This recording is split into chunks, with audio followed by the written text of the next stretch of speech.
What is up, everybody? Welcome to the RSL Offline Finals here in Seoul. I'm Tasteless. Joined with me is Artosius. Dude, it's good to have you back. That's right, and I'm actually here. I Look know. at that. Oh my God, really excited to be here for the offline finals of the entire year of RSL. Tasteless, I've been following the tournament closely. You've got a sick lineup of players here, and I can't wait to see how today goes. It's going to be a crazy day. So it's a two-day event. Day one is going to be the LCQ. So we have all the players that previously played in the RSL that did not go super deep. They're going to be competing and duking it out. The winner of that will be playing in tomorrow's Final Four.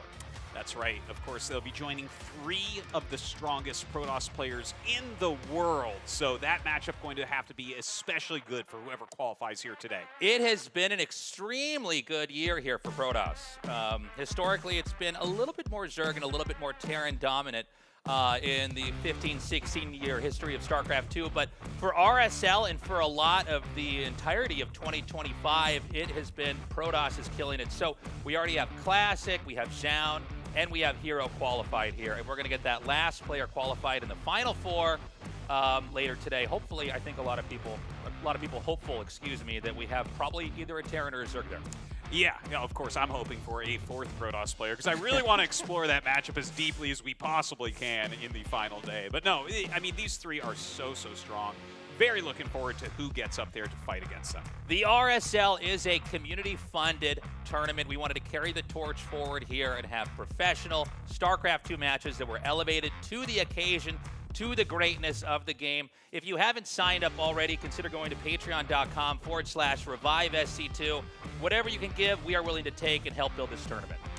And you guys have been just so helpful so far for RSL. So a big thanks to everyone who has joined that. Again, patreon.com/ReviveSC2. We do have merch as well. If you are going to come down to our studio today, the tickets are selling out very fast, but you can get tickets on tastelessthreads.com. All VIP ones are sold out. We also have merch there. We've got other stuff on my site, so definitely check that out too. Yeah, I personally have, in the ugliest yellow color possible, that middle t-shirt. Let me tell you, man, it makes me look good when I wear it. Yeah. I'm not even joking. You mean the photorealistic image of us over there on the t-shirt? Yeah, that's right. So it is just about 1:30 p.m. over here in Seoul. We already have the seats filling up, and it's going to be a pretty long day here today. We got a lot of matches to get through. We're going to be starting this off with a Terran versus Terran with Bunny versus Ryung. Yeah, and that's actually a really nice match that we're going to be starting off here with. You know, Bunny and Ryung are both very strong players, but Ryung kind of a sniper in the matchup. So I think that this was a great first choice and might be one of the only Terran versus Terrans that we managed to end up seeing. Yeah, and what will probably be, well, obviously a lot of PvPs here tomorrow, but this should be an interesting one. I think Bunny slightly favored. I based that just off of their performances for the last, I would say, 2 or 3 years. But yeah, Ryung, you don't want to count out. I think especially in the matchup Terran versus Terran, he's regarded as an extremely strong player. He's a practice partner for a lot of the other players in TVT specifically. He's always been a great TVT player, so we could have an upset to start things off here. It definitely could be the case, and in fact, when you look at this bracket, that top side of the bracket, like Bunny, Ryung, Kure, Maru, Ryung could make a run through this bracket and really mess things up for a lot of the other strong players. And then we know it's an all-in by how small that piece of paper was. No, I think that we have the map lineup written down there. So we can see the vetoes. Best of 5 here in the LCQ because when you fly in or practice for a tournament and it's a best of 1 or best of 3 at some point, you just kind of like, did I really get to show my absolute best here? Yeah, and I think that group stages have definitely had a place in StarCraft 2, but I felt like there was a lot of them in all these tournaments. Yes. And I do feel like group stages can be a little bit exhausting, but I think a best of 5 can be more interesting. We've moved the format around a little bit here with how we're doing this. We put a lot of thought into the whole LCQ in general and how we want it to look and feel. And so we're moments away from getting into this. Again, Bunny, this guy, I think every Terran in Korea, in Asia, has always been a little bit overshadowed by Maru. Yeah. Who has historically been, over the entire course of StarCraft, the strongest Terran there is. Yes. Obviously, Clem is incredible. We've got other great Terran players around the world, Oliveira as well. But, when you're a Terran player out here, especially being a Korean, you're always kind of playing second fiddle tomorrow. But I think Bunny has always had his own approach to the game. Very cool under pressure. And I think out of all the matches that we have here to start off the early parts of the brackets, this is one he should be feeling pretty confident in. Yeah. Again, I think Bunny is just a bit of a higher level player overall than Ryung, but you can't. You have to take him super seriously because he has historically, like since GSL Season 1 or 2, been considered like one of the best Terran versus Terran players in the world. So I'm looking at this matchup. I really don't know which way it'll end up going, and I'm excited to see it because, like, even looking back into Season 3 of RSL, Ryung took a map off Maru there. Like, he's really, like, on the edge of creating upsets every time he plays another Terran player. That's right. Exciting to have Ryung down here today. You know, as we've had some contractions here, especially in the last 2 years for the StarCraft tournament scene, we see a little bit less of some of these players. So it's exciting to see that he's in here now. He's competing to see how exactly he's going to perform. TVT, over the entire 26-year history of StarCraft, was generally the longest matchup. That has changed quite a bit, particularly in StarCraft 2, but even in StarCraft 1, we've seen it actually shrink a little bit as far as how long it goes. TVT seems to be a lot more explosive. It seems like there's a lot more of the glass cannon element at play here with the Terran army, and that, you know, there's high damage output, but the units themselves are very brittle. And I think specifically the early mid-game, there's more ways to approach the matchup, especially with unit composition, than any other StarCraft 2 matchup. So we'll be watching to see what exactly they're going to go for there. Yeah, I do think you're basically right on that.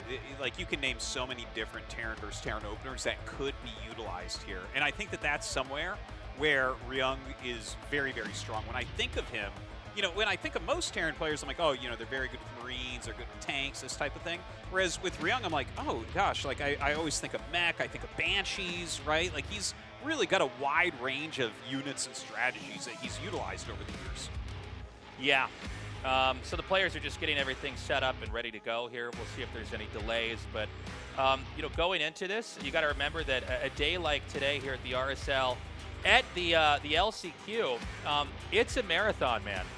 You are playing nonstop all day. You got to keep that stamina going.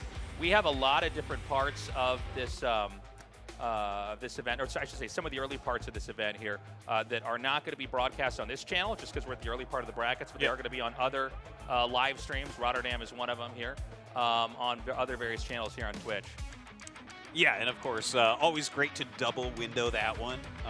You know, in fact, maybe even just watch Roddy's stream, but listen to the Tastosis commentary. That's going to be a really interesting combination there for you. So it looks like they're going to be getting something adjusted here with the headphones. But, you know, going into this, you know, with Bunny and Ryung, these guys, they played against each other so many times before. I mean, this is a matchup, and, you know, Artosis, you were in Korea for so long, and we got very used to casting a lot of the same players over and over again. These guys have a history. They know each other very well. Yes. They've helped each other train for tournaments. But now they're here at the end of the year, about to duke it out. One of them's going to be moving on. Yeah, this is really like the last big event for these guys in the calendar year. So, you know, they're going to have to put everything absolutely on the line. It's, you know, if you go out here, it's like, okay, well, you have to walk out into the rainy Seoul day that we're having and go get on the subway, man, and go home. So they're definitely going to be pulling out all the stops here. And it looks like we are ready now, finally, to go into Game 1 in what is a best of 5 here. Ryung versus Bunny to start off the RSL. All right, we're going to be getting into, well, we've hosted up Winter Madness, not Takamak, but we'll see about that momentarily here. And here we go, Tasteless, as we get into it. Here in the bottom right, we have a Bunny. That's right, and his opponent over here in the top left in the blue is Ryung. All right, so Terran versus Terran between these two. You know, it's a best of 5, so I think it is important for these guys to really consider, how do we want to open the series? Are you going to try to open it aggressively? That's always kind of been a popular way to start out in a best of 5, or do you want to just kind of macro and you know, try to deflect what your opponent is doing and get into your own regular game to find your rhythm? Yeah, we're going to see here a lot of TVT currently, unless you have some kind of a crazy cheese. It's basically a 1-1-1 and expand build here. So you're trying to figure out, you know, what exactly are they going to be doing? Are you going to be doing more of a defensive play here? Or are you going to try to do something with that 1-1-1? In other words, 1-1 by the Barracks Factory Starport, and try to come in there and do some kind of crippling damage. And for a little while, this was especially true, and I think it was the last Katowice that we were at for IEM, but that people, specifically Oliveira, really figured out how to like get in there and not just break the opponent's nose, but like break the arm, like end the fight, basically.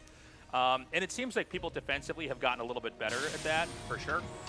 And of course, there's been some patches since that time as well. Right. But I have found that like a really interesting thing where some of these early mid-game pressures that people put on can cause these very almost peculiar amounts of damage where you have to look at this position that might be a little bit different by a couple units, a couple SCVs every single game and try to judge, okay, how do we bring this position forward? And I think that that is part of the reason why Terran vs. Terran still doesn't feel like super solved in these mid-game situations. Yeah, I think very true. We've got the first Reapers coming out, mirrored behavior here on the map, but it seems like actually the Reaper for Ryung on the mini-map went out to basically check for a proxy, because there's a lot of people that will build stuff right below the main here, and he's going to use this defensively. And with a second Reaper being made, there's nothing that Beyond can do, a Bunny can do. So he's going to come in here, basically take a peek, see the expand, and he's going to be leaving. Yeah, we have absolutely mirrored openers from these two players at the moment. It does seem like Bunny is taking just a slightly more forward position by moving his Reaper across the map there, but you know, nothing can really be done when your opponent has those same exact units. And we'll be just kind of taking a look and waiting to see how do these two builds vary from each other. Like what are you going to do as Bunny or Ryung to try to mix this up a little bit and start to gain an advantage? Right, yeah, we're basically waiting for the fork in the road here, build order-wise, because right now, yeah, they literally mirror each other. It does seem like we've got Bunny, like, I guess a second and a half ahead in the build order itself. We have Tech Labs being added on over here on both sides. We'll see if it's going to be Banshee or Raven. That may be where the fork in the road is. Now, they're both going around each other, passing each other like two ships in the night, and this is going to be very chaotic. Can he get the SCV before it finishes? I think, yeah, in the last second it actually finishes the CC, so that is huge. The damage does start to pile up here for Bunny, and Ryung is not turning around. Can he get the wallet up? It doesn't matter, the Reaper's gonna hop over. Okay, so he does knock that down. A ton of damage gonna go down on both sides here. The Reaper's getting in here with these Hellions. Now, there is a Cyclone on the way, but a ton of SCVs starting to fall on both sides. Okay, a lot of damage. He's actually managed to drag and kind of fish out the SCVs over to the side. They're so stacked. A lot of damage over here. The amount of damage going down from these Hellions are insane. Look at those SCVs just fall on either side. Similar damage is occurring across the map as Bunny is microing heavily in the main base of Ryung as well. So they're down to 10 workers to 7. It looks like the last Reaper is going to be killed off here. And so Ryung is actually considerably ahead. I mean, right now, Bunny with less workers than you start the game out with. That's wild. So, you know, there's always a point where you have enough workers mining that you can kind of increment them out and recover no matter what. But when you're down to 4, even with mules, you can't even make out of all of your structures right now. So this is a real opportunity for Ryung to try to set up some kind of a finishing blow. I don't think you just go back into a macro game from here. And what Bunny's doing is he realizes he's behind. He knows his chances are bad, so he's going to try to do some kind of a counterattack, some kind of Hail Mary play. He's got a Raven, so he could make that work. That's really the only thing that Bunny has going for him right now is this one additional Raven. So we'll see what he can get done. He throws down an auto turret. I don't know that that's going to be enough, but we have some connections here. The Raven gets picked off. Good micro there from Ryung. And look at that. Great targeting from Bunny at the end, getting that one Cyclone as well. They get like a range upgrade on the Cyclone? That's so far. They fixed it finally. I know, finally. Now the game's balanced. So he took that out. The Cyclone survives. It's 19-12, so nobody stopped making SCVs in the middle of that. We have seen players who will just like lock in and make one extra attacking unit and go across the map. Yeah. But in some ways, Bunny has not given himself any advantage. They traded out, and when you're ahead, like at the level that Ryung is at, you're fine at the minimum trading out, right? Well, looking at this now, Ryung getting his own Raven, and you know that's obviously going to be really, really helpful. There's a lot that you can get done with that Raven, whether you're trying to disable, whether you're going to throw down the auto turrets. Siege tanks, Marines, SCVs, all being incremented out by both sides, but that huge SCV advantage remains for Ryung. 25 to 18 is gigantic. Having that many more workers, he's just got more income, and he's going to be able to continue his production a lot quicker and scale up a lot quicker than Bunny. Yeah, he's looking very strong. Both players teching back into Ravens now. And there's no sign of a third base. I do feel like, as crazy as this game was a little bit ago, I think it will probably slow down for a minute or two. Yeah. I don't feel like it makes any sense for anybody to attack. In fact, you kind of hope the other guy would try to dive into you, especially as you've got enough units out here to kind of defend and be stable. And so, you know, as the game goes on here, we're going to see if either of the two players are going to commit to a two-base pressure play or to try to get up into that third base. I think we are going to see the pressure play coming out from Ryung. Yeah. It seems like the right thing to do, and you've got this type of edge, which I think he does recognize that he has this edge. I love the fact that he's swapping over and going reactored Vikings at the moment to go with his two Ravens. It just makes a lot of sense. If he can control the air, his siege tanks are going to be so much more valuable. Yeah, and that push is inbound here. The last thing we want to see here from Bunny would be a third command center. Now, he is still down in workers, the exact same amount. There's two Ravens here. The Raven is the one, it's kind of like a can opener, you know, in a lot of these turtled positions. You can kind of pry it open, whether it's with a disable or an auto turret. You can a lot of times break the player. Now, there's two Ravens over here, so we want to watch carefully and see how these spells are going to be cast. Oh, with 3 siege tanks, it's going to be a little bit difficult here. Don't forget, some Vikings are going to be coming in as well. Oh, his Marines actually bleed out a little bit there. Ryung keeping heavy pressure on. You know, he's hitting this orbital, and it is dealing some damage. It'll take a little bit of time. Obviously, he can stop it from dying, but then utilizes a disable, pushing in forward to take out this tank.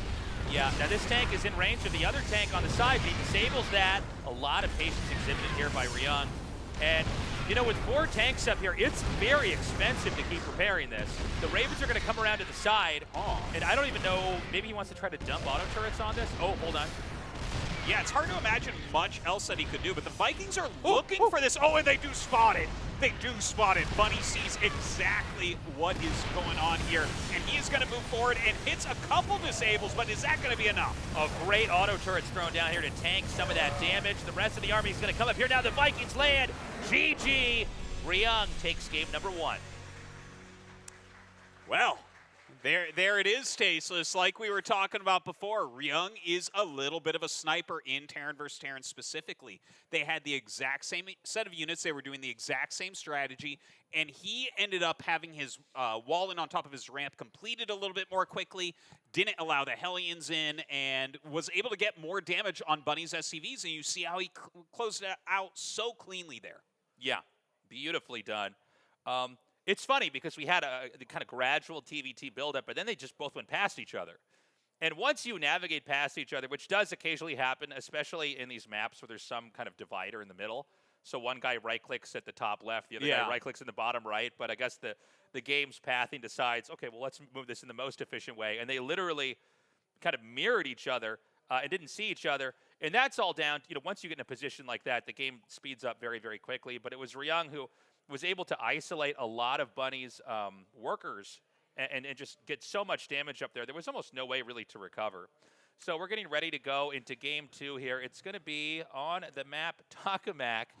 And we're going to see if Bunny can recover. Right now, Ryung leading this best of 5 with a 1-0 lead.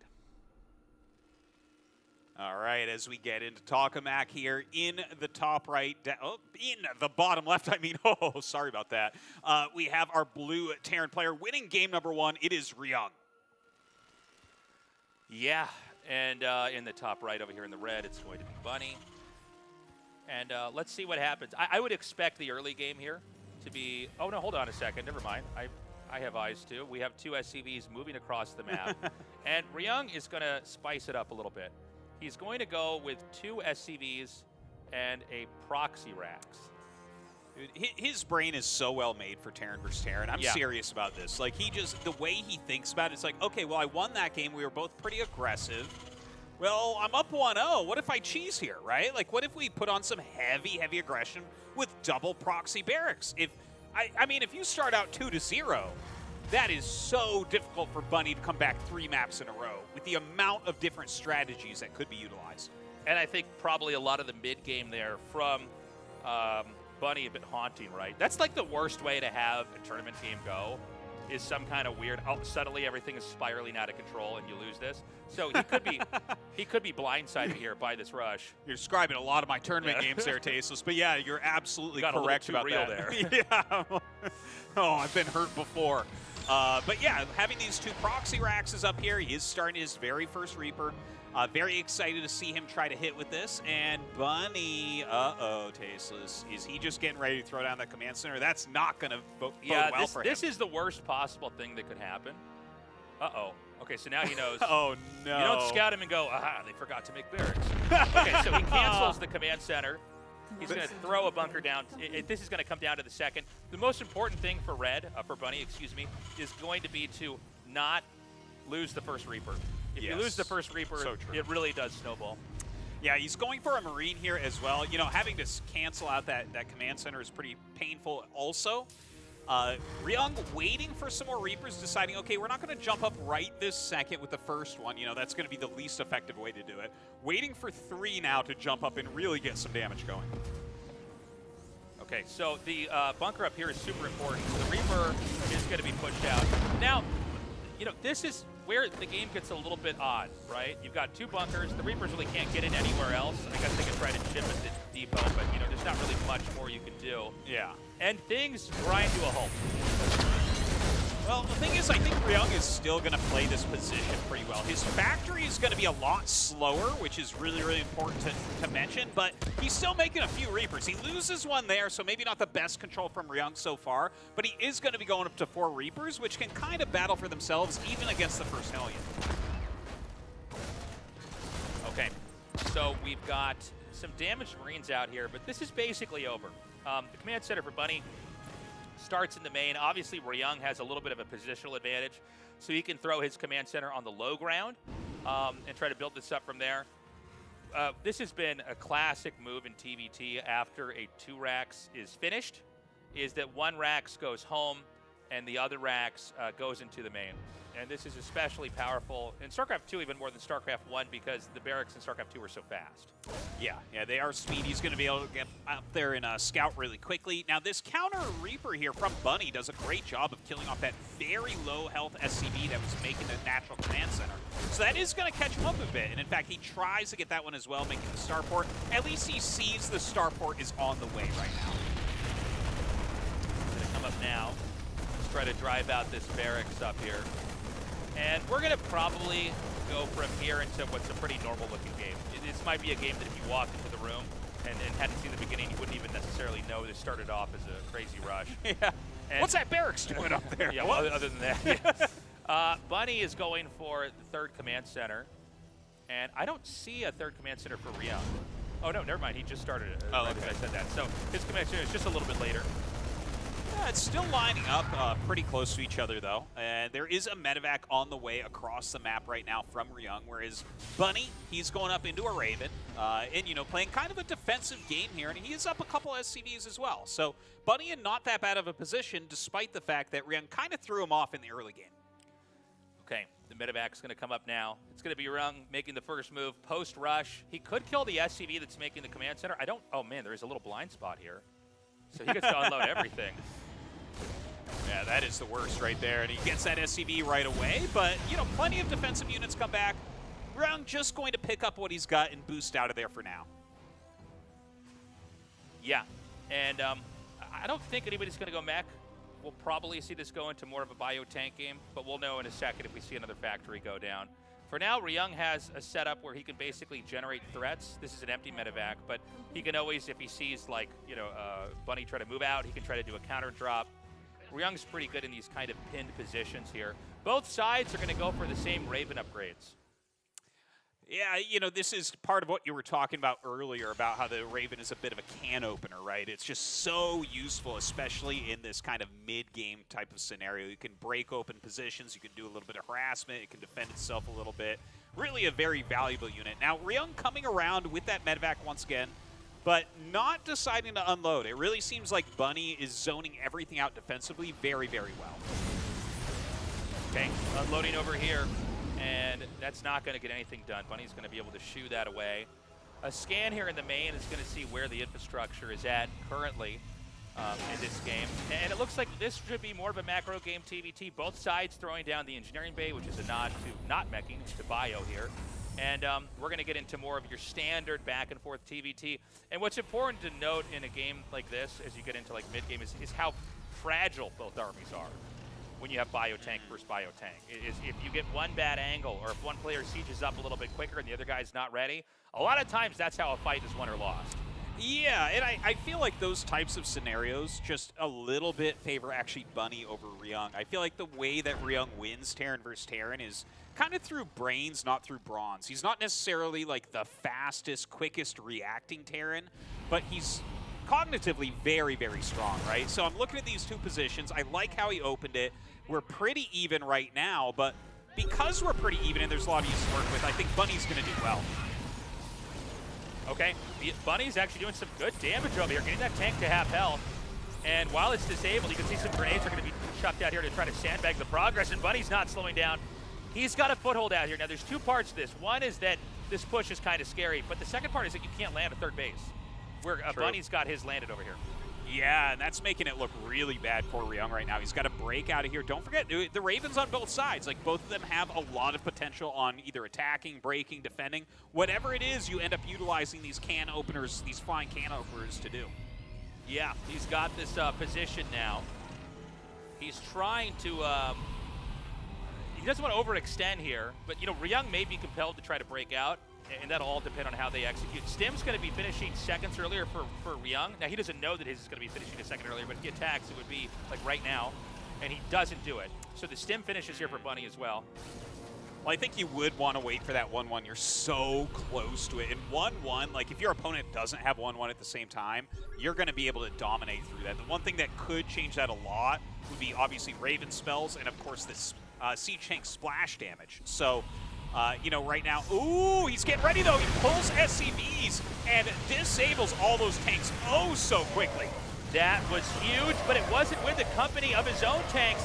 I think Ryung just barely has enough, though. He doesn't even need his tanks, apparently. He kills that off, he takes that out, and now the map is completely under the control of Ryung. The tank count has been reset for Bunny, and this is going to be a perilous mid-game. I mean, I think this counter-a-punch could be fatal here for Ryung. Yeah, that was kind of crazy, actually, how well he busted that, especially when you pointed out he didn't bring his own tanks forward. Yeah. I'm like, yeah, shouldn't he have done that? Yeah, but I'm like, isn't this wrong? It's like, no, I have twice the supply now, LOL, and my tanks are still here. So here's that counterattack coming up, and I think you're right. There's like a decent chance of this dealing possibly fatal damage to Bunny. So he sees that Bunny's eager to defend the third. He's going to try to go through this side entrance here with the ramp. Now, there's a tank here to beat this, but I mean, the tank count is just so absurdly low here for Bunny. And there are disables here on these Ravens. Yeah, at least a few. And if he can push forward and break any part of this position, it's going to be really tough for Bunny to end up holding on. Now, he has a good siege location, but Bunny does have these Vikings, which are going to be really helpful at kind of zoning that vision back. Okay, a Stim and a dive in here. He unsieges and he picks up. Great micro, but is it going to really be enough? Ryung is closing in onto this position. It seems like there might just be enough Marines here, but it's a tank siege up. The counterfire should be very strong here for Ryung. Yeah, those siege tanks that he has behind as well, not going to be picked off very easily. In come some Liberators, and that's going to be it. GG. Ryung goes up 2-0. Oh, man. You know, we said this was possible. And anything is possible, right, in a best-of-5 with two great players. But I didn't think it was really going to happen, right? I mean, Ryung is already winning 2 games in a row. We saw, again, that break of the contain was very unusual. I guess some people, you know, experts would say that's wrong, like you're supposed to bring everything. Yeah. But if it works, I guess it doesn't really matter, right? And so he did break all the tanks on the outside. There's just no way to really... You know, the most important count of units in the game, in a mid-game for TVT, is the tanks. Yeah. Because the tanks kind of, I would say so. They kind of carve out your own space, and if you're going to commit in there, you know that you're going to probably have an uneven trade. But to disable all 4 tanks, to kill everything perfectly, as far as Marines go, and then right as the tank's disabled is going to dissipate, you kill that as well. Beautifully done. And in fact, we even saw with that great camera shot that's exactly the moment Bunny was looking at. I think he got a little confused as well. Yeah. The break happened so suddenly, like 1-1 finish, the SCVs were pulled, and suddenly, voila, everything is disabled, and Ryung has broken out of the containment. So great job again from Ryung, and Bunny is now so far on the back foot. Yeah, it's hard to recover 3-0 in a best of 5. Yeah. It's also statistically very rare. You know, you have best of 5s that go to game 5 all the time, but usually there's a back and forth in there. Yeah. It's not that one person, you know, would have won basically what is a best of 3, and then the other guy would have won what is basically a best of 5. Yeah. So we'll see. I do think it's possible for Bunny to do this. At the same time, you know, Ryung is eerily strong here. Yes. He is very, very capable here in the early game. You know, that was off of, by the way, a failed double racks Reaper. You know, yeah, he didn't get that much damage, but he forced the cancel. He forced a couple of bunkers. But I would agree with you that I don't think Bunny was really, like, behind after that. It seemed pretty even. Right. We're going to go into game 3 now in this best of 5. Hopefully we get a game 4 and a game 5. But Ryung with a very strong 2-0 lead. We go to the map Mothership here. Bunny in the bottom center in the red. Ryung in the top right in the blue. All right. Very excited to see them playing here on Mothership. I am a big fan of this map and one of the more exciting new maps in my opinion. And yeah, this is where Bunny has to show his absolute best play. Like he must figure something out here. If this goes wrong, it's like, well, that was a failed day, unfortunately, for Bunny. Yeah, we'll see what they can come up with this time around. Sorry, what Bunny can come up with this time around. This is a 3-spawn map, so Yep. you can't do a strategy like what you saw from Ryung in that last game. No proxy, double racks, or anything like that. So it'll probably be, you know, more of a, like we said at the start of this best of 5. Most TVTs, it's 2 things, right? It's all 3 of the techs, the barracks, the factory, the starport, and then it's you know, a command center there. And then the game, you know, the branches really start from there. Yeah, one thing to mention is that Bunny did go for gas before barracks, so he's definitely going a little bit quicker up that tech tree, and we'll see exactly where he wants to end up with that. Does he want to do some sort of one-base aggression? Does he want to just go ahead and expand but have that backup factory ready? We will see momentarily. Okay, so we're going to see the command center made on the high ground here for Ryung. Slightly more conservative than the command center on the low ground. It does make a little bit of a difference, even though the travel time's fast. But, you know, even seeing Ryung kind of shift gears from game 2, where he's like, okay, I've won. I'm going to sink my teeth in game 2 and try to be aggressive. Just going for a slightly safer expand in case the unexpected comes out here. He should be in a healthy spot. Yeah, I kind of like it, right? Like he went from winning game 1 with the mirror build to an aggressive build game 2. Yeah, it didn't work out perfectly, but he ends up winning the game. And here he is with a little bit more conservative play. Maybe he's looking and say, oh, it's more likely for Bunny to play aggressively here. So let's try to block that. And the thing is, I think if Bunny tried to do anything fancy and Ryung blocked it, it would probably mess with Bunny's mind from there on out because he's already one map from elimination. Yeah, and also the nature of Bunny's losses has been pretty painful, right? Yes. I mean, these were games that were honestly a little bit shorter than what I thought. I thought when we saw game 2 and they both took the third base, I thought, okay, we're going to have kind of more of a macro game, a back and forth, and even in TVTs you can have like a lot of fights that happen back to back, but no. I mean, instead, Bunny got his contain setup, got completely judo flipped, and then lost. So, you know, Bunny, we'll see how he behaves here. Some players have pretty cool nerves, and they'll just play back into a macro game and try to kind of do a clean slate reset. Other players, impacted more by the losses they had earlier, will try to come out and maybe in a little bit of a more desperate mode, try to close the game out with something crazy. But so far, we don't see that.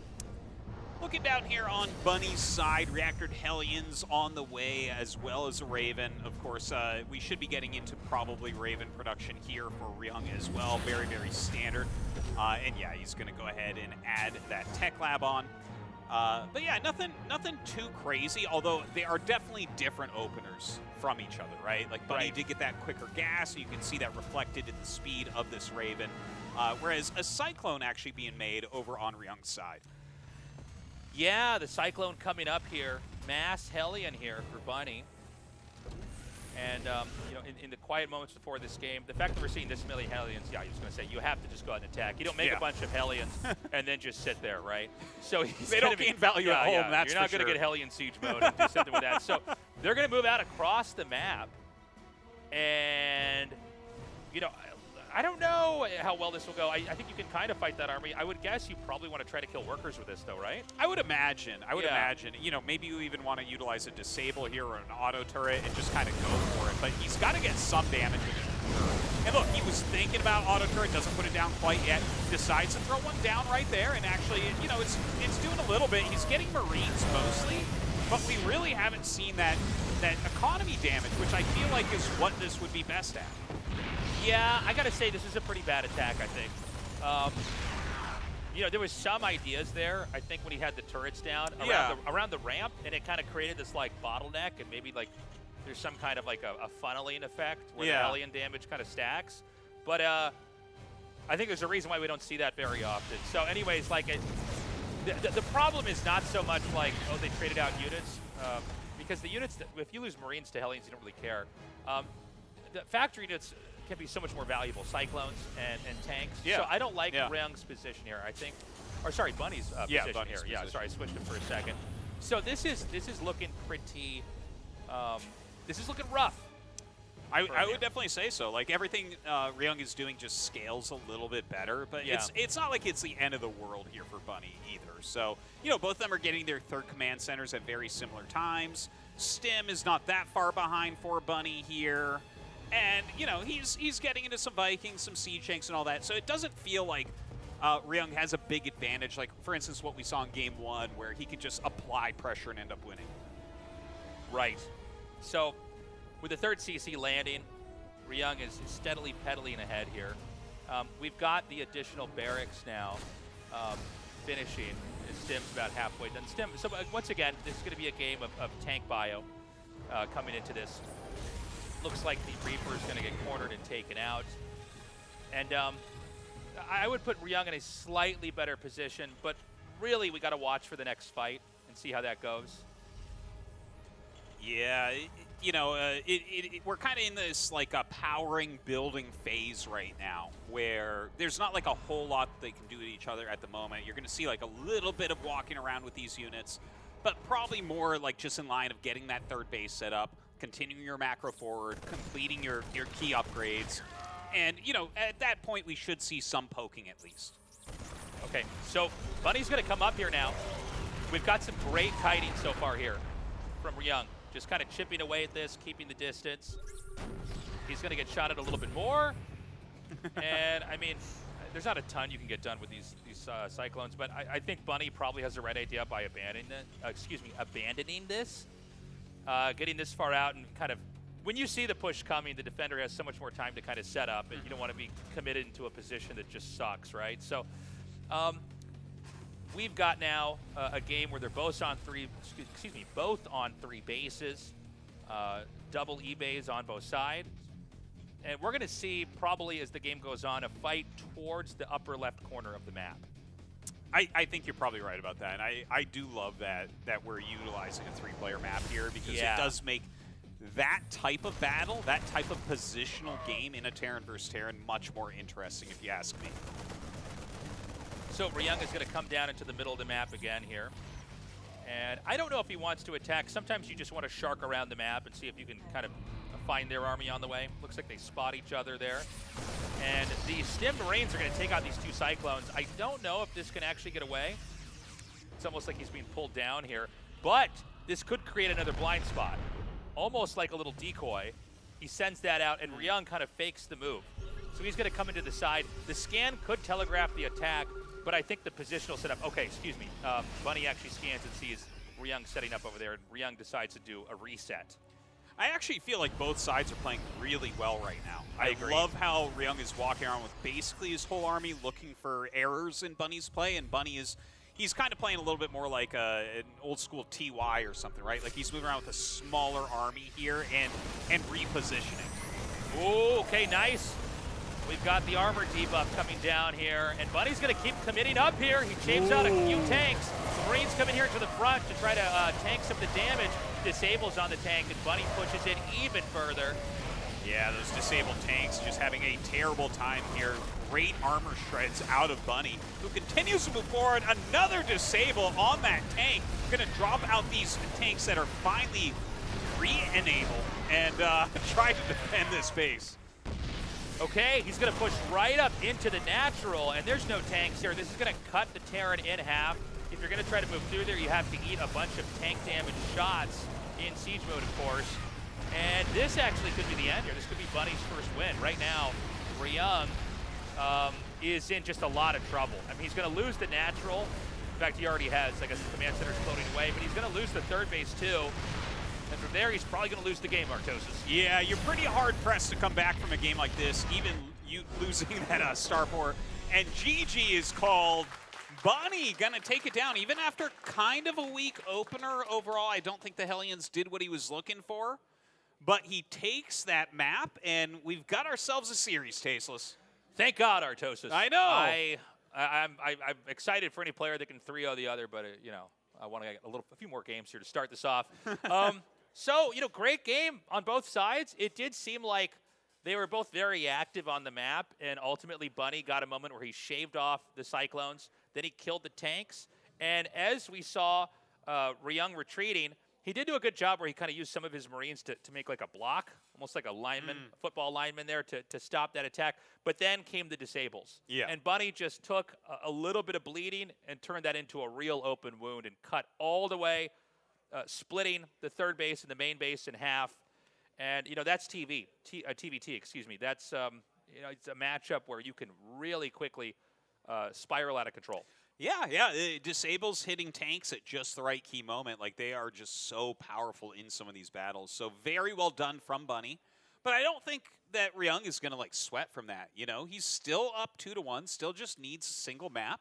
But if Bunny can somehow find a way to tie this up, the tempo is going to be on his side. Yeah, and I think there's a world where he could do it. That would be a super exciting way for this to develop here. We're going to Evil Heart here for map number 4. Bunny finally catching that second win here, getting that Game 3 win. Ryung eager to close this out as we go into our game now. All right, starting here in the bottom left. Winning that last game, putting himself on the board, it is Bunny. And his opponent in the top right, starting out with the 2-0, but being swept pretty cleanly in that last game, it's Ryung. So Evil Heart's been a really fun map to cast. You know, one of the things we did at RSL is we wanted to have the, you know, I want pro gamers to give their input for maps, but I also want the community and the people that are supporting us on the Patreon to vote on the maps. Yeah. And so we had a couple maps that people picked. And one thing that's good is you want to have maps that kind of force a change in play. Yes. When you have pro gamers only pick the maps they tend to pick, and I don't even blame them. I do this when I ladder. I will only pick maps that I'm comfortable on. So I totally relate to it, but you want to be on maps that make sense to you and you're comfortable on. But what we want to do is create a level of discomfort. Yes. Whether that's in a claustrophobic map or a map with a different expansion layout or just a really big map or you know, there's a lot of different ways you can make maps. I mean, this is why RTS games are so great, is there's so many different ways you can create them. So we had fans vote on these, and we're seeing a lot of these maps in the RSL create some very interesting games. The SCV high five in the middle of the map, not something you see every time. Well, if the map is designed correctly, you'll see it a lot more often if that's something important to you. So join that Patreon and vote on these maps. So the SCV is going to come up, and you know, a lot of times when you see early scouts, people think it's to check for early expansions. The actual reason why you do super early scouts like this is if you don't see barracks, you know you're getting proxy. A lot quicker than scouting all around every possible location that they could be in. It was a funny concept in the early days of StarCraft, is we had a lot of players try to check every hiding spot. But if you go there, and that's why I guess Makaraks is probably the thing we still talk about to this day, is that you just hide it outside your base. But always good to check early on here. Anyways, we're going to have the factories coming down now and the starports down in a second, with expansions just behind them. Expansion's kind of squeezed right in the middle of that tech. Yeah, you want to get that down as quickly as you can. Very similar to the Game 1 openers. We'll see if we're going to have that kind of move across the map moment. But as that center of the map seems to be an SCV high-fiving path as opposed to two places that they pass and can't see each other, a little bit harder to make that attack work. Yeah, I was going to say, if this would be a mid-game army high-fiving path if we have that later on here. So, the same general tech routes being taken here. We need to see basically when are the add-ons thrown down, what are the add-ons for the factory and the starport, to see what kind of game we're going to have here. And as we were saying earlier in the matchup, there's just so many different types of army compositions that can be made off the factory, starport, barracks combination. Yeah. And each of those different combinations of units has their own strengths and weaknesses, right? And when you see a cyclone on both sides, especially early on, a lot of times that is a nod to kind of trying to defend early on. The tank, especially right away, yeah, that's defending, but sometimes we'll see that used for a push later on here. And then, of course, we want to see, you know, is it going to be a medevac coming out here? Is it going to be a Raven for maybe a push later on in the matchup? We'll see. Yeah, and I mean, it could end up being exactly the same unit set like we have seen a little bit already here. But hopefully they will mix it up some. Now, there is that medevac on the way for Bunny, whereas Ryung seems like he's going to be going up into a Raven. Yeah, and so, you know, we're going to get to that point in time here where we see exactly how do they harness these units here. It feels like in almost every TVT that I cast, there's almost always an attempted attack. I almost never have two conservative Terrans in a game, right? Yeah. Two guys, and here's the thing, you could have a game where they would both try that, but it feels like we just don't see it very often in competitive play. Almost always, like in this game, one guy is going to be attacking the other, and maybe that's because one guy, maybe they both intend to attack each other, but one guy always has an attack that's earlier based off that unit comp. Yeah, I think it also has to do with the players that are really good nowadays. You know, some of our more defensively minded players aren't as active these days. So anyways, we do have the attack coming in here from Bunny, and Cyclone's getting some pretty decent lock-ons. I do like Ryung's defensive minds there, though, really putting on some damage and pushing everything back. Okay, the medevac's going to come up here. He's got to be careful. He's going to end up just getting these trapped inside of the main. Oh my god, you know, you almost never see that happen with Cyclones. Because the Cyclones can zone so well, but the medevac already took some damage. And that was almost like an early Christmas present, that game. Yeah. I mean, the fact that he threw the two Cyclones in there and lost them, I think we may just see an organic counterattack. Well, like, not a scripted one here. Like, why would you not counterattack after a moment like that? Yeah, and look at the difference there. You only lost 3 Marines through that defense. Does that even seem right to you? That's actually, like, kind of funny that he was that efficient on that defense. But you know what? His defense in the last game was really strong in the early game as well, and Bunny was still able to take that map. All right, Bunny's going to have to get ready because Ryung is winding up for an attack of his own. And, you know, how does he want to do this? Does he want to try to go into the main? Does he actually have a medevac with his army? I don't think he does. No, I don't believe so. Right now he's going for Vikings as well as a Liberator. Yeah. So he's got that double starport play going on, which is really interesting. I feel like that's going to be great for a push. Okay, he's going to throw auto turrets down here. He disables those tanks. And it seems like the Marines are not quite close enough. The Marines are getting thinned out, and the medevac picks that up, and Bunny is falling apart. He keeps the tanks alive, which is fine, but you need to have something else there. And he denies a Viking by gunning down the reactor on the starport. That's huge. Yeah. That is a huge moment, especially considering he's making reactored Vikings right now. Like, he really needed that. So Bunny is in a huge amount of trouble. Now, auto turret's coming down, and that's going to be it. GG. Ryung is going to take that series with a 3-1 map score. Yeah, huge upset here. I think a lot of people probably thinking Bunny probably advances in a standard-looking TVT, but Ryung, in some very short, very explosive games, ends up coming out on top. And has got to be very happy with that, and kind of a sad ending here for Bunny, who I think he had a couple of missteps in the early game, and you know, it goes back into that whole theme of Terran versus Terran. I guess it's true now more so than ever before, which is just that it's that glass cannon element. things are so brittle, things are so fragile. Yeah. If you misstep, like for instance, losing those 2 Cyclones, the Cyclones allow you to generate space on the middle of the map. Yeah. You can like snipe stuff and you can kite with them and everything, but the Cyclones make it hard for you to engage with them. But Bunny took a little bit of a risk, and then the medevac couldn't pick the Cyclones back up. He had to make a choice. Do I just sacrifice these 2 Cyclones, or do I risk sacrificing the Cyclones and the medevac that would try to rescue him? Exactly. The defensive play from Ryung was so strong. A lot of these games were his defensive play followed up by a counterattack, and did absolutely fantastic with that style here. Yeah, and so Ryung wins that match. We've always said that he's been great at TVT, an extremely strong player, able to take down anyone. But historically, in tournaments and in big brackets, he's not able to have enough momentum, enough of a complete picture as far as his play goes to get deep. But let's see, man. Maybe this tournament's going to be an exception. Yeah, I hope so. I want to see Ryung do well. You know, he's one of the oldest school players that we have in professional StarCraft. I can't remember, was it like Season 2 of GSL that we first saw him in? Mentored by Slayer's Boxer.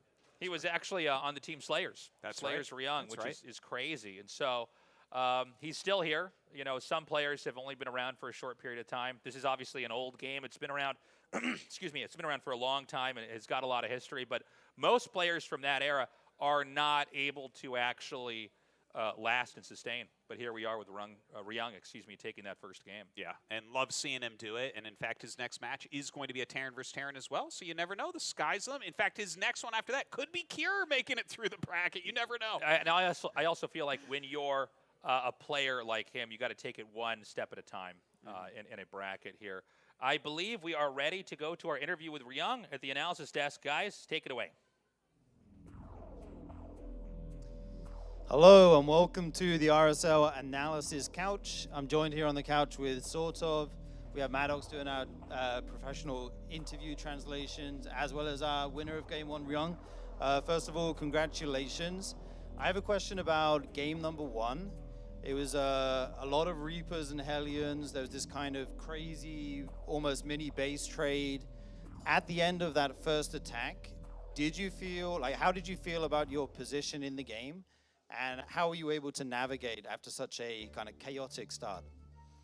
일단 김동원 선수 승리 축하드리고요. 일단 첫 번째 질문은 일단 1세트 때부터 되게 좀 어떻게 보면 되게 혼란스러운 경기가 나왔어요. 어떻게 보면 사신과 화염차 싸움이 되게 서로 엘리전 싸움 양상까지 이제 가면서 굉장히 난전이 펼쳐졌는데 선수 본인이 생각하시기에는 좀 그런 싸움이 벌어진 이후에 좀 어떤 식으로 이제 경기의 판세를 좀 보셨고 어떤 식으로 좀 경기를 이끌어 나가고 싶으셨는지 좀 궁금합니다. 일단 첫 번째 경기에서 상대가 두 번째 서플로 입구를 안 막았고 저는 그걸 막는데 사용했거든요.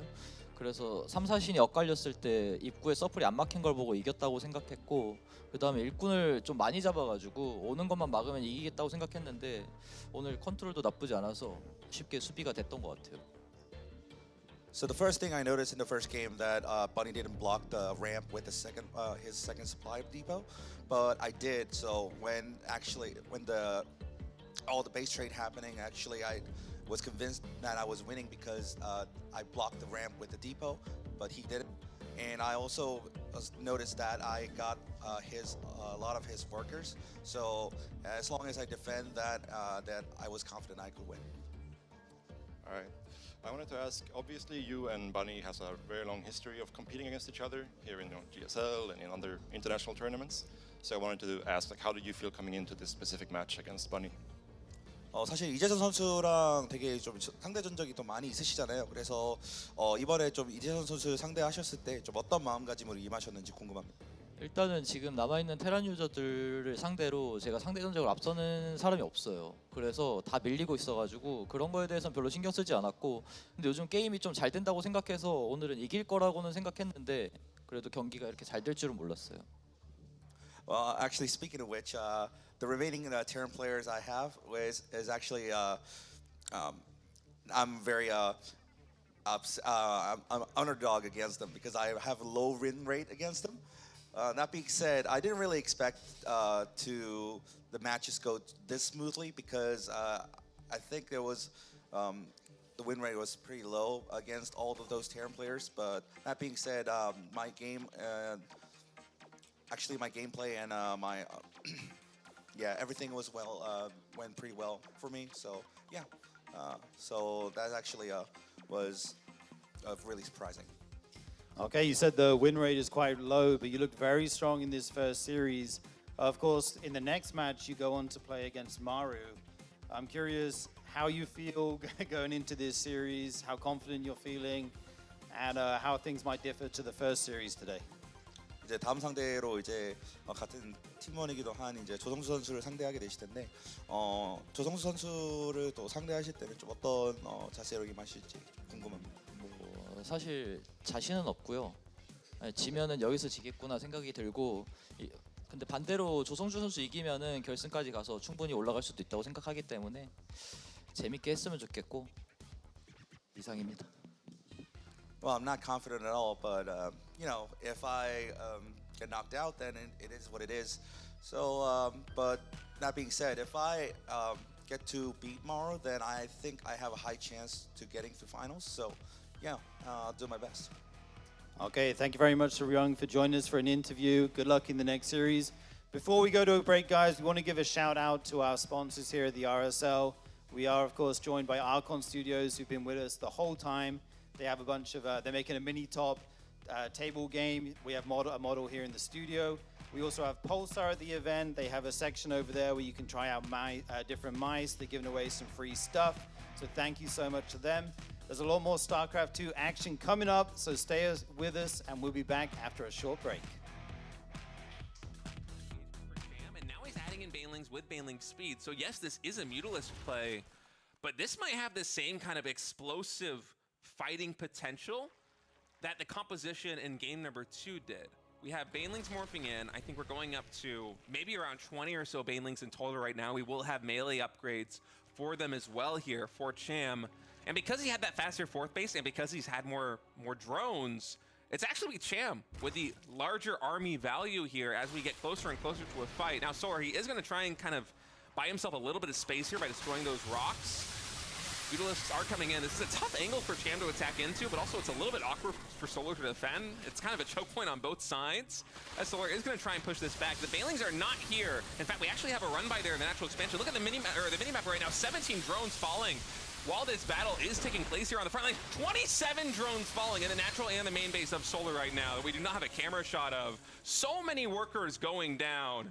And Cham also held his own there on the front line. Solar's down to 41 workers, Tasteless. Yeah, it's too bad that we missed that in the observing, but yeah, that's the story here, is that there's 27 drones that have been picked off. And so right now, Solar is really squeezed. Cham's going to continue to be able to grow. He might even be able to come in here with a killing blow. Mutas are particularly bad against Hydralisks, but you know, you never have to fight them. You can just try to find another location on the map to pick a fight, like over here. Yeah, a lot of it comes down to the fungals too. For Solar, having lost that many drones, he needs big fungals. He is able to get one with that infestor hatching from that base, but unfortunately the army is not to be found.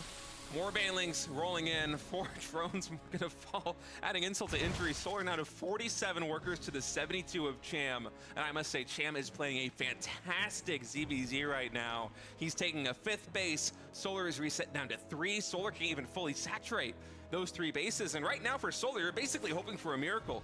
You want to catch all of these mutas with a fungal and clean them up, and even then, it still feels like it might be an uphill battle. Well, yeah, I mean, you can kill the mutas and just never make mutas again, right? He can switch right into something else on the ground here.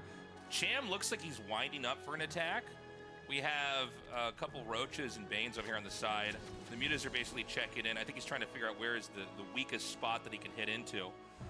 But remember that, you know, right now, Solar's down to 3 bases, Cham's on 5.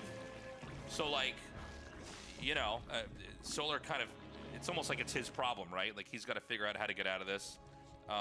If Cham doesn't attack in, eventually I'm going to be surprised. But, you know, the truth is, it's a race of expanding and growing, right? Here comes that attack now. All right, Cham coming in from basically every angle right now. Into the 3rd base, into the main army. The Banelings with huge connections. Solar, he is able to get the fungals on the muta, but there's basically nothing left to clean them up. And Cham, in what people might call an upset, plays a stunning ZVZ series. Yeah, I definitely think that the Banshee was exactly what he needed. He's even got 2 more. Wait, did he lose?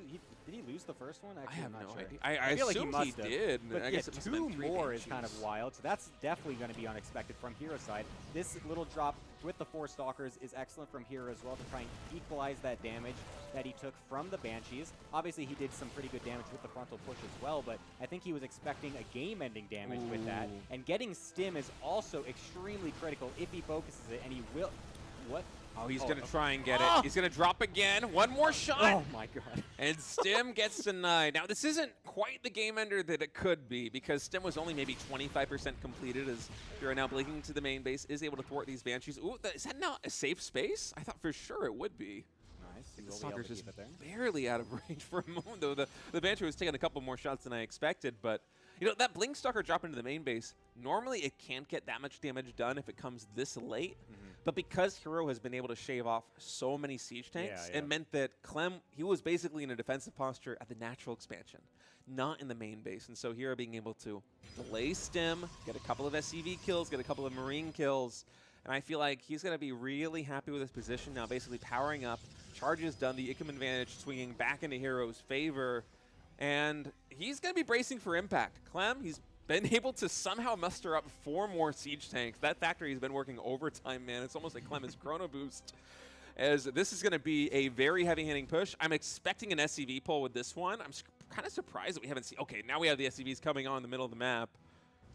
I don't know if Hero can stop this because there isn't that much splash damage, but with a couple rounds of warp-ins, maybe he can find the angle. I think this has the potential to be very close, though, Gemini. I love this reposition from the Stalkers to be able to get the tanks on the back end as well while going for the Prism drop on the left. The snipe was there, almost trying to get it. Getting the attacks onto the tanks as well is super huge. No Stim, remember. He was canceled, and that's a GG from Hero. Yeah, he might also be thinking about moving them up to the top side to try and come in from an unexpected angle. There is a scan confirming exactly where those are going to be. I don't know if he wants to try to just like dump auto turrets here. I feel like you could always counter that with 1 or 2 turrets of your own while you pull away. Yeah, it's tricky because right now Percival's the one with air superiority with these Vikings, and Beyond really wants to come from the angle where the Vikings are not. And usually it's Stimpack that decides whether or not we're going to be going for it. Looking at the minimap, actually, yeah, the Ravens, they are kind of moving clockwise right around the top, setting up for a surround. Actually, the Sable's going to come in on the Ravens right now. Beyond, he's pulling the trigger. Stim forward with the Marines. Siege tanks are unsieged. Percival actually tried to retreat from this position, but it feels like there's just a little bit too much here for Beyond. He was able to catch Percival unprepared, and that Stim got so much damage done. The contain already been broken, a massively cost-efficient trade here for the Blue Terran player, and now the counter punch. It's going to be something really heavy, Tasteless. Yeah, this is looking really scary for Percival. You know, he was definitely a little bit in over his head being that far out on the map.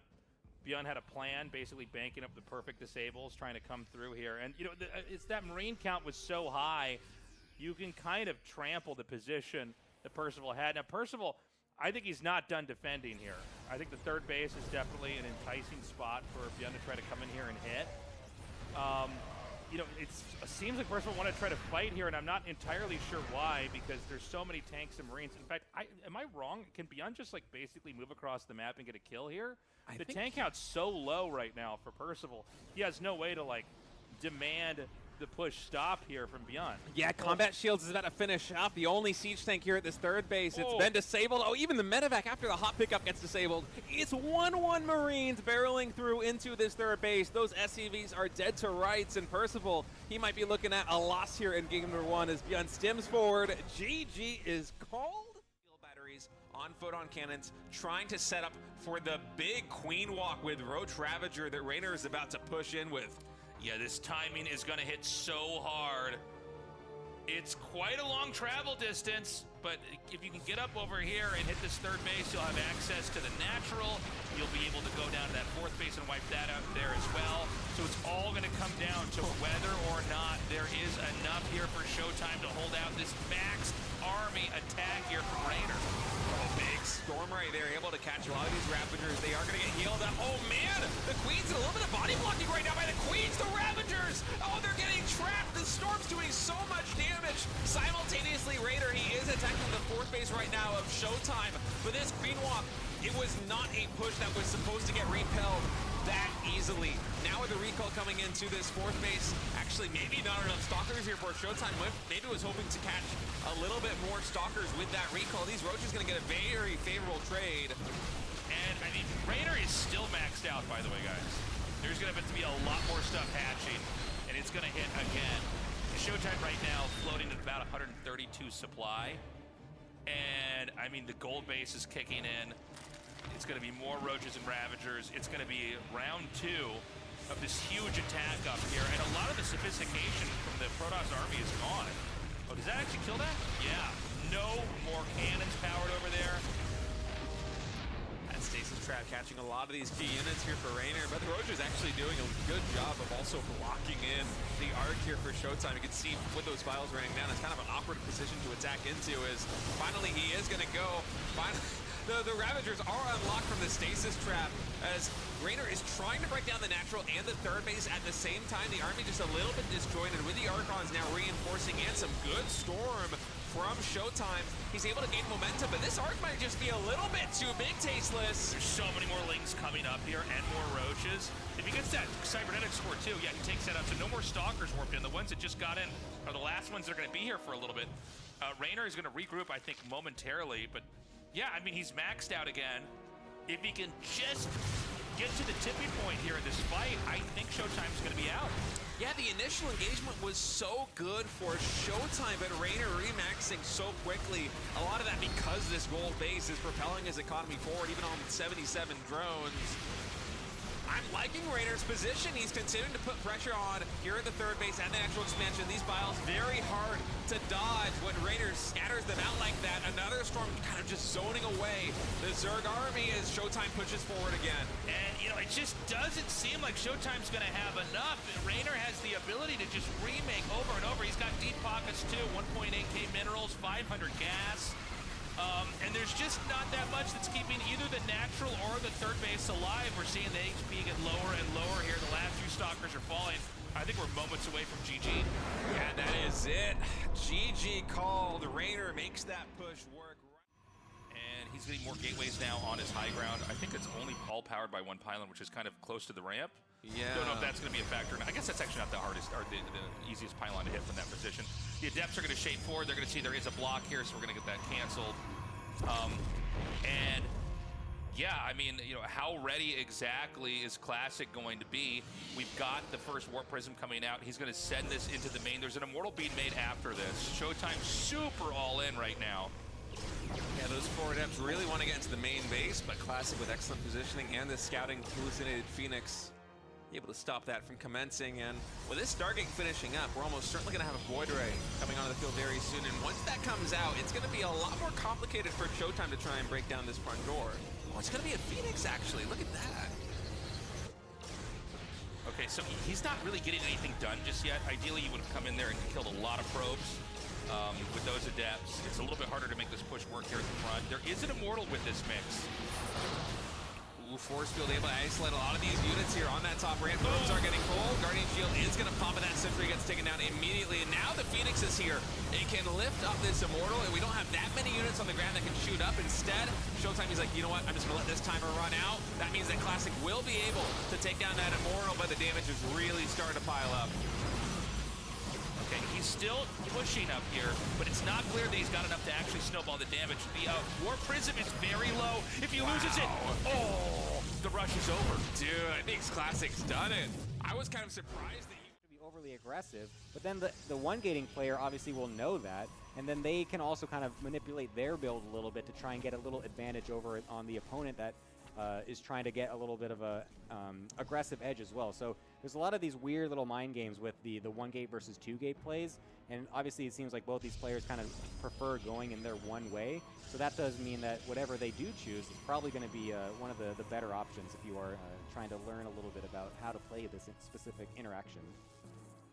So that pylon is there. Shaun can't get his base up for a little bit. SOS is going to be focusing on this expand here. And we don't see any definitive tack out just yet. You know, in a PvP, I guess Protoss in general, you're always kind of waiting for that cybernetic score to finish, and then it's like, all right, what kind of game is this going to be? Now, Xian puts a proxy pylon actually very close Yep. To his opponent. Is this going to be, this could even be just 3 gate? maybe. Yeah, You it know, could even be a 4-gate, to be honest. Yeah, He's got 2 extra Stalkers coming. I'm curious to see what those next 2, if it's 6 Stalkers. I'm actually expecting it to be 6 Stalkers. There's an extra gateway right there as well. Going to be able to start to poke the front with some of these extra Stalkers.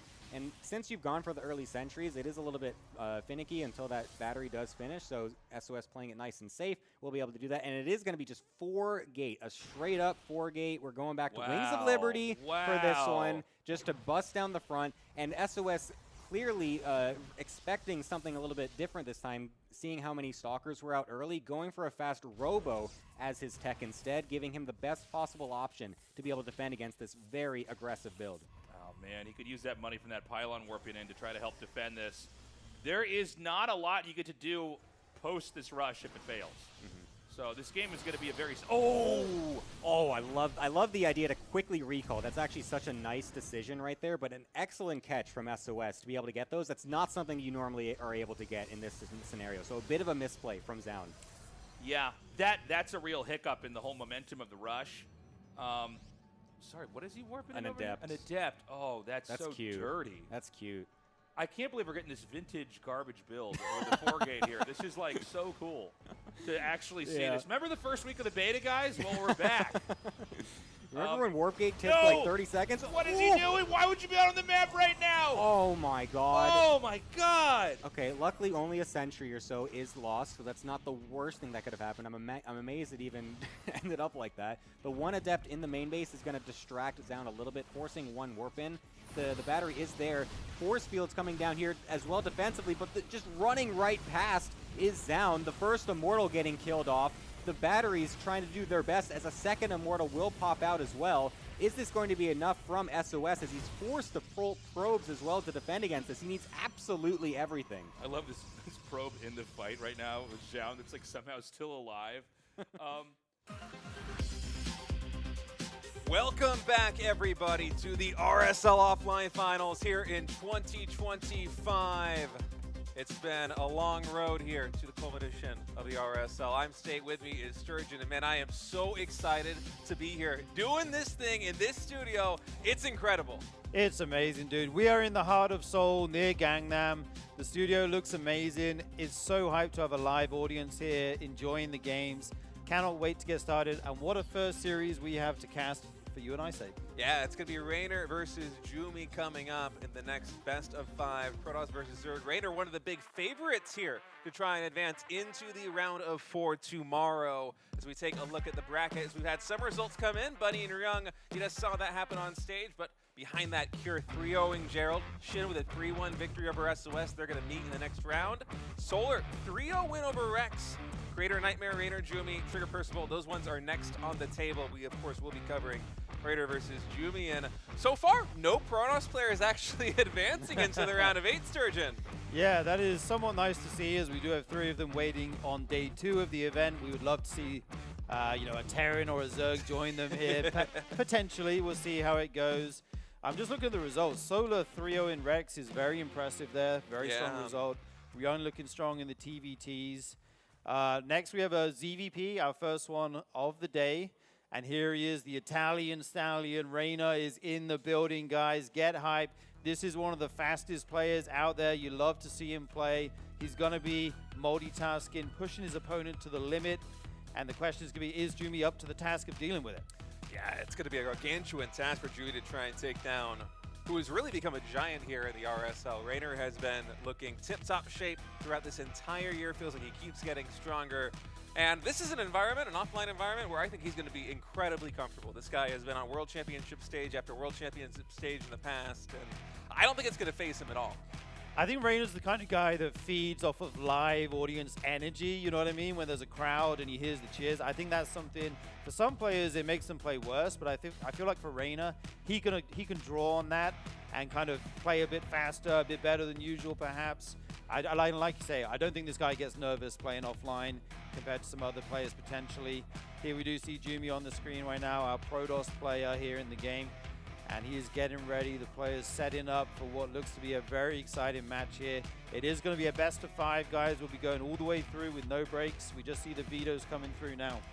Yeah, the entire day one here at the RSL Offline Finals for 2025 will be best of fives until that grand final, where the one victor from this 16-player bracket will emerge victorious to join 3 Protoss players, 3 of the best Protoss players in the world in that final stage tomorrow. Yeah, we have 9 maps in the pool, so I believe each player gets to veto 2 each here in the best of 5s. We'll have to see what they want to get rid of. Rainer was saying he's not a fan of Evil Heart and Botanical, potentially, so I would not be surprised to see those 2 maps come out here on the veto list.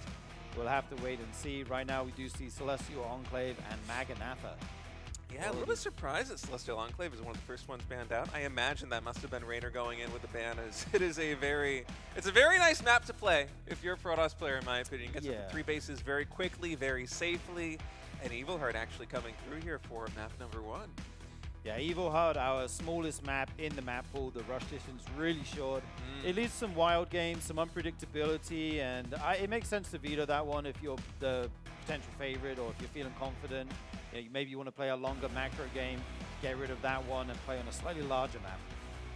Yeah, Evil Heart has been one of the most interesting additions I think that we've had here in the RSL. Of course, if you want to vote on the maps that we're competing on here in the RSL, you can do that by joining our Patreon.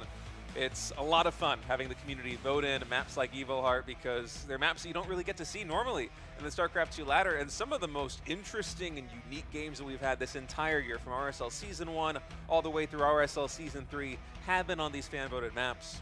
Yeah, shout out to all the people on the Patreon voting for these maps, voting for the players. There we do see Botanical coming through. These players just finishing out the vetoes now as we get ready to go into game number 1. I'm getting so excited here for some offline StarCraft State. I cannot wait. Oh, it's going to be a lot of fun. And honestly, here for Rainer, I think that he just wants to get warmed up for these later rounds. I know that Jumi is a very tough opponent, but Rainer, he seems so confident coming into today. Feels like he has his eyes on advancing into the top 4 tomorrow. He's not looking just to win 1 or 2 rounds here. He wants to go all the way. And for Jumi on his side, if he can make an upset and be the first Protoss player to win in the round of 16 here in the LCQ, that would be very exciting. Yeah, that would be sick. Like you mentioned earlier, Rainer is one of the favorites to go all the way through the LCQ. We do, of course, have Maru sitting in the top side of the bracket, potentially one of the other strongest players in the LCQ. It would be epic if these guys were to meet down the line. But right now, he has to go through Jumi. He's going to be looking to make this upset here.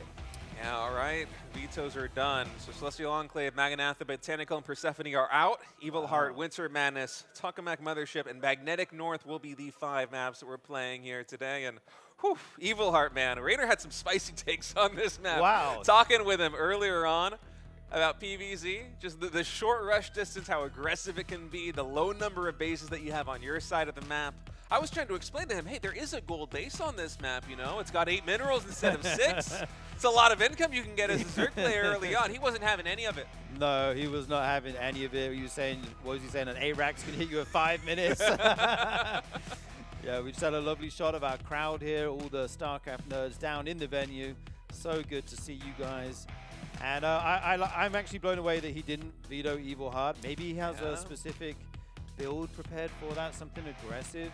I think we saw ZVP, it was classic against, was it Shin, where he went for the gold base? And he It might have been, yeah. Yeah, it was definitely classic. I forget the Zerg, but he took the gold base. He went for a roach all in off of that with the extra income. That was a pretty wild game. Maybe we'll see something aggressive like that come out if you do let that map go through the map vetoes. I feel like you kind of have to, right? Especially as a map number 1 here in this best of 5, because so much of a best of 5 is just about getting the ball rolling. How often do we see a player go 2 up and then lose a series? It feels like basically never. So if you can win game number 1, game number 2, you're going to have a lot more flexibility in terms of, if you want, gambling in map number 3, map number 4, map number 5. You want to give yourself a little bit of breathing room. So the fact that Evil Heart did not actually get vetoed by Rainer, despite it being, frankly, what looks like a very poor Zerg map, unless you're going to play aggressively, makes me think that he has something very special prepared. But folks, I think we're getting ready to go into game number 1 here in just a moment. The stage is set. Oh, it's an epic stage too here at the RSL Offline Finals. Yeah, the production is on point here, guys. We're getting into it soon. Map number 1 will be Evil Heart. Get ready for some fireworks. It is gonna be Rainer versus Jumi. Best of 5. Map number 1 is Evil Heart. Let's get this thing going, guys. Oh, All right, spawning down in the bottom left on Evil Heart, the blue Protoss player. It is Jumi.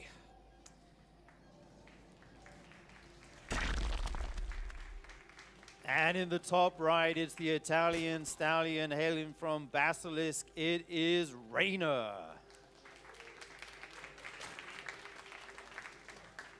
Going to be a really exciting match between these two. Rainer has been so on point this entire year.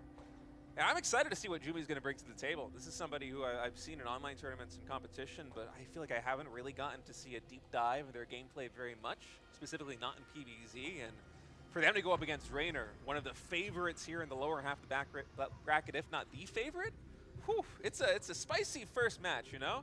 Yeah, it's definitely not an easy first game, but I mean, this tournament is stacked. Let's just say it. The LCQ is full of amazing players. Even if you don't get Rainer, you might get someone really difficult. So you got to play someone tough pretty early on in this tournament. Right now, we do see it's Hatch Gas Pool coming out of Rainer. The Gateway going down for Jumi as well. We'll have to see if he's going to go for the Nexus or the Core here, see what choices he wants to make in the early game as we start to ramp up here. Yeah, going to be a low ground gateway coming in here for Jumi, and a nice, simple 20 Nexus expand coming through on Rainer's side of things. Just typical Hatch Gas Pool opening as well. So far, everything looking very standard, but one of the things I'm going to have my eyes on here, at least from Rainer's perspective, is how much gas is he actually going to mine? Because if it's just 100 for speed, we might see something a little bit more akin to a normal ZVP game, where he's just going to try and play defensively and reactively here on Evil Heart. But should he continue to mine that gases, there are a lot of aggressive plays that you can go for here with such a short rush distance. Yeah, and also this map doesn't have too many bases. You can take the second, third, and even fourth base somewhat comfortably, but then after that, you're expanding into the corners of the map, and the rush distance is so short between, say, the Protoss third and one of those corner bases. So basically, I don't expect to see any kind of late game transition or anything like that. Something's going to be happening here in the early game or the mid game. Right now, these Lings do send the probe away. Obviously, Jumi trying to get as much info as he can, and we'll go for a safe Stargate behind this. A little bit of a delayed Stargate now coming in right here for Jumi, as Rainer does spot that with the Scouting Overlord here in the main base. First Adept is chrono boosting, going across the map, and so far it looks like Rainer, he's just going to mine that 100 gas, going to Zergling speed, play nice and defensively back at home, which to me is a little bit of a surprise, given that he did not veto this map in the initial map selection. Yeah, I'm really curious what his game plan is here. I did not expect, you know, like you said, 100 gas mine and then take the drones out, take a quick third, try to play what looks, I mean, this looks like an absolutely standard macro game right now, but at some point you do have to mix it up. These Adepts outside the natural here, threatening with shades, probably don't want to commit into a mineral line. Two Queens at the front, will get some decent damage on them before they get to the drones. Rainer pulls away, he loses one, he does not shade away, so he's actually stuck right now. One Adept goes down instantly, the other one will get surrounded by these Lings. 3 drones go down for both Adepts.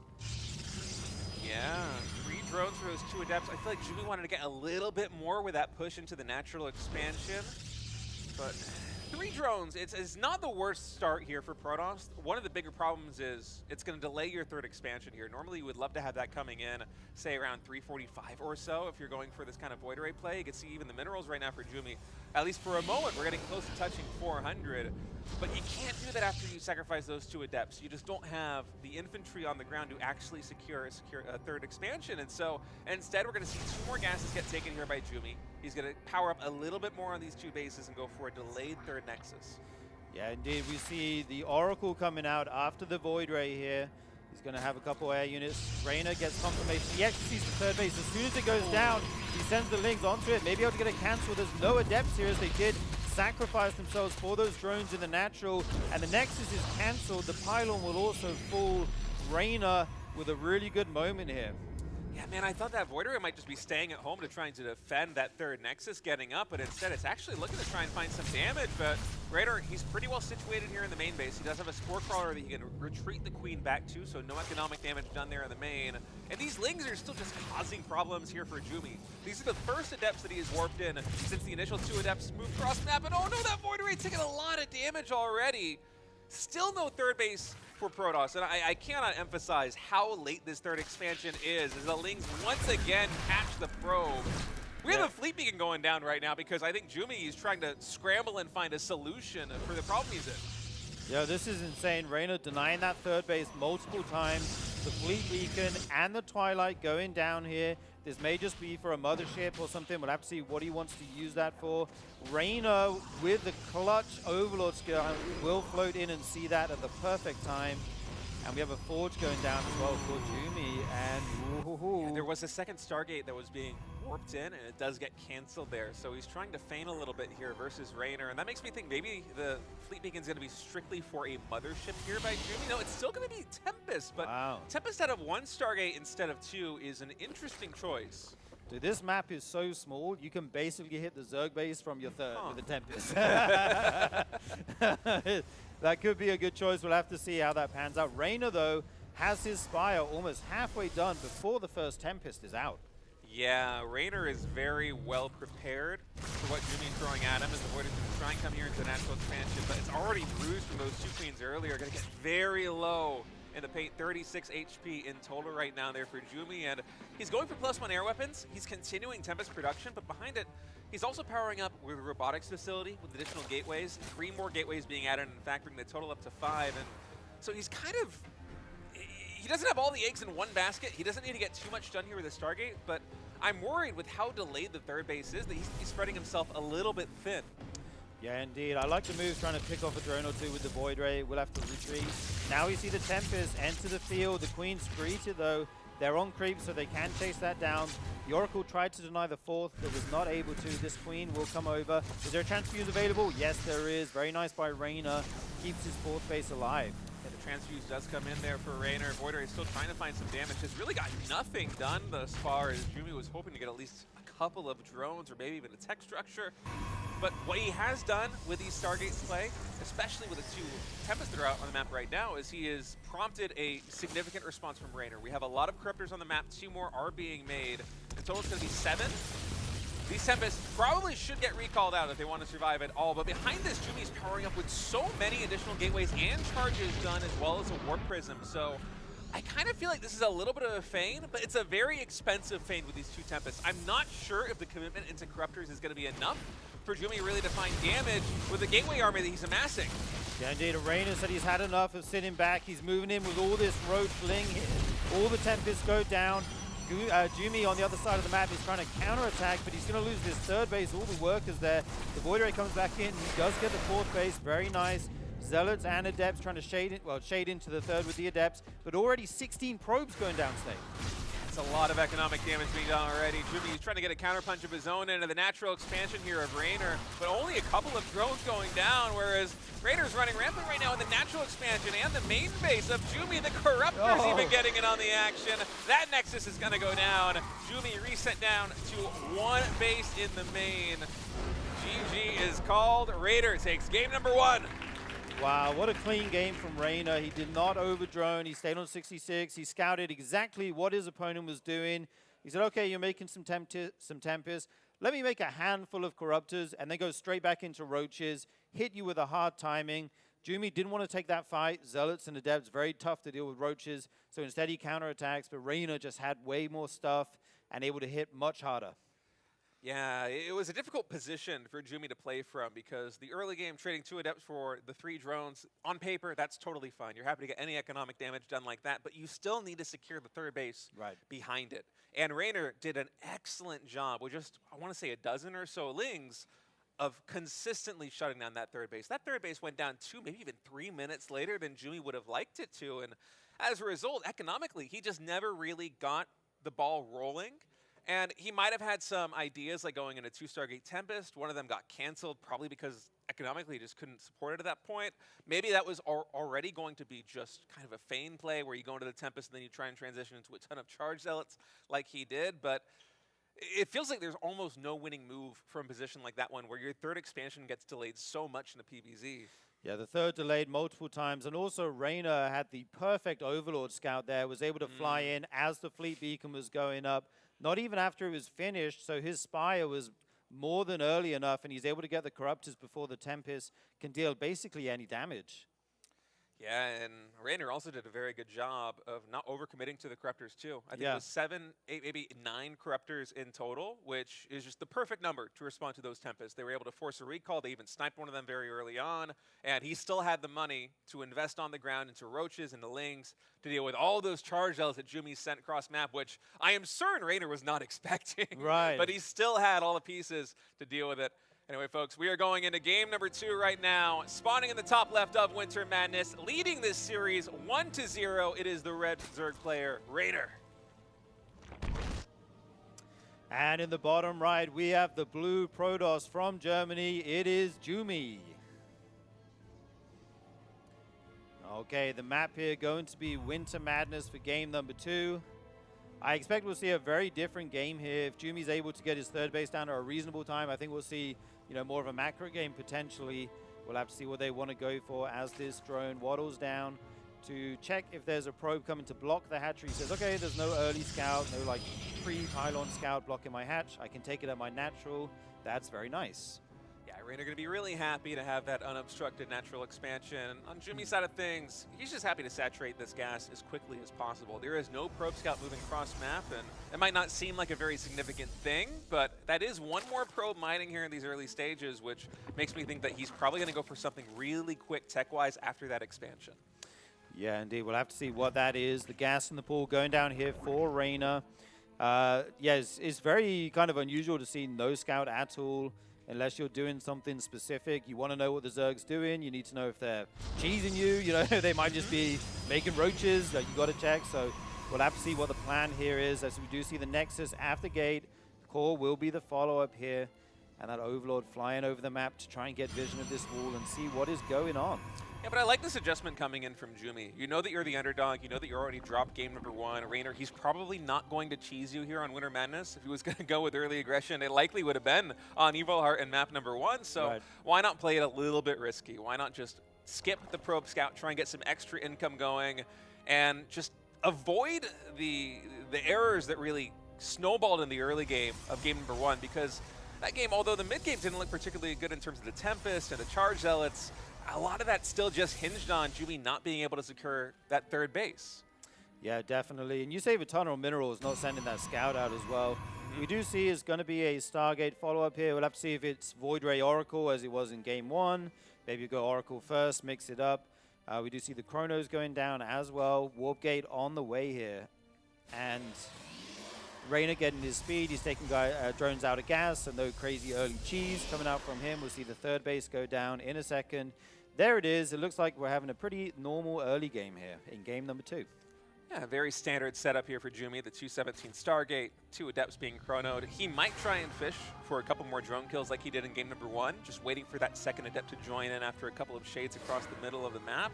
And we actually have a Stalker getting started after those 2 Adepts, so I think that probably hints towards this being an Oracle play, because the Stalker is going to be the unit that you use to shut down the Overlord Scout. And that is indeed what it is. But look at this, man. One cheeky Ling from Rainer going to spawn absolutely everything as we go to the first-person view. Yeah, we see Rainer here. Look how fast this guy is. The Adepts come in. He pulls the drones instantly. Queen will spawn, try and get some damage on these Adepts. The surround goes down. Oh my god, that's like a Warcraft 3 surround almost. 4 units there on that Adept. And he got a probe kill too in the main base of 2 Jumi behind all of that. Was that with 1 Ling? With 1 Ling. That's like a Jadong Ling right there. Unbelievable from Rainer, getting 2 probes. I think Jumi might have gotten 1 drone in total with that, and yeah, 1 drone only. Oh, that's just a fantastic trade there by Rainer. He gets so much value out of these early units, and you have to keep the Oracle at home when you sacrifice 2 Adepts like that in the early game as Protoss. Otherwise, the third base gets canceled, much like it did in game number 1. And so for Rainer, that means that he can drone up freely. He can even delay these Spore Crawlers if he wants to, but I think he's in such a comfortable position. He's like, you know what, let's just check that box off right now. I'll throw down the 3rd Spore Crawler here in the 3rd base, and he can power up to basically as many drones as he wants for the next few minutes. Yes, indeed. The good thing for Jumi is this game he's got his third up on time when he wanted it. It's not being cancelled. He did lose the probe, but at least the Nexus went down first. He's going to be able to play his build order out in a more comfortable way without any hiccups or interruptions. And we're going to see a Robo going down here. He's made another Oracle as well. He may potentially move across the map once a couple units come out to secure his third as well. There we do see 1 moving out right now. Rainer, on the other hand, holding down that drone key, going to be going up into the 50s. He's got his lair on the way and some gases as well. And this is a really interesting transition coming in from Jumi. Almost always behind this Oracle play, we see a Twilight Council and Forge follow-up from Protoss. Instead, it is just that robotics facility, even one Zealot being warped in. So Jumi, he's banging a lot of gas right now, and I'm kind of thinking that must mean this is going to be something like a Robo Bay, right? No, there is the Twilight Council and the Forge. So we're developing, we're getting all the pieces of the puzzle, but we're doing it in a slightly different way. And I wonder how this robotics facility is going to be utilized as a result of that. Yeah, Jumi with his own slight twist on the matchup. It is actually going to be the Robo Bay, as you said. Wow. Huh. Yeah, slightly changing the order there. We'll have to see how he's going to use, I mean, presumably Colossus. Yeah. This Overlord floating in again, though, for Reyna. And even with multiple, well, with a couple Stalkers out, it's not, this is wild, just morphing the Overseer in the base here. Will the Stalkers be able to DPS it down in time? Can they actually? It'd be huge for Jumi if he it. could deny the scout. Oh, it finishes! Just in the nick of time, but he goes down to the south. He doesn't go to the north, so he does not spot all of the tech coming in right now. Just the robotic spade, but did he actually click on it? Because through the fog of war, it's very hard to tell whether that's a gateway, whether it's a Twilight Council.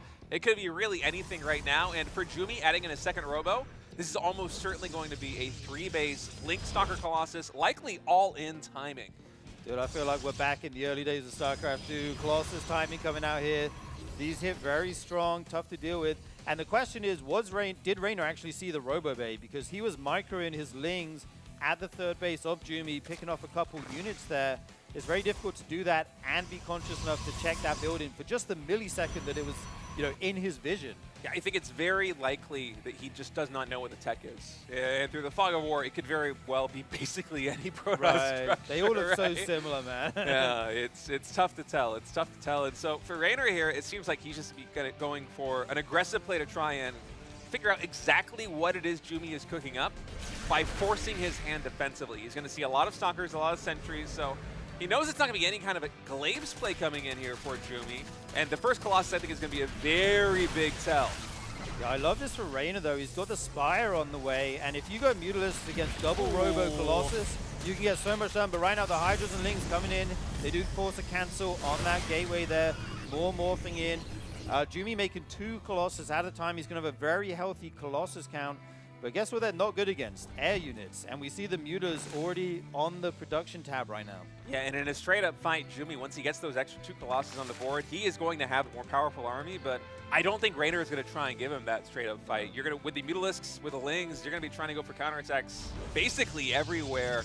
And it's going to be up to Jumi to try and navigate defensively what Reyna's throwing at him, because I don't think there's a plan for a 4th base. We're sitting at just 66 drones. That is exact 3-base saturation. There's no 4th base being taken. The Warp Prism is getting started. We do have +2 ground weapons, which hints at a possibility of a transition, but realistically, I think Jumi is trying to get a lot done right now.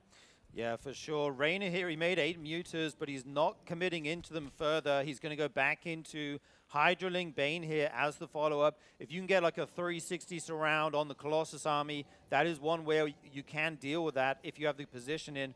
Right now we see these Mutas waiting at the natural base. He's going to try and distract the Protoss with these Lings potentially and then fly those in, try and get some damage. Okay, just sends the Mutas in. There's nothing here in the mineral line. These probes will start to fall. Yeah, no static defense here for Jumi besides this photon cannon and the shield battery right by the ramp. So instead, he's going to blink into the main base, try and preempt the Mutaflot going into the main. But Raider, he played it nice and safe, gets 10 probe kills for just 1 Mutalisk. And behind this, so many Banelings being morphed in. 26 right now in production. Baneling speed nearly done. Infestation Pit gets started. And Jumi, I actually thought seeing the Mutalisks might prompt him to just go for the attack. Keep enough Stalkers back at home to nail down the static defense, secure the main base, the natural base, the third base, but he is still powering up on just 3 expansions. Yeah, indeed, and Reyna is in the 80s now in his drone count. He's maxed out, he's got his infestation pit, more drones falling here. Jumi trying to defend as best as he can right now, blinking these Stalkers around, but this is already so much damage for just 8 Mutalisks. Yeah, and Reyna right now, he's sitting on 80 drones. He's going up to 5 bases. Jumi is going to the Templar Archives on these 3 bases. So for whatever reason, he just does not feel comfortable leaving his corner of the map. Maybe he just fears the potential base trade. Maybe he doesn't think that's going to go his way. But realistically, he's not going to be scaling very well into the mid game unless he secures those expansions. I mean, yes, you are going to have enough gas for what, two, maybe 3 Archons in total. Right. You could add in a couple of Charge Zealots as well. Your maxed army will be very powerful, but look at Raynor. He's already maxed and he's starting to build up a bank. Yeah, indeed, and he has his hive halfway done already. He'll have access to lurkers once that den is finished. So I think Jumi needs to make something happen before that lurker den is finished and he gets a good count of those out, because they will deal very well with the Colossus. You just come back in, but there is a cannon here now as well as a shield battery. Not too many probes going to go down. The Stasis Ward is propped early by that one Ling, and Jumi's getting ready for a big attack here. Yeah, he's committing absolutely everything here, and Raynor, you can see he's setting up for a 3-point surround from the bottom left, the top right, and the top left. There's one stasis trap in position here for Jumi for him to retreat back to. Instead, he's going to pivot down towards the 9 o'clock expansion. Raynor will have to reposition once he spots this, maybe try and take the high ground here to the right of this army. This Colossus, it packs a lot of punch, especially with all of the force fields available here for Jumi. Okay, we'll get that one base to the Zealous, but this looks like a trap. There's a full surround with the Ling Bane. They try to roll down. Force fields block the front, but they cannot block the back. Even a 4th attack angle here for Raynor. So many Banelings rolling into this Protoss army right now. The Stalkers standing strong as best they can, but there is so much Zerg. All the Colossus go down here, Stade. A very nice fight by Raynor. Yeah, it's just a perfect surround with no Warp Prism here on the front line. There's not going to be very many reinforcements coming in for Jumi. Yes, the Zealot run-by was able to take down the 5th base, but Raynor, he's still powered up on 76 drones, on 4 bases. Jumi, the main base, is starting to mine out. The natural expansion is starting to mine out. He has to get something done, but Raynor is just overpowering him in the center of the map in what should be Jumi's moment. And Raynor's already making his hive upgrades. He's not like all in or anything here. It's actually Jumi who committed super heavy. The wall is open, in come the Lings. How are you going to deal with that while the rest of the Zerg army goes to your 3rd if it does decide to?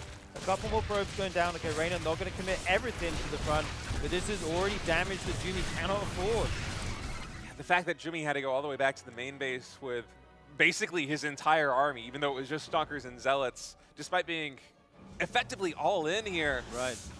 It's so painful. I mean, he might have one more shot if he pushes again, but this isn't the 3-base economy that it was a few minutes ago. These bases are already starting to mine out. The mineral income is huge. It's about 1,000 minerals per minute in advantage of Raynor right now, and even more probes might be going down here at the 3rd base. There just isn't much mining here for Protoss. Yeah, indeed. Raynor preserved these Mutalisks so well. They're even now still trying to get damage done. Really good multitasking by Raynor.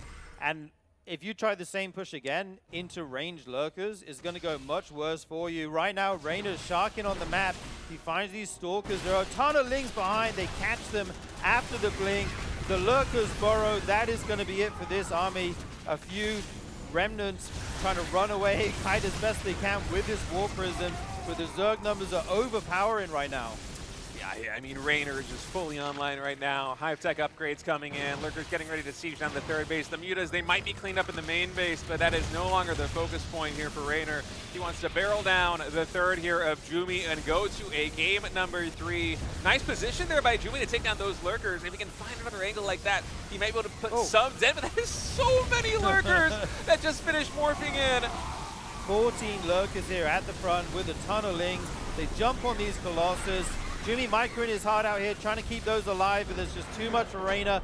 GG is called, and Raynor goes up 2-0 in this series, State. I mean, that was just a beautiful surround, and against a very dedicated push coming in from Jumi. He did not rush that at all. He stayed on those 3 bases basically until the main base was halfway mined out, and at that point, he was nearly maxed. He had Archons added into the mix, plus your ground weapons, I believe, was done. We had, what, 4 or 5 Colossus in total? That army packed a lot of firepower. We even had, I want to say, maybe 10 plus force fields available with all the energy on those sentries, but he just wasn't able to find quite the right angle. You could see him just quickly rewinding through that game, trying to figure out exactly what went wrong. But really, I think the story to me was just that Raynor was on point from start to finish. You think of all the little tiny interactions that these players had, and it almost always felt like Raynor was the one getting the advantage. The pro gamers are so smart. If I watch a replay at that speed, I don't see a damn thing. I'm like, oh, okay, I died. Okay, next game. But I want to go back to the engagement there when Jumi pushed with the Colossus the first time. That was kind of the big moment. It was a one-shot punch build. You have to deal a ton of damage with it. And the engagement from Reina was so beautiful. Coming in from 4 different angles. If you send everything at the front and he gets force fielded, you can just die. Yeah, I mean, that is the real strength of the army composition that Jimmy had. He had those Archons there in the front line. You have a lot of Colossus, which do very good damage in a straight line. And so you kind of want to try and focus the fight in a choke point. But Raynor, when you give him that much time and that much map control for the majority of the game, it's very hard to box him in. I feel like Raynor is among the best players in the world in terms of just navigating their army position on the map and making sure that they have a surround coming in from multiple angles, because unless you have like 8 sentries with that army, unless it's like MC from like the OG GSL days, I do not see you blocking off all those different entry points, all those different ramps and chokes. And it really just takes away from the firepower of the composition that Jumi was building up to. Yeah, definitely. And I'm just thinking about the Mutalisks as well. I think that was so well done. It's really scary for a double Robo Colossus player to see Mutalisks, because if they commit into them and you keep making Colossus, eventually you don't have the anti-air you need. But he just made 8. He said, okay, that's enough. I can kill a ton of probes with this. I can annoy you, make you pay a ton of attention to your bases, bring the Stalkers around, and they got a lot of damage done. He turns that into a victory. But never mind that, guys. We are going into game number 3 here on Tokamak. In the top right of the map, it is the red Zerg Raynor. And spawning in the bottom left, he is down 0-2 in this series, but would love to start a comeback now. Give it up for our Blue Protoss player, Jumi. All right, here we go. Raynor now on match point here in this series. This is a best of 5. So if you have anything special planned for this series as Jumi, now is the time to bring it out. We did see 2 different builds here from him so far, so bringing a bit of variety to the table. We love to see that. Raynor, on the other hand, I think he feels comfortable to just say, you know, playing reactive Zerg macro games here. Yeah, I feel like what Jumi has shown early on is that he's going to be able to trade, or he's willing to trade some early map control just to try and get some economic damage done. Like those 2 Adepts, sacrificing them early on to get, what, 3 drones in game number 1, and I think 1 drone in game number 2. If Jumi continues to play that style, then Raynor can absolutely just be as reactive as he wants, because he has a lot of time and a lot of map to play with. And his scouting has already been so on point between Game 1 and Game 2. And Game 2, he didn't really get all the information that he needed with the initial Link Scout or with the follow-up Overlord and Overseer Scout. But even when he doesn't find the information the traditional way like that, he's willing to be aggressive enough to force Jumi to show his hand. Yeah, indeed. And Jumi's gone for 2 very specific builds here, and both games Raynor's been able to sniff it out with that Overlord. Maybe here in game number 3, as Jumi would, you know, look for that Overlord as it comes in around 5 minutes and try to shut that down so you can keep what you're doing secret. Right now we see a pretty standard opening from both players. We've got the 2 Queens on the way. The core is almost finished here, and the Nexus is on the way as well. We'll see what the tech of choice is going to be here for Jumi. Will it be a Stargate like Game 1 and Game 2? Or will we go down a different path here in Game number 3? It's looking like it is going to be a Stargate once more, as that does get thrown down here in the main base. And my question is, are we going to have the Void Array follow-up or the Oracle follow-up? Because those seems to be the 2 different styles that Jumi is playing thus far. And the Void Array follow-up, things went awry very quickly in that early game. He was not able to secure the 3rd base. The Void Array was sent cross-snap, but wasn't really able to find very much damage. And that makes me want to see exactly what that build would look like if it didn't have a wrench thrown into the gear so early on, right? Yeah, it looks like he potentially wanted to go Sky Toss, but then he was scouted, so he had to cancel that 2nd Stargate. Like you say, we'll see what it is going to be. The Adept's at the front again. He's making another one. Raynor did see the Chrono on the gateway, so he knows these Adepts are coming out very quickly here. He also saw the delayed Warp Gate, so he probably knows it's also a Stargate. They can not make a Stargate, but then what else are you doing with the gas? You know, you might as well make it right away, if not. So Raynor probably knows. Right now, these 2 Queens at the front, trying to deal with these Adepts, zone them out, while the Lings wait in the main. You probably do not want to commit to this Shade. And Jumi, for once in the series, for the first time in the series, will preserve his Adepts and send them back home. Yeah, I like this decision a lot coming in from Jumi. It's going to allow him to be a little bit more flexible with this early Oracle, because these 2 Adepts can anchor the defense here at the 3rd base. In the long run, he might get a little bit more economic damage done as a result of this. He might also force Raynor to throw down those Spore Crawlers a bit quicker than Raynor did in the previous matches. So we'll see how this goes. Oracle, it seems like we'll be on a beeline towards the main base right now. Overlord might have just barely spotted that. Yeah, indeed. Raynor may know. The Lings come into the third now, not able to get any damage done as the Adepts are alive this game. That Oracle going straight to the main base. There is a Queen and a Spore there. 2 more Queens at the third. He's not going to go there. Goes into the main.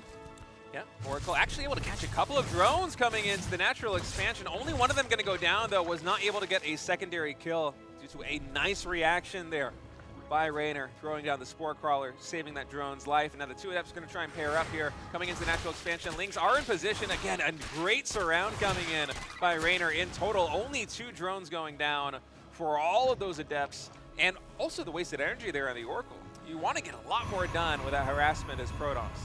Yeah, for sure. Raynor's defense on point here in game number 3. We see more gateways going down. There's a Twilight. There's a Forge.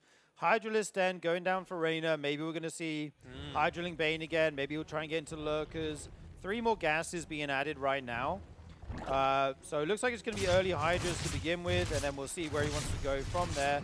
These Oracles forced to split. None of them going down, but taking quite a bit of damage here, actually. This one deep in the orange already. Yeah, I think Jimmy perhaps wasn't expecting the Queens to be so far forward there on the creep. Yeah, indeed. Charge +1 on the way. Templar Archive, so we may see Storm for the first time in this series. This is a good mix-up by Jimmy. Yeah, Templar Archives coming through. Also, Charge Before Blink, which is an interesting choice coming in here by Jimmy. He is taking a very fast gas number 5 and 6, as well as the robotics facility. So, kind of similar to what he did in previous games. He's branching out in a lot of different ways right now, but this time, the third base, it finished at a productive timing. He's not too far down economically. It's actually only a 1-worker difference because Raynor's really starting to power up with a Hydralisk on his side of the map right now. And Storm, it isn't quite as strong a defensive tool as it once was. We have had a couple different patches come through here, and specifically in PvZ, the changes into Storm, they've nullified it a little bit when it comes to defending hardcore 3-base aggression from the Zerg. Now, Raynor, he's still only sitting on about 60 or so drones. He's going to be powering up to 67 in just a moment. But this is a lot of firepower coming in. And so, Jumi, I love this addition of additional photon cannons and shield batteries, because if you're just relying on Storm, that is not going to get it done here. Yeah, a lot of Hydras and Lings coming in here. Tons of static D on the way. Storm is not available for this fight. That one high Templar doesn't go down. So many shield batteries. And this is kind of a ragtag army from Raynor. Yeah. Not a ton of units with this. Just a bit of pressure, I guess. I feel like that's the least number of Hydras I've ever seen move across the map to try and attack. It's like 4, right? It's like 4 or 5 Hydras with a couple of Lings. A little tiny hit squad trying to snipe down those Templar. They were not able to make it happen. Behind it, Raynor, he realizes that it's probably going to be hard to get a lot of damage done on those 3 bases because of all the static defense that Jumi has created at the third. So instead, I think he's going to pivot into playing a longer game. He's throwing down the Infestation Pit. He's going into Lurkers. This signals to me that Raynor wants to tech in a hive. He is comfortable going into a later tech stage. And with this army right now, I would be surprised if he committed to try and take down this army or this third base. I think Raynor just wants to posture, open up some avenues of attack, and delay the 4th base of Jumi. This is so wild from Raynor. He's making it look like he's being aggressive, but he's actually teching like crazy behind this. He's going to hive. He's getting his Lurkers. Overlord speed, range, +1. He's posturing like he's being the aggressor, but he's here on 87 drones. He's got an insane economy behind this, even taking the 5th base now. And I think now Jumi has a decision. Is he going to try and make this work on 3 bases, or is he going to try and get his 4th up? The fact that he's going for the Fleet Beacon makes me think it's likely going to be a 4th base. It's likely Jumi signaling his hand that he wants to go into a later game. And we haven't really seen late game PvZ from these two yet in this series. Game 1 and Game 2 was Raynor finding very early advantages and just continuing to compound on those to a quick win in the mid game. And game number 3, this is the best that Jumi has looked so far.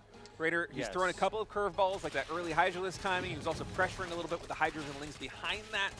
But Jumi, he hasn't taken too much damage. The harassment wasn't the best, as you can see by the income advantage right now. It's heavily in Raynor's favor, but tech-wise, Jumi, he's teched up very aggressively into the Fleet Beacon and into all of those storms, and he hasn't suffered too much damage just yet.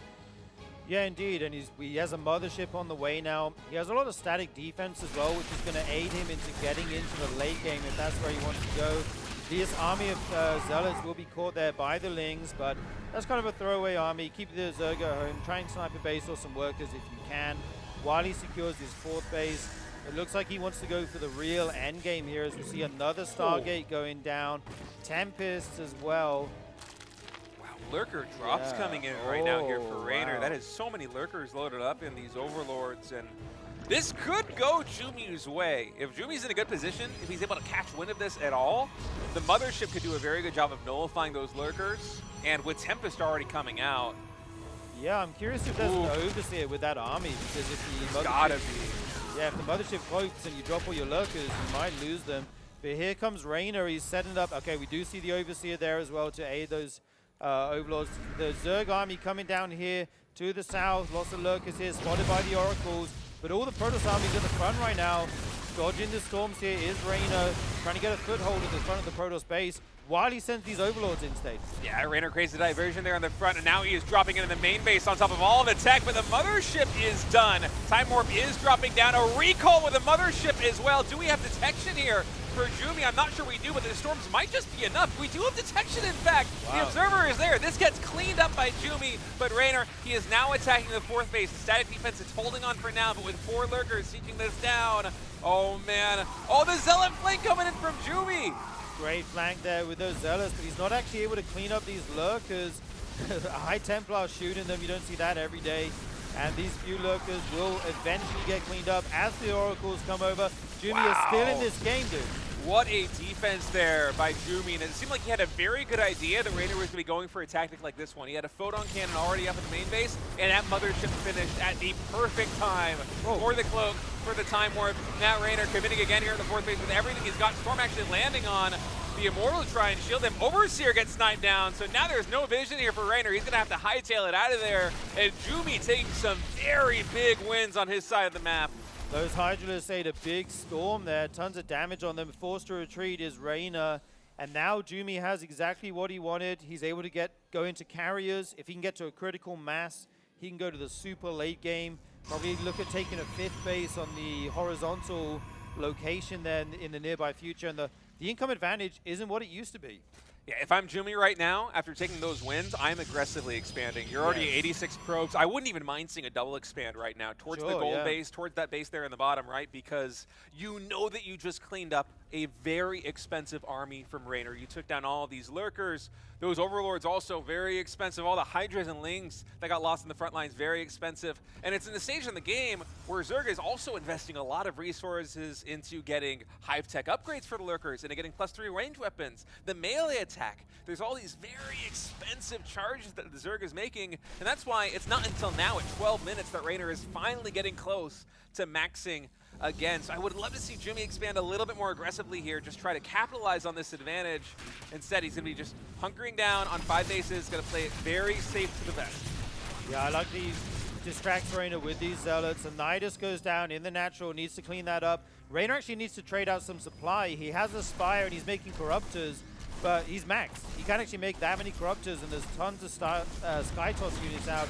The Lurkers do manage to get out, even though the Nidus goes down. Instantly remake another one. Just so many problems to deal with here for Jumi as the Lings and Hydras come into the new base as well. Army a little bit out of position right now defending the 4th base, but he will get there in time to clean this up. And with detection, these Lurkers once more going to get cleaned, but 18 probes do go down. That looks very significant, but the fact that we're only on 5 bases right now as Jumi, we're still at 70 probes, I don't think you're minding losing the probes all that much. Yeah, you can definitely remake them quickly when you're on 5 Nexuses as well, you know.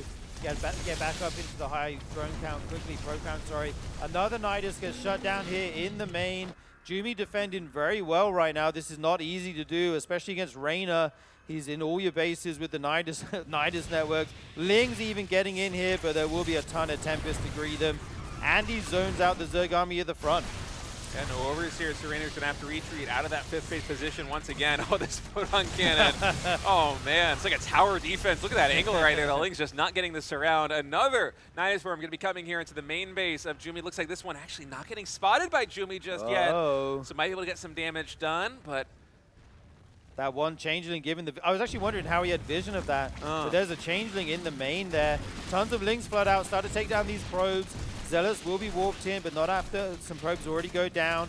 And these Zealots with, I think they have Adrenal now, going to town on all those workers. Ooh. The Protoss army is moving out those states. Yeah, Chumi getting very aggressive right now. 4 more Templar also being warped in as Raider looks like for a moment he was considering throwing some more units in the Nidus Worm. Instead, he's going to focus on defending against this push. There's a lot of Sky Toss here, and I don't see too many Corruptors out on the field for Reina right now. 3 carriers, max interceptors, a lot of Archons, the Mothership. Maybe you can deal without it. There's a few Tempests in the mix as well. The Nidus falls down. It would be very nice for Jumi if he could get a base. The Corruptors actually don't see that War Prism there, as there's a big fight happening here at the front. Yeah, Chumi looks like he's going to be able to take down this gold base. Raider trying to find a surround right now, but his forces, they're spread a little bit thin. This is a perfect Protoss army right now to just take these bases, especially with these high energy, high Templar over here anchoring the position. Those Archons could be attacking the base now in the top left in Storm. We're talking about it not being quite as good a defensive tool, but against Lurkers, it is so much better now. The overall damage, unless you unburrow and get out of there, it's a lot higher as these high Templars very much pulling their weight. And with a big warp in the main base, Raynor now has a lot of problems to deal with and only 4 larvae. He cannot spend the bank that he's got. Wow, that's insane. He's spending this lava frantically, even making ultras right now. He doesn't have a ton of anti-air though, only some Corruptors coming out now. Look at this army from the Protoss.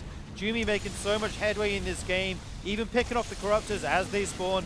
Another base will potentially go down here. Jumi in a great position right now.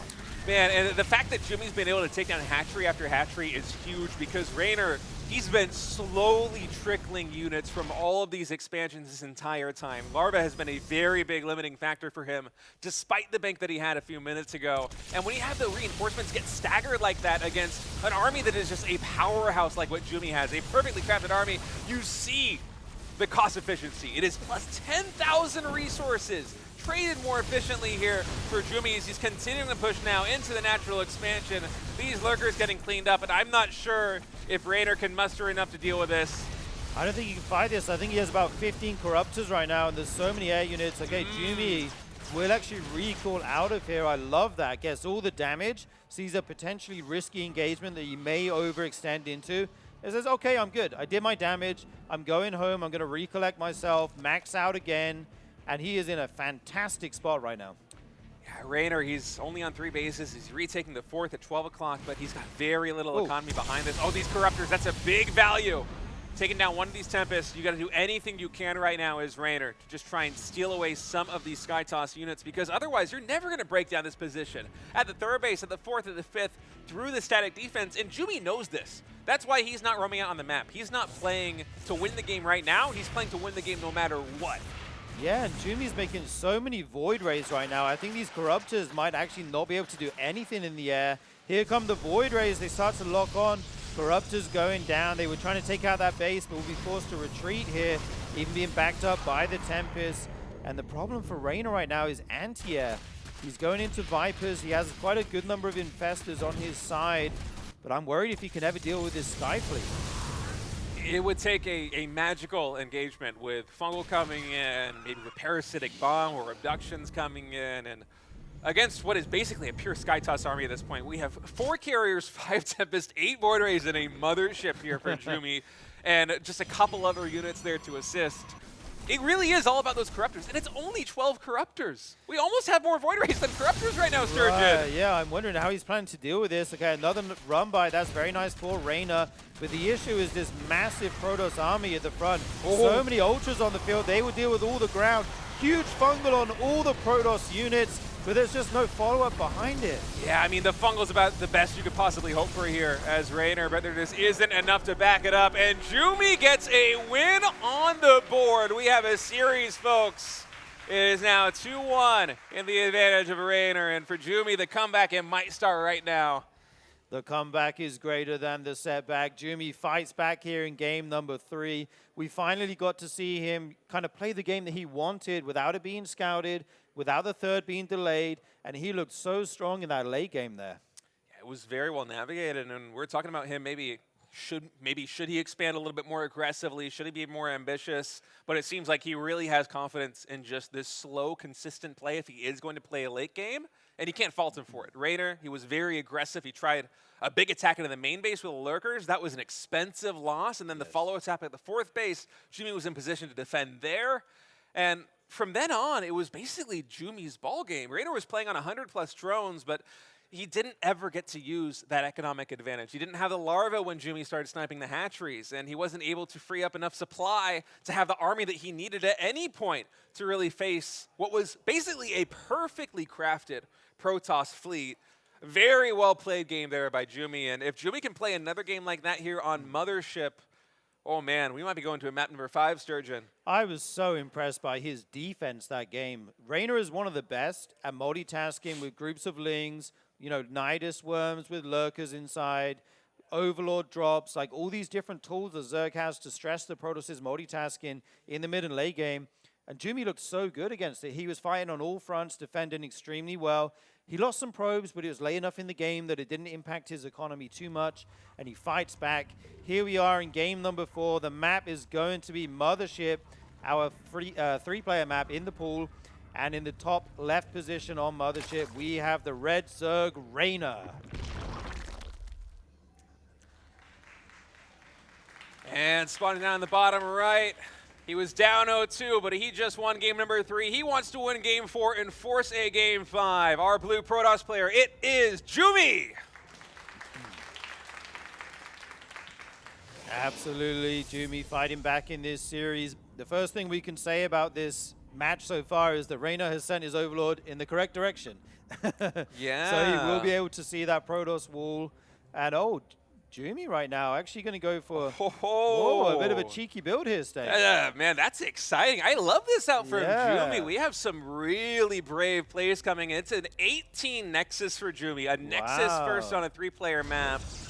And had Raynor gone for something like a 12 pool here, which, Wow. I mean, it's very unlikely, but hey, it is a possibility. Yeah. Well, that would be Jumi just taking the L. He would probably have a very hard time surviving into a game number 5, but as it is right now, playing the map, the fact that Raynor does not know where Jumi spawned because it is a 3-player map, Jumi taking a little bit of a risk right now with the Nexus first and no scout.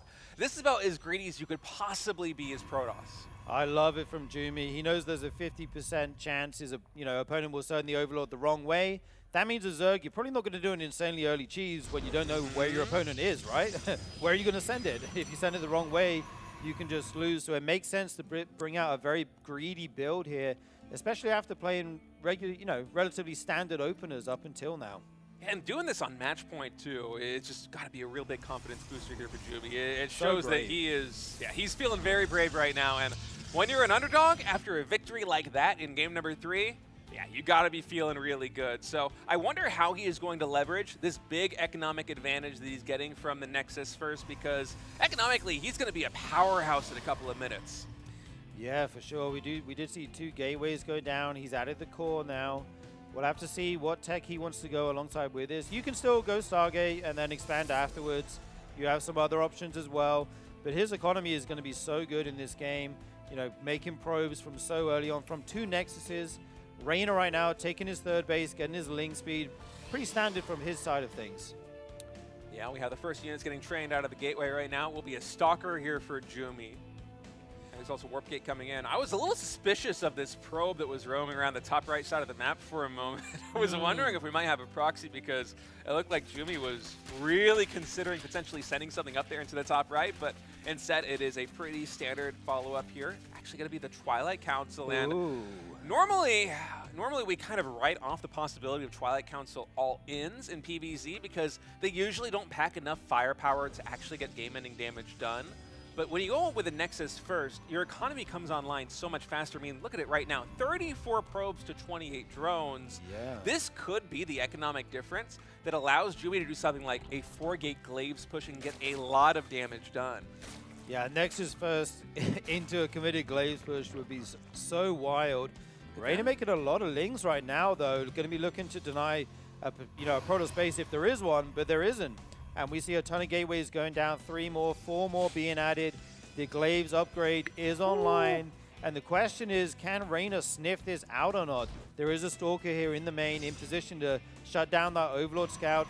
He will see it soon as it just comes into vision now. He's got to kill that as quickly as possible. You don't want it to see the Twilight. It's just outside of his vision. Oh, it's just outside of the vision. He just doesn't see it. Okay. It's the tiniest sliver, but that might be enough time. Okay, Jumi, now he is going to react. That might have been enough time for Raynor to see everything. He will see the Robo, and he should be immediately hearing alarm bells ringing in his head, because if you see a Robo on 2 bases like this, it is going to be some kind of aggressive play, and he sees the Twilight Council getting chrono boosted. So Raynor, right now, it's all hands on deck. No more drones. We need to defend this push. There is an additional layer behind this, which is the DT follow-up here by Jumi. Might be going into Archons. He has a War Prism. He can do an Archon kind of drop harass. But Adept's moving out right now. The Lings are actually trying to, force a counterattack here, but there's a Stalker in the wall. A few more units coming in. They will be able to hold this position. Okay. All right, we do get in position there, the Adepts. By Jumi. That's so scary for a moment. Yeah. And keep in mind, we have a lot of gateways here for Jumi. It is not just 4 gates, it is 5 or 6 here. So he has 4 more Adepts warping in on the front line, 6 gateways in total. And for Raynor, he's basically just sacrificing this 3rd base right now. He's like, you know what? I'm on 36 drones. I'm just going to mine the man in the natural. I just want to survive these next couple of minutes and not take any damage from this glaive attack.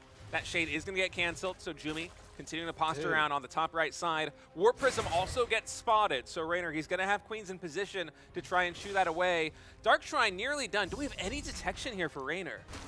I haven't seen an oversaw be made yet, but these Adepts get caught. They are forced to recall. DT is warped into the main. There's a Spore already in the main, so Raynor has detection here. Raynor defended very well.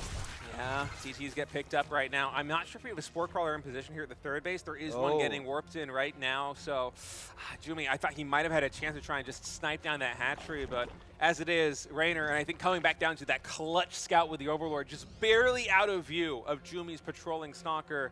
He was able to suss out this timing attack is coming, and he's able to deal with it very effectively. No big damage done. But let's not forget, it did slow down the economic development of Raynor. He stopped building drones, he stopped mining from the 3rd base. It was all about unit production. Jumi, he is continuing to play on 2 bases. He is doubling down, in fact. 2 more gateways in production. Immortal in production. He is not going to be transitioning into a 3rd. He's going to go in for another wave, and he took a little bit of damage when he recalled those Adepts from the natural expansion of Raynor, but he still has a lot of hit points in this army. And the fact that Raynor was so slow economically, this could be an opportunity for Jumi to get a lot done. Yeah, he might lose all those Adepts as they do go there into the base. And like you say, Jumi is not macroing out of this. He's making more gates. There's going to be a follow-up all-in basically here. Double Prism. Double Prism. Love to see that. These Adepts find roaches. That's kind of tragic. They need to get out of there. Oh, that's so painful. I think Jumi maybe just a little bit out multitasked right now, trying to manage the War Prism in the main base and the natural expansion.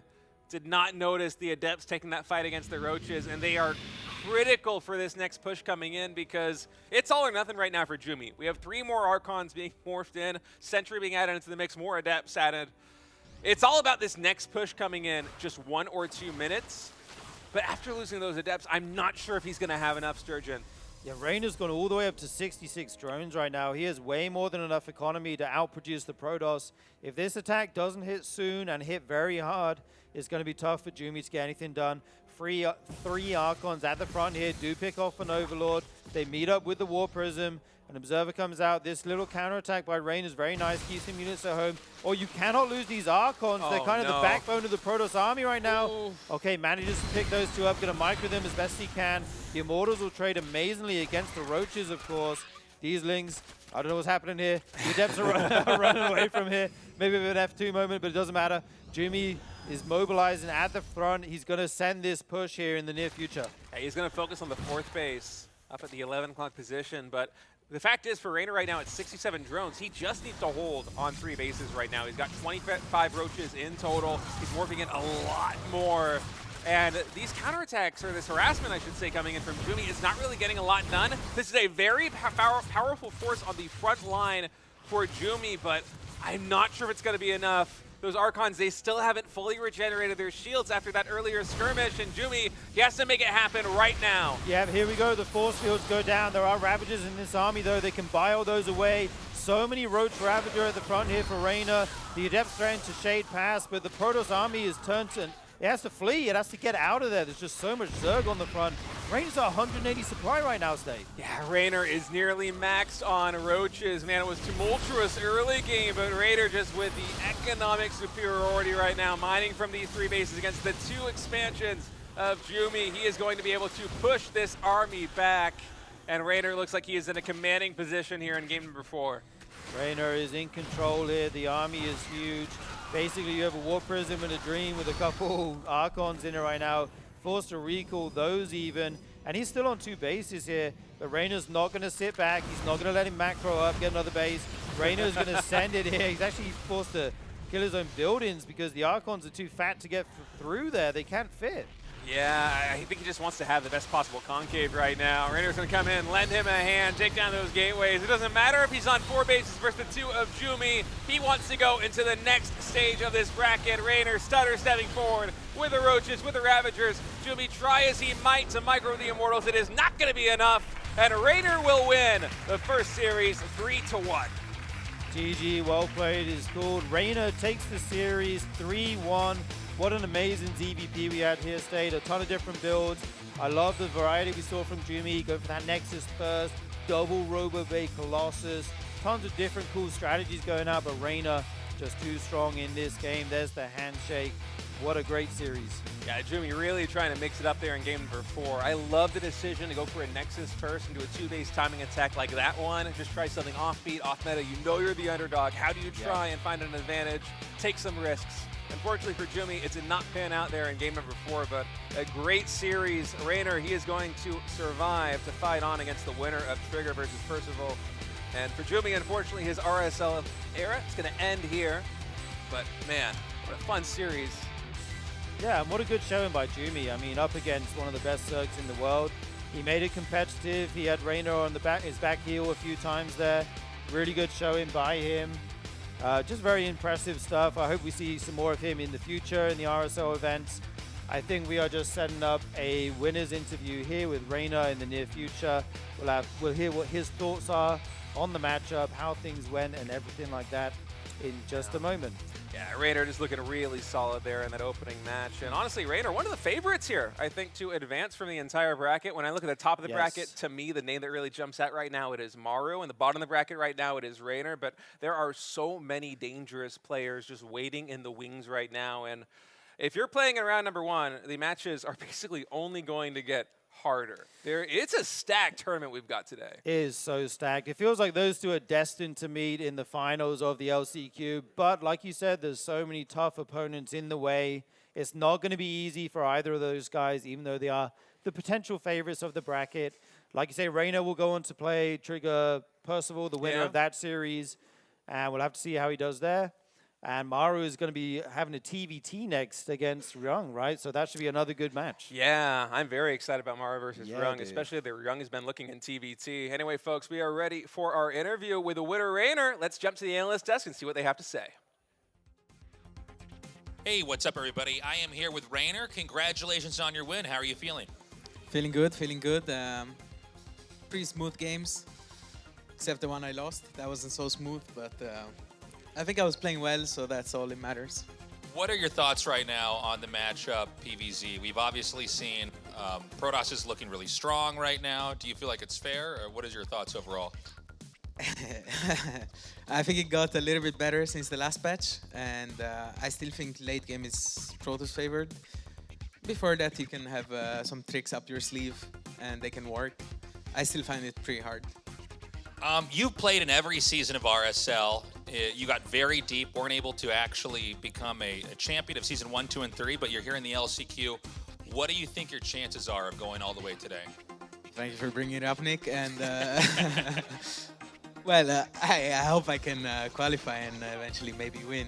That's the goal, you know. Like, that's what I'm here for. I'm not here to mess around. I guess my chances, I don't know. It's hard to say what my chances are. The tournament is obviously really difficult. It's the best here, and it's only one slot, so it's gonna be a fist fight. Are there any players you're really trying to watch out for? Anybody who you think is going to be like maybe the biggest challenge going forward for the LCQ? Well, obviously everyone is scary, but I'm particularly looking at Solar and Maru. I think those are the guys that give me the most issues in the bracket. So if someone else could take them out, very happy. Well, congratulations again, man. Your next match is coming up in just a little bit. We are going to go to a short break. When we return, the RSL offline finals day 1 continues on. Everything you can to get an edge in this game. Yeah, the harassment with the Zealots at the third base and the Adepts down to that planetary is just getting so much value. As another blink forward, these Vikings a little bit exposed here on the front line. Colossi eventually will get taken out, at least one of them. No focus fire on the low HP Colossus, so it will remain standing for now. Oh man, the damage is so evenly distributed, but Beyond coming in from the flank with more Marauders able to stem forward, and once again, the splash damage for Classic is reset down to 0. There is no Storm Tech follow-up behind this. Energy recharge, not going to be able to do very much back at home. We do have 2 more Disruptors about to pop, but these Zealots are basically all he's got. That's an incredible swing from Beyond. I cannot believe that he was able to actually keep his units at the top alive long enough. Runs away from this Disruptor shot as well. 2 Disruptors were used in the last fight by Classic that got completely dodged, doing 0 damage in the same exact spot as well. So a bit of a misuse of some of the Disruptors in the army. EMP blanketing all of the Zealots as well. These splits continue to be so excellent. Target fire as well from Beyond. He's finally finding his groove in this series and is doing excellent here. He needs to get some of the more reinforcements getting on into this fight though, because the Zealots will start to clean this up if the medevac energy is not there. So Beyond will have to be forced back right now. But again, look at this medevac count. I can't even believe it. He's got a medevac for every single unit, it feels like. And it's gonna at least deny Beyond a win for now, but Classic continues to be reeling. I mean, look at this, 12 Zealots, a Stalker and a Sentry. That is not the army you want 18 minutes in to a PvT.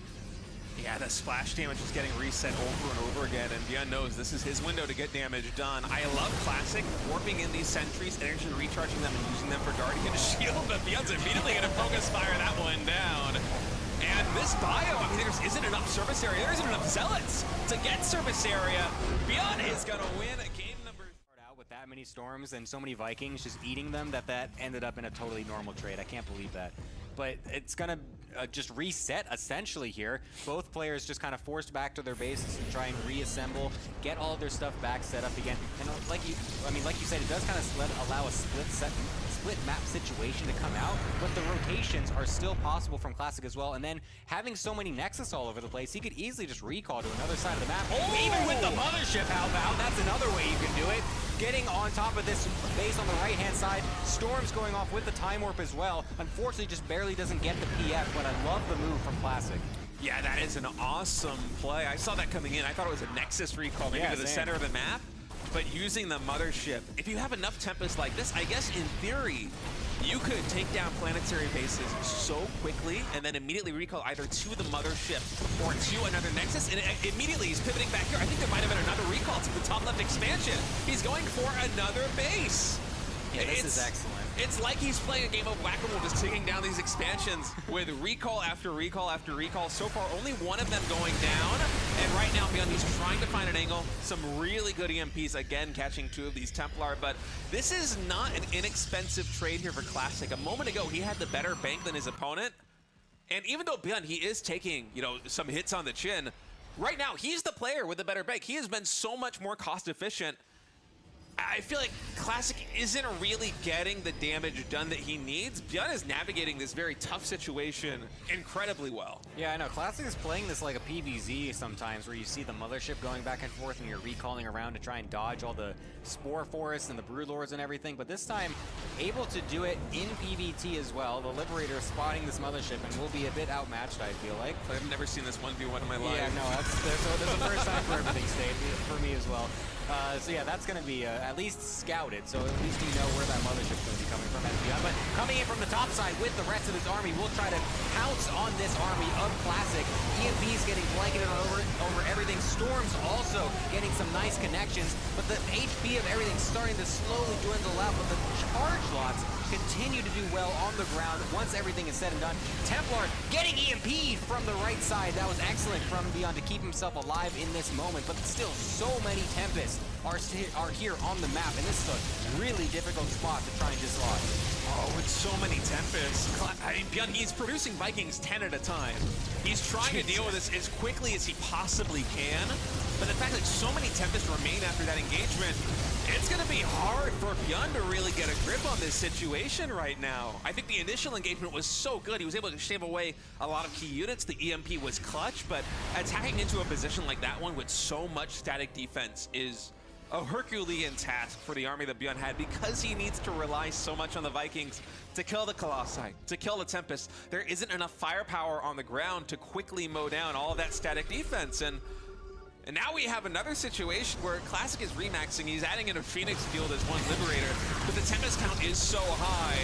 How many Vikings do we actually have? I feel like this must be like 16 Vikings in total. I can't believe how fast he remade these. That's actually ridiculous. The amount of production on the field right now for both players is absurd. The time warp is very nice here to try and get more pot shots, but unfortunately, the Mothership is suicided to deal with that, or to actually get that off. There is a nuke in play possible for Byun. We'll see where he wants to try and throw that at a base or try to actually dislodge the army or something. But these Tempests, God, look at once they can actually get on top of a base without anything firing back, that just gets deleted so quickly with the upgrade there against structures as well. This is going to get very awkward for Byun to actually try and continue into this. These ghosts are just suiciding themselves as well into the fight. That's so unfortunate for Byun, mismanaging a little bit now that things are getting really scrappy. He needs to try and keep those alive. I feel like that was a lot of the ghosts at that point. And you also notice now, you were saying earlier that Byun was the one with such a good bank. He's now the one that has got less than 200 gas in his bank at this point. When you're trying to make this many ghosts, this many Vikings, you need a gas bank. And this is not something that a Terran usually has to suffer with, because usually they're the one banking so much gas. But I mean, this is going to get pretty awkward if this continues to go this way for Byun. Man, Classic moving in again at this 5 o'clock position. Vikings able to snipe down at least one of those Tempests, but the bio will get cleaned up here by the Nexus. Big Storm again, catching a lot of these Vikings. They are trading relatively cost efficiently right now with Classic, but the remax potential for Classic is huge. We have a big warp in of Zealots. One Storm available right now for Classic with this army. Tempest count reset down to 4, but the Viking count also is very low at 5. And for Byun, I mean, I know this guy loves his Marines, but he can't really afford to make anything else right now. Yeah, that's really brutal for him. I mean, his army supply is massive compared to his opponent. He's got so few SCVs, but the Storms are going to do so well against what is basically just a bunch of ghosts. I mean, the EMPs, though, are going to continue to come out, and this is going to be very difficult for Classic to actually continue to fight into this. The Time Warp just being thrown down to try and keep the bio away from him. And other than just 2 Templar, we don't really have much splash damage from Classic. And so even though there are just basically ghosts, it's very difficult to actually kill these off. The charge lots need to get on top, and they will try to do so. This is getting very scrappy. Yeah, another blink back behind the static defense. 2 more Colossi just finished up. They're going to be joining forces with this army, and it looks like Classic, he's just going to lose another base. He's going to accept that loss, wait for the reinforcements. That is a lot of Templar. Good lord. I thought he was going to try to do a bunch of feedbacks or something, because he wasn't morphing them into Archons right away, but I guess he probably still could if he could get them just barely close enough. I mean, the Tempests are still here, so it's still possible to try and take little pot shots here and there. Once the bio actually gets pretty low in HP, the Tempests can actually kind of hold their own a little bit. You don't really expect it when the actual fight breaks out, but when it gets really scrappy, the Tempest can actually just start one-shotting all the remaining units. And if that ends up happening, it could be very good for Classic, of course, but he still needs to try and bolster up his splash damage overall, because you need that in this type of a late game situation. Our Observer Mapu just giving us the lay of the land right now in terms of SP and Geysers. A lot of them running out in the initial bases. One of the reasons why Byun, his gas count is so low at this point is because those exterior bases keep getting taken down. We have a Viking, not a Viking, a nuke getting dropped right now on this center base. Does Classic actually see this? I think he saw it last second right there. He's going to lose at least one Templar. Oh man, that Templar. He even recharged that before it landed. He knew he was away. That was some confidence right there from Classic. We'll be able to keep those alive, so Nuke not able to do much but zone the units away. The scans continue to come out from Byun as well to make sure he continues to have detection. A nice time warp on the left side of the arm, but the EMPs over almost all of the High Templar. No Storms available in this fight. The bio going ham on the bottom, getting up close into the Colossi. Vikings also not getting touched. UGMP again on the bottom side, but the charge lots again are the thing that are trying to keep this fight going. For Classic, Vikings getting landed everywhere. This is absolutely ridiculous. One final storm getting thrown down. Is there enough reinforcements? There's Templar coming from every which side. Beyond is forced to run away despite the fact that Classic is only on 120 supply. Oh, those Archons getting some very big shots on these ghosts, man. The Archon countering the ghost is not something you see every day. Usually the EMP just pops them, but those ghosts already so low on energy, and you can see how much splash damage those Archons can do. The ghost count instantly reset. It's just pure bio. But that engagement for Beyond was just masterful. It was so cost efficient. Now more mules getting dropped. And Classic, he has to spend the remaining money that he's got very wisely. No longer does he have the deep pockets. He's going to warp in a lot more Stalkers, a lot more Zealots, and add in 2 more Colossi. That's the choice from Classic. We're not going to have the Tempest fleet in the air anymore. It's going to be a purely ground-based army. I think this is a smart pivot, given the fact that Beyond has been so commanding on the ground. 8K resource loss advantage for Beyond. If we have another engagement, posturing there for Classic. I thought he was going to go for it, but he's just barely shying away. This expansion probably going to get taken out. I love this now as well for Beyond, knowing that the Tempests have been reset, going right back into Liberators, because that's when they start to shine. Nothing to poke away at them from far away. Range also already been on them for a long time as well, so it's very, very, very difficult for Classic to actually push into this army. The zoning is excellent from Beyond, unfortunately walking a bit far into those storms. The storms, despite being EMP'd so often from Beyond are still what are keeping Classic alive. Having so many of them from all different parts of the map, come from different angles and at weird times as well has been very good for him. It's a bit difficult for Classic actually Beyond to actually force out his way into this base, of course being up on a high ground, so he's gonna have to just settle for this base at the front and maybe just relocate a little bit or just re-siege with some of these Liberators. Yeah, those storms. I mean, Beyond has been so clutch with the EMP thus far as another engagement's going to take place right now.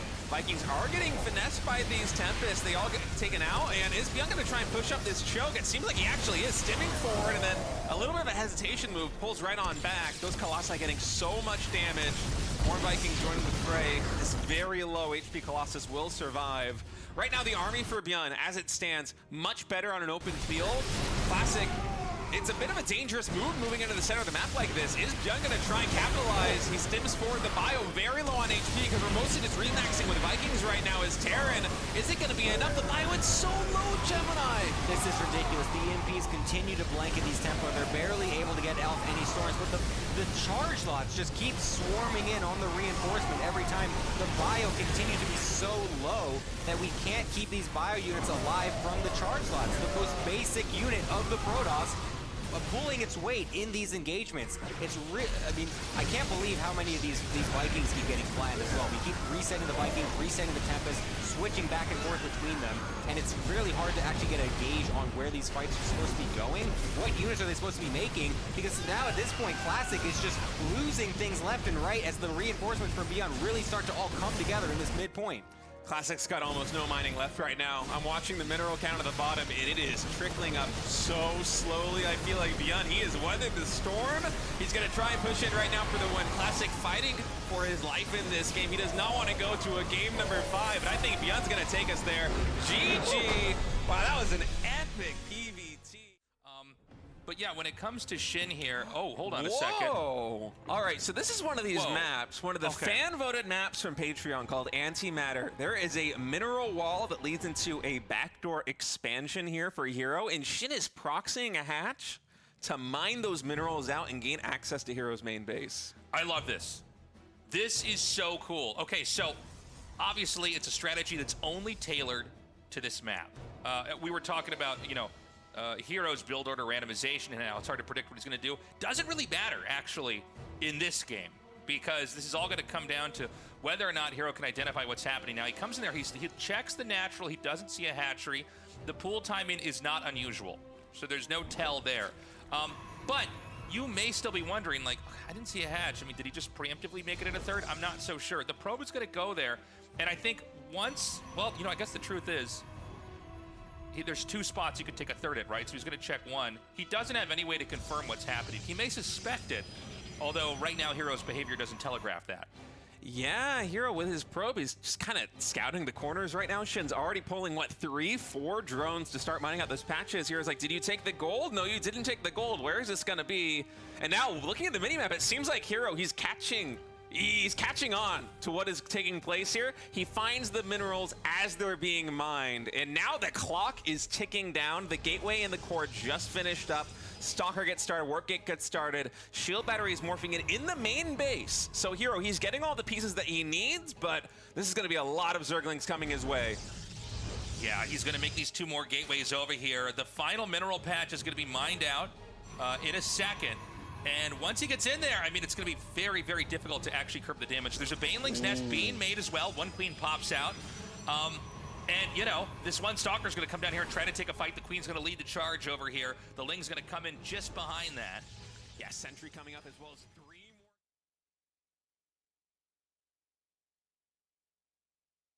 more. Hey guys, welcome back to the RSL. We are continuing forward through this last chance qualifier day. I am Artosis, joined by Sort of. How are you doing, my man?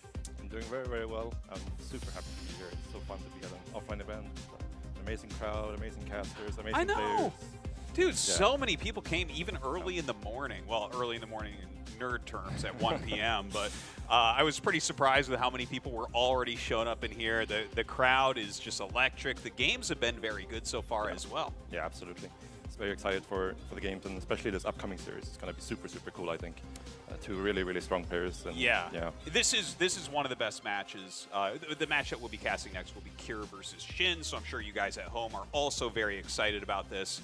But yeah, there's been some very good matches so far. You know, well, I guess Ryung versus Bunny was a little bit one-sided. Rainer versus Jumi a little bit one-sided, but at least there was some back and forth in those series. Yeah, especially the first TVT was very explosive with the build orders there and the semi-base trade in the first game and so on. But yeah, Cure versus Shin is just a massive game in my opinion in this bracket. Cure obviously is just like a powerhouse and it's been for so long in StarCraft 2 where it's like never really been like the champion caliber player, but always been somebody you can count on to get to the playoffs and top 4 and so on, right? Absolutely, absolutely. And we'll definitely talk about that a lot, but let's take a look at some of these other matches. So first off, just from the first round that we had here, Shin over SOS 3-1. That doesn't really surprise me. That sounds like exactly right. SOS hasn't been as active as Shin or anything lately. No, yeah, Shin has also been super consistent in the last couple of years, right? Whereas SOS has been to the military and came back, and it's like a little bit unsure about exactly how good he is and how much he has played and so on. But Shin is just like super consistent, so not super surprising to see him go through there. Looking at the rest of the bracket, Solar 3-0 over Rex is also fairly easy to predict. Yeah, Solar's been very good for a few years now. It was really interesting, actually. I just want to mention like him rising up over time, because remember, there was like years where he was just like always the round of 16 guy, never better than that. But I mean, in the last, it feels like maybe 4 years or so, he's just been like really a top tier Zerg. Yeah, for sure. Solar's been one of those players who's like gone back and forth a lot in terms of playstyle, right? At certain periods, he's been like the very Serral-esque macro Zerg in Korea, right? At other periods, he's been like super aggressive and timing attack oriented. I feel like that's his best form. Personally, like when I watch Solar, I feel like he's the most successful when he is that aggressive, timing attack oriented type of player. Yeah, absolutely. I think in the like more recent times, he's been able to like bring those two together a little bit. But I think he's starting to lean a little bit more against like the timing attack based play again. So that's very cool to see him doing well. Yeah, and then we had Creator versus Nightmare. Creator taking out Nightmare 3-2. Closer match than what I would have guessed, but honestly, I haven't seen as much Nightmare lately. Like, I don't know, I've just missed his games or something. Yeah, like he's also a player that, like SOS, has been on and off a little bit. Yeah. He dabbed in some Deadlock a little bit, and now he's back on the StarCraft 2 train. But he is also like, he's one of those Protoss players where you would consider him like a standard micro Protoss, but he has his own little like unique style to things, right? Where he does things a little bit different than some of the other more standard Protoss players. But yeah, seeing him back, and obviously like Creator has been somebody who's always, similar to Shin, been very consistent in the last couple of years. Yeah. So seeing him go toe-to-toe with him is a good sign for future events for Nightmare, I think. Yeah, I'm actually a big Creator fan, so I'm kind of happy to see him go through. But a little side note about Nightmare, he was the first pro gamer in a pro match to utilize Blink DTs. That's pretty cool. Very fun moment when that finally occurred. Yeah. Of course, we just saw Rainer versus Jumi, but we had Percival take down Trigger 3-1. About, what was it, a month and a half ago, we actually had the reverse of that, Trigger taking down Percival in the Philadelphia LAN finals. So, nice play from Percival. Yeah, absolutely. Percival is one of those like kind of up-and-coming Terrans in the Korean scene. Obviously, he's been around for quite a long time, but in the last, I want to say like 6 months to 8 months, he's really started to step up his game. Yeah. And you can really see it here in the results that he's actually going to go versus Rainer in the round of 8 here. That's a great match. That's going to be very exciting. I'm really excited. And I like Percival's style. Like, if you're going to beat someone of Rainer's caliber, I want to see you be a bit aggressive. Yeah, for sure. Very aggressive based, very like multitasking heavy playstyle. So that should really match up really well with Rainer. It's kind of the similar style, right? Where he really likes to multitask. He really likes to sometimes be aggressive, but he can also go in the very macro-oriented direction as well. Then we have Solar versus Creator coming up as well, and that's, on paper, I think that's a pretty good match. I do think Solar is probably a little favored there, although if this was like 3 years ago, I'd be going Creator all the way on that one. Yeah, for sure. Like Solar, like we talked about already, is in a super good form, but Creator is also one of those Protoss players who will mix it up and play a little bit different. He'll like to use Colossus, he'll like to use DTs. Something that we don't see too much these days when you look at like the classics and the heroes, where they much prefer the Blink Stalker into Storm styles. So that's going to be an exciting series, I think, just because both players have their unique kind of approach to the matchup. And I actually think Creator's actually really underrated with late game PvZ too. I think he's actually a really strong player in that regard. Yeah, for sure. Just like to get there in different ways than other Protoss players a lot of the time. And I'm pretty sure this didn't say it when we first showed this graphic, but it looks like in the time that we've been talking about these other matches, Maru is 3-0 against Ryung. I actually thought it would be like a little bit closer since Ryung was able to challenge Maru in Season 3 of RSL, but I mean, that's Maru for you, right? Yeah, like Ryung has always been kind of a wild card in TVT, right? Where sometimes he has looked super, super strong, and sometimes it's been falling a little bit flat. And we saw he looked really, really good versus Bunny. And Bunny he has kind of struggled against recently as well. Yeah. But obviously Maru being Maru, and he seems to be in pretty good shape in the last couple of months. Yeah. Well, definitely someone that we're looking to potentially end up winning the last chance qualifiers, but he's going to have to fight one of these guys that we're going to be casting up next. It's going to be Kier going up against Shin. Both these guys, I would say, the last 4-ish years have been really top tier. I mean, Kier actually a little bit longer than that, to be honest. But both of them have looked really, really good. I'll tell you, let me tell you my opinion here on Kier, okay? First off, I think that Kier for a long time has been like a top 3 to 4 Terran. But I feel like when Kier plays his best games, they're at least Maru level. You know what I mean? Like, he's inconsistent, but his best games are amongst the best games played in StarCraft 2. Oh yeah, absolutely. Like if you look back to the recent EWC in his series versus SEOUL, which ended up being a 0-3, but if you actually looked at the games, they were very, very competitive games versus SEOUL, who obviously looked almost untouchable at that tournament, right? So Kier definitely like has the capability inside him to play extremely well. And I think it's also like the consistency kind of comes from he has a very like methodical, stable approach to the game. Yeah. He doesn't do too many super crazy things. He'll throw some curveballs every now and then, but for the most part he keeps things very simple. But he has like really good multitasking, really good understanding of when to attack, where to attack, these sort of things. I think that's just kind of leads a lot to his strengths. Yeah, and what was it? There was a TVZ that he played. Well, it might have been one of the games against SEOUL where it was like one of the best TVZs I've ever seen. No. The year before, I think, in Riyadh, he played like the most insane TVZ I had seen to that point where I'm like, oh my god, this multitask is the best I've seen. So absolutely love Kier. I think he's going to put up a great fight here, but Shin has been in really good shape lately as well. Yeah, Shin has just been super consistent, right? Like where he's just always, especially in CVT, I want to say, where his CVT has consistently been his best matchup throughout his history. And yeah, in recent times, you know, the new patch coming in, Yuda's being a little bit back in the matchup, which is something I think that Shin really enjoys as well. There's more potential for like throwing out weird builds and so on in this matchup. That's really something Shin is going to take advantage of. You know, I'm thinking back, I'm like, what are some of the older games I remember of him? You remember SSL like 10 years ago? I remember him doing like Ling Queen drops and stuff, ZVT back then, and here he is, you know, in this day and age, someone that can make it to the finals of a tournament, no problem whatsoever. What would you say, best of 5, their current form against each other, they're taking into consideration their styles, who would you think has the edge here, and what is the map score?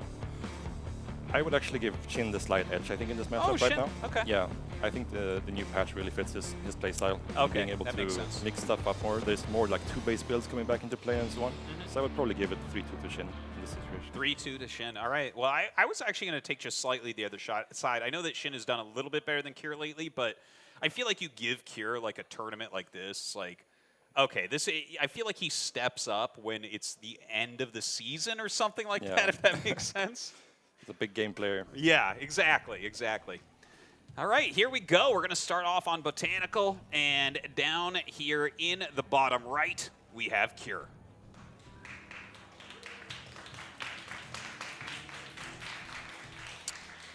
And in the top left, we have the blue Zerg player, Shin.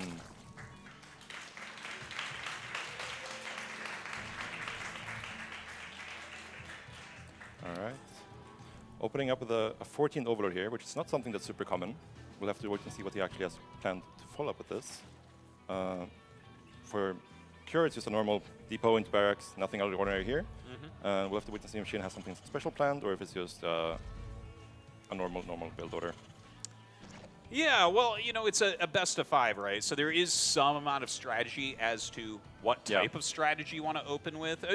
You're a long-term tournament player, and you know, obviously known for your mechanics and your macro-based plays. But what do you think is the best way to open a best of 5 like this? It's single limb, like you have to win. Where do you like to go with that? I would say it depends a lot on your history with the player, right? Yeah. What you've shown them before. But I think it's really, really underrated or not really underrated, but I think it's really powerful to open up with an aggressive play. It doesn't have to be super aggressive, but throwing a slight curveball in the first game, there's the kind of thing where, like, if it works, you feel way more comfortable, and you start, take some pressure off yourself, and then you can go into like a more calm mindset for the rest of the series, right? Yeah. And if it doesn't work, like, okay, I tried a curveball, I can always just go back to my normal play. Yeah. I think that's a really good way to just like grab momentum in the longer series like this. No, I agree with you completely on that. Like, I really do like people to set an aggressive tone to open with, where it's like, yeah, no, don't be too greedy, right? Because, if you're sitting back playing a little bit more defensively, your opponent gets away with something greedy, I mean, it's going to really ruin the series for you, I think. Yeah, absolutely. Like, you can think so much about what could possibly go wrong in a normal macro game, but you can just take that out of your mind, throw a curveball, and then see what happens, and then take it from there. I think it's a good way to start. But so far, everything looking super, super standard here from both players. Nothing really standing out yet. Now, the Reaper going to come across the map, get a little bit of scouting intel done there as well. Of course, the factory on the way back at home. Speed on the way here for Shin. And yeah, just going to intercept with those Zerglings. Don't really expect too much damage dealt here. Yeah, we don't see a drone out on the map yet, so it could be expected that we'll see a 2-base opener here from Shin. And obviously that can lead into a bunch of different places. It loses one Zergling to the Reaper, and that's an acceptable trade in this part of the game. Third Queen on the way before the third hatch here. Still mining with 2 in gas, so we could expect a lair here, I would say, in the coming moments. Well, where do you think he would go as a follow-up there? Like, is there any world in which we could see the Spire? You know, we've definitely seen some buffs in that direction lately. Obviously, going into a quick Roach Horn with Roach Speed is something we've seen from Shin in the past. What would you say would be the way that he might want to approach from this opener? Yeah, we'll have to wait and see a little bit, but the fact that he's getting Ling Speed kind of leans towards a faster lair, and most likely something like Spire from there. Obviously, there's like some crazy Nidals builds and stuff you could throw up. But that would be wild for game 1, yeah. Yeah, but so far, he's just piling up the gas, getting the third hatch started, and there is the lair. All right, so lair gets started. Some decent scouting going on. Of course, we can see over on Cure's side as well, he did go for the fast third command center off of Reactored Hellions, so nothing really new there. That build is about as old as the Earth itself, so his economy is absolutely going to be great. Yeah, and I like this response from Cure, going into the 3 commands into 2 barracks, 1 factory, and probably going to have a starport following up here. Especially when you see like the no third hatch from the Zerg player. This build allows you to deal with most of the aggressive options, but then also be in a really good position to take some map control and take advantage of the lack of larva from the Zerg. And also, obviously, if we do end up seeing a Spire, going into these fast stim and fast medivacs are going to be super useful for Cure. For sure. That layer is going to be finishing up, as well as the third hatchery here for Shin in just a moment, adding those additional gases as well. So definitely going to be ready to throw down that tech structure, which we have to assume is going to be into the Spire. And there it is, Oh, I'd love to see it, man. I think we were actually talking about this before the show started today, how exciting it is with some of these Spire changes to try to bring the Muta back. It's just such a classic unit for the matchup and something that really makes it more fun. Oh yeah, for sure. Like if you think back into the history of this matchup especially, like most of the great games you will think about will be Mutaling Bane. Yeah. Versus Biomine or Biotank or something similar. Yeah. It's just a really, really fun and explosive composition where there's lots of actions, lots of back and forth trades. So it should be really exciting. Seeing a lot of army movement, counterattacks, like quick battles and things like that. I mean, that's really the bread and butter of an exciting StarCraft 2 game, if you ask most fans. And of course, that is where he's going right now. That Baneling Nest finishing up, the Spire almost done there as well. But Kira's been on these 2 racks for a while, and he has his first 2 medevacs out, so he's going to boost out, and that stim is going to be done when he gets out there. Yeah, Shin realizing what he's up against, so instead of droning here, he's making a bunch of links, so he can get ready to either counterattack or just straight up deal with these 2 medevacs, right? Because if you just have the Mutas coming out when there's 16 Marines with stim on your doorstep, you're going to be in big trouble. So yeah, he's respecting this opener from Kira, which is good, and a nice small counterattack here at the 3rd as well. Yeah, I really like to see this. Just slow down that economy a little bit. He's going to get 2-3 SCVs here pretty easily and be able to pull out. Lots of lost mining time as well. Tons of units being made by Shin at the moment. So let's see how he's going to do against this double medevac draw. Yeah, he definitely wants to clean this up fairly efficiently as Shin, because he also doesn't want to get stuck in unit mode for too long here, right, on 50 drones. He wants to be able to clean this up, and let's see how the fight goes. Oh, great target fire there from Kira. Yeah, but it's a good surround there with those Zerglings. He's going to be able to eliminate that army for the most part. The Muta's chasing down this medevac. They should be able to eliminate that pretty quickly. The couple Marines do come out to deal a little bit more damage, but overall, very good for Shin, and right behind this, droning up.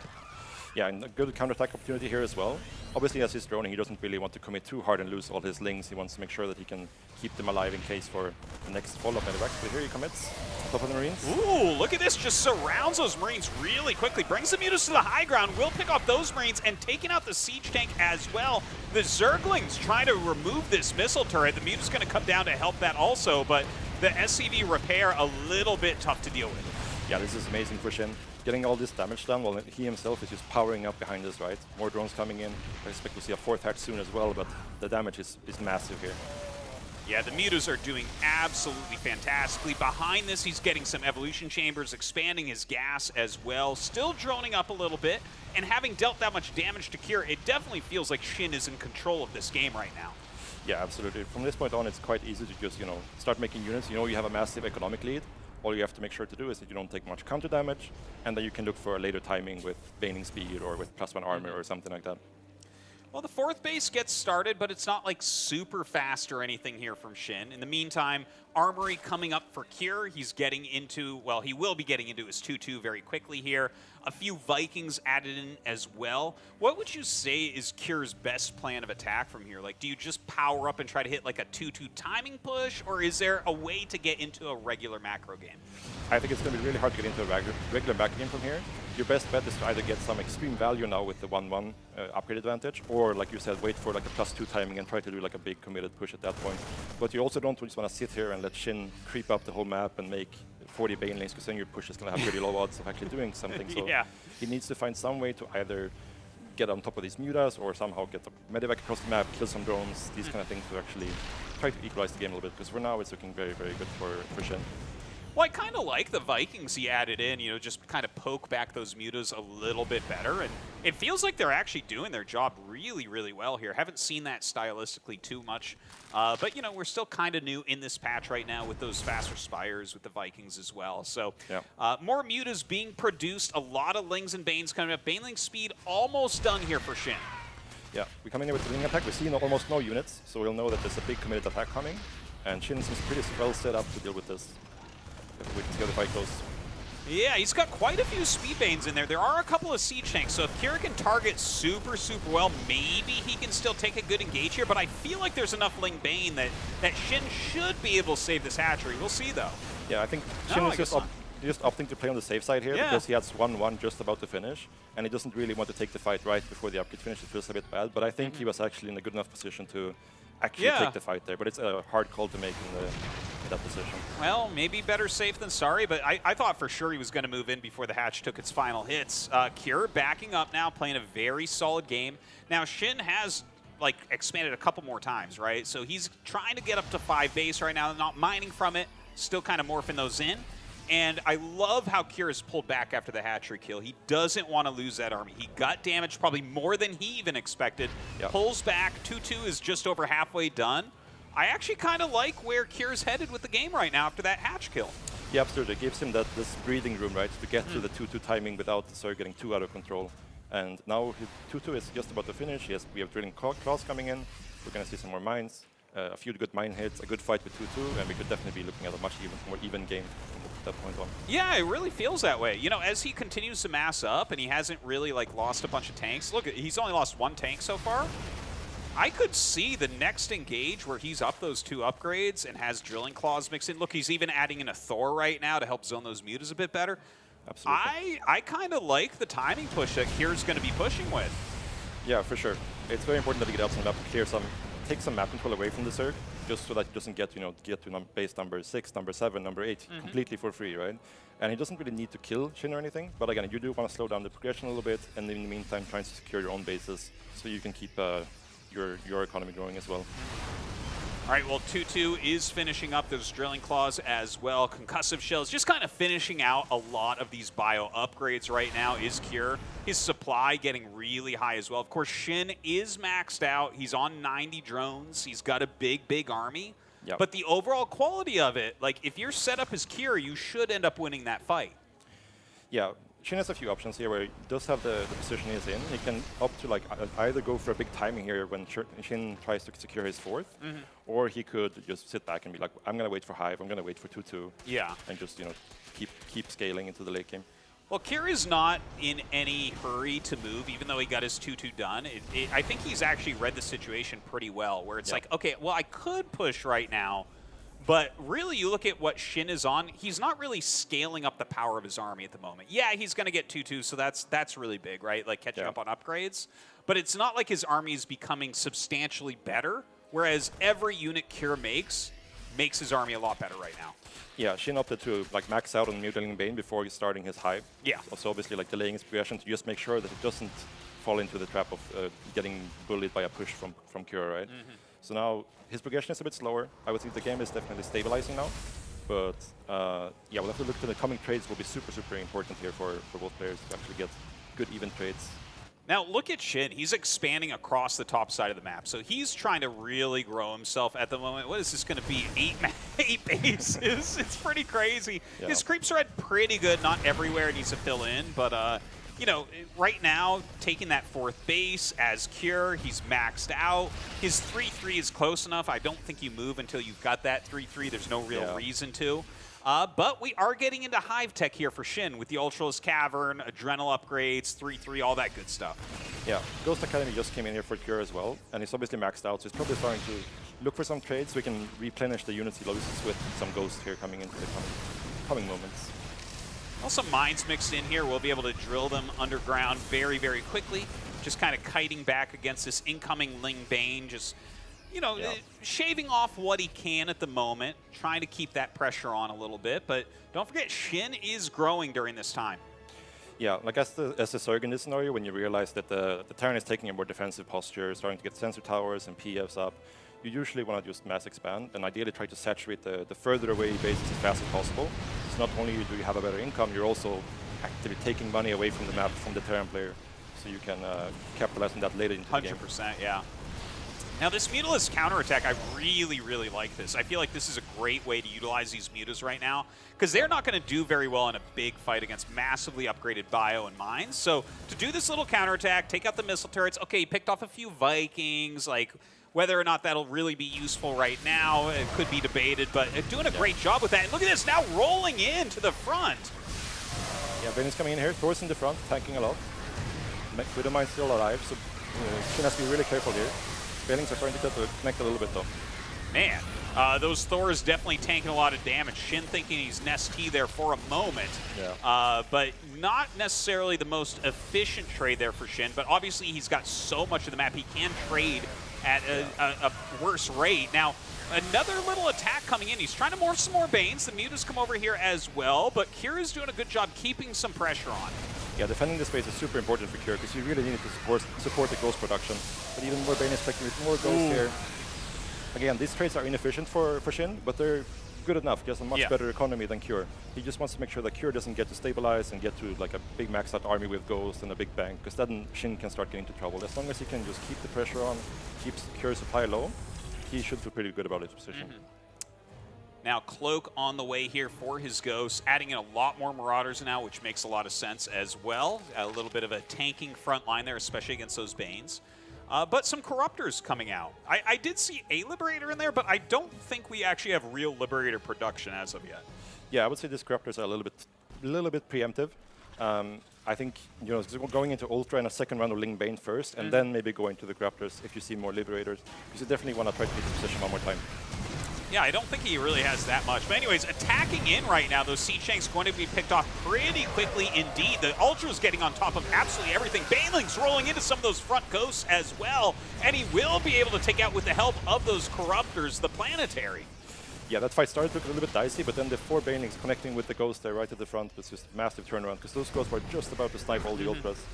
So Shin gets a really good trade there in the end, and is able to remax once more, and actually did get pretty good value out of the Corruptors, being able to kill off some Liberators and also kill off some Medivacs. And I think Shin is just going to look to remax and do the same thing once more.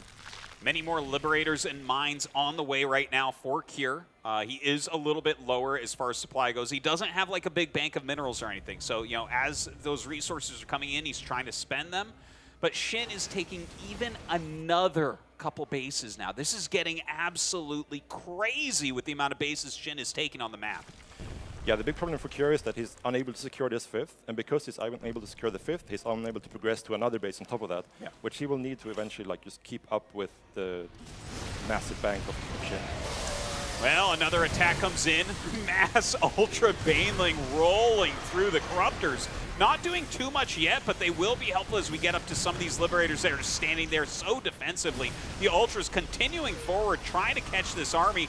The Marauders dealing huge amounts of damage, of course, to them, and they will eventually turn them around. But once again, he forces the liftoff of this base, and Cure just can't get anything taken. Almost every base on the map has been taken by Shin at this point. Yeah, Cure keep getting his Ghost count reset, which is a massive problem because Shin is still leaning into the Ultras, right? Usually when you're playing into Ultras, you want to get up to a high Ghost count, and then once you have that high Ghost count, dealing with the Ultras become much easier. But every single fight so far, Ghost has just been dropping like flies. Yeah, he hasn't been able to really build them up into the numbers you need to start really abusing the high-end Zerg units. And I'm not sure how he's supposed to at this point. With the amount of income that Shin has, this very aggressive stance he continues to take, it's really hard for Cure to just slow things down and start to gain value out of his units. Yeah, he has traded very well so far, but not well enough to make up for the massive income difference, right? Yeah. So the coming fights, you do need to start actually trading out a little bit better and being able to secure more map. It's like in the bottom left corner especially, he cannot really let Shin mine for those bases. He's going to eventually need those bases if he's going to win this game, which is looking less and less likely at the moment. The thing is, Cure is still alive. Like, maybe he can still continue to build up. He's got these great defensive formations. But you can see the Lingbane Ultra still just kind of making its way through. He's got an Infestor mixed in here as well. Hasn't really utilized that as of yet. I'm sure eventually we'll see some sort of cool tactic out of that. But as of right now, Shin just is keeping Cure, right around this 150 to 160 supply, and he just can't seem to break it. Yeah, like this map with the current layout that it has, it's a map that's fairly easy to hold onto, right? Only 4 or 5 bases of the Terran. But even though it's an easy layout to hold out on, Cure is still struggling to actually get to that max out, get to the 5th base, get to the 6th base even. And it's starting to get to the breaking point soon. But we can see the bank of Shin is mostly depleted at this point because he is making 30 more Banelings, he's invested into Ultras, and Ultras are pretty expensive when you keep trading them out over time. But again, the next couple of fights needs to go Cure's way, and Cure needs to start being able to push into the bottom left corner of the map. If Cure can actually maintain closer to a max supply and continue to build up his Ghost count, I could see him maybe grinding this game out. We've seen top-end Terran players occasionally win games that look like this. But yeah, in comes Shin here once again. And, the Ling Bane Ultra he's having a hard time, but that is a sick fungal right there. Yeah. Most of the Ghost stays alive here, actually, though. The bank is still a problem for Cure, but this was a very good fight for him, resources-wise. And that's kind of what he needed, but it might have come a little bit too late at this point. We'll have to see. Well, the quality of units that Shin's going to be making here is going to be a little bit lower since his gas bank is so incredibly low right now. I'm actually surprised he hasn't just thrown down a couple more extractors on his like infinity bases around the map. He's just got so many, but not that much gas at the moment. And yeah, you can see he's starting to throw down those extractors as well. So I think he's recognizing, like, oh, I'm not going to beat him with Zerglings, that's for sure. Yeah, no, at this point, Kyr's army is actually becoming really, really strong. And it's just about, can he actually secure more income now and maintain this army? Because he's managed to keep his ghosts alive from the last couple of fights, and now he has that critical ghost count. And he, definitely from this point on, he can trade super, super efficiently and actually make a game out of this. But he needs to deny this space. He needs to secure it for himself. He needs to actually be able to max out again. So important to clear those out. You know, I love plays where you take one of those bases, you actually drone it up like the bottom left right now, where it's like, I'm going to need those resources later. And oftentimes a game that goes like this, you're getting up in 30 minutes plus, every single resource that you suck up is really going to count towards the end result. Especially when there's a map like this with 2 gold bases on it. And those gold bases mine out so fast. And Shin has been mining from these this entire time, so those are just going to be gone, and that's just going to be a massive resource swing into Shin's favor, right? Yeah, well, how efficient are you going to truly have to be as Kyr to win a game where he mines out both the gold bases? It's almost too much. Yeah, it's a lot of resources. Shin is trying his best to make sure that Kyr doesn't get to take the space, and it's actually going to get the command kill here, so that's big. Ooh, yeah, nice kill there. He did try to repair it at the very last second, but a little bit too little too late. Yeah. Yeah, this isn't one of those crazy like Beyond games where there's like 30 orbitals and he can just cloud out a new one. Yeah. Kyr is actually like pretty limited in terms of the number of command centers, so losing that one is a very, very big deal at this stage of the game. But we do have to say, you know, he's got good supply, 183. Like, you're not going to die to the next attack. Maybe it trades a little bit better, but he's been pretty efficient. I love this idea that we're seeing the drop that's going to be going towards that main base. We'll see if he actually hits that during this time. Looking at the first-person view here of Kyr, trying to control against everything, just checking as everything comes in. Is he going to see this drop into his main base? He's doing so many things right now. I think it's going to catch him a bit off guard. Yes, because the ghost back to deal with this. This could leave an opening at the front. Yeah. Shin realizes that the ghosts are no longer there. We'll have to see if he capitalizes on this. But I think Shin is also just pretty happy to keep him off that 6 space, right? He realizes that Kyr must be running low on resources at this point. Well, this is the overall strategy that we've seen from Shin time and time again. It's like he slowed him on the 4th, and then he slowed him on the 5th, and it's like, yeah, just keep doing this. Keep him slow, mine from these extra bases, and it's working out very well for him. And look at this, he attacks in. As soon as he sees the ghost in the main base, he makes the move. Yeah, no ghost here, so nothing to deal with the ultras, which gives the banelings free range to just connect with literally all the bio, and Kyr has to pull back and give up this position once more. Well, Shin is doing exactly what he needs to do in a game like this. Definitely he's brought his gas way back up. You know, he was sitting down at like a big mineral bank in like 100 gas for quite some time, but we saw him throwing down those geysers. You can kind of see him speckled throughout the minimap at all those newer bases. So Shin is starting to refill with much, much better army, and that's going to make it really hard here for Kyr, especially with things like those drops coming in. Look, another one's coming in. If you send your ghosts to deal with that, how do you deal with the frontal attack? Yeah, it's really, really tough for Kyr. It's a kind of a doomed if you do, doomed if you don't situation, absolutely. And you can see as on the minimap as well, Shin is not even mining from his first like 5 bases anymore. Like he still has a lot of minerals left over there. So even if this game goes on for, let's say, another 15 minutes, Shin has minerals to fall back on, whereas Kyr, there's just going to be no minerals on the map because Shin has already mined them all. That's actually a really good point, that he can kind of like backfill those mineral patches later on if the game gets out of control, which it doesn't look like is going to happen for him, but he's prepared for it. Yeah. He could also, if he wanted to, because his fight first.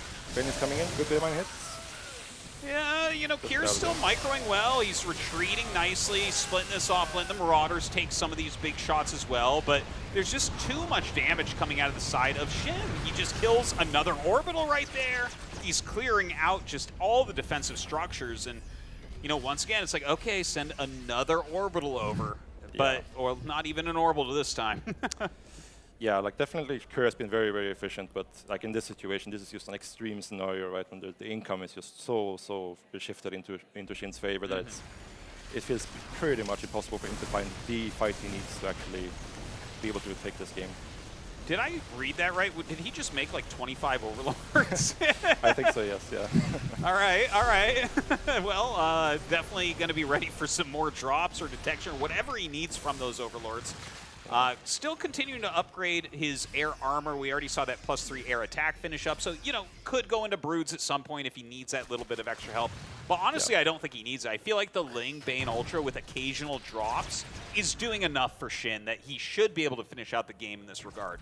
Yeah, absolutely. Sometimes you can go into Broodlords if you find that Terran is like stabilized really well and has really well up siege tank lines and liberator lines, and you just want to bust the position open. Switching into Broodlords can be good, but obviously in a case like this where Shin already knows he has him where he wants him, he can just keep leaning on him doing the same thing, and there's no way that Cure can endure for way much longer.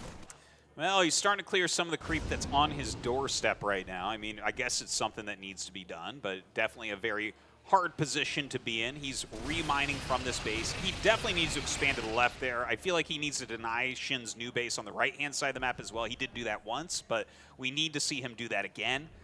There's like a long laundry list of things that Cure needs to do to stay in this game, and I don't know that anyone is fast enough or good enough to do that.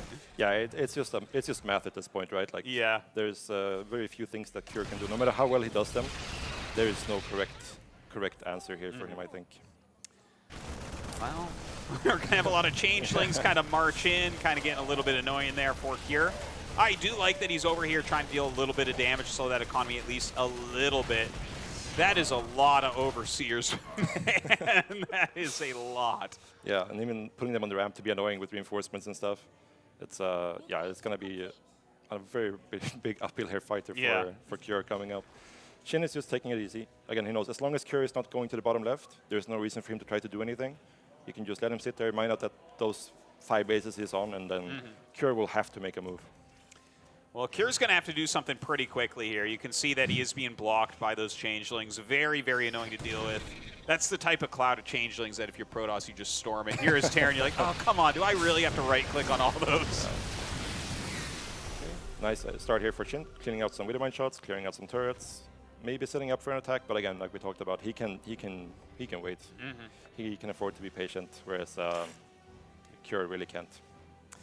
No, Cure is drying up here a little bit, right? He doesn't have that many minerals left over. He needs to retake these bases. And then you look at the bank that we have for Shin, 11K, 5K.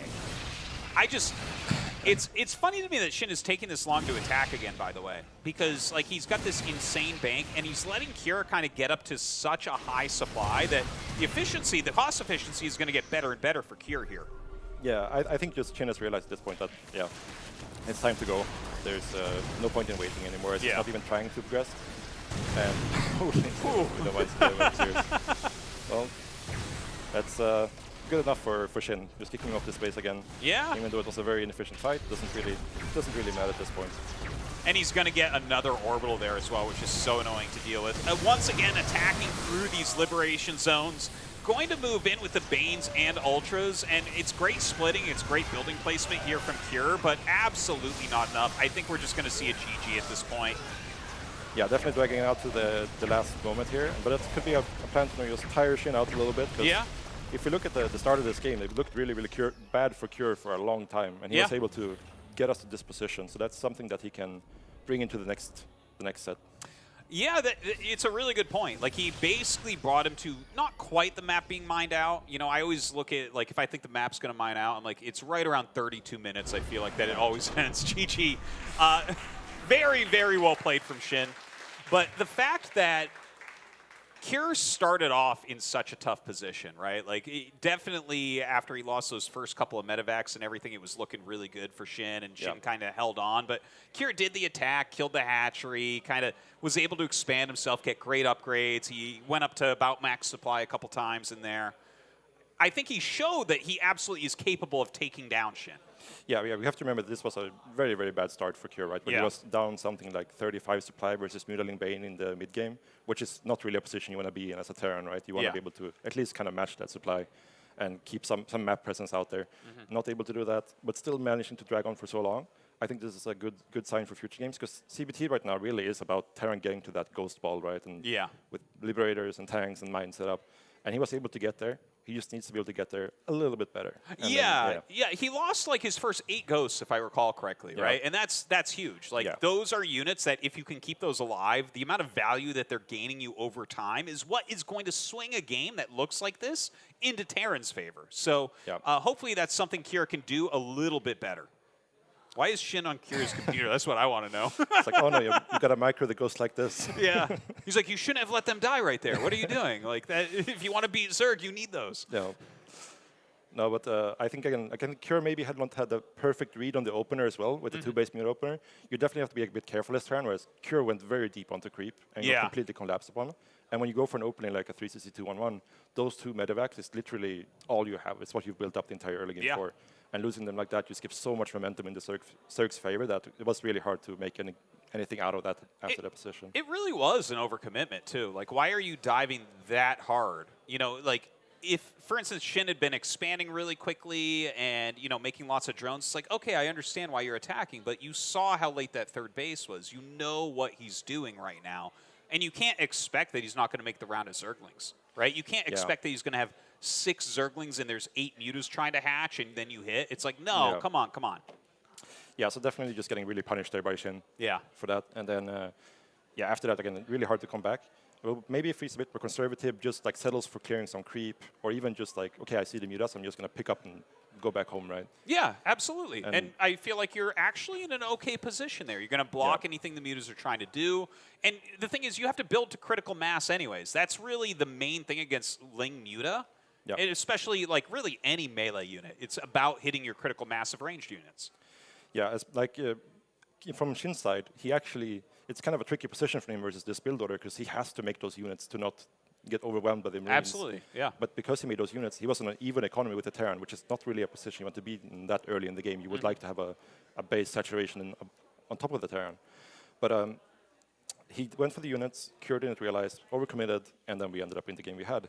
I don't think the next game will look like this did. No. In fact, I don't really think that Shin will go for the 2-hatch layer very often in the series. Maybe if we go to 5 games, we'll see it again. But as much as I want to see it and I like to see it and it's enjoyable to watch, I don't feel like that's an every game strategy.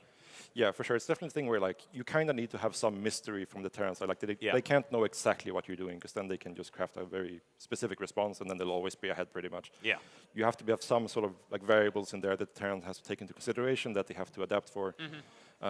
So I think we'll see some variations, but I wouldn't be surprised if you bring this out 1 or 2 more times this year. Even 2 more times, you think? I think so. I'd love to see it. Yeah, if he's confident in his Muta play, I think that's something he could do. Again, you just don't want to have a position where he's going to blind counter you, right? That's the only thing you really want to avoid. Well, I did like his overall Muta usage throughout the game. Like, I really liked the counterattack as the mass was getting too big. It's like, okay, you're actually finding places for the Mutalists to be utilized. It's just, I'm a little bit nervous because if Cure fixes, like, not diving too deep and stuff, you're going to reach that critical mass so much quicker. And I feel like that's where it gets a little bit tricky, a little bit difficult for those, like, 2-hatch Muta players. Yeah, absolutely. Again, Cure demonstrated really well in that game, even though he lost, that he is capable of dragging the game out. He is capable of playing that late game scenario. Being able to stay alive for 30 minutes in a game like that is an impressive thing to do, I think, versus somebody like Shin. Especially versus Mutaling Bane, whereas Mutaling Bane compared to something like Hydroling Bane or Lurker has a lot more of like straight up attacking power. Yeah. Because you have to spread yourself more thin, because you have to deal with the Mutas, and that leaves your front a little bit more vulnerable than it normally would be. So, yeah, definitely something that Cure shouldn't feel too bad about. Sure. So you just lost a game like that as Cure, right? Yeah, you had a tough opener, but you made it into a reasonable game that was pretty long. What are you looking at as you go into game number 2 here? Like, do you think that Cure should maybe mix it up, get very aggressive, you know, go for like a bunker rush? Should he, you know, what are you thinking? I mean, you always have the option to throw in something like a proxy 2x or a proxy 3x from the Terran side. I've heard that it has really great tournament results. It does, it does. But I think more so you want to have one like stable game where you like prove to yourself that, okay, the last game was just like the early game being bad. I can definitely win a game. Just play a normal game first. Because if you start proxy racking right away, it feels a little bit desperate. Yeah. And you kind of give over the mental edge to Shin, I feel, in that scenario. Yeah. It's like, oh, he's cheesing me already. This is in the bag. Yeah, exactly. So I think we'll probably see something similar. from Cure. Just a little bit more, probably like proactiveness in the early game. Just realizing that third is late. Realizing if you have Hellions out, getting some information about, okay, there's a limited number of queens. The third is late. There's not very many drones in the third. Being able to pick up on these things. Yeah. All right. Well, it looks like we are going to get started into game number 2. Cure's settings are better, and here we go into Tokamak. In the top right, our Terran player losing that first game. It is Cure. All right. All right. All right. Got to pause it, guys. Yeah. Hold on. We got to make sure that these settings are all good. I'm sure they'll get those fixed pretty quickly here. Kind of a funny thing. It's like, well, we just played a 28-minute game. You'd think everything is really, really solid, but it's like, no, I mean, you don't really want to pause during the game once it actually gets going. It's much better to just fix it at the beginning. Yeah, absolutely. Just get everything out of the way right away. And like, you don't want to hesitate and like, maybe I can leave it in and then have to pause later. Just get the pause out of the way, get it fixed, and then focus 100% on the game. Yeah, we'll have to see what they go for here. Again, I do think Shin can definitely fall back on the same build again, but he should have something different prepared as well. And we have seen some resurgence of like 2-base Roach builds. That's also been a thing. If you want to keep the 2-base theme going to make it harder for the Terran to guess what you're doing. And well, I think that's the only other reasonable 2-base build. Like, if you're going to go layer on 2 hatch, it's like, okay, well, it has to be Spire, it has to be Speed Roaches. Everything else is insane. It's like, well, I guess you could do a Nidus, like something. I don't know. Everything else is dark territory. Yeah. Everything else, exactly what it is. Yeah.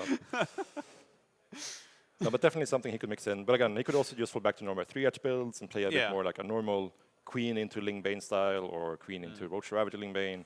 We'll have to wait and see. I do think that pretty much every single high-level Zerg out there, if you give them a chance to play Muta, they will take that chance, because I think they really enjoy it too. Normally, when you're playing a normal ground-based Ling Bane composition, you get very locked into your side of the map, playing very defensive. But having the Mutas give you some way to actually put some pressure back on the Terran and take some control of the game, it feels very good to play. Yeah, and as well, like, if you're going to be playing, you know, with just like Ling Bane, which I think is actually like a strong strat. Every time I see a Zerg execute that well with the extra macro hatch and everything and get into like maybe an ultra list-based late game, I always feel like it's strong, but like, utilizing the queens as much as you need to for like anti-harassment things, it hits so differently than the mutas flying around, and really the mutas are more of a punish, the queens are more of a prevention. Yeah, exactly. And that's just why we saw mutas fall out of style for so long, is because you're investing all of these resources into units that are not directly helping you scale into the game, right? They can help you put pressure on, but they can't really help you be defensive, they can't really help you get more creep out or anything like that, right?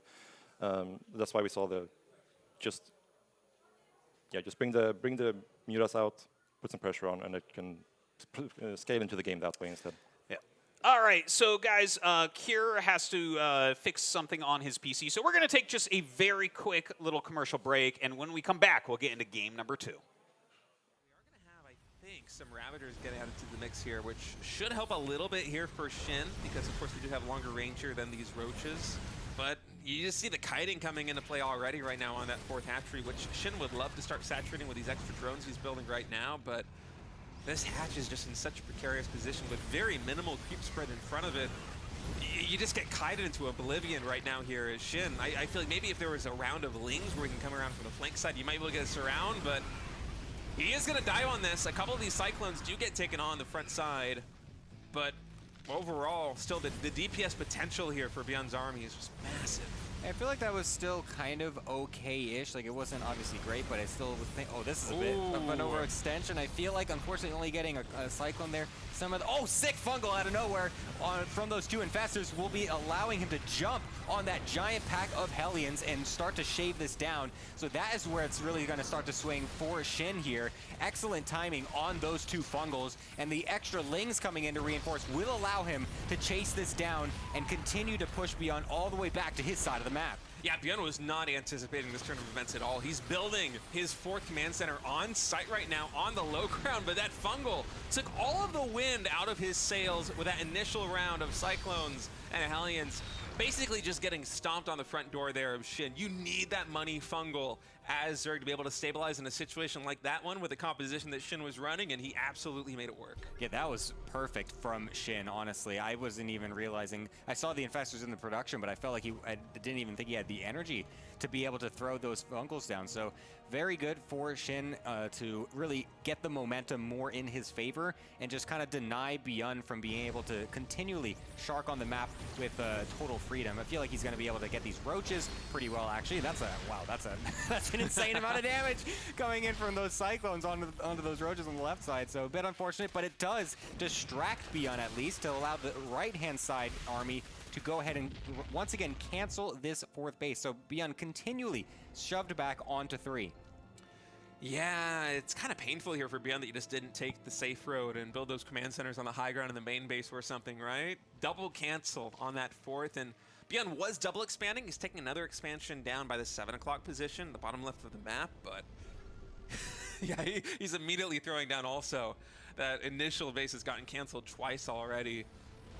It is a bit painful, but I love this Infestor sharking around. It did, oh man, 104 energy. We can get a massive fungal on this. Beyond, he does juke a little bit, but he kind of works his way into the corner, and now Shin completely cornering the Cyclone Hellion army. Oh man, that was a coup. What a victory right there for Shin.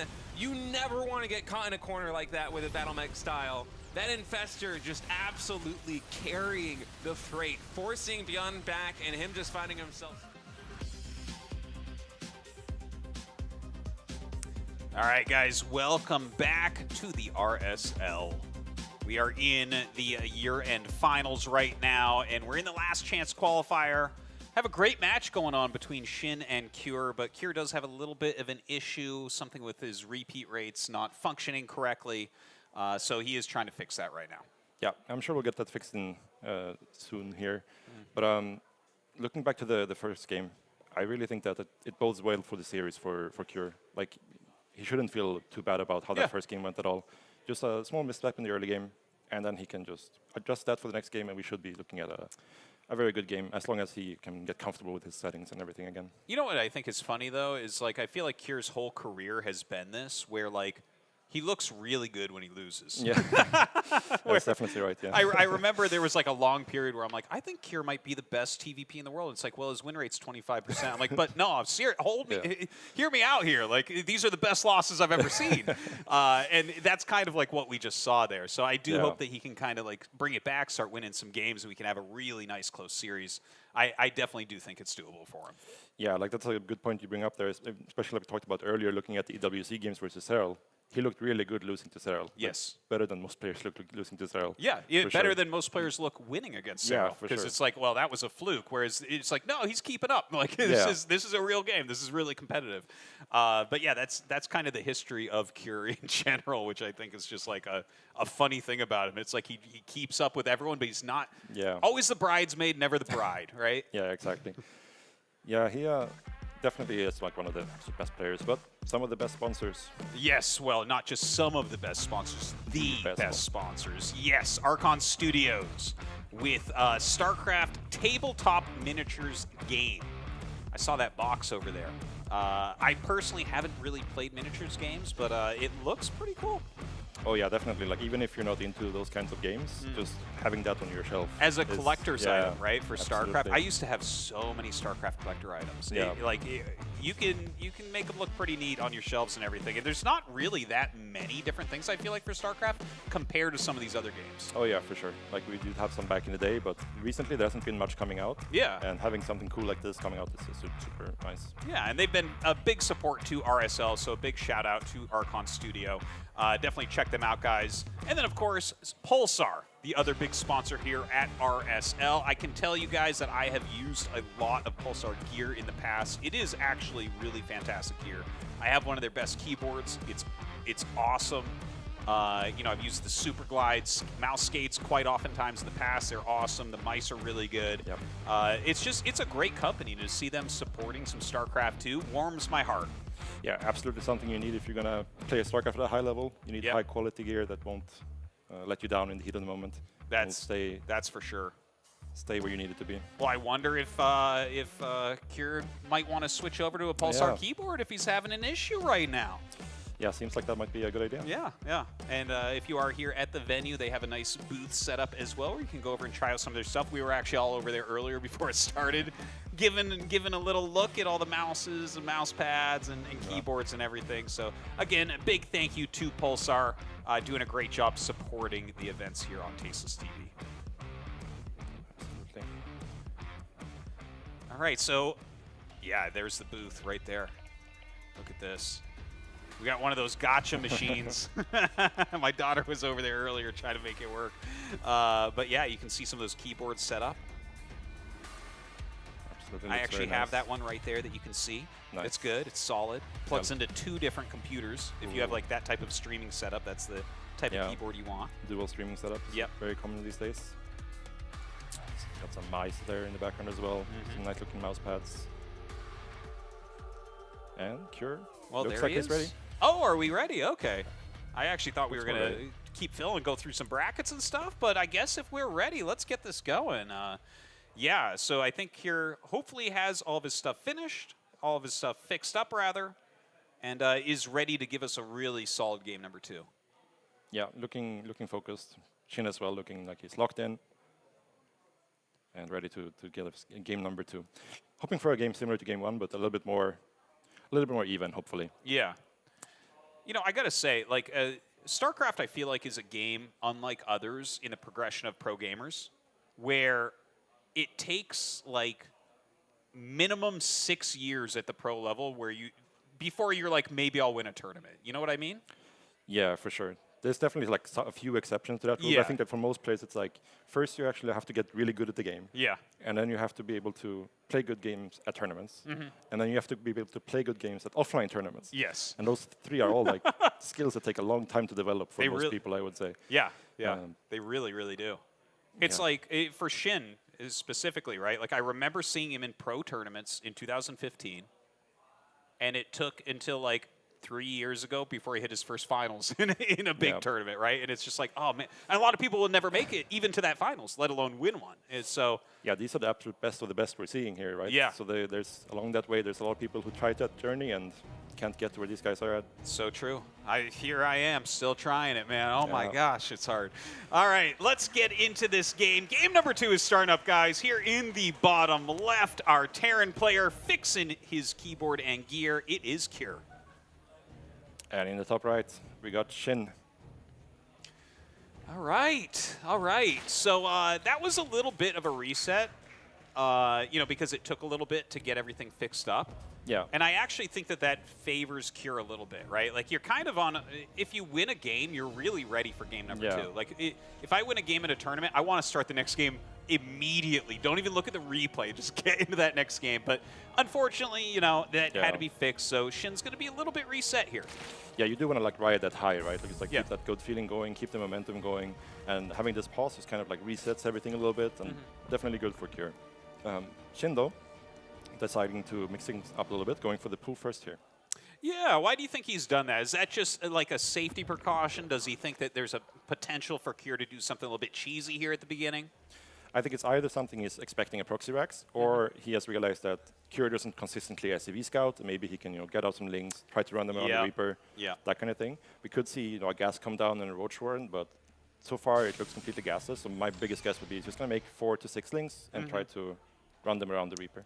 We've definitely seen that a lot of times in the past. If you don't send out that scouting SCV, the Reaper is across the map, and you can sometimes deal some big damage to that command center that's trying to be built. So, but he is sending an SCV out, so that should help. As soon as you see the timing of this hatchery, definitely going to help you to not take that massive damage.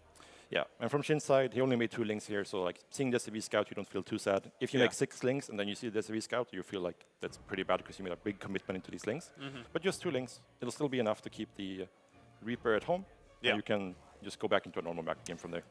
Yeah, you would think that. Yeah, and he just moves it out a little bit of the way to maybe intercept any Zerglings coming up. But yeah, we have that natural hatchery going up. It is about to finish. A factory on the way here for Cure. And what I'm excited about and what I want to see is, you know, do we see Shin take down that third hatchery a little bit quicker, or are we going to see the 2-hatch layer once again? Yeah, we're going for the speed so far. We'll have to see if we keep flying gas here or not. Looks like he still has some guys in gas, so that would indicate that he has plans about a potential layer here. Could also be the thing where he has this like a bit of thing where he leaves 2 in gas a little bit. Here the Reaper sees the 2 in gas. Cure might think, it's a 2 base, but then he's just gonna pull them out and bank the gas for later and play a normal game. That's also possible, but very close. Yeah, well, those mind games are the ones that they just get so complex, and that's part of the reason why it takes so long to get good at this game, because it's like it's so hard to feel that out. Like you'll look at that as a rising player and be like, okay, well this has to be a 2-hatch layer, and then you go over and he has a third base and a bunch of drones, and you're like, well, come on. Like, so you're telling me inefficiency is the most efficient thing you can do? What is this? Yeah, you can definitely go into a rabbit hole there. Yeah. With all the layers of mind games and potential follow-ups and the follow-ups to the mind games, and yeah, it gets very, very weird. But yeah, layer coming in, so similar to last game. In fact, I would say the third is even later in this game than the last game. Yeah, and yeah. Even opted for a 4th queen, I believe, before the 3rd hatch. So that's a little bit different. But we still have Cure should have obviously picked up on the no 3rd here, and he is going to a more standard opener here with the 1/1/1 into Banshee. All right. Well, I definitely think Cure is good with this style of opener, but is he going to be able to find that damage against such a quick layer, against someone who's staying on the 2-hatch, right? You're not quite as spread out. You're going to be able to get those Overseers out if you need to. So we'll see what type of damage Cure can end up causing here, but I would imagine that this is going to be Spire again, wouldn't you say? Yeah, I would definitely think so. With the gases coming in here. It's only on 2 gas so far, but I should expect the 4th gas to come in here with the gas banked up. If there was a Roach play, there would be a Roach run already finished, and he would look to be getting that. Oh, Hydra then. Oh! Oh, this is exciting. Oh, what are we looking at here? This is really, really cool. Yeah, absolutely. Might have figured something out where there's some potential Hydra timing, or maybe he just wants to go into like a Hydra-based macro game.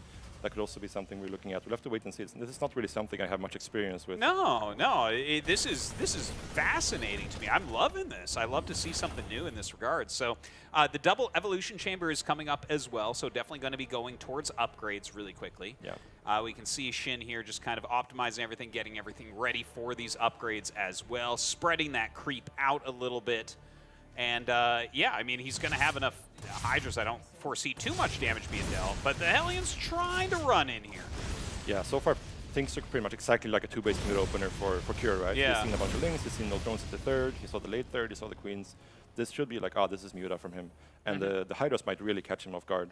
One thing that Cure did that was kind of nice in the early game here, he did go for a 2 command center opener, which is not super common, but he actually put one of his depots in the back of his main base to hide the fact that like I need these extra depots, but I don't want you to see them, because if you see the extra depots, you'll know that my command center is late. So that was a cute move by Cure. But in terms of like the information in the early game here, I would say Chin definitely coming out on top initially. We'll see what these Banshees can get done. It does look that way. Look, he already has the Overseer to end up scouting these Cloaked Banshees as they come in. But you're still going to get a bit of damage. We have 3 drone kills right there, and he's going to be able to see the Hydralisk Den as he flies into this natural base. And that should be a little bit surprising for Cure. Yeah, I wonder if this is something that Chin has maybe done in the ladder or something in the past, or if Cure is just completely blindsided by this. Either way, getting 7 drones here is a good start for him for sure. Yeah, doing a great job with harassing, but he is going to end up losing both of those Banshees, so that was a big investment that's gone now. The Hellions still trying to poke in to get a bit of damage, but some nice micro here from Shin, mostly preventing it. Yeah, we saw a little bit like a year ago or so where Scarlet was doing some sort of like mass Hydra play versus turn a little bit, but it seems like that's not really the direction that Shin is leaning in as he's getting the Bailing Nest behind us, looking to win more of like a standard Hydra Ling Bane composition would be my assumption here. The 4th is a little bit on the later side, but on the same side we did have the 2 command center opener from Shin or from Cure, so the economy is somewhat even. Yeah, he is now getting all of his SCVs over to that 3rd command, so that's good. Going to continue to build that up. Still just sitting on the 1 factory for those siege tanks. You know, I feel like anytime we do see Hydra Ling Bane, I mean, there was a point in time, it was years ago now, where Hydra Ling Bane was actually pretty popular against Terran for a bit, and it really felt like you needed 2 factories back then to fight against it. What would you say about it nowadays? Yeah, it's definitely changed a little bit nowadays, where I think it's more so been like a, oh, you're going mines, I can go Hydras now. That's kind of been like a responsive reaction to seeing mines. But definitely like opening up like this kind of throws the order completely out of whack, where now Cure kind of would like to transition into mines because it gives you a bit more map control and it's a bit cheaper. You can afford to get into Ghost and Liberators a bit easier. Yeah. But seeing that this Hydra's already out, you might feel safer to just keep making tanks. We will see second factory coming in now. Yeah, I do like to see that second factory. I think that's a really good way to end up playing it. And I think if you're playing this kind of Ling Bane Hydra type play, you see like, oh, he's going second factory, you know, he's going to try to make a really strong push. It's like, well, maybe it's time for Hive. Maybe it's time to get up to the Vipers or something like that. So we'll see where he ends up going with it. But right now, just playing a pretty defensive game with a little bit of Zerglings running around. Yeah, big push coming in from Cure. Stepping on the creep now. No fourth command center behind us yet, but we do have the second factory coming in. So there is some sort of transitional plan. But usually you would have seen the fourth command center being dropped already. So it definitely wants to find some damage here. Well, some Baneling's going to roll into this mineral line. Ooh, not too bad. Grabs 5 right there. A good pull and split there from Cure. He definitely could have lost quite a bit more than that. 2-2 on the way on both sides, but actually faster here for Shin, which feels a little bit weird. That's not normally exactly how that goes, but he's definitely going to be up in upgrades a bit. The one thing we can definitely say, though, is the creep spread is not really that far out. It doesn't feel like Shin is about to be able to do a great attack or something like that. Like, defensively, okay, fantastic, but attacking-wise, I think that there's not a lot of pressure on Cure right now in that regard. Yeah, that's just kind of a side effect of the two base opener from the Zerg, right? Where you can't really afford to get as many queens as you normally would, and you don't have as many queens out on the map to actually actively push that creep. It's a lot easier for the Terran to deny the creep when there's not 5 queens standing there waiting to just put on new tumor immediately. For sure. So, more tanks still being popped out here from Cure. He's starting to zone the map a little bit. We'll see if he decides to take that 4th base soon. And, you know, over on the other side, the Infestation Pit is going to be finishing up. And I think that this is actually very, very important, like we were mentioning before, right? If your opponent is going heavy siege tanks, I mean, once they hit close to a max supply, you're not going to stop that with Ling Bane Hydra. So you do need to get into your Hive with reasonable speed. Yeah, we have to see this upcoming fight. It's really important that Cure is paying attention, because he might not realize that he's actually fighting with an upgrade disadvantage here. And that could be massive if he tries to commit to a big fight right now. Well, staying off the creep this game. It looks like he's learned from that previous game that we had him overcommit a little bit in the early part. But yeah, poking up a little bit, sieging his tanks as well. A little group of Marines on that left-hand side. That's actually a rather large army that was sent to deal with that. Yeah, for sure. And then this is pretty good for Cure, getting to set up tanks, clear some creep, and then now when 2-2 is actually kicking in, he can set up to actually take the fight with the upgrades rather than fighting with the disadvantage. He is getting a 4th command center now, and this 4th command center is definitely later than it usually is. But to make up for that, he just have the 2 factories, so double tank production is coming in. So he has a lot of units at home here to deal with this counterattack. That was kind of a funny counterattack. I'm not sure what world in which he's not going to have enough units to hold that off, but yeah, that gets turned around pretty quickly. In the meantime, this hatchery taking a bit of damage here from Cure. Cure bringing the rest of his reinforcements up to join with this army. And yeah, it looks like Shin is just going to give that hatchery up, and I think that's a very good call. Yeah, I think Shin might have thought this is like a complete 3-base all-in, because he has a vision on the 4th base, and he hasn't seen a 4th command center yet. He's like, okay, you're just 3-base landing me. And he's kind of choosing to give up this position. But now there's actually going to be a 4th command center here. So Shin does, like, he's down to a 3-base economy right now. He actually needs to clean this up. So he's actually going to the fight right away here. Ooh, a lot of Banelings going down there, but does clear some of the Marines. Now, some Zerglings coming in for a bit of a counterattack here on that 4th base. You know, his Changeling did see that occurring, so he's able to get in there and harass that a little bit. In the meantime, Cure trying to push into that main base with a bit of a medevac drop, but being cleared quickly there from Shin. Yeah, this is getting scarier for Shin by the moment, because he needs to get his economy back online, he needs to get creep spread out, he needs to clear out this position as quickly as possible. And Shin is coming in for the attack right now. All right, he throws down some blinding clouds here on some of the siege tanks. The Hydra's moving down and targeting down on some of these other siege tanks as well. The Baneling's rolling into a lot of that bio. And a really good break here from Shin. He ends up killing off basically all of the siege tanks that were involved in that attack. A lot of the Marines as well. So he will hold that off for now while he expands again to the top left. Yeah, really good blinding clouds there to start the fight. He's getting position out to deal with this, and he does need to keep that base in top left alive, because compared to the game before, like Cure is keeping up in terms of economy in this game. So Shin actually has a lot of work to do right now in terms of getting Cure off his side of the map, secure his bases, secure his creep spread, so he can start to do what he did last game, which is keep crashing into Cure over and over. Because Cure is definitely gonna eventually start going towards that Ghost composition. Well, we'll see exactly when he gets that Ghost Academy up. Another command center is almost finished here to end up taking that 5th base, probably towards the bottom right of the map. Starting to move his army towards the top left, though, knowing that that's kind of the furthest away point right now for Shin to hold on to. Yeah, and no creep here like he's already seen with the previous drop. So it's a pretty good area to push. Also, the rocks are still up, so it's a nice area to put your tanks behind. Gonna be a bit of a rough position here for Shin to break out of. He does have the Vipers though still, so they should be able to help out with that a little bit. Yeah, I actually wonder if Shin should maybe start seesawing to the bottom right? Like, well, he is taking one more base over there because he has to, but like this area, I don't think he can hold this long term. There's just not enough creep spread in the area. It's too easy for Pure to attack. Really nice blinding clouds in this fight. Getting most of the tanks. Getting on top of the rest of the tanks as well, and the Banelings are trying to come in now and getting on top of the Marines.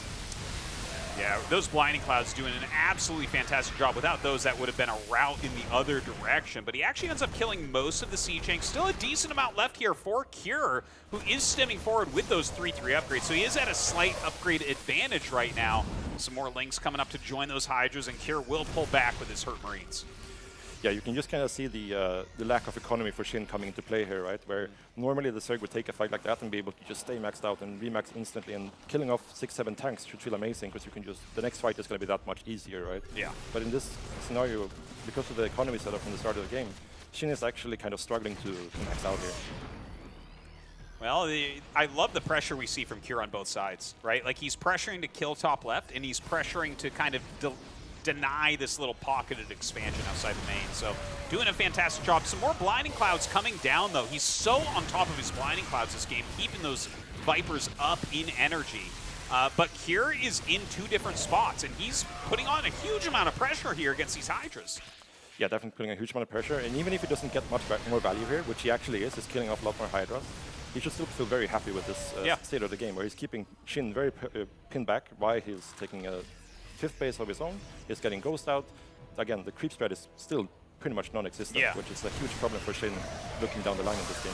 Yeah, this looks like 2010 creep spread right now, and it's definitely making it very hard for Shin to hit these defensive moments. That was a really good fight for him, though. Wow, yeah, seriously, look at those abducts. Grabs 3 medevacs that had units in them.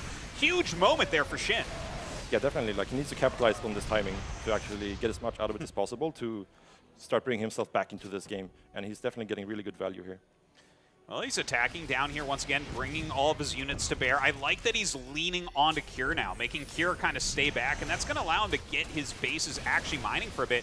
Going after that planetary, and I think he is going to be able to pick that one off. The Zergling's getting on top of it, and yeah, the SCVs get picked off as well. Now, ooh, yeah, the Blinding Cloud, really fantastic. Dashes forward there and will be able to pick off those tanks before the Blinding Cloud wears off. What a crazy shift in the game. I think Cure did not quite realize the position he was in, and he was trying to be a little bit too fancy out on the map for just a little bit long, and Shin definitely punishing instantly and jumping on top of his army, and now it's starting to look a bit tricky for Cure. Yeah, like, I actually really felt like he was kind of starting to run away with the game, and then just out of nowhere, like, a few more good blinding clouds, and he jumps forward. The Hydra's being microed and targeting everything down really, really well. And look at this, another blinding cloud on top of the bio this time, and the Banelings rolling in, chasing down these ghosts. Yeah, right in the middle of the ghost position as well. So during this transition, Cure's army supply really lacks, right? Because the ghosts are so expensive to start making, and he's not able to match the army anymore of Shin. And Shin just finding the, I want to say, the one timing he had in this game, and gets a lot of value out of it. Yeah, really, really high quality play here from Shin, where you can see, even if he's not ahead, he knows how to take that moment as soon as it's there, man, and just runs away with it. Now, I don't think Cure is dead. Like, Shin doesn't have that unbelievably overwhelming... Well, actually, Cure is kind of dead. His 71 supply is pretty low, but he still has a lot of command centers, so... Yeah, it's definitely the kind of thing where he needs to have a really good fight here in the coming fight. This is kind of going to be the big decider fight, right? Where Cure does need to secure this. Shin's economy is not out of control like last game, so a few good fights, he can definitely still get back into it. But the game looks so much more complicated than it did like 2 minutes ago. Yeah, it really does. Look at this, Lurkers being added in at this point as well. Mostly ghosts and tanks being made. So I mean, this is going to be your cost-efficient units that should be able to help you.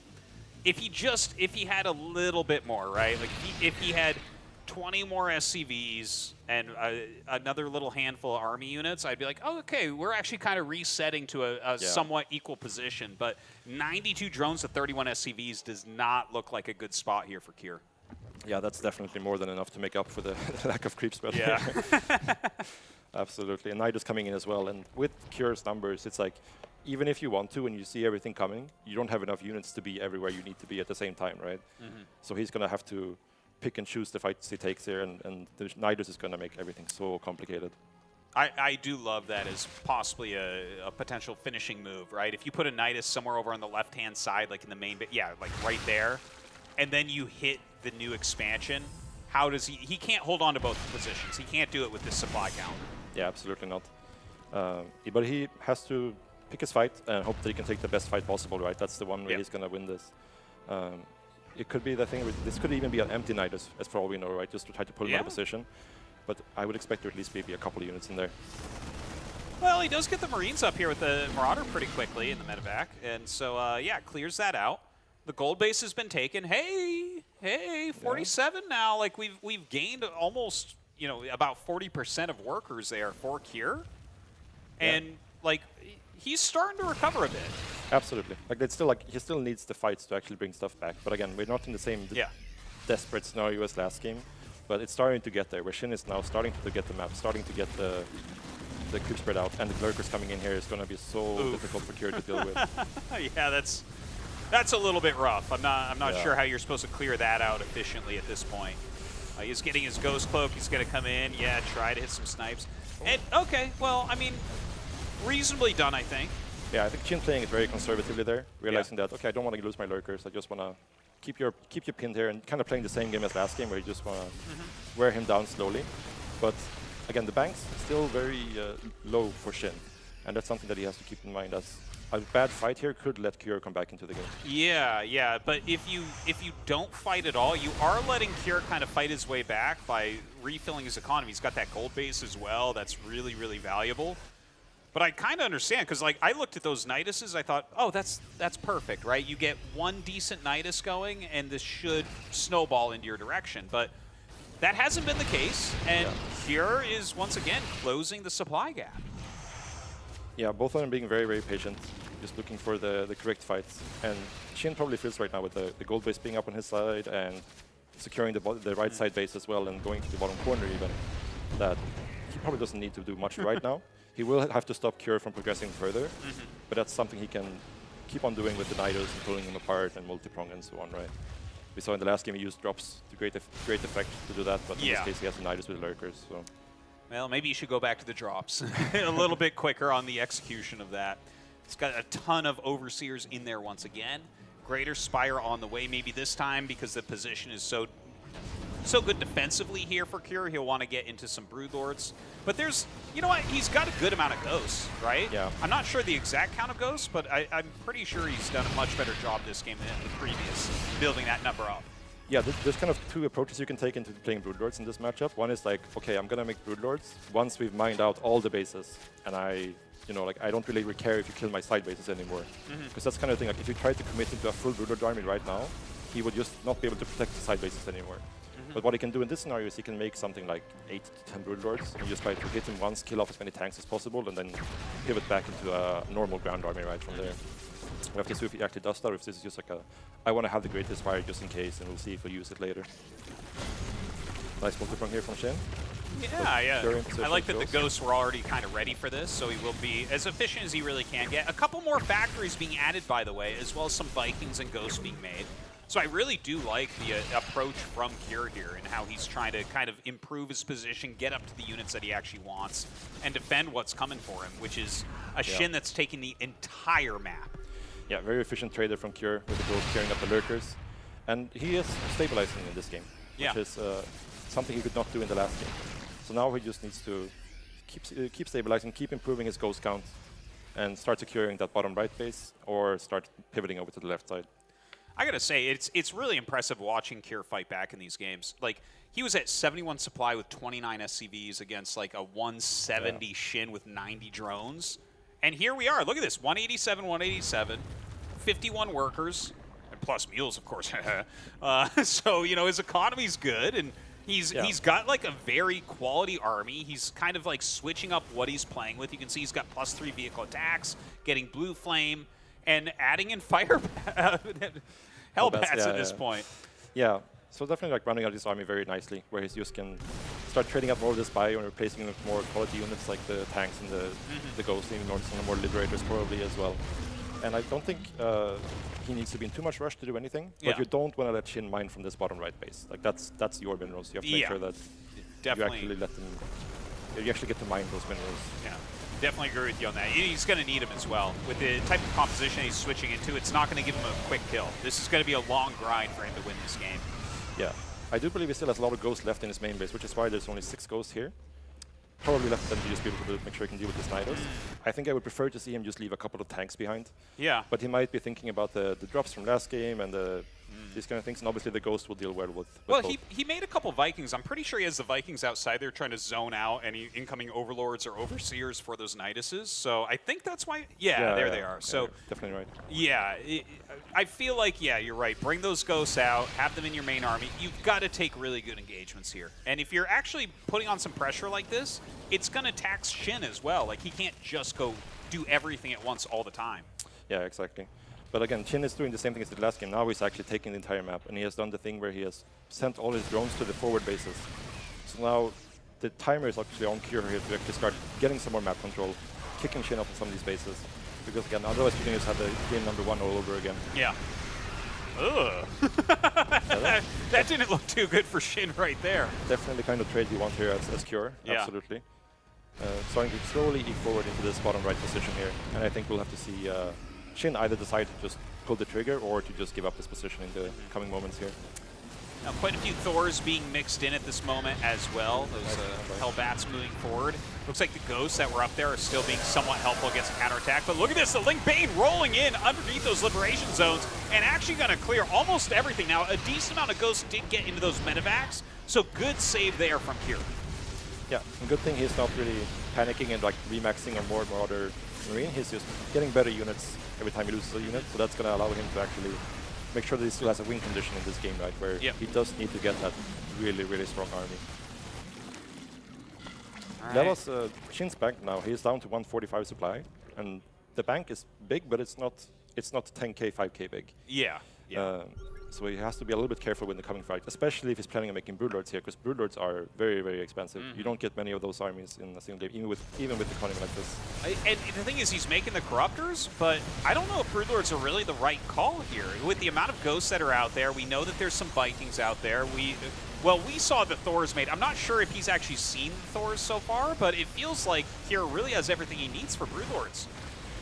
Yeah, definitely. Well, he definitely sees them now. it will still come down to the fight. If getting a good fungal on the Ghost, and the Broodlords get to blow up a couple of Thors at the start of the fight, he can definitely swing into Shin's favor very, very quickly.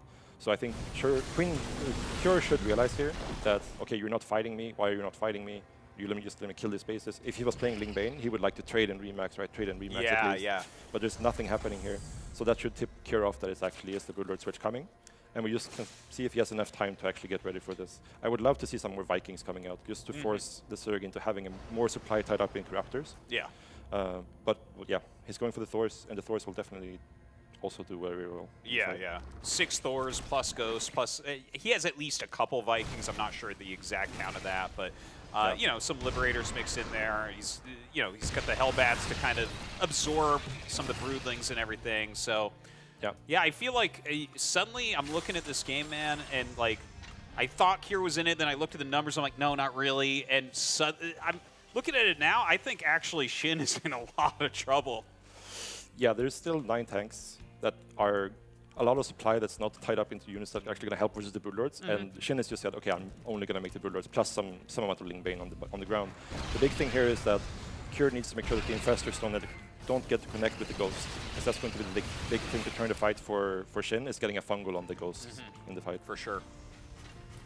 but slowly pushing forward, securing this base. And if he can secure this base, then he actually has taken his half of the map, and then he can be pretty relaxed in terms of just being able to trade even is enough at that point, right? Yeah, yeah. Just turtle it really, really hard. I love this type of turtling too. Missile turret, siege tank, liberator, and then roaming with like a ghost, Thor, some Viking army. Like, how do you break that as Zerg? Seriously, like I know Zerg has a lot of tools, but that is incredibly hard to get through. Yeah, it seems like Shin's answer was to make a bunch of spores and cancel them and get up to 210 supply here. So you get some extra Broodlords out.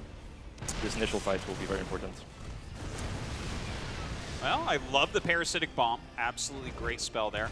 And he, like, that is a lot of Broodlords, man. He is just blowing up anything he's attacking right now. Throws down a Fungal there on those Vikings as well. Here come the Banelings rolling into some of these siege tanks also. Yeah, not getting any connection with the Broodlords yet. Nor the Ghost, nor the Thors. And the Thors are starting to thin out. There are only 2 left now. And it's going to be really hard for them to deal with the 21 Broodlords on the field here. Dude, those Broodlords really did much better than I actually thought they'd end up doing. Not a lot of anti-air left here, but a little bit. The Liberator's trying to get some damage done, but it's going to take them a while to cut through all those Broodlords. Yeah, I think Kjær was a little bit too eager to actually take that fight. And like I said before, I really would love to see some more Vikings. Because if you have 21 Broodlords, all of a sudden there's like 10, 15 Vikings. You need to actually have the supply for the Corruptors as well. Absolutely. So that just makes the numbers easier to manage for the Terran player. But yeah, going back here, now Kjær is in trouble, where he doesn't actually have the money to actually make an army to deal with this. Yeah. This is not, you don't want to be making 6 Marines against this. That is not going to be, like, I don't know, are you going to counterattack somewhere with those? Because they're not going to get through these Broodlings. So now the Broodlord's attacking this bottom right planetary. I tell you, this is the second time in this game where Kjær got ahead and Shin knew exactly how to break the position back into his favor. I'm very impressed. Yeah, I think I would have liked to see Kjær, when he realized the Broodlords were coming, actually send the side of force off to the left side a little bit earlier. Yeah. Because that's like the one big weakness of the Broodlords is that they can't really protect your outer bases. Yeah. Like once you make Broodlords, you're accepting the fact that your bases are going to die. And Kjær didn't really take advantage of that. I still think he would struggle to deal with his army, but at least then he could trade out some of those tanks, some of those like Liberators that are not going to be super useful. You do want some of them left to deal with potential Banelings and Infestors and stuff, but when you have 21 Broodlords, you need to prioritize the anti-air.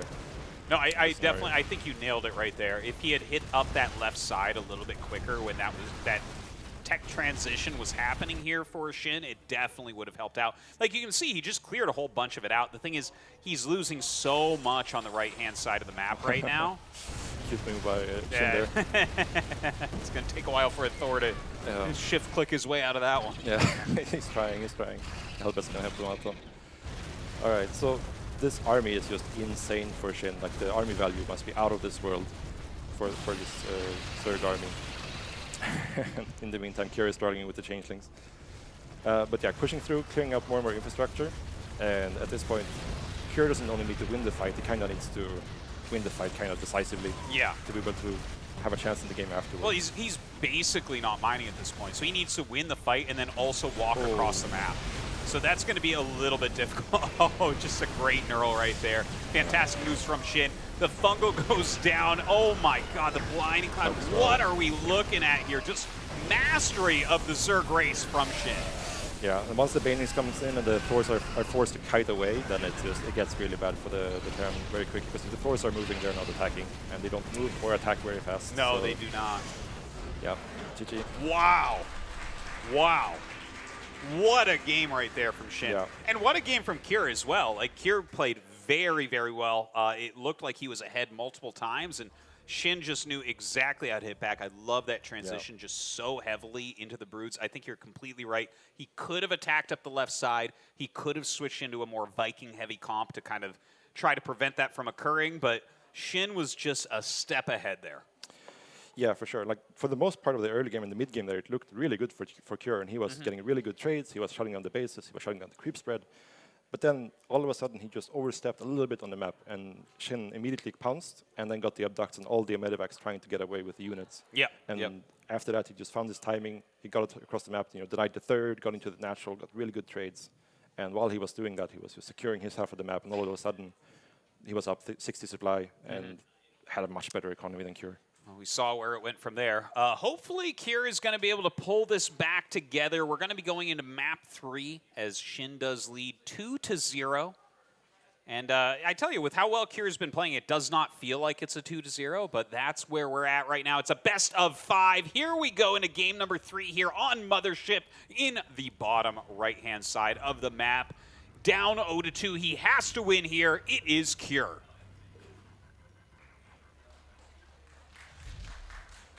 And in the top left, we have the blue Zerg player, Shin. All right. Yeah, Mothership coming in here. It's a fairly big map. There's a lot of bases on this map, so if we end up in some sort of similar scenario to the previous games, there's a lot of bases that Shin could potentially take if Kier tries to turtle. So I think that fact actually makes it kind of tricky for the Terran, where they have to kind of secure map a lot faster than they normally have to on most other maps, right? Just because there is this extra third of the map they have to take into consideration. Well, what would you suggest for Kier here? Looking at how the 2 games look, because it looks like, I mean, if we had replayed both those games multiple times, I'm like, I don't know, I feel like Kier wins 45% of the time or so, like on these last couple maps. What would you say, though, going into Mothership, where it's even going to be harder to stop the amount of bases Shin is going to be able to take? It's the kind of thing where, like, if he thinks he can get into a good position and keep securing map, then absolutely he can try to play the same game. But it kind of depends on what his confidence is after these first 2 games, right? He might just want to be like, okay, I'm just going to 8-Rax to just get the game out of or get this map out of the way. Oh, okay. Because that's another option. That 8-Rax is still very strong versus Zerg. Obviously, the Baning HP buff did help a little bit with that, but 8-Rax is still definitely a viable option. Or you can just be like, okay, I can do what I did in the last game, but I can do it better. And if you can do it better, you can definitely still play this map, right? You can trade efficiently enough to make down for the deficit. And just as there's many bases for the Zerg to take, there's also many bases for the Terran to take as well. So we'll have to see what Kier thinks. Well, he's going for that Reaper right now, and of course having his expansion being built. Over on Shin's side, mining his gas, probably going to get into that speed quickly. I'm very interested to see if he leaves the 2 drones on gas and goes up towards that 2-hatch layer again. Is that going to be just the Shin special here, ZVT all day? Seems like no. He pulls all 3 out of gas. Okay, there you go. But does not... Oh, okay, he does start link speed. So he did not start link speed out of the way, but it seems like he does start it now. Again, I don't think there's a 3rd out. Maybe there is a 3rd patrolling there outside of the 3rd, I believe, actually. So he's going for normal 3rd hatch this time. Okay. So we'll see a much more normal game. And this could still go into something like Middling Bane. It could go into Roaches, but for now, we just have a very standard game on our hands. All right. Well, yeah, I actually thought this is what we would see in Game 2, but, you know, he had that very, very cool Hydralisk build, which actually felt like it got him to a good spot. Yeah.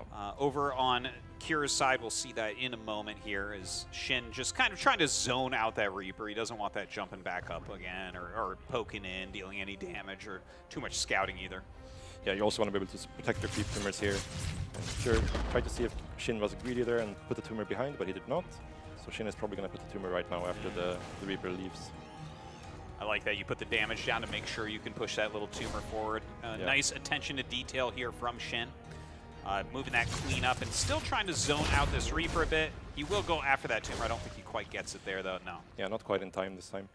In the meantime, we now have another 2 command center opener from Kier, I believe, where he's going into the 1-1-1. We'll have to see what the choice of starport unit is here. It looks like it's going to be Banshees, most likely. So similar build as to last game from Kier. And now we get to see how Shin is going to respond with a normal setup, not when he doesn't have Hydras and Overseers ready for the, the first 2 Banshees. Yeah. All right, well, still we're watching Shin here continue to spread his creep and, you know, get that 3rd base up and going. Some more drones being made. A little bit of poking coming in from Kier once again. Yeah, absolutely. Definitely something you have to be on top of as Shin here. You don't want to lose these queens. As he's going for the 2 command center opener instead of the 3 command center opener, all of the timings are a little bit faster for Kier, right? Where he will be able to have this cloak out a little bit faster, the Banshees out a little faster. And yeah, Shin coming in here with Overlord seeing the command center timing in the wall should be able to read that this is a CC opener, obviously, and respond accordingly. You can see he's getting a couple of spores already and a couple of extra queens. All right, so the Hellions rotating up right now. Shin going to continue to try to hold those back. You can see trying to get a little bit of scouting in there as well. Yeah, Lair coming up as well, which is normal and expected at this stage of the game. Right now, Shin is just concerned with not taking damage from these Hellions, not taking damage from the Banshee, and continue to drone, continue to push his creep. We should see the 4th hatch coming down real soon as well. At the same time, we have double eBay and extra barracks coming in for Cure, so we're transitioning into a very, very normal setup here for both players, where we're just going to progress into the mid game and probably go into some sort of Ling Bane comp. I wouldn't expect to see Muta Ling Bane here from Shin with this setup versus a 2 command center opener, but it's still an option for sure. Now, you think it'll be like a Hydraling Bane? Obviously not the same as what we saw last time. Last time was like the super fast, like Evos and the very, very fast Hydralist end. So definitely a little bit different from that. But do you like that on a map like this, as far as like trying to cut into those other expansions for Shin? I think it's on a map like this where you feel like it's a pretty decent Zerg map. It's quite open, like once you get this rocks down especially, it's quite easy to fight, it's quite easy to expand. I think you're pretty happy to just go into a normal Ling Bane opener, and then you can transition into Hydra Ling Bane from there. You can go straight into Hive if you want to, and go into something like Ling Bane Ultra if you want to as well. We have to see where it decides to go. The most common thing I would say these days is to, if you go for this kind of opener, is to transition into a Hydra Ling Bane composition down the line. But we'll have to wait and see what he actually does with this. But would be very surprised if he has fire here, looking at the amount of gas he has. Yeah, all right, well, we'll see about that momentarily here. The Baneling speed almost halfway done, getting that carapace upgrade as well. 1-1 already been on the way here for Cure for a bit. And still flying around with those Banshees slightly. Yeah, and there's the Hydra from Shin. So he's going to get into the Hydra Bane eventually. And in the meantime, he's just continue to drone, continue to push creep. And Cure is gearing up for his first big push out here with the first 2 medevacs. So ideally, he just wants to get out on the map, clear some creep, not let the Zerg get too out of control too quickly. And army coming behind, so he's going to get 2-2.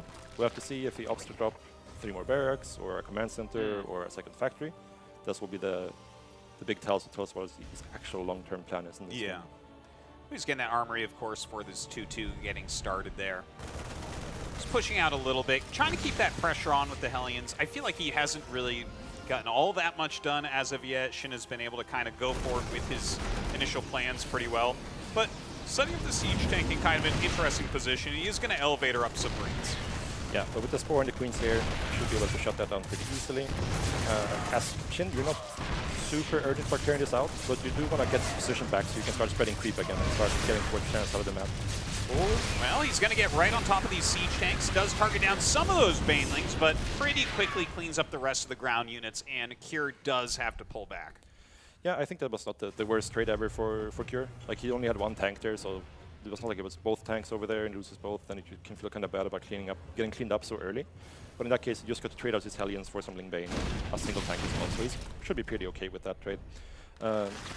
Yeah, we're just looking into the second aggression coming out here from Cure, where he's going to multi-prong, and he's just going to look to, clear creep, make sure you're trying to keep Shin's progression just slow down compared to what we've seen in the past. Like, you don't want to let Shin just get to 95 drones and egg bases right away. Well, he's at 85 right now, so we're not that far off. One thing I want to mention is it is going into, or Cure is going into a second factory here, right? So it's kind of a little bit like the last game, but that was like a 2-hatch Hydra opener, right? This is a much bigger economy Shin.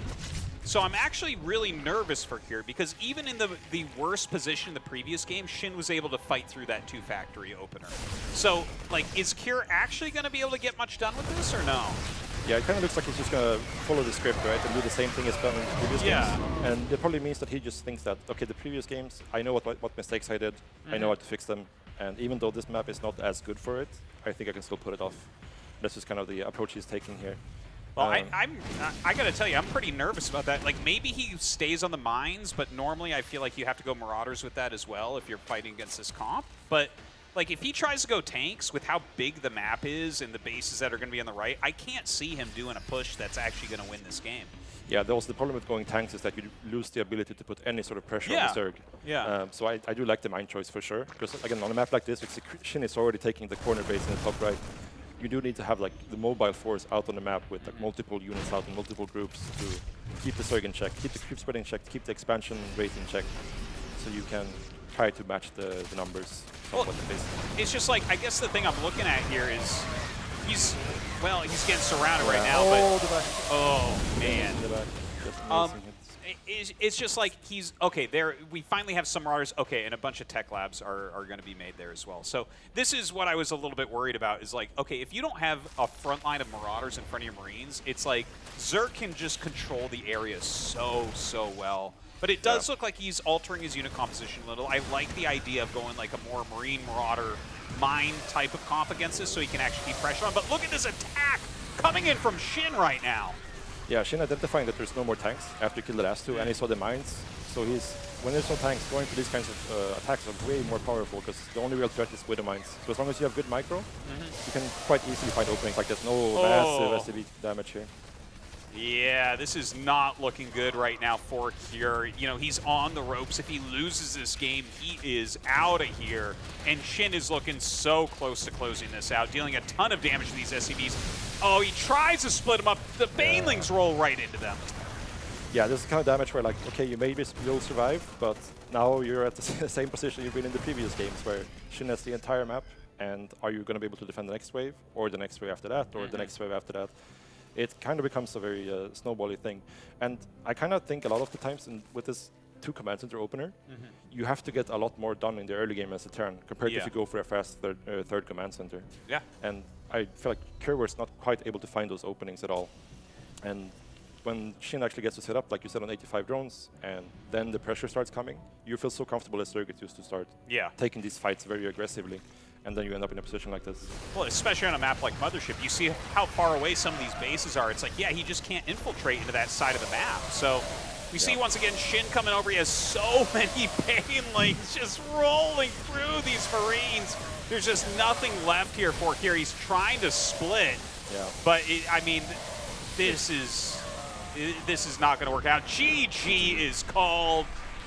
And Shin absolutely cleans up here there in game number 3. Yeah, very nice plays from Shin. Really good job there. We got to see some exciting new, like, not new really, but coming back to the play, like the two-base muta openers. Yeah. And it's really exciting to see those games. And then the last game, just like very clean, very standard, by the book, and taking the win. And Cure, kind of unfortunate, where he looked really, really good, like he does, but not able to to plug in those holes. I think game 3 was the toughest one for him there. That one kind of, it felt like he was floundering a little bit, but definitely games 1 and 2 felt like they could have gone either way. So a great job from Shin being able to knock him out and continue to move forward in this bracket. I believe that means he plays against Maru in the semis. Yeah, absolutely. And that should also be a very, very exciting TDC. Yeah, that is for sure. So we're going to bring Shin over and talk to him a little bit on our couch here in a moment. You know, Cure, great to have him come down. Absolutely love his Terran. Yeah. And it's unfortunate to see him go. Yeah, for sure. Like, he's always somebody who brings really, you know, standard play. Sometimes we throw some curveballs, but his Terran standard play really is, like you said before, he's been like a top 4 Terran for a lot of StarCraft history. A lot of it. It's always fun to see him play. Yeah, and I feel like he's the type of Terran, if you're a Terran player, you could copy worse players for sure. He's got that type of style. Absolutely. All right, so I think we're ready to throw it over to the couch and see how Shin's feeling about that match. What is up, everybody? I'm here at the analysis couch with Shin. Congratulations on your victory. That was a marathon ZVT. I gotta ask, how are you feeling right now? 일단 신이범 선수 승리 축하드리고요. 정말 긴 시리즈였는데 지금 소감이 어떠신지 궁금합니다. 일단 오랜만에 이렇게 오프라인 와서 좀 좋고요. 그 다음에 사실 3대0으로 이길 거라고 상상도 못했는데 이겨서 좀 좋아요. Yeah, it definitely feels good to be back on land in a long time. And that being said, I didn't really expect to win in this fashion as 3-0, but it feels really good to win as in 3-0. Yeah, so this was a 3-0 victory, but game 1 and game 2 felt like they were the length of an entire series. It took so much work to actually close the games out. And I wanted to ask you, is that just the way that late game ZVT feels now? Like you can never kill Terran? Or is that something specifically versus Cure where it's just tough to close it out? 사실 1, 2세트가 이제 각각 30분을 넘어가는 좀 장기전이었기 때문에 사실 시리즈를 거의 이 두 경기가 이제 잡아먹었다고 봐도 과언이 아닌데 이 두 경기를 좀 치르면서 좀 어떤 생각이 드셨나요? 좀 테란을 좀 주기가 좀 어렵다 뭐 이런 생각이 좀 드셨는지 어떤 생각이 좀 드셨는지 궁금합니다. 사실 테란이란 종족이 당연히 이제 수비만 하면은 뚫기 힘든 종족이긴 한데 첫 번째 경기는 저도 이제 맵을 좀 많이 안 해봤기도 하고 그다음에 첫 경기다 보니까 뭔가 판단이 그렇게 빨리 안 돼서 못 끝낸 것도 있는 것 같아요. 근데 두 번째부터는 그 컨셉 자체가 수비만 하는 테란이기 때문에 그냥 자원 모으면서 마지막에 무리군주를 이기려고 생각을 했기 때문에 네, 계획대로 됐어요. 두 번째는. So yeah, if I mean Terran is actually really good in defense. So that being said, it's hard to kill off if you stick to defense. And so in the first game, I didn't really got a really good grip of the game. I think didn't really read it that much because it's been a long time I played against defensive mech or I mean defensive Terrans, but. In the second game, I just tried to trade off as much as possible and then go straight to Brewlords. So, in that sense, I think in game 2, my plan actually worked. All right, well, congratulations, Shin. You have successfully earned yourself a spot to play against Maru next, and that's not going to be an easy feat, but I'm not sure how much you know this or not, but he's not exactly been someone that's very easy to play against. I don't think you've won a single best of 3+ recently or at all. So what are you expecting for this going forward? Because this is going to be a tough match, I think. 이제 다음 상대가 또 영원한 숙적인 조성주 선수가 됐는데 사실 한 번도 다전제를 이긴 적이 없잖아요. 그래서 좀 이번에 좀 조성주 선수 상대하는 좀 각오는 좀 어떠신지 궁금합니다. 사실 이제 성주랑 당연히 제가 많이 지냈지만 거의 한 1년 정도 못 만났어요. 1, 2년? 그래가지고 최근에 좀 나도 좀 실력이 늘었으니까 만나보고 싶다 이런 생각을 많이 했었어요. 근데 RSL에서 2번 연속 만났는데 성주도 많이 잘해가지고 조금 힘들 것 같긴 한데 그래도 제가 오프라인에서는 의외로 테란전 잘하는 선수들 좀 많이 이겨봐가지고 오늘은 좀 괜찮을 것 같아요. Yeah, it's been a couple of years since I last faced Maru, but in the RSLs, yeah, it wasn't easy. But that being said, I've been playing pretty well on LAN, and I've been beating a lot of great Terrans in LAN. So yeah, I have high hopes for it. Even though he's very difficult opponent to beat, but yeah, I think I have a good feeling about this. I think a lot of fans are going to be cheering for you to finally take down Maru. Anyway, congratulations, Shin. He's going to be going on to the next round of the RSL Offline Finals. We're going to be back after this short break with more StarCraft 2 action. Cyclones are not that gas intensive, right? So you're fine to trade that out for anything that costs gas, like a Ravager is an example up here. There's another push to the left of this. And he's going to do the same thing. He's just going to kill this hatchery. Look at this. Look at this. I cannot even imagine how frustrating this is to play against. I mean, this is... And, you know, it as you watch it, it makes perfect sense, right? It's like, yeah, that's going to be hard to stop. That's tough to deal with. He scans. He sees the infestors again. He'll just scan again. Just stay out of that range. It's brutal. Just keep scanning. He's going to send a CC over here. The CC's going to scout a hatchery and kill it. Don't worry. There's Cyclones coming here, too.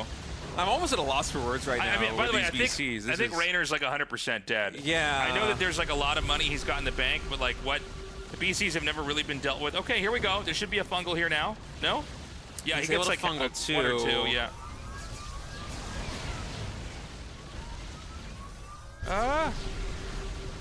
This is such a funny interaction. I mean, a couple of the BCs do go down. That was one of the biggest wins that Rainer's gotten, but Maru with so much money in the bank. Stronger on like the right side of the map if your add-ons point inwardly because of this. Because like, see, you can hit the stim over here. And honestly, man, not having stim when a rush like this hits, that could be game. Well, hold on. He's going to make more drones. He's making a couple more drones, excuse me. He is getting the Ravagers here. Yeah, this might just be a pressure play from Rainer. Yeah, he's not committed. I take it back. I guess I decided because of what he did in the last game, he had to do it this time too. I think it's a very smart decision too, honestly. Just take the guaranteed damage right now. You know you can most likely deny these add-ons for an extended period of time until that bio ball gets big enough that it can really challenge you here in front of the main. And this is going to hinder the build order of Maru quite significantly. It's also damaging the economy. Reactor, it's a long build time. It's very expensive, especially here in that early game. Even getting a couple of SCVs, going to take down a depot, and behind it, nothing but drones. Now, the counterpunch here from Maru could potentially be scary a couple of minutes down the line, because he is on 4 barracks right now. There isn't a factory on the field. It's nothing but barracks production. Yeah. And with concussive shells, if he's able to get the connections onto these Ravagers, those could get taken down in a hurry, and the follow-up push could be very deadly. Gotta be careful here as Rainer.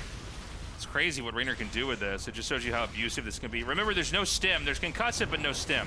That concussive is done. Is Mar gonna be able to get the connections? Dude, he's playing so perfectly. He's actually gonna come in here and try to hit this barracks again. This is so crazy. Oh, he's gonna get a kill. Yeah. And Maru is supply blocked. On the line in this cast. Here we go. I knew it. If the SCV pull doesn't happen, the viewers would think I'm smart. I'm So it's going to be a huge clash here in the middle of the map. The boys have been pulled. We are the boys. Pull us. They're coming out. That sounds terrible. All right. Well, we're off of YouTube. Well, guys, sorry about that. Account has been demonetized. Yeah, that's it. Sorry, guys. You thought this was an esports channel on YouTube. Oh, look at this! Oh, there's no counterattack in the main base. I mean, there's a lot of barracks to reinforce, so the production should be able to get wind of this. But all right, big stim coming forward. SCVs now here on the front line. No bailings to quickly take down these Marines or SCVs. Keep in mind, Raider, he has a lot of lings on the other side of the map. That's going to mean the front line here for the Roaches and the Ravagers. It's very thin. Maru, he's charging forward. He's down to 18 SCVs back at home. Lost 17 SCVs in total. Is he going to go for another stim? There's no medevac healing here. The bio is getting so low on HP. Tasteless. I think Raider has done it. GG. Maru is knocked out of the RSL Season 2, and the only Zerg in the RSL standing is going to survive to play. Go well for both of them. It's going to be basically a base trade unless one opts into recall. Zhao's going to hit, I think, a second before Classic does. The Classic's got charge, and his Stalkers are going to be really fast. Could we get a force field on the ramp? I guess it wouldn't matter if you have a Warp Prism of your own. It's 20 Stalkers here for Zhao as well. Welcome back, everybody, to the RSL. I hope you guys have been enjoying so far everything that we've had here. I have been stuck in the back doing some adminning stuff. I'm finally here with Sturgeon. We are going to be jumping into our first semifinal of the day. We're actually going to be joining midway through, as this did start already since we had some delays earlier with the other match, but we're going to be jumping into Rainer versus I just actually forgot who it was. Solar, sorry. Rainer Solar, yeah. Good start to the day for me. You're back where you belong, man, yes, on man, the here I casting am. desk. I think Rainer is up 1-0 in the series, so he has the lead. We're going to be seeing how the rest of this plays out here. These are two of the top, Zerg players at the moment. Solar kind of took an early bow out in Season 3, but he's obviously fighting back here in the LCQ. Good to see him go far. I think this is going to be a great series, some of the highest ZVZ you can watch. Yeah, it's really nice that Solar is kind of doing pretty well so far in the bracket because, yeah, like you said, he did kind of have an unfortunate couple seasons. He really hasn't actually made the playoffs in any of the two matches or any of the two seasons that he did play. So if he could, of course, make it all the way into the top 4 from this LCQ, that would be incredible for him. Yeah, he's definitely good enough to do so. We'll have to see if he's able to bring out that level in this game. It is going to be on Tokamak, guys. In the bottom left as the red Zerg, it is Solar. Nice. And over on the top right-hand side, the Italian Stallion himself up 1-0 so far. It is Rainer.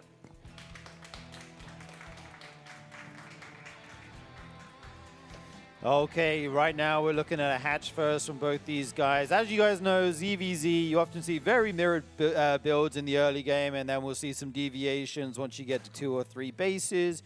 You can go for a wall off, you can take the early third hatch and then a Bane Nest. There's lots of different ways to play it. Right now, both these guys getting their gas and their pool at exactly the same times. Yeah, do you think we're going to be seeing a lot of Ling Bane wars, the early game skirmishes where both players are just, got the knives in hand trying to backstab each other with different Lings and Banes all over the place? Is that what we're going to be? Is it the monkeys with the knives circling each other? Is that what's going on in the series? Well, I mean, Reiner's very, very, very good at that, so I would not be surprised to see it. Also, it's worth mentioning on the current patch that Mutalisks have made a big comeback in this matchup. The Spire now builds quicker, it's 50 minerals and 50 gas cheaper, and is kind of dominating the ladder. Like a lot of games you see Mutas, they're really, really strong right now. So I expect to see that come out at least a couple times in this series from one or both of these guys. Like Roach Muta, Lingbane Muta, you have choices. You are definitely a Muta enjoyer yourself, I have to say. Anytime I'm watching your stream, there's just a flock of 20 Mutas on the screen, man. I swear to God, you have something with that unit. That's my favorite unit in the game, and for good reason. That unit is fun, man. It's dynamic. It's it's interactive. You're harassing. So true. You're in their face. I love that unit, and yeah, right now we're going to be seeing the third bases go down after just a couple more drones if they want to do that. But there we go to see a drone moving out. Yep, he's going to take the third base there. And yeah, the Mutalisk is great, Gemini. I will not have any Mutalisk slander on this stream right now. No, I'm not going to slander it. Yeah, you definitely love it. It's good so far in the patch. It's been definitely buffed just a little bit. I was asking Reiner even as well when we were doing the vetoes for this. I was just a quick question of how, is this 3-0 easy peasy, you think? He's like, nah, man, ZVZ, anything could happen. So far he's been doing really good, obviously, one up in the series, but according to Reiner, at least, ZVZ is kind of like PvP, where it's on a knife's edge, like we were saying. So anything can happen. I mean, Solar's been having a good day so far as well. So I'm really not sure who to expect to actually come out on top in this particular match. It looks like everything's going to be mirrored overall. It looks like Reiner's just making a few extra Lings compared to Solar going for a few extra drones, but Baneling Nests getting thrown down for both players as well. Pretty nicely timed just to have a nice defensive setup in case any player decides to go ham with it. But you could also just turn that switch on as well yourself if you really find the need to. Yeah, both these guys, as the Observer pointed out, took one drone out of gas. This is very standard as you need to get your third base down a bit quicker. You just don't need so much gas in the early game. And to answer your question, are we going to see the Ling Bane wars? Well, we might see a little bit. Solar's making some right now. He's getting his Roach Warren in the 30s. Reiner now throws his down a few drones later, which is nice. You always want to be just a little bit ahead, but not too far ahead economically in ZVZ, so you can make the units in time. And it looks like we're going to be going into a kind of standard Roach mid-game here. Solar is getting his layer here just at 4 minutes.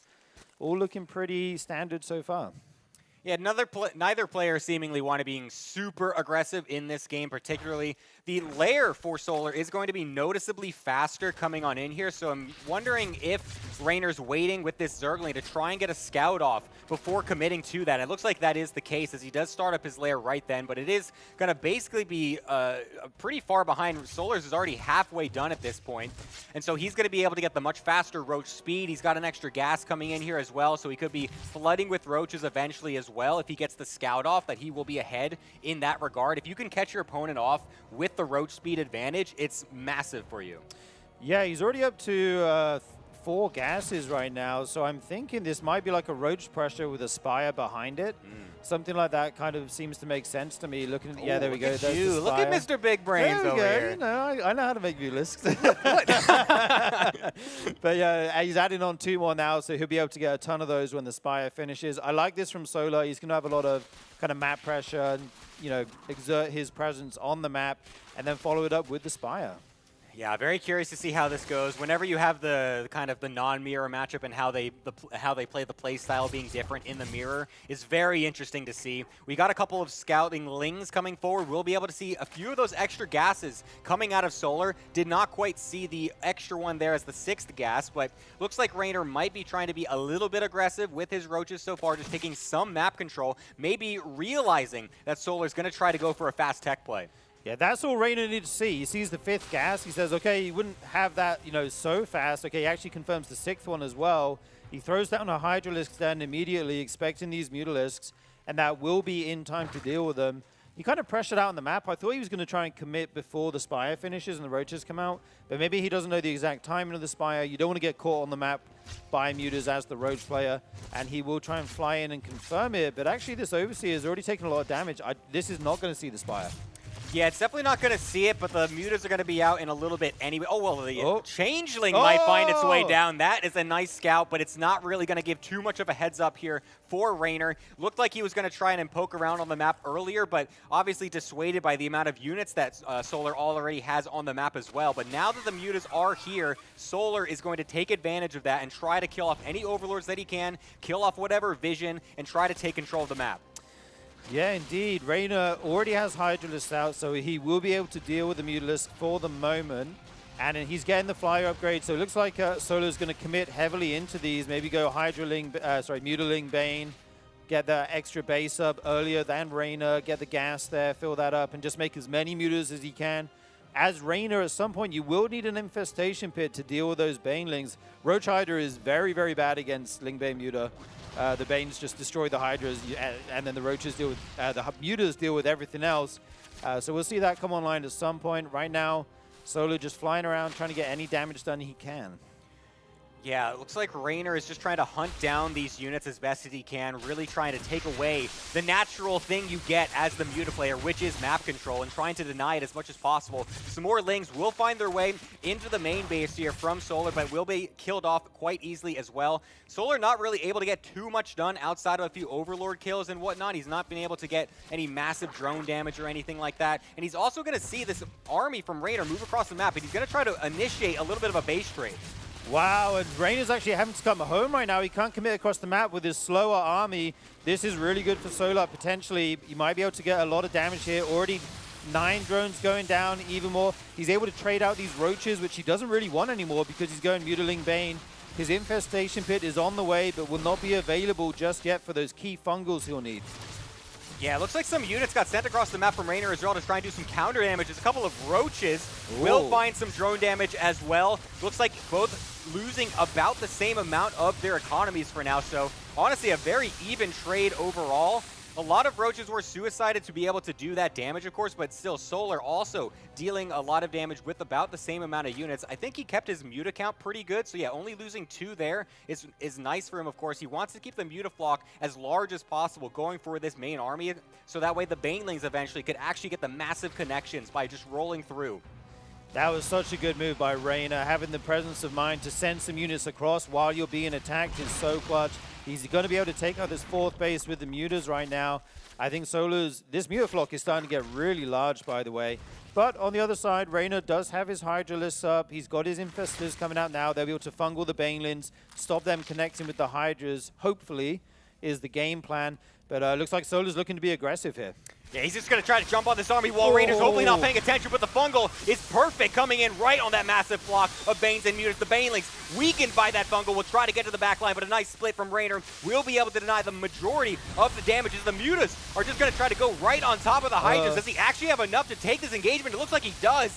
We'll just completely kill all of these Hydras down, as there's nothing left on the ground right now for Raynor on this side of the map. That one Spore Crawler keeping his work line alive. Meanwhile, he's trying to rally desperately. An Infestor spawns into the Mutas, but gets the fungal off. A couple more maybe going down here. These Hydras running for their lives right now. Solar making a lot of headway. But again, somehow, Raynor's lost 7 drones. This is chaos right now. Yeah, Solar looks like he's in prime control to take this map number 2, as Raynor is just scrambling to get any units to come out of these hatcheries together. Everything coming out one at a time, not all together, as he's going for a desperate Roach counterattack on the other side of the map to try and deal any sort of damage. But these Mutas have no answer at the moment, and Raynor realizes that GG Solar will even this up.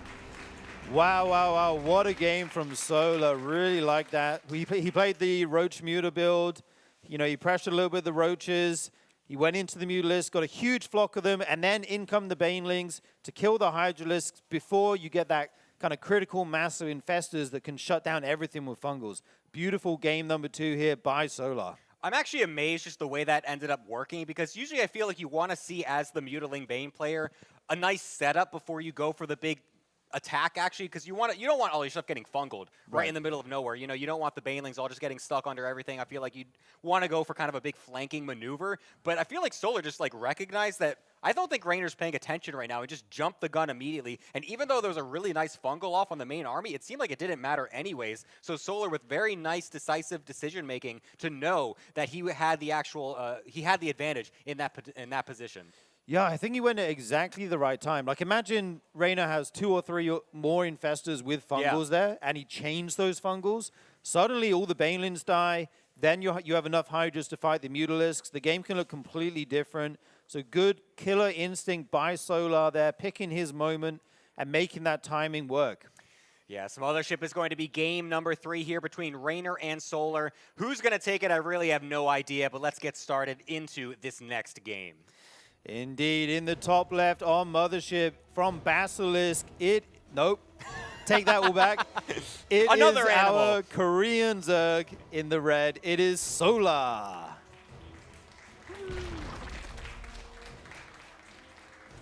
And over on the right-hand side, unfortunately losing out on that last game. Will he be able to continue taking any games in the series? Give it up for Raynor. A lot of Raynor fans in the building, and how could you not be, Gemini? This is a fan favorite for sure. We love to see this guy play. And yeah, what a game too. This map is very different though. I'm just checking where they're both scouting right now. So Solar's actually scouting in the correct direction. He will be going towards Raynor's base. Raynor, on the other hand, has got the short straw here, and he's going the wrong way. So he will get that scout a little bit later here. And that's just one of the features of this map. It's a 3-player map. Sometimes you get lucky, sometimes you don't, right? Yep, that's the fun little RNG part. Well, I mean, us viewers like to call it the fun RNG part. The players don't like to call it that adjective, but it still is going to be making it slightly more interesting because at least Raynor here is going for a pool first build, and it's actually going to get scouted pretty fast by Solar. So Raynor trying to take advantage of the map and potentially get the RNG in his favor that Solar doesn't scout it early enough, but it's not going to play out for him in this particular scenario because this Overlord should be able to get over and notice the timing of when that hatchery's been placed down. Yeah, indeed. Raynor mixing it up here in game number 3. We'll be going for that pool first, like you said, getting his gas as well. He'll have the quicker ling speed. We'll have to see if he commits into Banelings as well. He's going to pull one drone out right now, so he will get his Baneling nest eventually.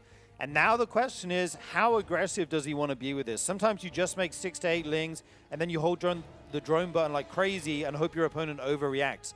On the other hand, you can also just keep making lings and throw Bane, ling Bane at them for a long time. So it's up to Raynor how he wants to play this here. Yeah, for now it's going to just be a couple lings and then immediately a drone as well right afterwards. So it doesn't look like he's going to be trying to be super aggressive with this, like you said. Maybe just trying to force an overreaction from Solar at this point. It will be a Baneling nest though, so hold that thought as it looks like it's just going to be that singular drone and will still go into the aggression from Raynor. Yeah, Raynor now making some more lings, so it's not the earliest possible lings you can make, like as soon as the pull finish, he gets another drone or 2.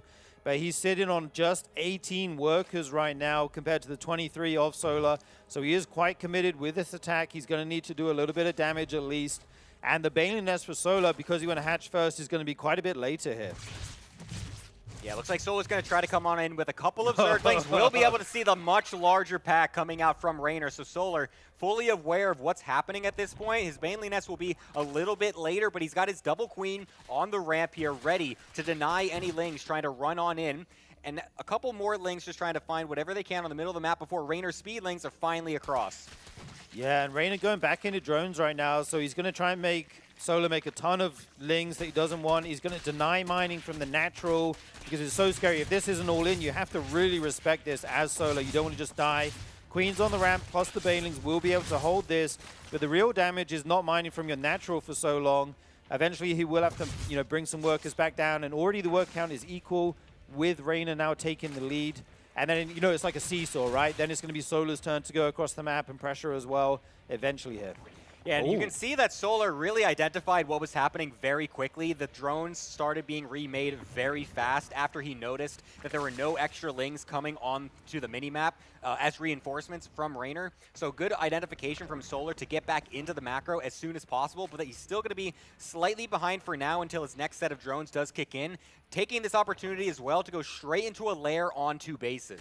Yeah, he's going to go 2-base muter here. I really like this choice. After some early aggression from either side, going for a quick 2-base muter can be a way to catch your opponent off guard. They might not have a quick layer themselves. They're going to try and take the 3rd base. It's kind of low economy. You don't power up quite as quickly, so muters can have a really big impact. We see that 3rd and 4th gas going down, so this is almost undoubtedly going to be a Spire here. That one Overlord just getting away there. It's a bit unlucky, but oh well. Got to keep those queens back home. You don't want to lose those to some random links across the map.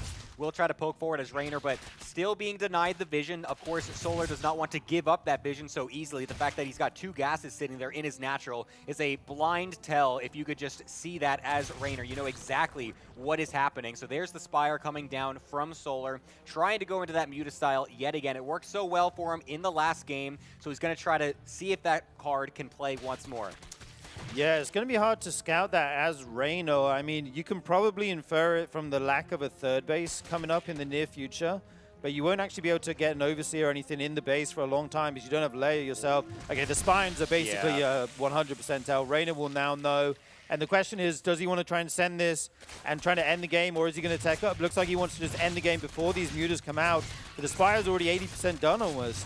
Yeah, Ling's getting into the main base of Raynor, though, is going to make things awkward, losing quite a few drones and forced off of mining here. But the attack from Raynor is imminent, and it's a massive army onto the front of Solar's natural here. Will he be able to hold? He's got a couple of spine crawlers trying to desperately make in time as the Banelings try to go forward, trigger the other Banelings of Solar, and then the rest of the units will go on through. Solar just needs to hold on until he can get his mutas out. I don't think it's going to be in time. Raynor has so much in the natural of Solar, and Raynor takes game number 3 on Mothership with a crisp timing attack. As soon as he realized it was mutas, he said, okay, I'm going to stay on 30 workers. I'm going to pull the trigger. You didn't take a third base. If you can't hold this, you know, you're dead, obviously. Beautiful timing there by Raynor. Really got a good game plan, knowing what he was up against. Yeah, I like overall how he played this. Like going for the earlier pool on this map, of course, that allows you to go for that type of style since it is a 3-player map, like we said. And then having the ability to just kind of adapt on the fly, I'd say, just based off of what Solar was doing, forces a little bit of a reaction, not the most insane reaction, but then continually going in with the scouting as much as possible to verify what exactly the follow-up was going to be from Solar. Because he saw no third base that entire time as well, so it's not like he was trying to rush out a third or anything. So getting the extra scouts off, seeing those spine crawlers being made, able to deduce what exactly is happening, just pulls the trigger immediately. It feels like both of these games that we just saw kind of just came down to really snap decisions, like really good decision making from both players. Yeah, absolutely. It looks like Raynor's taking a small break here before we jump into the next game. Icing out his opponent. Genius strategic move here. A classic move. His IQ is through the roof. Yeah, oh no, I'm thirsty. Oh, wait, I mean, oh, my chair is broken. Oh. I think my water's leaking. Like, oh, God. Yeah, so Solo will have to wait as with us just a moment as Raynor returns. And we jump into the next map. It will be Magnetic North here. You know, pretty standard map, not like your Mothership, which is a 3-player map, where Raynor put out this kind of wonky, not wonky, like, you know, pool first is a very normal thing, but that's the map to do it on, where you might scout the wrong direction with the Overlord. You don't exactly know what's going on. It's pretty big.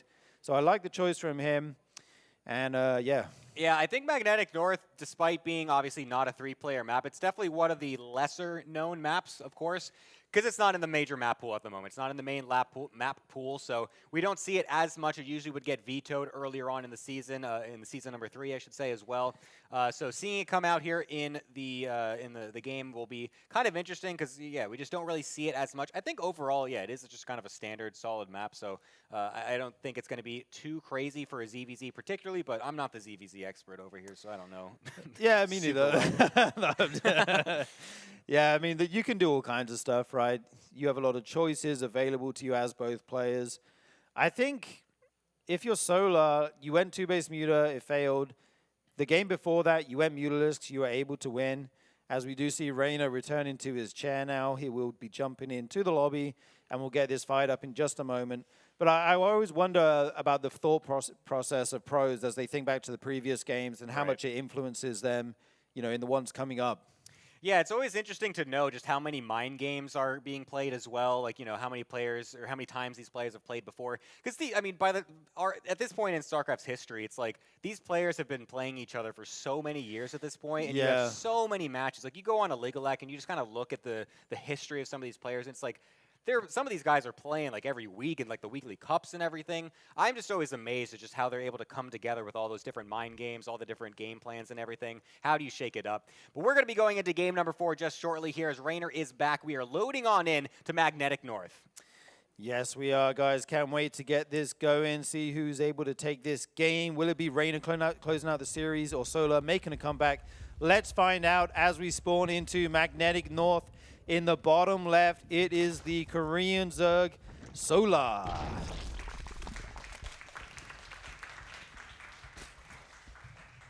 And on the top right-hand side, of course, taking the lead yet again in this series. Give it up for Rainer. This is what it's all about. We're deep in the bracket now. We're in the semi-finals. Whoever wins this moves on to the finals and a chance to get to day 2 in the top 4, where they will fight against all those Protoss waiting for them. The green wave, baby, the green wave. The green wave.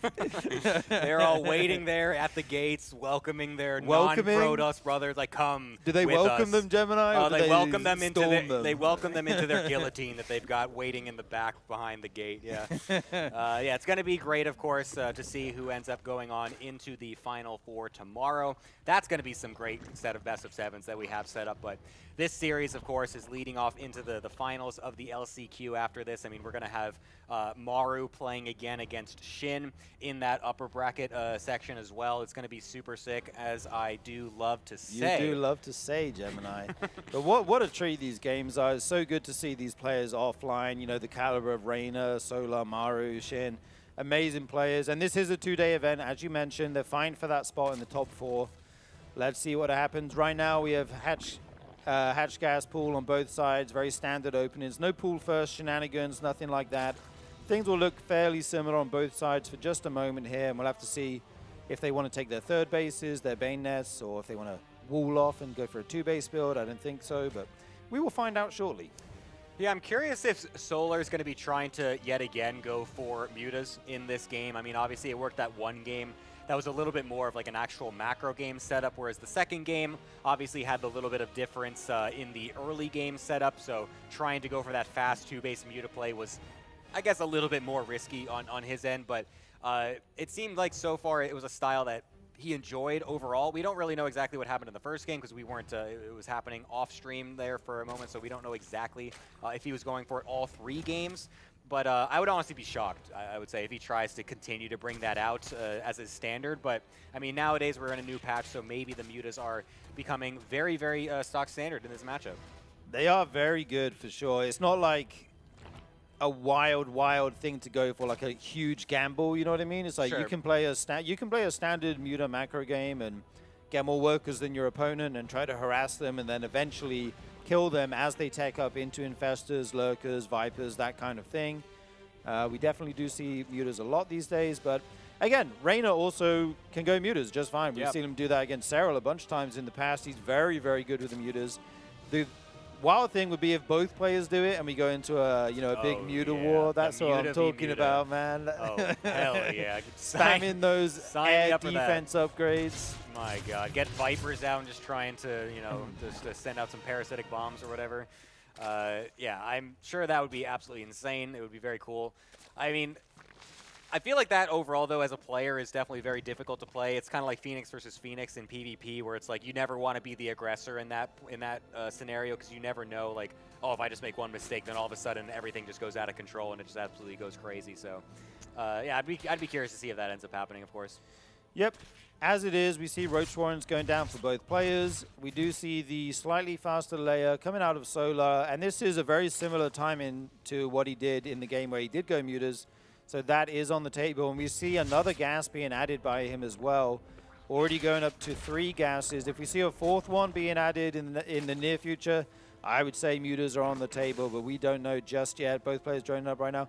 Reina is actually waiting for his Roach Warren to finish. He is not droning. And Reina is going to be the aggressor here, throwing down 6 roaches right now. Is he going to just pressure with this, or is he going to completely stop droning? We'll have to find out. Okay, he's going up to 11. this is definitely some aggression. And Solar is adding those extra gases. Looks like he does want to go mutas here. I'm wondering if Solar noticed how many drones were at the third base there. Felt like there was pretty light on drones. I mean, he's not got too many himself either, but I feel like a couple more drones would be coming into the mix at this point as the other player. And Rainer also kind of trying to get that scout off as well, just to see what exactly is going on. Sees those extra gases coming in, but he's got a bunch of roaches and lings already on the map, going across. Plenty more lings and banes also being made for him. Will he be able to break Solar with this attack? Yeah, Solar's up to 5 gases. That slows down your mineral income so much. He's on 49 drones, which isn't an insane amount. But right now, the issue is all these roaches and lings flooding in. One Bailey killed. Okay, good connection on the lings. Does he have another one? Oh, another good connection. Here come the Banelings of Rainer. Going to do a lot of AoE damage to the roaches and queens of Solar. Does he have enough, though? Right now, it looks like Solar might just be holding more units streaming in here, a few more lings.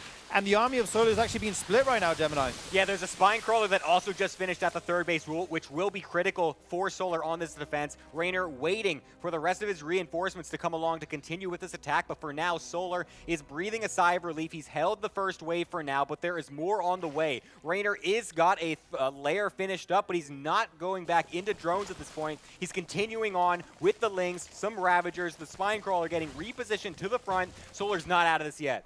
Yeah, absolutely. I think Solar's game plan was to go for a Spire with that many gases, but after seeing this huge attack by Rainer, he knows that's not an option. He needs to do nothing but make roaches. The Lings try to get a wraparound on this big ball of roaches. Some of them get caught here. The Biles go down.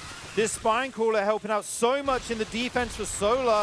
I think he may just be hanging on here. Yeah, he's even going to go on the aggressive now, realizing he's got the advantage, trying to swing it back towards his favor as well as he takes a fight in the middle of the map away from where his reinforcements are going to be helping him, trying to cut Rainer off before he can regroup. And he's honestly feeling such confidence. He's even just eating a bile there on the way across as well, getting the Spire now behind this with some more roaches and trying to go back into the drones. But Rainer continues to make more reinforcements behind this. The Solar think that he's actually droning? I'm not sure, but Solar has the roach speed right now, so Rainer cannot catch him. He cannot really run away that well. It makes sense to try and be active with those units. Both players kind of going back into drones here. And Rainer will have a layer and +1 eventually, so he can try and go into Hydralisk, but it feels like he's so far behind now. Already about 10 drones behind. The Spire is halfway done. I think this is looking pretty good for Solar right now. Yeah, the drone count is looking great for him. I mean, that's, like you said, the Spire is already getting closer and closer to completion. He's been mining gas for so long as well, so he's going to actually be able to make a pretty good amount of them once the Spire does finish. He's not just going to be trickling out 1 or 2 or anything like that. He's going to have a full flock of mutas coming out nicely here for him. Rainer trying to recoup. He's getting that +1 upgrade. He's trying to recoup that drone count because it is just looking abysmal for him in that regard. Down nearly 10 at this point. Just trying to do whatever he can. Solar realizing he's going to have map control, splitting off those overlords as well to make sure he knows exactly where Rainer's going. If he tries to go for any counterattacks like that was happening in the earlier game as well, Rainer trying to throw out his roaches to try and backstab against Solar. Doesn't want that to get going again. Yeah, as you mentioned, Solar was able to save up so much gas and already making 12 mutas and the +1 flyer upgrades. He's getting an Evo chamber to upgrade his lings, get that melee upgrade. Oh, he's even taking this base with the rich gas there. So he's going to have a ton of gas available. And Rainer sees the mutas and just GG's. Well, wow. That was what we call anticlimactic, but regardless, I mean, Solar with a great defense, able to send us off to a game number 5 here. I was not ready for Rainer to suddenly end the game right there, but, you know, yeah, like you said, just sees those mutas coming out and just knows that there's really no hope for him at that point. He's got nothing prepared to be able to deal with it. He didn't have a bunch of queens, no spores, the hydras. Did he even have a hydra den making at that point? Yeah, he just had absolutely nothing ready. So that is a very convincing win yet again from Solar. All of these games coming down to very decisive engagements. Really nice play overall from Solar, again, to identify what is happening from the opponent, realizing that the aggression was coming, switching away from the original plan, which was to go into those mutas and going full on the defense with the roaches, with the Ravagers, an extra Spine Crawler, working out great for him. Yeah, very good read on the game by Solar, knowing where he is, knowing when he needs to defend, knowing when he can afford to tech. Like, if you make that Spire and you try to make mutas, you could just die to that attack. It was hitting very, very hard. I'm curious what Rainer wants to do here in game number 5, because he's been very aggressive the last few games, and it's not working out for him. So maybe we're going to see him switch it up, try and play a macro style. maybe go for mutas of his own. We'll have to see what he has in store, as the map will be Maganatha. In the top left, we have the Korean Zerg. In the red, it's SEOUL. And on the bottom right-hand side, unfortunately not able to close out the series just yet. We need one more game between them. It is Rainer. This is what we want to see, guys. A competitive series, down to the wire. Game 5. This is the time to bring out the strat that you think has the best chance of winning. All on the line here. You want to get that spot into the finals to go up against the winner of Maru Shin. You want to make it to day 2 and get in the big money. You know, there's a lot to play for here as we go into this final game. Yeah, and interestingly enough as well, assuming that, well, just based off of what the bracket is looking like, coming in as a Zerg player, maybe you're not looking at the upper bracket and thinking that another Zerg is going to make it at this point, probably thinking they're going to play against Maru. And at this point, yeah, just throw everything out there. This is probably your last ZVZ that you're going to play in this tournament. So go balls to the wall, just let it rip. Do whatever you can in game number 5. Let's whatever they got. You like that one, huh? You like that? Yeah, go balls to the wall, Gemini. Sure, do what you got to do. That's a normal phrase people say. That's a normal phrase. It is, yeah, it is. Like PF, yeah. I love the acronym PF. I love saying Let's that. not do this again, man. Nobody says that in real life. Maybe in text, but okay. No one says it IRL. Yeah. Oh no, save me, someone. So we have a hatch, gas, and a pool on both sides. Both these guys mining gas right now. They'll be staying with 3 drones in the gas until they get their speed and Baneland nest. Until they get their speed, then usually you take one out, get your 3rd base, get your Bane nest. All the standard stuff. 2 queens on the way either side. Yeah, I really want to know if Rainer's going to continue with this aggression, because like you said, he's been really favoring that overall in this series so far from what we've seen. Tries to bust Solar before he's able to get his stuff set up, essentially, trying to be the one that sets the pace in some of these games. And, I mean, a few times we've seen it has worked, but we've also seen times where it just kind of falls flat on its face. And so maybe Rainer, realizing this, just tries to take a back seat at this point and realizing that maybe he has to force it into a bit of a longer game, or maybe he just has to make some small tweaks here and there. Maybe he realizes there's a slightly different window that he can possibly take advantage of and try to go for a different type of all-in or aggressive maneuver. Because, again, like we said, so far in this last game, it didn't seem like it worked too well. Yeah, that is the luxury of being on match point before your opponent. You can afford to take that kind of risk like last game, right? You send it, and if it works, okay, great. You move on. If it doesn't, you can try something more standard in the last game, or you can send it again. They might not expect it. But you do have that luxury if you go up in the series. But now it's even footing here. Just 1 game remains. Both these guys going for the 3rd base, going for the Baneland nest. Interesting to note that Rainer's taken the horizontal base, whereas SEOUL's taken the triangle, more forward base. That can play an effect later in the game. Yeah, it's kind of interesting. I feel like overall, at least from my perspective as a Protoss player, when I see this in a PvZ, for instance, when you see the more forward base being taken, it generally signifies a little bit more aggression from the opponent. They want their hatchery a little bit closer to the other side of the map, let their production be able to go across a little bit faster.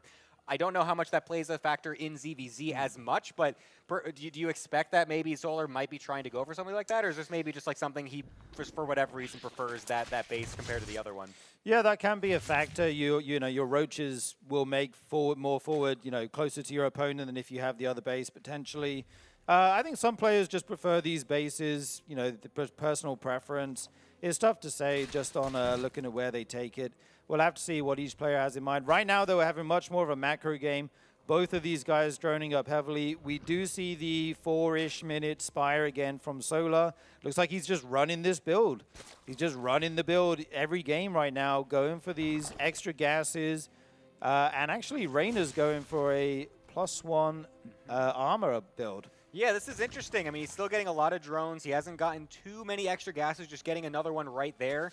But yeah, like you said, Solar is going for that fast lair again. It seems like he just likes this style, and I mean, we saw him defend with it as well last game, so it doesn't even feel like it's a build that has a lot of weaknesses overall, just from what we've seen. He's able to adapt it when everything's needed, and there is that Spire getting thrown down right away as well. And Raynor looks like he will be pumping up the aggression a little bit again. Lots of roaches coming into the production tab. Is he going to try to go for one more big bust in this game number 5? It looks like he will, and it's so interesting to do with this with +1 armor instead of the missile. Normally you think, okay, I'm going roaches. Obviously, I get missile attack. That's the best upgrade for them. But if your opponent is going Lings, you know, the armor can be really good. But actually, SEOUL's making roaches right now, so and there's some Lings as well. I'm curious if this upgrade would work out better than a missile one. We will see. Raynor stopped droning at 50. He's looking to be a very aggressive as that Spire is going up for SEOUL right now. Yes, he's going to get all of his stuff situated first. Lots of extra Lings coming in as well. He's stopped at 50 drones, getting a couple more Overlords just to make sure. Denying a scout over on the right-hand side, it looks like. I don't believe SEOUL got the information that Raynor is going for this attack. There's a lot of drones being made. There's an Evo chamber being made. Wow. Only 5 roaches right now in the production tab. An extra Spine Crawler getting thrown down. I think he sees the amount of units coming across now with his Overlords on the map. Will he be able to react in time? Yeah, Raynor has no layer here. He doesn't have a good drone count. He is all in right now trying to kill SEOUL before the mutas come out. He's actually making mutas, which surprises me. You know, they're going to take a while to get here, and they will only chip away at the roaches. You need units right now. And Raynor's knocking on the door. Here come the Lings. Will he go into the natural or the third? Splits off some units, but SEOUL already has some roaches in the mineral line. They're beautiful positions. And here come the Ravagers. Yeah, I love the bottleneck coming in from SEOUL to try and deny the Lings as much damage as possible, but they're just going to go right over to the third base and force all the drones into the natural anyways, so everything's just going to find its fight in this natural at this point. Massive Bios getting thrown down on the larva as well, denying those, and the army from SEOUL is crumbling before our eyes. Beautiful bios on the lava, so he can't make as many units. There's so much roachling. They cannot shoot up, but it doesn't matter. He's going to be able to take out so many workers right now. SEOUL frantically trying to defend, but he just doesn't have enough. Can he clear out these roaches before they deal critical damage? Already 30+ drones going down here for SEOUL. He's trying to rally, but there's still so much for Raynor. And he's getting his layer behind this. He's getting spores, so even if the mutas move across the map, he has that anti-air at home. 57 drones go down. He's got 2 drones, 1 drone on the map. SEOUL he's mining gas to get a few more mutas. It's not going to happen. Raynor will be able to take game number 5 and move on into the grand finals. Wow, what a game from Raynor. He says, okay, you've done this build 2 times in a row. Do it again. Do it again. I dare you. Yeah. And he just hits the perfect timing to kill that muta transition as you try to start building those. Killer instinct there. He will take the W. Beautiful series from both these guys. SEOUL played really well. There's the handshake. Lots of respect. Great series, and I can't wait to hear what he has to say on the matter. Yeah, I mean, just the non-stop aggression coming out from Raynor looked very good. A couple of times it didn't quite work the way he wanted to, but the adaptations over time in the series, proving its worth.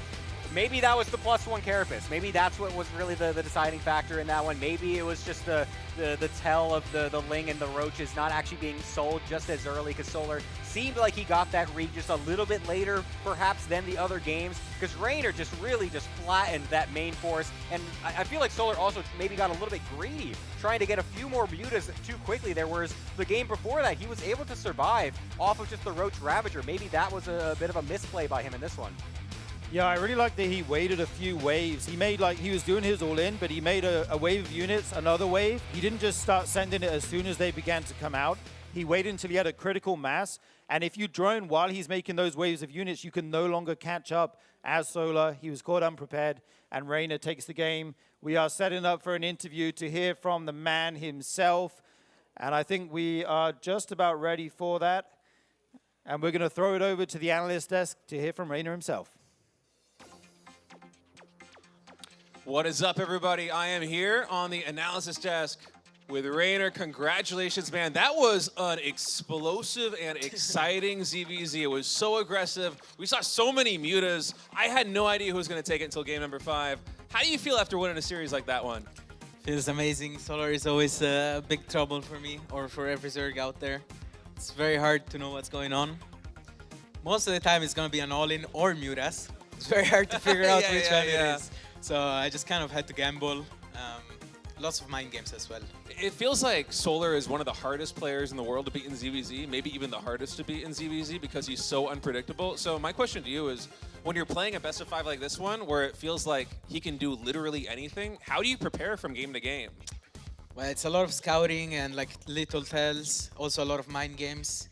For example, I let him pick the first map because I knew he would skip the Bailing Nest. So I just gambled that he would skip the Bailing Nest because it was a very short map and he has a tendency to do that.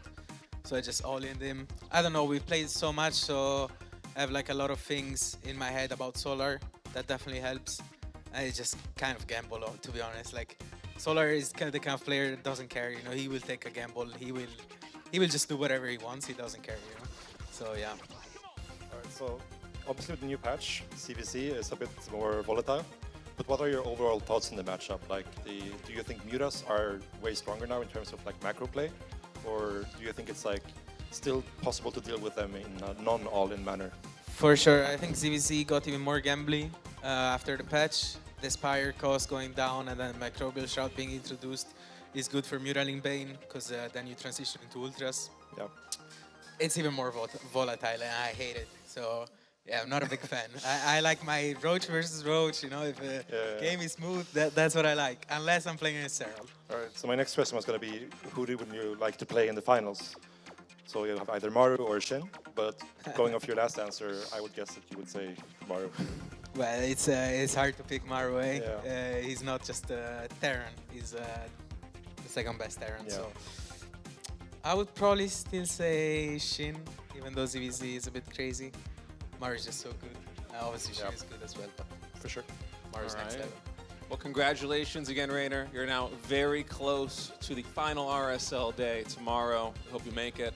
Guys, want to give a big shout out to the sponsor here of the RSL, Archon Studios and Pulsar. We couldn't do it without their support. They have made some really cool products. StarCraft Tabletop Miniatures game is coming out. The Pulsar gear also is fantastic. I can't tell you how excited I am to have a sponsor whose gear I actually use because their mice are incredible. So big shout out to our sponsors. We're going to take a short break now. When we get back, the next series here in the RSL. Yeah. I feel like at least in the games I cast, I haven't, wait, what? He's going to cancel and make a spine, surely. Yeah. That makes or more not. sense. Wait, yeah, okay, it's just, okay. Because the vision was kind of confusing me. Oh, wait, no, it is still there. What? What is he doing? Oh, he messed it up the first time. He messed it up 2 times in a row. Oh my God, he messed it up! No! Oh, that's so brutal. And he makes a hatchery back at home immediately afterwards, realizing it. Oh, that's so brutal. Oh my God. He actually messed it up twice because the production tab actually had to cancel once, 2 times in a row, but the vision was coming from Shin, so we didn't actually see that. He's going to try to make it to the main base, but I feel like at this point, you know, it's been totally blown. The cover's been totally off. Like, he sees exactly what's happening at this point, so that is a brutal scenario for Rainer, and he's going to have to now recover from this awkward situation. He knew the exact right number of drones. It's 3 to snowball the damage down. The drone cancels. I mean, I guess he can make a spine down here now. He's just going to bring it home. I think you kind of have to just abort at this point as Rainer. Or he could build an extractor there. I mean, there's all sorts of stuff you could do. Well, this is really good for Shin. Yeah, I mean, the lane count is going to be perfect. He's kept most of his drones alive, only losing 2, which is quite good. He's still up a solid amount of drones, going to continue to make more of them. And Shin should be feeling very comfortable, especially now that this queen has arrived. This is looking like an excellent defense coming out of Shin. Because Shin wants to keep this economic lead going that he's accrued for himself. A solid 8-7 workers or so ahead is going to be super good for him. Wow, Rainer going for a ninja base in ZVZ on the bottom right-hand side of the map. That is not something you see very often. I think this is one of the best possible moves. I think your cheese failed. That is probably the best time to hide a base. Yeah. Right? Like, otherwise you're just playing from behind in a very straightforward game. Take that base in the bottom right. And, you know, a lot of games, I mean, even speaking from experience, is where you, like, think you have a read on exactly where they're at, and you think, okay, well, this game's really their problem. They have to do something, and you're like, oh, no, they're literally ahead of me in a base. Yeah. This is terrible. So, I mean, it could cost Shin the game if he doesn't find that. It's not over till it's over, right? I mean, he's getting just enough roaches. By the way, I bet Shin is just scratching his head right now. I mean, like, what is, like, how is he just Like, the math doesn't add up. How does he still have enough to fight me? I have been in this situation so many times. The exact same thing where it's like you're just rallying and rallying and rallying. You're like, you've been on 2 bases for the whole. How are you defending my push? Like, how is it even remotely even at this point? And then it hits you. You go, wait a minute. Wait a second. And then you like send one worker out, and you go, oh no. And you click on the minerals, and they're like almost all gone. Like, the whole game he had the hidden base. I mean, he's kind of. I mean, he's got the one. He had the 1-1 advantage for a while. He had 1 extra upgrade. He's pulling drones to really continue to help with this defense. Now Shin has the +2 lead though, which is going to make it much more difficult. But I mean, Rainer's holding. He's actually managed to somehow get everything together and hold. Shin is gonna see these roaches again come from the bottom side of the map. Surely he must realize at this point that something is happening. That's another one makes its name shown. So Shin must, at this point, come on, go over. Yeah, there you go. He's like, come, follow me. I'll show you my hidden base. You want to see why I'm still in this game? Come look. Yeah, okay, now the Shin, secret's out. Now Shin is sad. He's going, seriously, man? Oh, my God. This slippery guy. Well, now Rainer's got to get the rest of his stuff from his main to this pseudo third base instead of the other way around to be able to keep defending. And honestly, he is still doing that stuff coming from the top. Will be able to help reinforce this. Somehow Rainer has a supply lead through all of this and still has a drone lead this entire time as well, by the way. Now finally Shin getting some of these roaches up nice and close, gets one of those Ravagers. A lot of these roaches from Rainer are very weakened and will start to get picked off one by one as the others still trailing from the main and natural. Okay, I think he got it. It's been close for almost the entirety of this game, but this should be the tipping point. He just has enough roaches. The reinforcements aren't quite able to get there. I mean, this kind of shows you why you don't generally expand too far away, right? It's too much of a strain to try to protect 2 places at once. Rainer's sending some more roaches down here, but I don't see more trickling down on the mini-map, so I think that this is going to be at least the moment where this base goes down. We'll probably have to see these drones pulled. Yeah, we're going to finally get a lot of these drones, I'm assuming, since there's only a few roaches coming on the reinforcement. It's really starting to thin out now for Rainer. Knows that he is sending those back over to the new real third position, so we'll be able to keep some of those alive. But at this point, Shin has finally broken him and finally gotten a solid lead in the army count. Just continually sending units across the map that entire last, seeming like 3 minutes of the game, it felt like. But now we'll actually get everything together, kills off that base, and should now be able to... What is up, everybody? Get ready for the semi-final match here at the RSL Offline Finals between Maru and Shin. Best of 5 coming at you in just a moment. I'm State. With me is Gemini. Dude, I am so excited. This has been such a blast today, and we're getting close to the finish line now. Yeah, man, there's been some excellent matches. I mean, I've been seeing some of the backstage matches as well because I was doing some of the adminning work, so I've been able to see some of the stuff happening behind the scenes as well. And some of those games, man, when those replays drop, you got to check some of those out. SOS, one of his matches against, I think it was Shin, was just ridiculous, just like down to the most random gateway units, like fast carrier, stuff like that. So there's been so many good games happening behind the scenes as well. And I'm just having a treat, just having a blast right now at this offline finals. I mean, I guess in a tournament like this one with 16 players, there are so many games. We can't cover absolutely everything, but there have just been so many epic matches over this entire day one. As we have our first finalist already seated in, Rainer with a 3-2 victory over Solar is going to be waiting for the victor of Maru and Shin. And historically, Maru has just been so one-sided in this matchup in his favor. I wonder if Shin can finally turn it around now. It would be such a dream scenario. It would be monumental for him at this point, honestly. I mean, the history speaks for itself. Shin has not won a best of 3+ against Maru ever. Like, that is an insane thing to say in 15 years of StarCraft history. Like, that is just a wild statement. So for him to do that right now would literally be a historic moment. It would be esports history, State. It absolutely would be, and what a great stage to do it on. It would be if he could do it here in the RSL to go up against Rainer there in that final match for the final spot in the RSL Finals tomorrow night. Oh, it would be a dream. So I think a lot of folks, myself included, have been cheering for Shin for a long time, just finally get this monkey off his back. Finally take down Maru, the man who has been his kryptonite his entire StarCraft 2 career. But this is Maru we're talking about, Gemini. And I have to say, Maru, you always consider him one of the best players in the world, but specifically over the last season of RSL and the last couple of months of competition, he has been looking so good.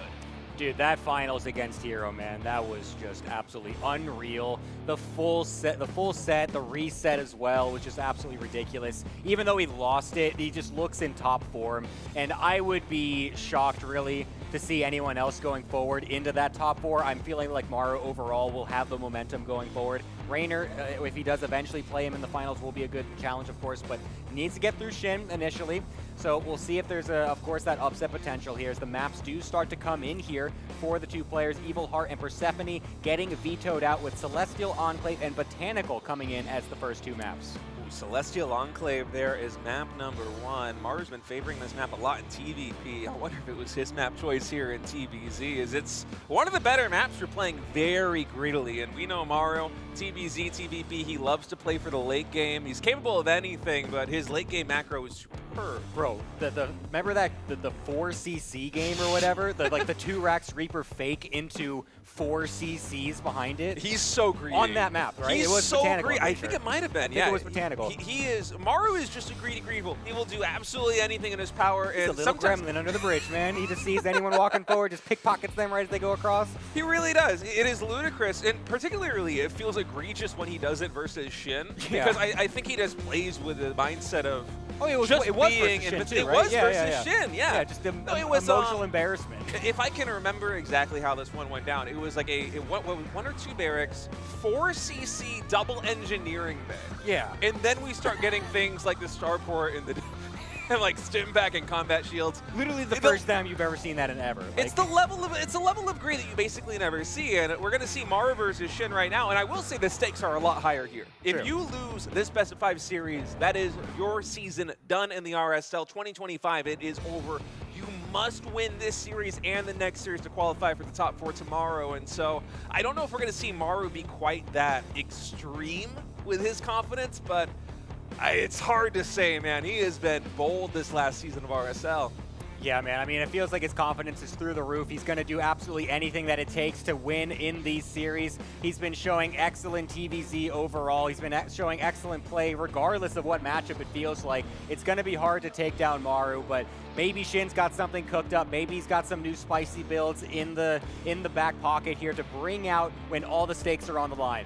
Shin's been looking really good today. 3-1 victory over SOS in the round of 16. 3-0 victory over Cure in the quarterfinals. Now he's here in the semifinals for another best of 5 versus Maru. And what I will say was, although it was a 3-0 victory over Cure, it was a hard-fought victory. It was tough to dispatch Cure from Game 1 and Game 2. And if there's any turn in the world that is hard to knock out of any map, it's gonna be Maru. Will he be able to survive? Will Shin finally be able to surpass his kryptonite?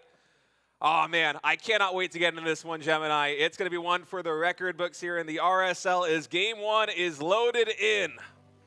All right, and on the top right-hand side, one of the favorites to move on into day number 2, but he's got to get through Shin first and then the grand finals after that if he wants to do it. Give it up for Team Vitality's Maru.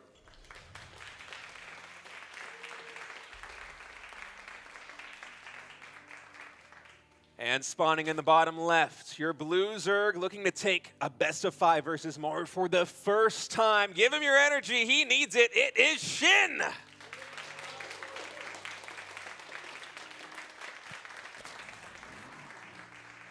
It's so awesome to be offline here. Players, audience, everybody, the energy is through the roof. And woof, Maru versus Shin. Oh my goodness, how are we starting out game number 1? Yes. It's a proxy hatchery in the main base of Maru, and that is a worker-only path that Shin sent his drone through. There is no way that Maru's expecting this. That is, I love it. Wow. I just said, what's he got in the back pocket? He's got to bring something new. Celestial Enclave as the first map, like you said, it's got that worker-only path in the right-hand side. This is something new to the ladder pool. We have never had worker-only paths before this map pool, and so will Maru be expecting something like this? This is not something that's going to be on his little checklist of the early game. He's not going to be looking for something like this, but he still goes down anyways because the natural scouting path of the SCV to send it across goes through the mineral only, or the worker only. Yeah. So by coincidence, he just sees this proxy hatch, so now Shin is going to have to adapt. For a moment, I thought he wasn't going to spawn it because I think he actually sent the SCV down from the natural ramp to take the greedier front CC on the low ground. But as you said, if you just right-click your opponent's base to try and get a scout off, your worker is going to naturally tend to go down that path here in the in base. So the bunker is done. Reaper is finished. Shin, he's training 4 Zerglings right now, starting the Queen. How committed is he going to be into this? He has 100 gas. It might just be for link speed. Yeah, it will be. It's hard to say. Yeah, it's really difficult to know exactly how committed you want to go for something like this. I mean, you obviously, actually, does he know he was scouted? Did the vision range see the SCV? That's my question. If you didn't know now, the Reaper's in the main base and to be spotting no hatchery. No, so Shin, I should say. Does he know that it was scouted by Maru? Oh, he's going into the main base right now, so the secrecy, it is up. These 3-4 links going to try and find some economic damage right now. Reaper, of course, is cross-map, so one of these SCVs might be going down. Oh my goodness, that SCV barely getting taken out there at the final. Reaper also surviving there on the front line of Shin, and this game has a possibility of normalizing. We actually have a creep tumor right now in the main base of Maru. A drone mining the minerals too. I mean, what's his plan at this point? Like, is he just gonna let it sit here? Because he's got his he's got his normal natural also now on the other side. He's got a couple drones moving it, but he's still making some extra lings as well. He's got 10 in production overall, some of them also on this other proxy base. So still wanting to do something with this hatchery, wanting to keep this drone alive to be able to continue mining, will be able to deny the Reaper from killing that off. But with the bunker on the high ground, it feels like it's going to be very difficult for Shin to really push the issue with this proxy hatch. But does he really need to push the issue with a hatch? Because Maru, he delayed the command center so much. It's only just now about halfway done because he needed to respect the potential threat coming in. And that's a fusion core. That is insane. Oh, League's trying to get this around. Marine's barely able to get in, but the Cyclone, oh man, it is slippery. It's able to get past those Zerglings. And I don't know if Shin actually spotted that there's a fusion core. The Ling's now finally going to do it.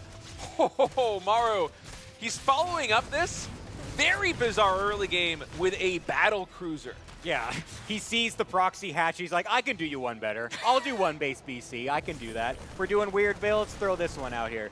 So, I mean, scouted here from Shin. What is the play here from Maru now that he's been scouted? I guess he's just going to go for it. I mean, he's not canceling the fusion core at this point.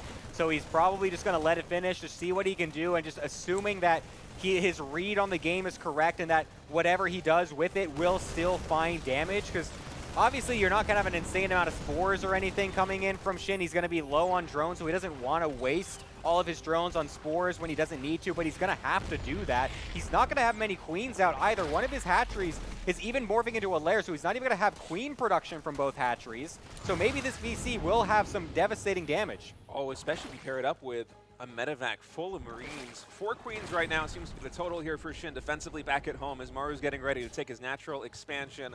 Medevac does get spotted by these Lings, so Shin is not going to be caught unprepared by this. With the battlecruiser halfway done, you have to wonder if he's going to be able to deal with it. I think that he scouted it early enough that he should be fine. You know, you can make some decisions like, all right, I'm going to kind of slow down the creep tumor spread. I'm going to save this energy instead for transfuse, for instance, to try and make the defense a little bit easier. Ooh, League's able to get this around right there on the Cyclone. Actually, a lot of SCVs might go down here, Gemini. Yeah, this is nice. I think Shin also realizing the situation and says, well, maybe I can go for a counterattack and maybe even get some into the main base as well, as 22, make it 24. SCVs get killed off from a random Ling counterattack before the first BC is able to make its name, but it TPs directly into a bunch of queens, not able to go anywhere. Shin takes the game. Oh man, and there is a big smile on Shin's face in that game number 1. And talk about a momentum builder here versus Maru. Shin has never won a best-of-3 series or longer versus Maru in their entire StarCraft 2 careers. That's a decade plus of StarCraft 2. And so for Shin, he's just been chasing this whale forever. Let me finally take down Maru. He hasn't been able to do it.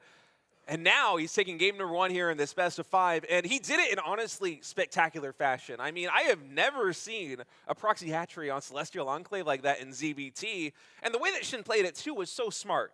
He didn't have a hyper-committed Roach or Ravager push behind it. There wasn't any kind of crazy all-in. What it did instead was it knocked Maru off balance. He delayed the command center a bunch. He went for a Fusion Core and a BC, which I guarantee was not the plan coming into that game. And Shin just made the game feel very unconventional and weird. He took Maru out of the element, and now he's up 1-0. If he can continue to throw these curveballs Maru's way, he might be able to steal a little bit more momentum, Gemini.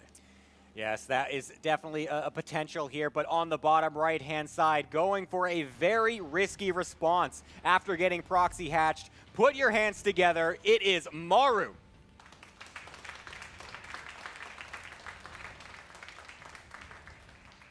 And spawning in the top left, he won game 1. Can he keep the ball rolling here in game number 2? Your blue Zerg, it is Shin.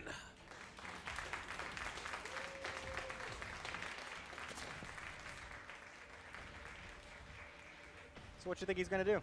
I have no idea, and I love that I have no idea, Gemini. Oh my god, it was like that Hero Maru series as well, where it's like every single game was something wild and wacky, and we really couldn't expect anything at all. I mean, if you start off a best of 5 like this, what is the plan at this point? We really can't even know. It's hard to even make a prediction, I feel like. Anything is on the table if you're going to go for a proxy hatch and a one base BC response in the first game of the series. So I am sitting tight, ready to see what both players have got cooked up here. Yeah, it's a really fun opening there from Shin. And Botanical, it feels like one of these maps that is very hard to get too much done in the early game just because of the natural architecture of the map.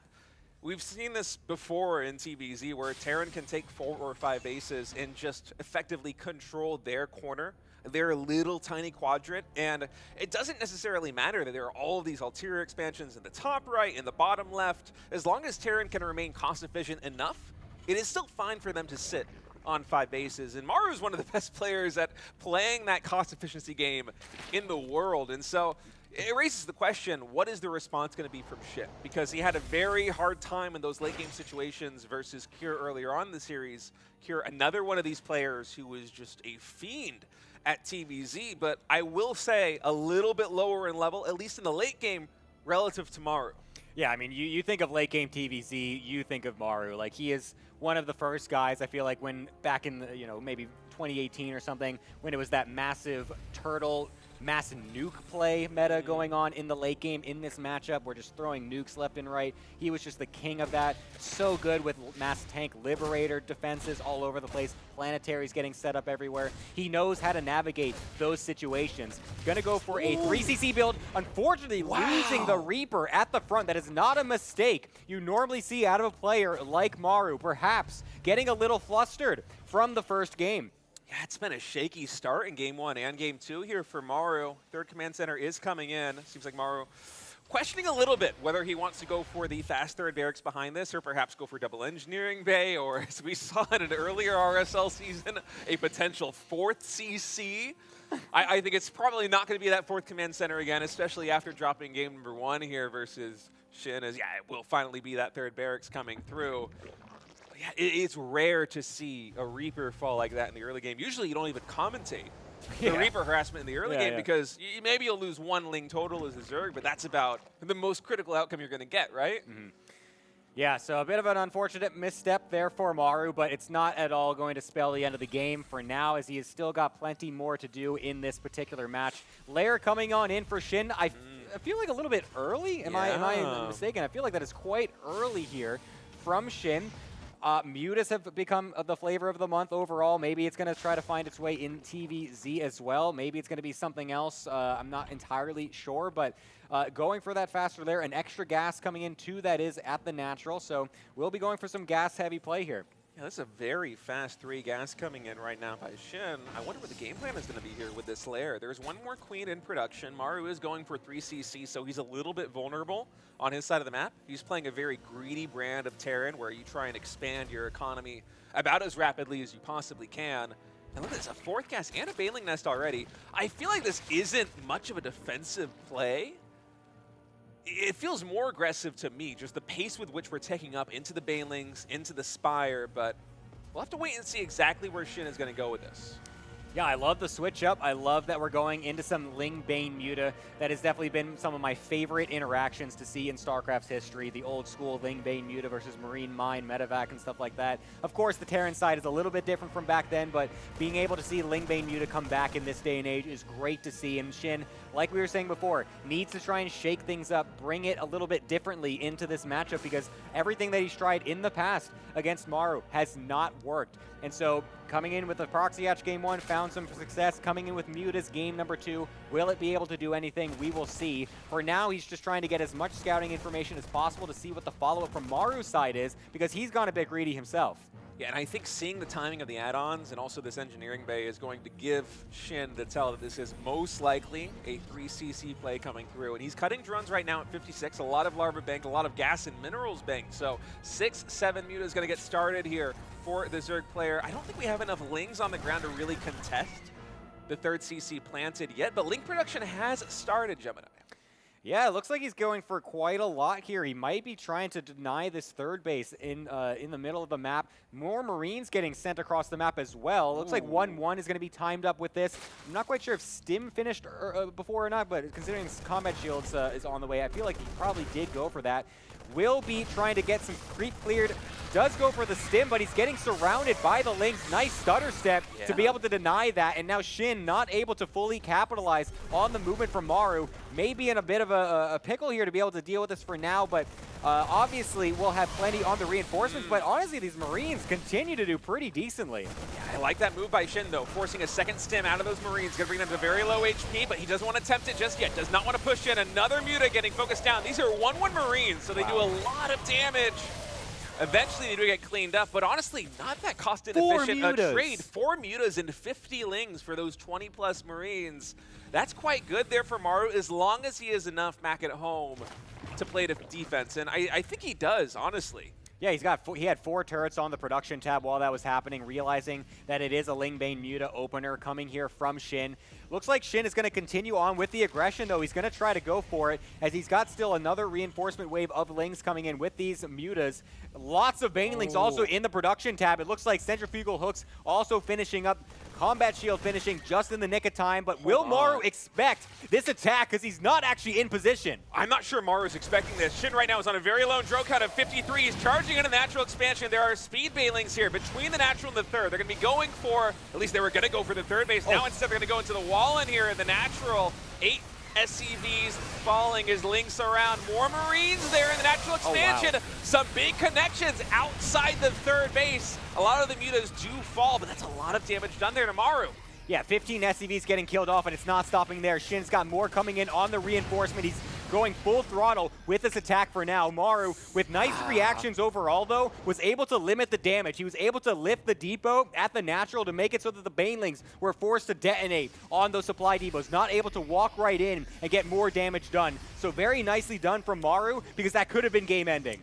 Yeah, when the dust settles, I think you actually have to take Maru's position here as having the advantage, because Shin has sacrificed a lot to try and make this aggression happen. He's been playing on a low drone count. He's just now going into the 60s. It was the high 50s for a long time. He's only just now securing that 4th base and saturating it. And his upgrades are woefully late. 1-1 is only about 25% done here for Shin, but for Maru, he's about to be up to 2-2. Yeah, that 2-2 upgrade really kicks in fast when you're going for these fast double eBay plays, and you're not really maybe expecting it. Trying to jump his Shin on this Marine army off of creep a little bit will allow Maru to split back some of the units, but unfortunately gets hit by those last few Banelings. But that's really what all that Shin's got right now on the front lines. Maru getting enough, keeping enough alive to be able to try and continue this push. Got many mines in the mix as well to make it even more difficult for Shin, as he's tried to drone up behind his initial attack, but now he's got too many Marines coming in the 4th base. Will he be able to defend against this? Oh, there's such a massive upgrade advantage right now for Maru. He's going to retreat back to the safety of this minefield. Shin trying to defuse them one at a time, but Maru a little bit too quick. Was able to unburrow one of them. The other got a good connection there on the Mutas. They're going to have to wait and heal up. And Maru right now, he is just parade pushing across the map. He's even stimming the Marines as they finish out of the barrack to get into the fight faster. And another huge Widowmine connection connects with those Banelings, and GG is called. Wow. That's what we want to see out of Maru, man. That's That's the type of macro game that Maru has to bring to the table. Not getting cheesed out earlier on in the game shows his potential once the game does go longer. His reactions on point. The micro also equally on point, able to react in time and split back enough of his Marines to keep the bare minimum alive to allow him to continue the pressure and deny Shin the opportunity to keep that tempo going into that mid game. This army style, this play style he's going for is so tempo reliant. You need to stay on top of the other player when you're going for this Lingbane Muta because you can't just sit back. You're not supposed to be sitting back and waiting for your opponent to do whatever you want. You're the aggressor. You're trying to take tempo, and Maru completely took that away from him.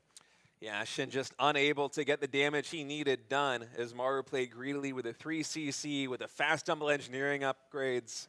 There just wasn't quite the timing there for Shin to exploit, and that's one of the things that Maru does better than basically anybody in the world, is he is so good at threading the needle, where he plays so greedily and so riskily, but you try to punish him, and he has some of the best crisis management you can possibly imagine, as our observer highlighting a little bit of a SCV misclick right there at the beginning, but Maru's going to be fine. He just like me for real. All right, folks. Spawning in the top right here, a Mothership LE. He just tied up this series to 1-1. It is your Red Terran player, Maru.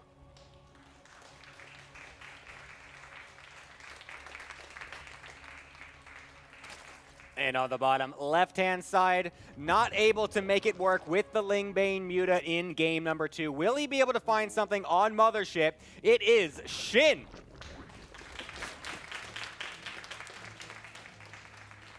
Gas pool opening here for Shin. Might be getting pretty aggressive here on Mothership. Yep. Mothership is the only map that we have in the pool with 3 spawns. So at the start of the game, you do not know where your opponent is going to be. And usually when you have a map like this one, where there's a little bit more difficulty in getting scouting information, you start to see some very tricky plays come out. I'm not sure if that's where Shin is going to be going with this, with the gas pool opening, but that certainly is possible. He's going to get the proper Overlord Scout going in the right direction as well. So that's very nice for him coming on in. Maru neglecting a scout so far, but will be just going for that low ground CC, it looks like, as the SCV will be coming down to make that there on that low ground. So that's totally standard here coming out from Maru. We'll see where that Reaper decides to make its way to first. Could always try to mind game these scouts a little bit and try to send like an SCV forward, knowing exactly where the Overlord will be based on the timing, just so you don't have to dedicate the scout across the map. So it looks like the Reaper will possibly just run right into that Overlord, and he should know just based off the trajectory of it where it's coming from. Never mind, ignore what I just said. He's going to go the right way anyway, though. I was right, though. You were right. You were right. And look at this. Shin actually was able to juke the Reaper a little bit with these 6 lings. And I think he might actually be waiting for it to get a little bit closer to his side of the map, as he's now getting the scouting confirmation with the Overlord of where the CC is. There's 1 Marine on the ramp. Those 6 lings, their entire job is to try and delay that CC. And there are a lot more lings in production right now here for Shin. 2 lings going to take out that SCV, constructing the command center. And now the depot is under siege.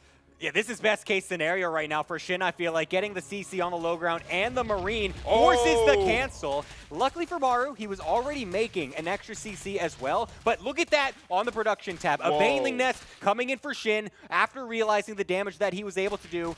Stops drones, continues with some more lings. Is he just going to try to bust this open from the beginning?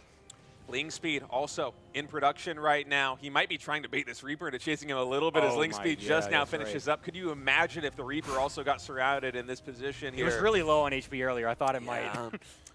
Oh, man. How often do you see players commit to bailing busts like this, though, on 2 bases? It basically feels like never anymore in StarCraft. Yeah, it's a total Wings of Liberty style, man. And this is a full commitment. We have 2 more engineering bases and 2 command centers here for Maru. He might be misreading the situation, because typically a Zerg player will go for some kind of early pressure like this, and they will let their foot off the gas pedal. They will retreat back. They will macro back up. Maru has no idea that Shin is warping at 6 banelings right now. Dude, Maru is going to be so surprised when these come on in. Depot is getting raised, so at least the banelings will be used on those, but both of them getting killed off by the splash damage. There's almost nothing in the main base right now. Forced to pull the SCVs is Maru to try and keep these Marines alive. Micro going to be essential right now here for Maru. That baneling going to try and find connections. Able to connect with 5 SCVs. A lot of damage being done. And Maru, he might have been a little bit too greedy. Shin pulls the rabbit out of the hat in game number 3. And he brings us to match point. That is just the most unexpected way to follow that up, I feel like, if you're in Maru's position. Who goes for a baneling bust follow-up against in the big 2025 The big 2025. We're in a big 2025, and we're seeing baneling busts. Like, what in the world am I watching? You basically never see this anymore in modern StarCraft 2. This is one of the builds where players have gotten so good at scouting it and responding to it. It's been solved. Folks know how to defend against this, and Maru, you can see a little bit of frustration the way he's reclining in the back of that chair, because there isn't much you can do if you don't know what's happening.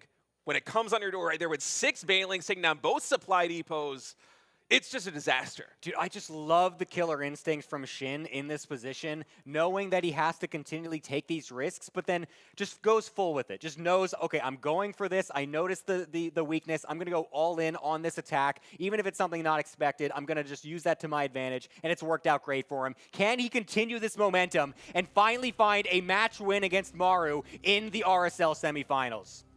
Oh, man, we're so close now. It is map number 4, and spawning in the bottom right, he has to win 2 maps in a row to meet Raynor in the grand finals. Your Red Terran player, it is Maru.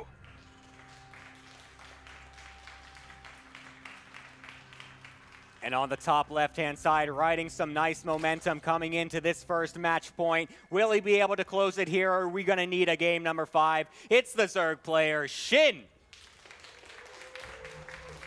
A lot of fan support for Shin right now, and you can't blame him. I mean, he is playing such a great game of StarCraft. He's playing so aggressively.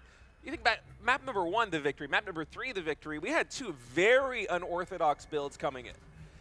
Proxy Hatchery in the natural expansion, the pocket expansion of Maru in game number 1, followed up with what, a ton of Lings coming into the main base, the natural expansion, defends the battle cruiser, rush coming in from Maru, and then in game 3, a baneling bust, which we basically never see. It makes you wonder what the game plan is going to be here for Shin, because so far, these very unorthodox aggressive plays have been working so well versus Maru. And on the flip side, if you're Maru in this position, how do you approach Shin in Game 4 and Game 5? How do you deal with an opponent who seems like they are liable to do absolutely anything? Because Maru's brand of TVZ, his brand of StarCraft in general, it's very technical, it's very greedy. He walks that fine line between barely surviving potential rushes, but maximizing the economy he gets behind of it as a result. And it's hard to play that game when you know that your opponent's probably going to be coming in with something very aggressive. Yeah, and it's going to continue on here as well. We've got an early pool coming in from Shin, continuing to just lean into this. He knows that he's got this win condition for him. He's not been able to get the successful games in the late game whenever they do play against each other in previous matches. He's going full on into this early game aggressive style, coming in with another early pool. He's got nothing too aggressive from it just yet. Maru realizing the timing of the hatch, doesn't need to go much further to realize that that is a slightly later hatch timing from Shin, so knows that it is pool first, but Shin might be just doing this as a bit of a mind game because he's not really going that much behind it. Yeah, and Maru is respecting the threat of a potential all-in again here in game number 4, because this isn't the typical greedy Maru that we've been seeing. He's going very quickly into the factory. Okay, there's the 3rd command center. There's our Maru. Yeah. But he's getting there in a relatively safe way. He's getting the factory out. He's getting the reactor out. He's going to build a lot of Hellions and try and get some map control early on. And you can even see the way that he is scouting. He spots the hatchery, and then what does he do? He just patrols the SCV just out of vision. He's like, I'm going to wait and confirm exactly how many Lings you're making, because I don't want to get caught off guard again here in game number 4. Yeah, no, I feel like Maru, he's really just kind of just sinking in himself. He's like, oh god, I cannot lose to something random that I've not scouted. I need to just have the most basic, solid defense possible, going for the most stock standard Hellion opener, most likely into Banshees afterwards as well. We've seen this time and time again over the years, going to be trying to play it as safe as possible. going for the stim as well, coming in on the tech lab. So actually maybe not going in for those Banshees too quickly, as he's got a second barracks as well. So still trying to keep it as open as possible, keeping Hellions on the map to try and get as much scouting information, and potentially also going for some dives onto the drones. Yeah, Reaper and Hellions now coming in. Reaper actually getting sniped again there. Right outside the natural expansion here. Shin has been so on point with the focus fire on these queens, and just the positioning and micro has been my god. excellent, and we have a Nidus Worm. Dude, he doesn't stop. Shin is addicted to the rush. He needs it in his veins, bro. This is insane. All right, so Maru is going for 3CC, but he's doing it in a relatively safe way. He's adding an additional barracks. He's playing the macro game in a way that should be safe, but it's only safe if he sees this coming. And looking at the mini-map right now and looking at the vision of Maru, there is an entire top right side of his main base with no vision. The Overseer is morphing in. Nidus Network is done. The Worm is going to get started there in the main base. If Maru doesn't spot this, it is going to be so difficult to defend. Okay, we are just going to wait here. The Nidus Worm getting plated. Will this get vision? It's out of vision. It does not. Oh my god. 22 more links in production. The command center also going to the third. I'm not sure if that's going to get vision. It's going to be so close.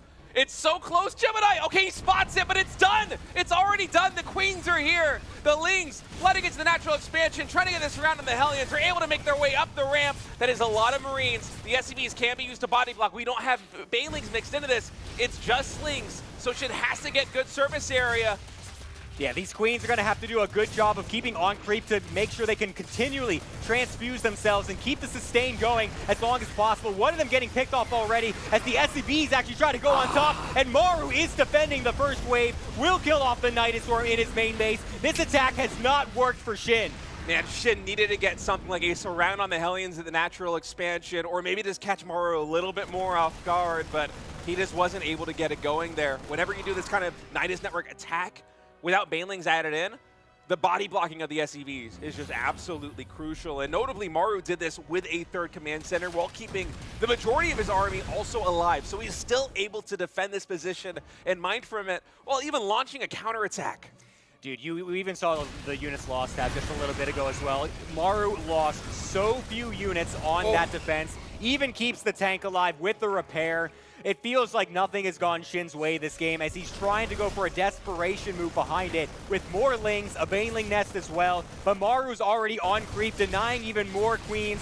He doesn't look like Shin even has too much here to defend. We'll just lift those up for now. Maru doesn't want to overextend. He knows the lead he has as defending that Nidus Worm gives him so much leverage on the map. And it just feels like an impossible situation right now for Shin. So much was invested in that early attack.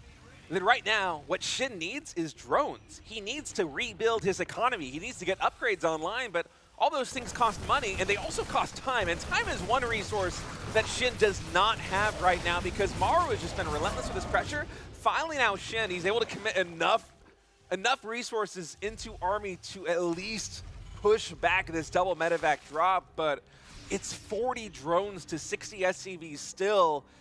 And at this point, Shin, I don't even know if he has the 1 or 2 minutes that he needs to build more drones. He still doesn't feel safe. He's still making more Lings. Yeah, and you can see as well the dire need to get upgrades going here from Shin. He's going for his double Evo chamber, but just like that other game that we saw Maru having 2-2 done before Shin had any upgrades finished, this is going to be an uphill struggle in that regard as well. There's absolutely nothing going for him on the production tab right now. Maru even just stepping forward, killing off a couple Banelings here and there, knowing how confident he is in this position, getting the later stages as well, not neglecting that later game transition, making sure he can continue his upgrades, because if he can just get 2-2, max out a little bit, get with those extra barracks coming in, I think he's going to be feeling extremely confident to get this into a Game 5. Oh, absolutely. I mean, you look at the income right now. It's 40 drones to 70-plus SCVs. Maru already has the 4th command center nearly done. He's adding in an additional 3 barracks. He's starting his 2-2 upgrades. 1-1, I think, got started there for Shin and then got canceled, if I'm not mistaken, because he knows he needs every resource he's got to defend right now. Baneling's charging in. Hellbat's getting some really good connections, but Maru can just lift up. He can go anywhere he wants. Honestly, that flank of Banelings, oh my god, massive connection as well. I didn't expect that to get so much. But that flank of Banelings coming in from Shin, I think Maru didn't expect it, didn't see it coming. Actually able to get some decent connections and force him away, but you can see how much Shin is really struggling, how much he's grasping at straws to take any little advantage he can, because even after that engagement, you can still see on the income advantage, Maru is just massively ahead. On the army size, Maru's massively ahead. The worker count, massively ahead. Shin is not even on 100 supply at this point. Going into the 9th minute of this game, Shin needs every little advantage that he can find. Yeah, these small skirmishes, they might look like they are breaking Shin's way, but it's because he's investing absolutely everything that he's got in making that happen. Whereas Maru, while he is levying this pressure on Shin's side of the map, he's also getting bigger, better, stronger back at home. Baneling's trying to find connections again. Hot pick up there by Maru, and also some good Widowmine shots. Able to clamp a lot of these Ling Banelings, and the worker lead just continues to feel insurmountable as Widowmines now drop into the natural expansion. That medevac going to get picked off there in the main base.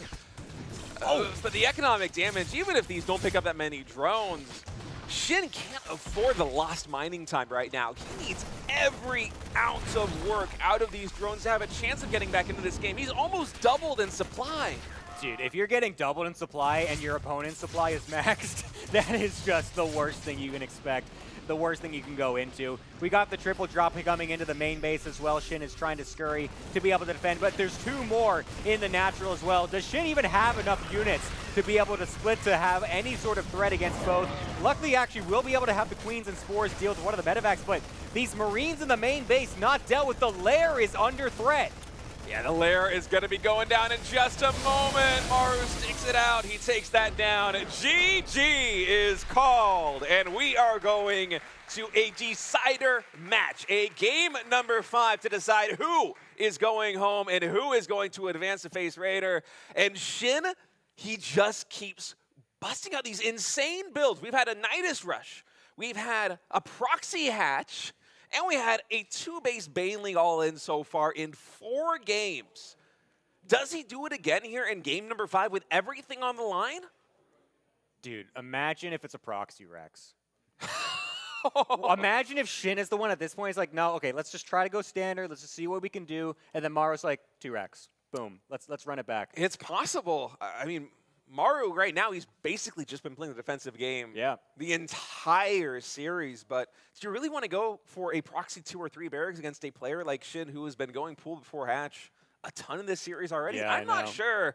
It's a really tricky one to call, but we're about to find out exactly what is going to happen as game number 5 on Magnetic North has loaded up. This final map will decide it all here between Maru and Shin.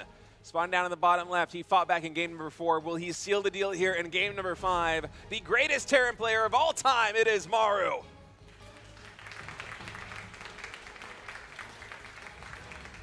And on the top right-hand side, he's got plenty of things cooked up in the kitchen so far in this best of 5 to bring it to this game number 5. But will he actually have one thing left? Can he do it? It is Shin.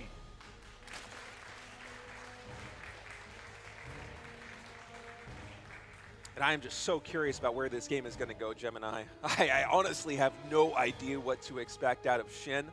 When I saw this matchup coming in the pipeline, Maru versus Shin, you know the history between these 2 players. Shin has never won a series versus Maru that went to a best of 3. It's never happened, and you almost write him off as a result of that, despite what a great player he is. Maru's just always had his number, but this feels like the closest he has ever been. Yeah. And I mean, all the people are predicting it as well. Like we're talking about it as Maru kind of like a shoe-in for the finals at this point. I mean, and it feels almost disrespectful to Shin at this point with how much we've talked about it. But like you said, we just look at the history, and it's like, well, what can you say? It's like he hasn't won at all.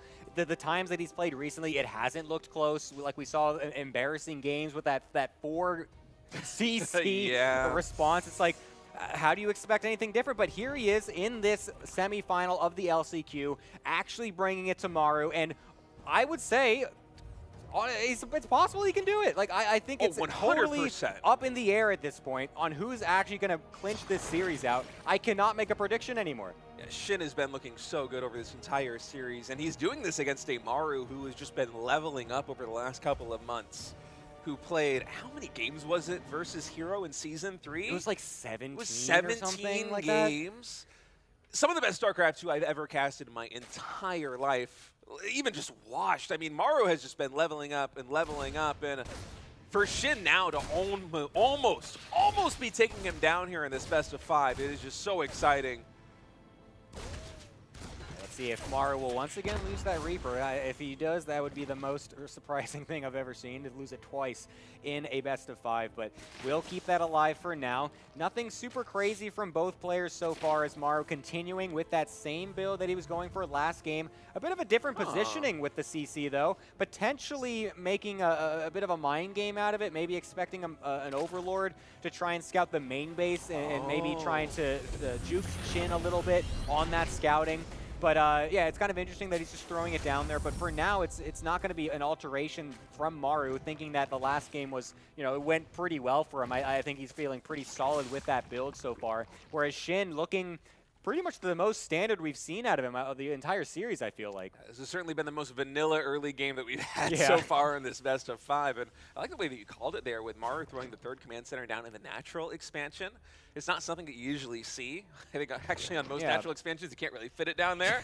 But yeah, maybe just Maru trying to hide a little bit of scouting information here versus Shin, knowing that he has reliable map control right now with that Reaper. And for Shin, he's going for, kind of reminiscent of the Mutilating Bane that we saw in Botanical early. It's a fast lair with a 3rd hatchery now coming in, and 2 additional gas geysers getting taken. If we have the 3rd gas come in, or I should say the 4th gas come in here for Shin, once that lair is completed, I feel like it's basically just going to be a run back of the Mutilating Bane that we saw earlier, and it seemed like that style had the opportunity to close it out, just the positioning wasn't quite there, and yeah, there's that 4th gas. This looks just like the Mutilating Bane that we saw earlier on in the series. Yeah, it's going to be kind of interesting to see where he goes with this, of course, because obviously that game did not work. It pretty much fell flat on its face, I would say. Whereas Maru was the one that was really able to just do pretty well overall. And I think he's going to be, if he sees that coming in, he's going to probably feel pretty confident. I would say it's actually going to be Hydras coming on in from Shin. So yet again, game number 5. 5 different flavors coming out from Shin. Will this actually find the mark? Because we haven't seen a fast armory coming out from Maru as well. Are we going to be seeing a Hellbat push on 2 bases, or is this going to be something different? Hellbat with Marines and Stim versus Hydralisk is not an army clash that I think I've seen very recently. That's not a sentence you say very often in this day and age. It's an interesting approach here from Shin. I have to say, it is so refreshing to see him play with this wide of a range versus Maru. Yeah, I really don't know what's going to be on the cards here. I mean, I feel like we don't see Hellbat pushes very often. I mean, we've kind of made a joke of them in the past overall as the push that never really works. Yeah, but I feel like it might here versus Shin. It depends on how many Lings we have in production, but these Hellbats are going to be so tanky there on the front line, and Hydralisks, they're kind of glass cannons right now. All right, Hellbats are transforming in. I think Stim is done. Yeah, Stim is finished, so Stim forward. Hydras will be finding that damage. They do a lot of DPS, but they have to be protected right now versus those Marines. Lings are going to try and get in between them. You can see Mara focus firing down those Hydras. Only 3 remain as he stims forward into the natural expansion. The Queen's isolated right now with a 3rd base, and these expensive Hydras and drones falling in the natural expansion. Yeah, he's going to be able to clean this up for now, but he's losing a lot of drones to be able to do this. Kills all the Marines, kills all the Hellbats and Medivacs, but 8 drones getting killed off on the back end. Lots of Hydras and Lings getting killed as well. 8 of them, 30 Lings as well, is a massive price to pay, I feel like, because you really need to ramp that up as Shin to be able to continue this attack. But, I mean, I feel like overall, he's going to be at least happy to survive for now, as the double Mind is going to try to find its, or maybe double Hellbat? Yes, double Mind coming into the main base. Will Shin be paying attention? Yeah, Hydras are in position. Unfortunately for Shin, both Widow Minds able to burrow just in time. So, oh man, even buying a lot of time. No. Oh, Maru's being so annoying with the retargeting right now. This is so much extra lost mining time. Oh man, 10, 15 seconds down the drain for a fully saturated main base mineral line. You're going to see the income advantage swing massively in Maru's favor. Yeah, that's great for him coming off of that Hellbat push as well. Just really kind of twisting the knife at this point, I feel like. Really making it so that he can't find any sort of advantage coming off of that and just building on what he was able to do from that initial attack. Killing off an Overseer is also going to supply block Shin as well, waiting for those extra Overlords to come on in. We'll have the 1-1 upgrades finished, I think, ahead of Maru the first time in this series. So that's going to be something that could potentially work for him. He's not going to be behind on the upgrades in this last game. So that's still something he can find going forward. The next question, of course, for me, though, is when is Maru going to find the next attack? Because the initial attack, of course, going for the fast Hellbat, you do, I think, have to cut a little bit to be able to go for something that aggressive that early. So there's a bit of a build-up time to get into the next phase of whatever you're trying to do. So I feel like that's going to give Shin a decent amount of momentum to find some more leverage on the map and rebuild what was lost. Yeah, especially because the follow-up to that was double engineering bay. We had the 3rd command center and now the 4th command center underway. But finally, Maru's production is fully becoming online. 5 more barracks just finished up in the past minute, and he is producing Marines a dozen at a time, Gemini. So the push right now is going to be commencing here at the junction between the natural 3rd and 4th.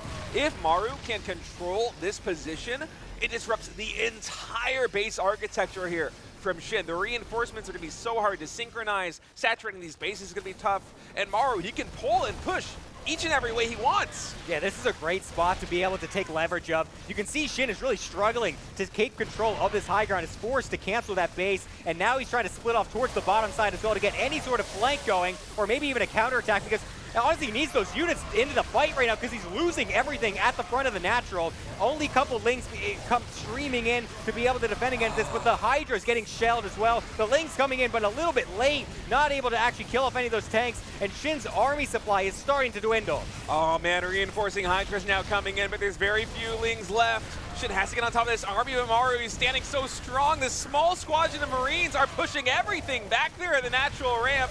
More drones falling out with the 3rd base is under siege. Shin just trying to get a handle on this situation. Finally, the Hydralists were able to stutter step forward and take down one of those siege tanks. But just look at the 2 siege tanks at the top of this ramp. It is a suffocating position that Maru has right now. You can just see him slowly iron clamping down on Shin's natural and 3rd base, and I'm not sure what Shin can do to survive. Yeah, I love this from Maru. Identifying that it was a Hydra build this game, not going for the Widow Mines like he was earlier in the series, getting out those tanks to make this siege a possibility, and he will not lose a match against Shin today. That record stands. Maru is going to be meeting Raynor in the grand finals here of day 1 of the RSL, as he's going to be looking to fight for that final spot in the top 4. But I have to say, man, massive props to Shin. He looked so strong in this series. It really looked like he had Maru's number the first couple of games. I think it was the best EVT performance, especially versus Maru, that we've seen from Shin in a very long time. Yeah, that was honestly a banger match to watch. Like, I really did not expect to see that level of play coming from Shin so far. I mean, he's been doing great in the bracket already, of course. This is seeming like something that he's been cooking up to be able to go into this match versus Maru and actually possibly take it. And I mean, 3-0 in Cure before, I believe is what it was. I mean, it's obviously a great result, so hats off to Shin to be able to get this far. It's really an unfortunate card that he pulled here to go against Maru yet again in the RSL. Maybe if it was a different opponent, he would actually be in the grand finals at this point. Maybe if things just went a little differently against Maru, it would have been him in the grand finals, because what a series from him. I really love to see that he's actually being that competitive. And on the other side of things, I mean, Maru's just been looking so incredible so far today. It's really going to be an epic match between him and Raynor, because Maru, it looked very much like he was going to win Season 3 of RSL at times. It looked like he was going to be the first non-Protoss that we're going to have seeded into the top 4, but here just barely was able to close it out in the end after one of the longest extended series we've ever had in StarCraft 2's history. But this is a Maru who just keeps leveling up and keeps getting better. Yeah, it's really interesting, too, because we did see a bit of a lull in form with him overall in the earlier stage of the year. Wasn't really playing as well in those GSLs, but once EWC kicked in and once the RSL kicked in, he's really just ramped up heavily over the course of the year. And I mean, we've seen his form overall as he's just been so good in these series. And he's going to be going into the grand finals against Rainer in just a little bit as well, as he's making his way over to the analyst couch to get a couple words from him. I'm very curious to see what he's got to say. Yeah, and I've got to say also, it's just kind of insane that we talk about Maru leveling up, of all people. But he has been leveling up over the last couple of months. It seems like he is absolutely getting into form for that Final Four. Will he make it through the grand finals? We're going to find out in a bit. Before then, we're going to throw it to the analyst couch and hear what Maru has to say.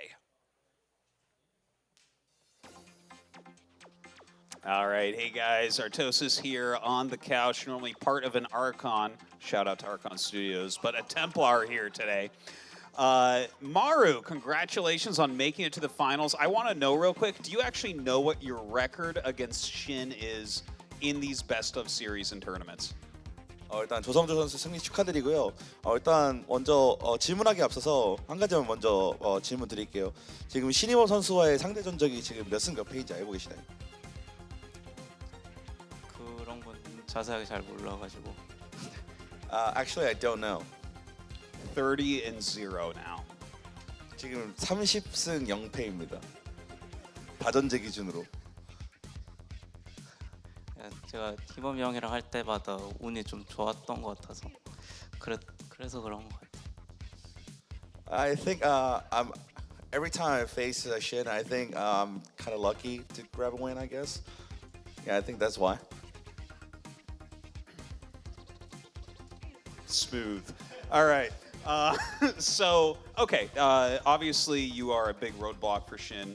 He is out of the tournament now. You're going to be playing against Rainer next in the finals. How do you feel going up against Rainer here on the land? 이제 그래도 다음 상대는 또 만만치 않은 상대인 레이너 선수가 기다리고 있는데 레이너 선수 상대로는 좀 어떤 자세로 좀 임하실지 궁금합니다. 일단 열심히 해볼 것 같은데 레이너 선수 워낙 잘해가지고 좀 힘든 경기가 될 것 같습니다. Yeah, definitely gonna try my best, but that being said, Rainer is a very good player, so it's not gonna be an easy one. So yeah, I'll have to try. All right. And one last thing for you here before I'll let you go get ready for your match. You know, there's 3 Protoss players awaiting tomorrow in the finals. If you make it into that, do you think you can actually get through all those Protosses and win the tournament, or is that going to be too hard of a challenge for you? 이제 만약에 내일 결승전을 진출하게 되신다면 이제 3명의 프로토스 선수들이 기다리고 있잖아요. 그래서 내일 만약에 2일차로 가게 되셨을 때 그 3명의 프로토스 선수들을 상대로 좀 얼마나 자신감이 있으신지 궁금합니다. 솔직히 자신은 없는데 어차피 오늘도 지옥이고 내일도 지옥인 것 같아서 그냥 열심히 하겠습니다.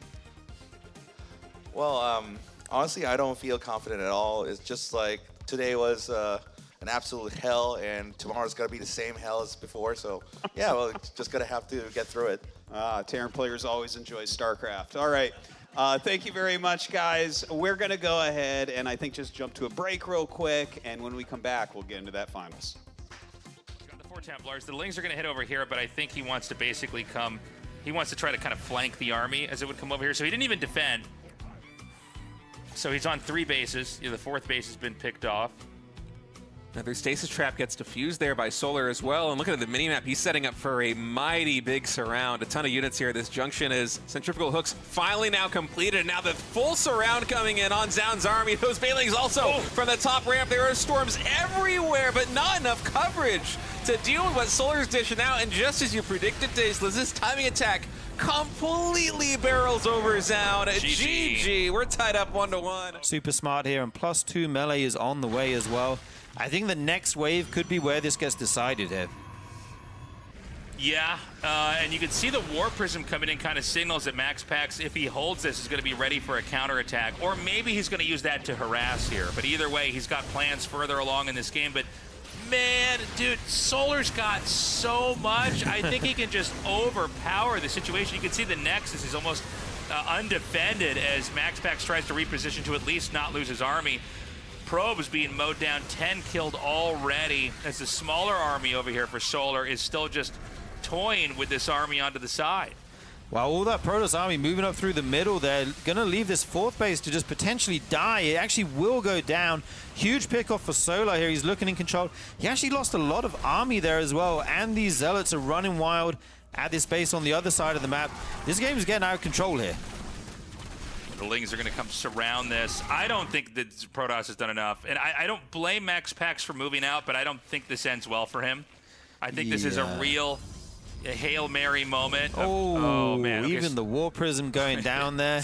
The harass is not going to happen now. And, Right. I mean, you would have to push through so much. And we're looking at a Protoss that's like barely on 3 bases, you know. Yeah, it's hard to defend against Hydraling Bane. It's even harder to attack into it on creep with similar numbers. Like, yeah, these Lings are going to find the 4th base trying to go up again. They will get the cancel there, presumably. And you can't attack onto creep here as MaxPax. I mean, the Zerg army is too fast. The Banelings will get the connections. Okay, so I think Solar, he steps back a little bit. He knows, okay, I'm in a winning position. I can let him overextend, or I can let him kind of shark around the map, but not really do any damage because he can't attack me, and remake my base, and then I'll go kill him and win the game. Right. Yeah, he's still on a really good work count here, up in the high 70s. And these storms have been so pivotal in keeping MaxPax alive, but at some point they may run out here. Oh, I like that. The Contaminate on the Nexus. Keep that probe count low. Don't let it make too many. Yeah, it's smart. I mean, at this point in time, Solar's doing the final punishing, killing blows. This is going to be, I think, a 360-degree amount of damage coming through here. Now, it's funny because, like, man, you see Storm when it lasts that long, and yeah, you can come out on top. Solar now actually shockingly low in supply after that. Wow, I can't believe how well that went for Hold on a second. MaxPax. He suddenly has a ton of army left over, but the reinforcements coming out from Solar now. I guess the reality is Hydra Ling just will still kill Archons. Like, Archons are... This is close, though. MaxPax might be making this happen, yeah, Tasteless. Did Solar try to just kind of end the game? Was he playing with his food this game? Because now this looks kind of insane, because, like, Protoss is just going to keep pushing for it. Hold up. MaxPax has done it. But there's a ton of Vikings here. We'll zone this army back. Both of them kind of poking at each other's gold bases a bit, harassing them. These liberations zones go down. And these Tempests are starting to do some work now, I feel like. Yeah, the Storm's getting zoned out quite well by Buddy. It's a hard task being able to push this. Oh, look at this. They can't see each other. That's so funny. Slowly but surely rising here for Protoss. There's a couple of Storms just zone the Terran army away, not really getting big damage in. And Bunny right now is 33 workers. His army is massive, 164 army supply. This is really the threat here for SEOUL, is that Bunny, his army, if controlled appropriately, should be better in a straight-up fight. It's just hard to find the right angle against this many Tempests. I mean, 6 Tempests and 9 carriers, plus these Storms. Yeah, SEOUL's game plan here is just to, starve him out, basically. Pick off units again and again with the Tempests. And just get value over time. And Bunny's plan is to hit with one big punch with that 160 army supply. Oh, the Mothership's going to go down here. Tons of carriers in the mix. These Interceptors doing some work right now. I think SEOUL is looking real good right now, Stave. Yeah, what an engagement there by SEOUL. The carriers, honestly, the +3 are open, just carrying so much of the weight there. Bunny might have had 160 plus army supply, but it didn't matter against a Skytoss fleet like this one. SEOUL is finally going to be able to force this planetary out of the game. It's been a point of contention for, I want to say, 5 or 10 minutes now. These bases here in the top left, and I think SEOUL is going to take game number 1. 20. So I think the game, it's funny, the game kind of slows down to a crawl in a lot of ways. I think that all Protoss has to do is keep reaching across the map and poking out hatcheries and keep one base mining at least. Yeah, he has, I think, two full bases. Yeah, it's still full there at the 9 o'clock expansion, although he hasn't saturated the gas yet at that 5th base. I think that is definitely a mistake with how many probes are idle right now, but in a game as chaotic as this one, it's understandable to have a couple slip-ups like that. And Solar somehow has survived. I honestly thought that he was dead. I want to say 5 or 6 minutes ago, after SEOUL just completely routed his army after the engagement where the Corruptors got picked off, Lurkers got picked off. Solar now has a ton of Ultras on the ground. The Corruptor flock is the biggest that it's been all game. This army is so much HP. I think that's a dead Nexus. Yeah, I don't see this surviving.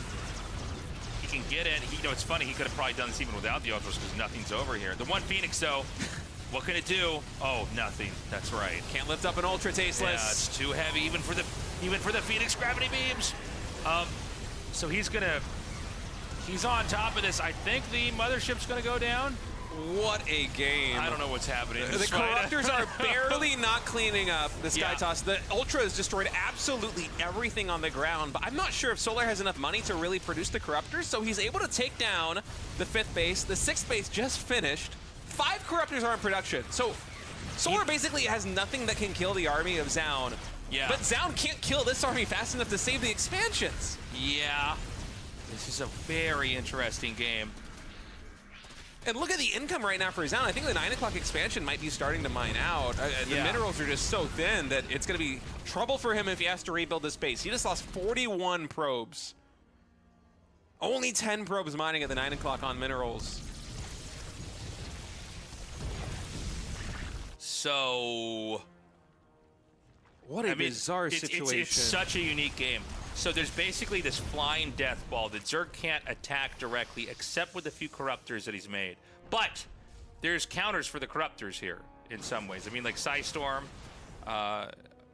he has to have an Archon, right? Maybe not. No, I guess he does not have There's an no Archon. Archons, but I honestly, I guess 13 Corruptors is a good number. He could morph an Archon too with the 2 Templars, but the point is that, like, it's going to come down to these Corruptors. And if the Corruptors win the fight, I think the Zerg can basically win because Ultralisks are just good units.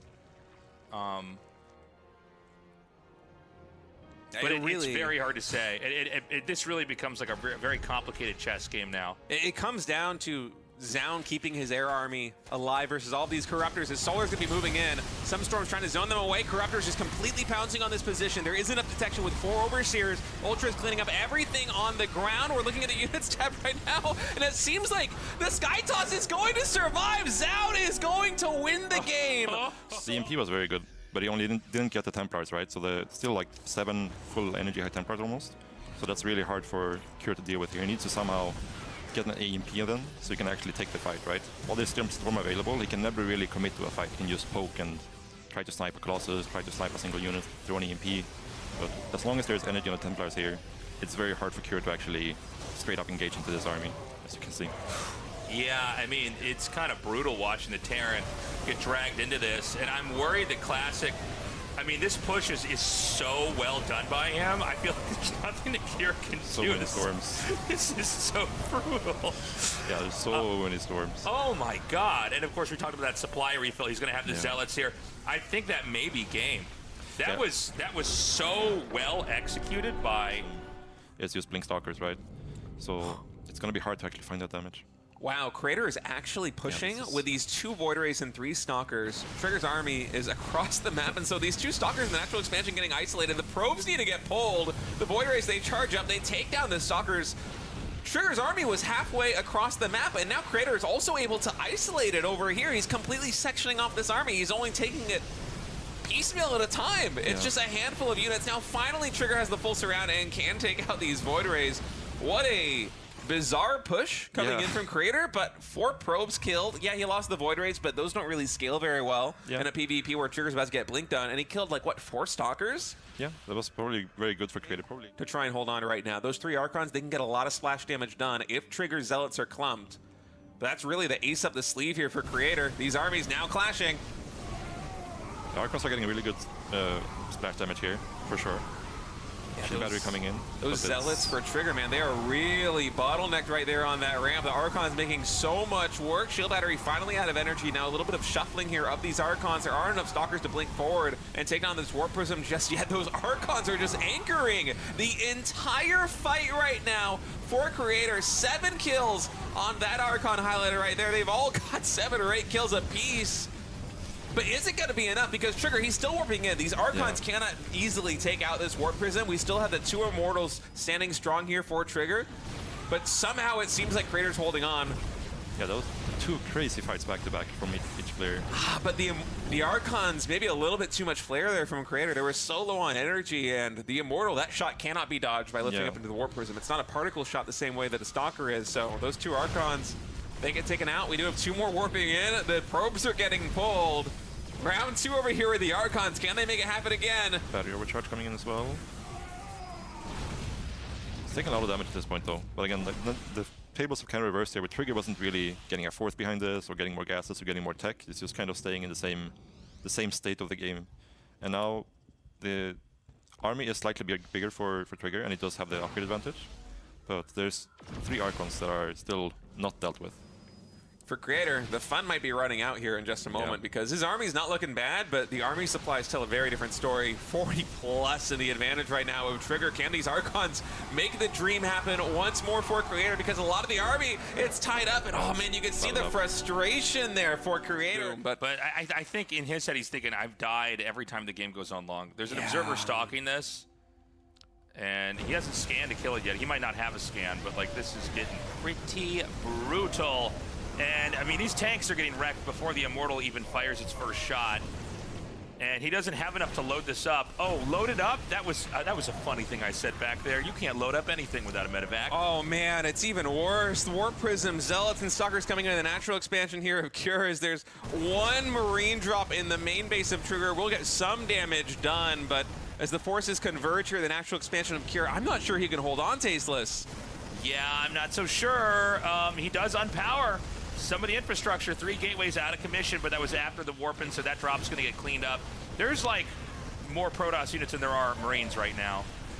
He's going to just throw these units up into the front. And a lot of times when you sit on production like this, the game just ends.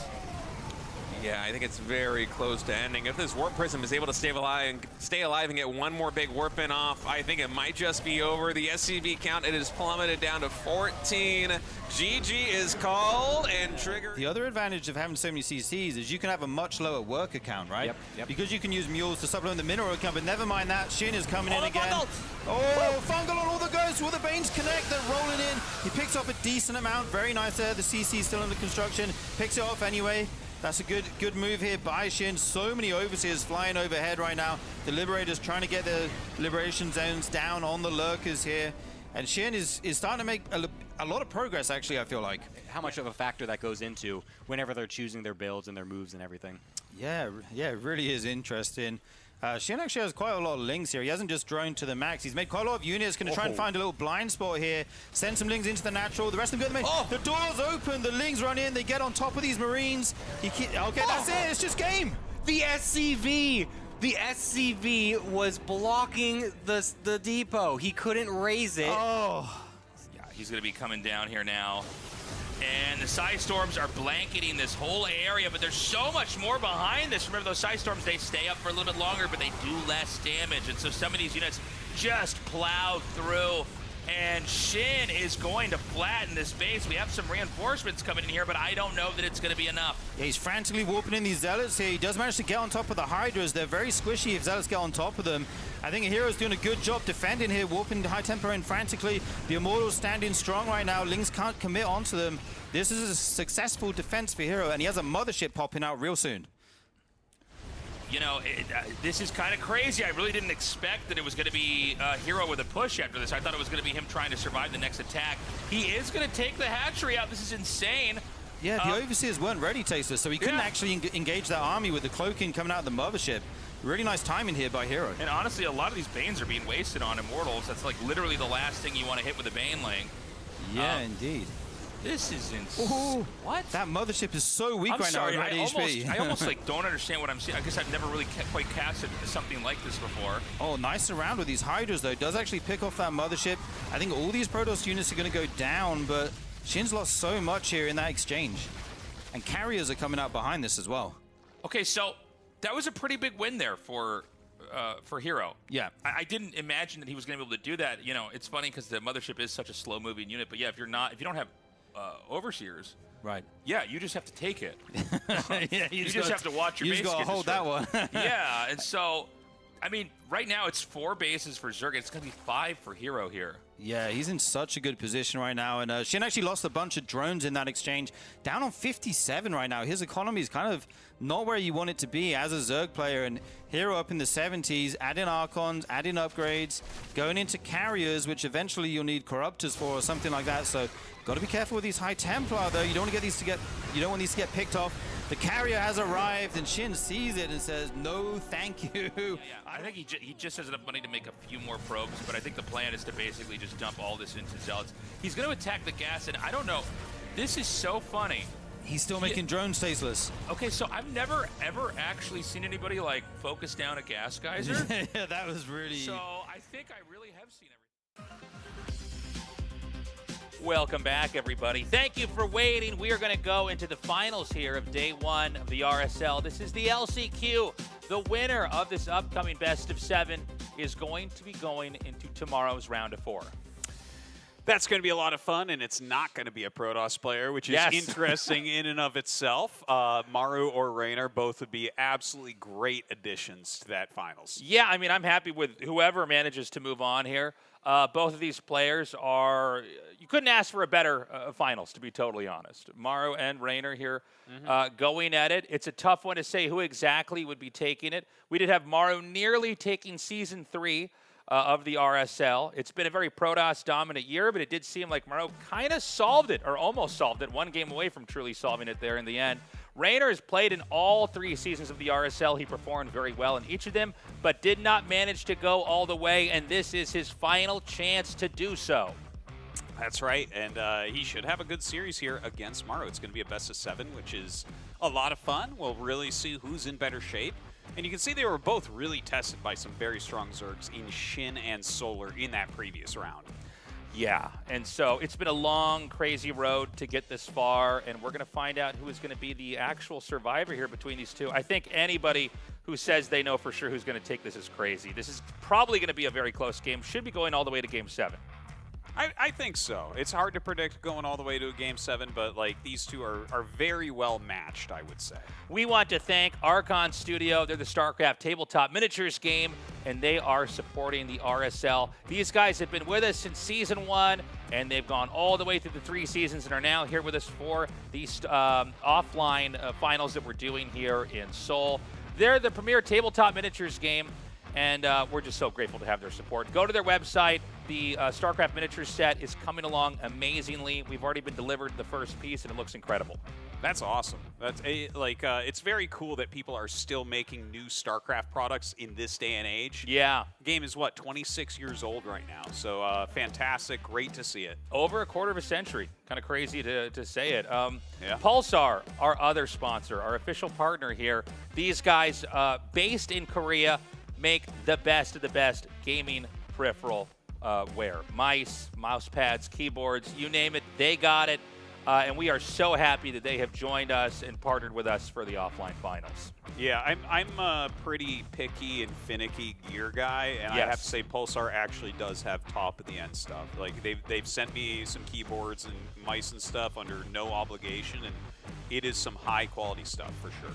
Yeah, I personally use their mice when I play StarCraft, and I have no interest in changing. Their really good gaming keyboard is, in my opinion, one of the best keyboards on the market. Yes. It really is. It really is. It's a great keyboard. And so we're very, very grateful to have them on board here with us. I think we're going to plug the Patreon here, guys. Consider going to our Patreon. If you haven't already, we started this thing, I think, in April. And the support's been overwhelming. We've got different tiers for different members. And because of the support you guys have given us, we've had 3 seasons of RSL. We wanted to not just have, big live events like this one that are kind of, the entirety of a weekend. We also wanted to have regular consumable content, like the kind of content we grew up with in StarCraft 1, Artosis, back before we were ever really even competitive players or casters. We grew up on the OSL and the MSL. That was kind of the Game of Thrones of our childhoods. Absolutely, and much, much better with a much better ending, although sadder indeed. Although there was the spin-off show of StarCraft 2 tournaments after the ending of those Kespa tournaments, so that was nice as well. But no, I mean, regular content in StarCraft is really where it's at. I, as much as anyone, loves a big weekend tournament, something like this. This is fantastic. It's exciting. It's hype. But without that regular weekly content, you don't build up to something like this properly. So it's Right. great to have RSL as part of that now. Yeah, and we've got different tiers depending on whatever you're willing to support us at. And if you're not able to support us financially, you can also just join for free. We get your email. We can keep you notified about updates with tournaments and what we're going to do. And we don't sell it. And we don't sell your that information. email. Yeah. Not unless the Patreon goes Actually, way down. It's not me. I would sell your information, but Tasteless doesn't. So we're going to go into this finals in a little bit here. It is a best of 7, and I got to say, we've seen some really interesting TVZs here today. Some kind of unexpected games, particularly from Shin, being much more aggro, much more explosive than I was expecting. He's usually a little bit more middle of the road. But Morrow nearly lost. I do feel like Morrow seems to be defeatable in the matchup TVZ, where most of the time this is kind of the matchup that he really never loses in. Well, he can definitely grind out games that no one else in the world can in Terran vs. Zerg, but I also feel like the longer the tournament goes, like I was just interviewing him on the couch, I don't know if you caught that, but he's like, today's been hell and tomorrow will be hell. Yes, that's what he said, because it's like so tough, man. Like he's grinding out every single series. The thing is, that's kind of like who Morrow is. Like he will sit there, he'll do what he needs to do to win. It might take a long time. But that's a big part of his skill set. And, as the day goes longer and the night gets longer, it's like, okay, does Morrow have the stamina to keep going here? Well, this is the guy that figured out that maybe you don't need to actually try to kill the Zerg to end the game. You can just do the exhaust play. You can just use up your side of the map. And, since Zerg always expand faster than Terran do, in an even matchup, Zerg's always 1 or 2 bases ahead. If you just keep your side of the map under control, they'll run out of resources before you. And so then the game basically ends when the Zerg's side of the map dries up. It's on most maps pretty much impossible to expand to the other player's side of the map.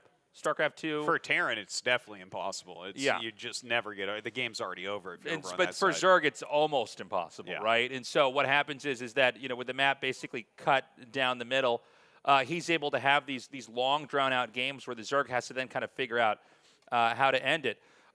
The byproduct of that is that the games are really long, and long games take a lot of stamina. And days like today, I mean, this is not a normal RSL day, right? This is the offline finals. We've been here all day, and we finally have just 2 players left. When you get this far and last this long, you're going to be pretty burnt out. I would say so, but you pose a good idea there that I don't think you really even touched upon. This is RSL. This is your tournament. We have a 3-player map that can't possibly be split. Why don't we just play 7 games on Mothership? That's right. It'll be interesting if we do get that map. Is actually one of our maps. Best of 7, I think we probably will. Yeah, well, I also expect us to go to Game 7. Yeah. Or at least like Game 6, something like that. I think so. And, if we do, let's say it's a 3-player map, then we're going to probably just see them try to branch into the same area. And maybe that's Zerg favorite. I don't know. Maybe that would feels be like the it is, situation. but I guess we'll see. Like if anyone can take something that is favored from another race and turn it into their favor, it's probably Morrow. Yeah. Now Raynor, on the other hand, I think he's had not an easy day, but it's been fairly smooth, right? He also had the time off. This is just the nature of the format of the production of the show, right? We don't have the Final 4 played at the same time because we want to catch both of the games. So Raynor's matches were earlier, so we had a little bit of time off to rest. And it'll be interesting to see how these 2 guys approach it. Also, remember that whoever wins here doesn't have to worry about any of the other matchups other than versus Protoss down the road unless they meet again. Excuse me, no, that wouldn't happen. So unless they, it's going to be all Protosses for whoever manages to advance here. Are we sabotaging Zound now? I'm like making up a fake losers bracket that they go through for tomorrow. Anyways, guys, we are ready to do this. The players are going to be vetoing their maps. We're going to see what the 7 maps are going to be. It looks like we will be starting on Persephone. This is done in real time. The players are selecting and vetoing their maps on their PCs. And so far, it does appear we're going to start with Persephone, then on to Evil Heart. All right, yeah, Evil Heart was kind of actually enjoying the game there. I do like that you let people on the Patreon actually end up voting on some of these maps. Yeah. I'm thinking of getting in there and infiltrating and trying to get some really, truly terrible maps into it. You remember the map where tanks couldn't walk through the center? Let's get that map back. I can't remember its name, though. Yeah, I think if you just let pros select the maps, they do tend to be a little bit formulaic, a little bit one-dimensional. Yeah. And so we are, we've got the two vetoes here. It's going to be Botanical and Maganatha. And I think that means the next choice is going to be going back over here to, well, actually, I think it will be going back to Raynor. We'll see. Yeah, yeah. And it looks like he was just getting like logged in and everything. And yeah, hopefully we'll see that next map veto coming up, or pick. Yeah, it's important, you know, to try to get the maps that you can you're most likely to win on, or you've got some kind of special winning strategy that maybe the opponent's not prepared for, in as early as possible. Getting momentum in a best of 7 is important. There's the mothership map we were talking about. That's the 3-player map, which does kind of create a situation where there is quite a bit of space on the map. Quite a bit of space for the Zerg to grow into. And it's going to be Celestial Enclave here for map number 4. All right. You know, we were talking about this earlier, but I actually kind of appreciate the map names overall in StarCraft 2. There's definitely some interesting ones in there. Maybe not Evil Heart as much, but Persephone? Who's ever even heard of a Persephone? I think we got the final 2 maps. It looks like it's going to be Tokamak, Winter Madness, and Magnetic North.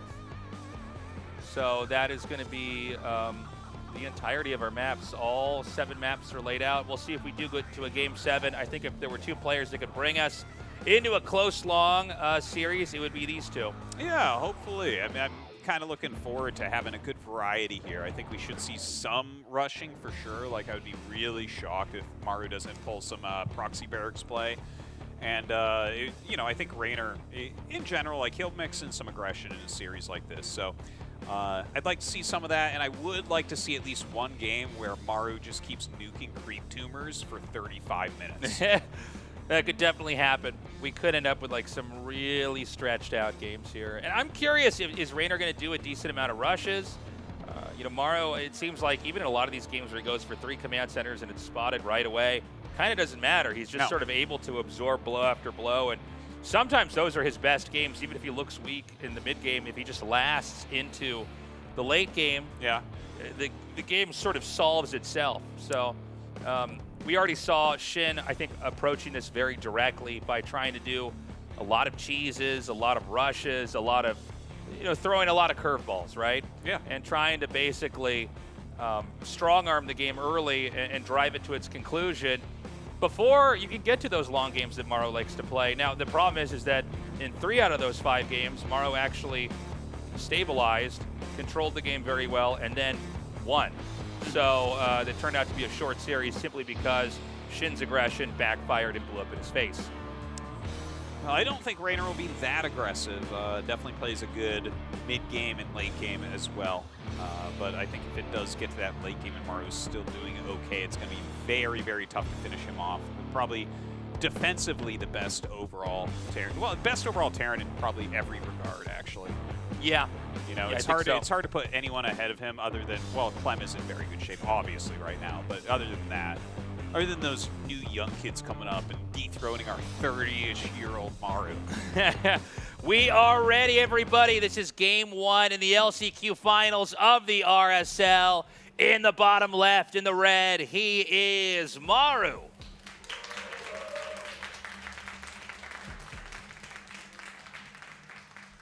And his opponent here in the top left, in the blue, from Italy, he is Raynor. And immediately in this game, we actually have 2, actually, it's actually going to be 3 SCVs sent out. You can see them trickling across the map one by one. And this is going to be a very, very aggressive 3-racks play to try to hit Raynor as he expands. Something. I don't know if I've ever seen it lose something. No, I'm not surprised at all to see this. After giving Maru that interview, I actually was thinking to myself, 100% he's rushing game 1. Yeah. It's just like, it kind of makes sense. He's like a little bit tired. That was a tough series that he just played. His games have been somewhat long. You know, they're not like the longest or anything, but like he likes mixing in this type of play pretty often. If you look at the position of the barracks, this is really important. He's hidden all 3 over there, but he hid 2 together and 1 a little bit further away in case it's spotted. you might still not have the full amount of information. If you spot it on the low ground, you might think it's a 2-Rax rush and still miscalculate how many units are going to come in and hit you. And so we're going to see if the Overlord comes over here and spots it, but I think this is going to be a completely blind position from Raynor. His Overlord is coming over. Oh, and turns it looks, around. Yeah. See, that's always the way. Is you're just out of range, man. Sometimes you just got to send the Overlord on a crazy pattern. Now, the first Marine actually comes out and gets spotted right away. So this is actually, at least he sees it before any bunkers are started or anything like that. But here we go. Bringing up his SCVs. He's going to get these bunkers going. Okay, he's got to make the wall with the bunkers. The drones are out here. It's a little bit of a dance back and forth. There is one spine making, so defensive structure here to try to fight the bunker. The drones are on both sides. They want to try to come in here for a surround. They do isolate the SCV that is making the bunker. Oh my gosh, already getting a good amount of kills here. You know, that SCV did go down. These two pretty darn low right now, and he does have to cancel. So far, so good on the blocking of the bunker, but Maru's Marine count is just going to continue to grow. Yeah, the rush isn't done yet, and the position of the spine crawler, it's okay, but it's not ideal. It seems like there's a vacant area to the right and above the hatchery. I don't know how punishable that is. Yeah. But, okay, oh my God, I didn't even realize the SCVs have been pulled, so he's just going to go even further all in from here and send his workers in. This game's about to end.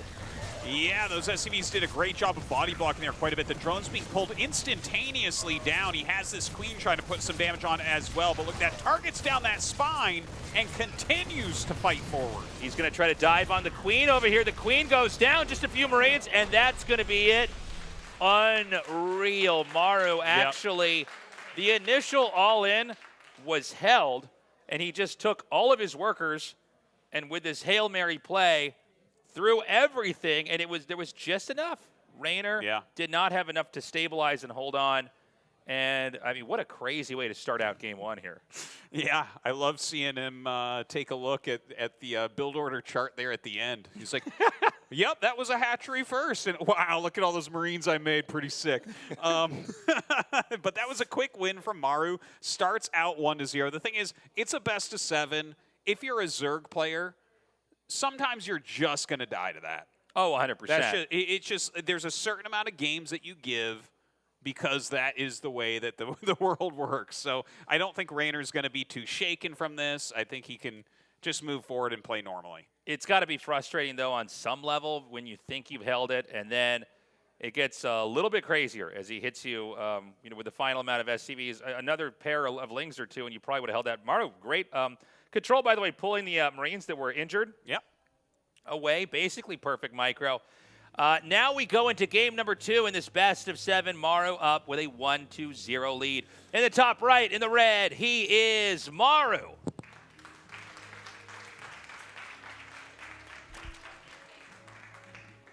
And his opponent down here in the bottom left, in the blue, he is Raynor.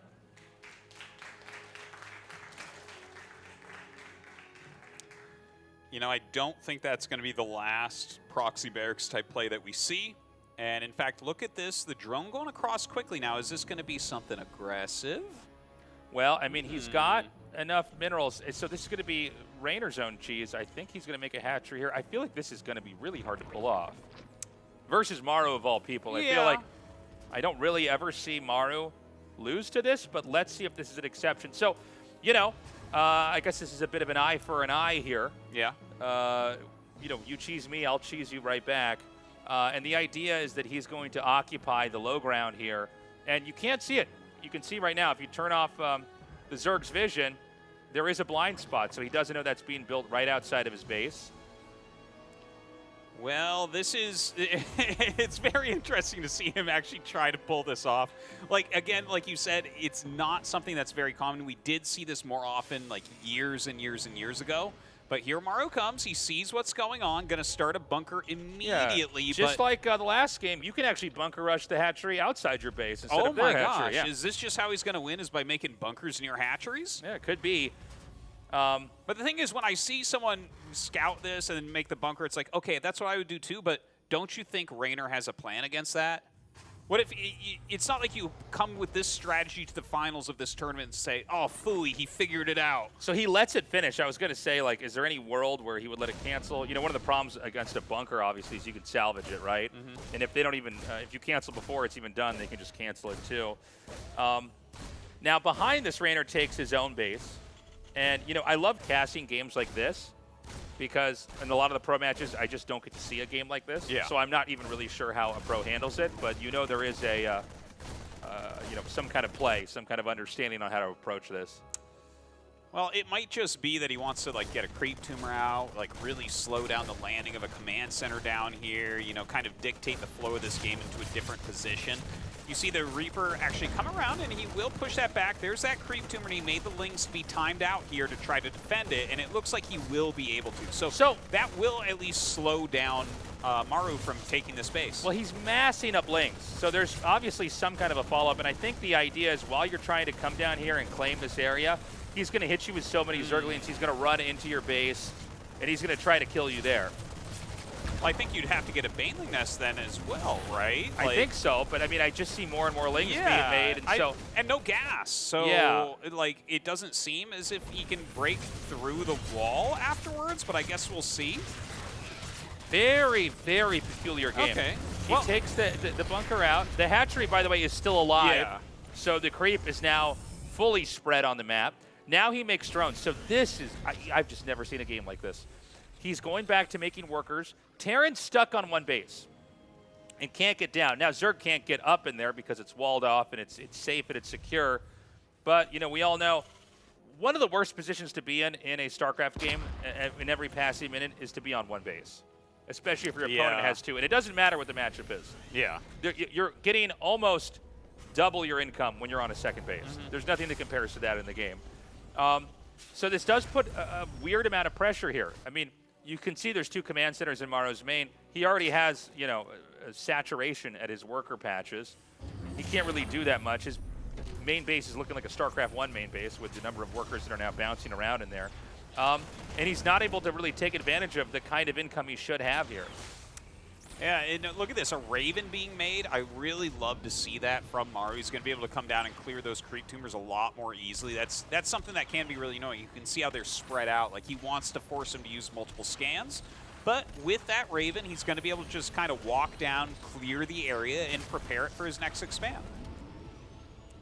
So you can see that now on the income advantage, Raynor is starting to get ahead. And I don't see the answer just yet. I think with the Raven, he obviously doesn't have to spend money on scans to kill these creep tumors. But this is annoying. The command center is going to come down now. And, you know, is there some kind of an attack that you want to have as Zerg to come in here and basically drive him away again? He does it. The command center can't land. I mean, every passing second is a little bit more painful for the Terran. This is like a very funny amount of Zerglings to be trying to prevent any creep tumors from being cleared out. I really like the idea from Raynor. And look at that. He actually saves the tumor. Yeah, actually does get the kill by sacrificing the Reaper, but you have to go back and repair the Cyclone. And Zerg's going to be on 3 bases. So, you know, this is definitely a strategy Maru saved for this moment in this tournament. And I do feel like Raynor is very much ahead. I mean, the command center still hasn't landed. He's got 3 bases. Yeah. He's got 3 bases against 1 base right now. And look at this. He's just doing everything he can to, like, every extra second the command center can't land. It can't land until that creep is gone. Yeah. And it's slowly dissipating. Raynor now at over 1,000 resource lead here.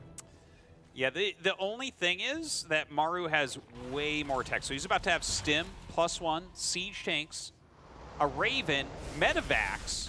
Like, that's way better than Speedlings. So Raynor's going to have to make a lot of units. He's going to have to make sure to crush this first attack. That's probably the most important thing that's going to come up in this game. Okay, so here comes the counter push. And notice that the creep, I mean, it's not all encompassing on the map. It's basically a little highway that has now been picked apart. And that's going to free the map up. There's a Ling counterattack that's going to come in here, but a Siege Tank in Siege mode should drive that away, no problem. Well, he does push it back. I think Maru right now just kind of preparing for this next push, right? He's getting combat shields. He's macroing out a lot of Marines. And I am a little bit worried for Raynor. I think he did get well ahead. I think his strategy was very thought out.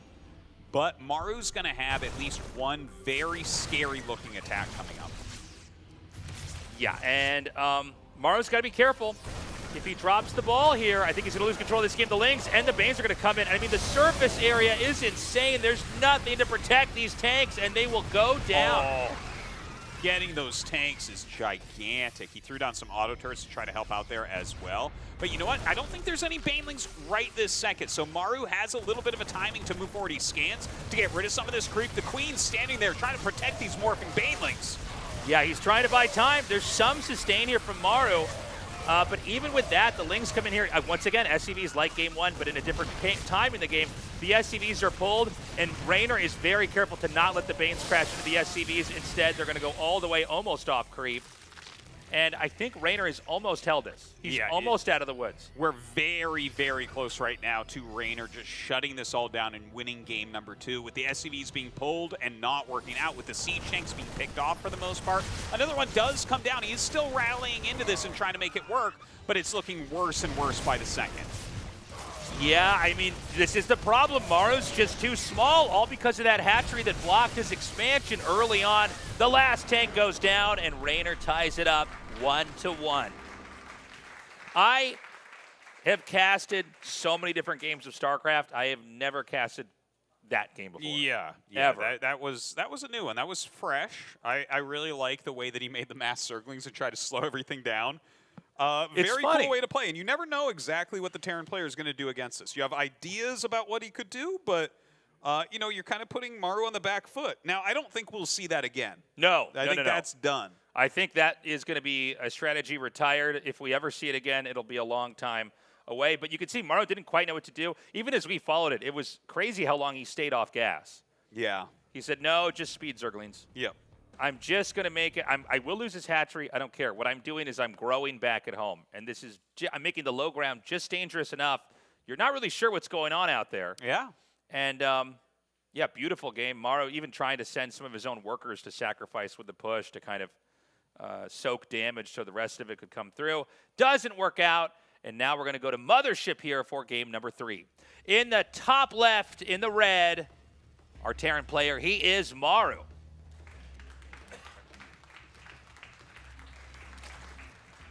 And in the bottom, in the very center, our blue Zerg, he is Raynor.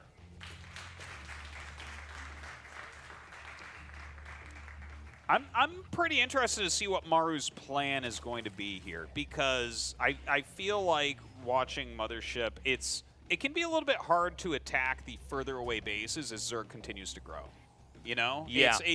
It feels like that can be pretty difficult. So I think you have to have a really dedicated plan as Terran and really work on just kind of nailing it down. Whether you're going to do like a parade push or you have some sort of timing attack type move you want to do.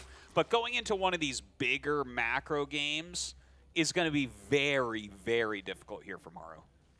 So this map, having a third spawn location, does change a lot of the properties of how the players approach it early on. You know, a lot of times Maru has won on split map games if we go into a long macro game. I guess today's been a little bit different. Today's games have been actually surprisingly short for this matchup. But, you know, I don't know that Maru can really do that on a map like this, which may prompt him to try to be aggressive. It may push him to do something a little bit more risky. And obviously, when it comes to aggression, it's kind of hard to do the strategy he did in Game 1. Obviously, we're far along enough to know that's not what's happening. But he can't do what he did in Game 1 because he doesn't really know where his opponent is. And it's hard to hide something like that if it's, you know, more than one possible spawn. So let's see if he goes for some kind of a mid-game push, or maybe Raynor really takes the reins here and actually dictates the way this game is going to develop. Well, right now, looks like pretty standard openers overall. Little Reaper expansion here into that second barracks. So, you know, maybe a little 2-on-1 type play coming up as the follow-up there to try to apply a little bit of pressure. And I mean, I like that as a concept here, right? Like if you're going to just try to apply pressure, make sure that Zerg doesn't grow too quickly so that you can hit your follow-up push. That seems to me to be the best plan. Yeah, I think you're probably right. So in this game, we've got the Reaper coming out here, and he's just going to do some damage. and eventually chase this this Reaper away. We're looking to see, okay, never mind. It's going to be 3 barracks right, sorry, 4 barracks, excuse me. So this is not something we see very often. No. Another peculiar tech. We've definitely seen 2-base play, but this is like a lot of Marines right away. And he's channeling like his inner Beyond here. Like he's doing something completely wild. He's making like no tech with a huge amount of bio. This is a very kind of ooga booga build order. Is an I mean, this is definitely just like, let's make the buildings that make stuff. Yeah. This is before people knew how to make fire. This was a build. It's so funny because it's like, it clearly is intended to hit really hard, but it comes with no acknowledgement of a longer game. So I wouldn't be surprised if we see SCVs being pulled. Yeah, this. I think this could be like an SCV Marine, kind of weird all in. So what we're getting at when we're joking about how this build looks is that normally you're making other bases, you're getting your tech, you're adding in more sophisticated units. He's basically locked in at tier 1 stuff, and it's almost a very Unmaru-like way to play the game. If you covered this idea up, I would never be able to tell you who was doing this. Yeah, no, I would just assume this is like a GM ladder game on the NA server. Yeah. So, yeah, that tells you the quality of build that we're looking at here. I'm very excited to see if it ends up working out, though, because it's definitely going to catch Raynor off guard. He has zero idea what Maru's doing right now. If you look, Maru has 6 Marines at the entrance, but he has more back in his main. So he's basically masking this really well. This looks like, oh, you know, the rest of his stuff is there. He's even making this wall and like, oh, I hope you don't attack me. I've got all this tech. But he's not actually teching at all. Now, the travel distance on the map is pretty long, but if you look, there's not really anything to check for this. Yeah, he doesn't have any vision very far up at all. Now, the SCVs are coming in front of these Marines right now. Oh, man. Okay, look at this. He brings them in a secondary direction, so these 5 Marines will hunt the Overlord. Oh, man, Tastes, this is so well planned out for Maru. And there's the SCVs. This is the first moment that Raynor knows what's going on. This is kind of crazy. Now, because Raynor didn't have anything to check for this, he only has seconds to react. He's got 12 Zerglings about to hatch. He's got 3 Spine Crawlers started, but the rush is hitting right now. Yeah, it looks like he's canceled just about everything out here as well. Trying to get up this ramp. Stims, and we have the SCVs in the front line right now. The drones being pulled, but the amount of damage coming out of these Marines is intense. Yeah, the SCVs are all gone. It's going to be down to the Marines to try to win the fight. They take out all the Queens at the entrance and spill into the main. Oh, man, this is way too much damage right now. Some more Lings are hatching, but I don't think it's going to be enough. He's going to go ahead and try to move his Spine Crawlers around to, you know, stem the flow here of these Marines, but with the spawning pool going down, he can't even create more units. At the same time, Rainer's intercepted all the Marines that were there to reinforce. We have this small squad of Marines here. There's no medics to heal them because we never saw that tech developed in this game. The main base goes down. Raynor still has 2 expansions, one at the natural, one a little bit further away to the top right of that. Behind it, Raynor has started, Maru has started his tech. This is wild. So Raynor has given up his main base. He's got 3 spines at the bottom of the ramp, which will do an okay job of stopping the Marines trying to come back down. But the thing is, Maru's teching behind this. This is one of the most unusual TVZs I've ever seen. Yeah, these guys are really busting out some bizarre stuff here tonight. I think this is advantage Maru here. I mean, I know he did sack some SCVs, but they're kind of even in workers right now. And, you know, from here, we know that Maru can just go into a push. He's getting his 1-1 upgrades. He's getting his first factory about to finish, so the starport will be made after that. Behind this, what Raynor's trying to do is get ready with his own Banelings. He needs to get some good Baneling connects and shut down this push. Now, I'm a little bit shocked that Maru's going to move out right now with that group of Marines because it's so unsafe. Well, it looks like he wants to put on a little bit more pressure, and in fact, like, I don't know, maybe they can do something. Oh, and look at this. He actually stims down the ramp with the already very hurt Marines, but there's plenty of Zerglings out here, so that actually gets cleaned. I don't think that was a good move by Maru at all. Yeah, that was very risky, and it backfired. Yeah. That makes me feel more confident that there might be a way for Raynor in this game, because I think if you leave those up there and you make 2 medevacs, and said medevacs fly across the map to those Marines, the game is over. But wasting those is like, okay, maybe there's a way back for Raynor. I still think that it's heavily Maru favored, but maybe. Yeah, like, I guess the win conditions for Raynor are to just basically surround and destroy the attack and not let a third base be landed, which I think is doable, by the way. He does have 1-1. Remember that Raynor was developing normally before this attack hit. Yeah. So Maru just finished up his own 1-1. And medevacs are going to be very, very late here. So, you know, we're looking at a game, we're like 8 minutes in, but, you know, the first medevacs are about to pop out. And there they are. Yeah, that's going to make it so much harder. Like, Raynor just doesn't have anything quality to deal with these. His anti-air is going to be limited to just some queens trying to push back on the medevacs. And, you know, obviously he's got to get some banelings morphed, which he is trying to do right now. So for now, Maru's just going to try to clean up any creep that's out here. I don't think he can go into the main and drop it. I would not be... Well, I guess he's going to go for it anyways. Let's see if there's Lings here ready to try to fight this. The main, you mean his high ground third? Yeah, the Lings come in and will force that up. Very good job catching those before they're all out. But now more medevacs on the way, some mines coming out as well. It just becomes more and more dire for Raynor the entire time. Yeah, we've seen the medevacs pick up again. And, I mean, Raynor does look pretty secure. The question is really going to be about when the push comes in. We've got more Marines, but we've also got Marauders. We've got Widow Mines. This could be a Widow Mine push coming up here. Remember, a lot of static defense. Not easy to break. I guess if there's no Lings here, that doesn't matter, though. He's going to be able to take out almost both of these.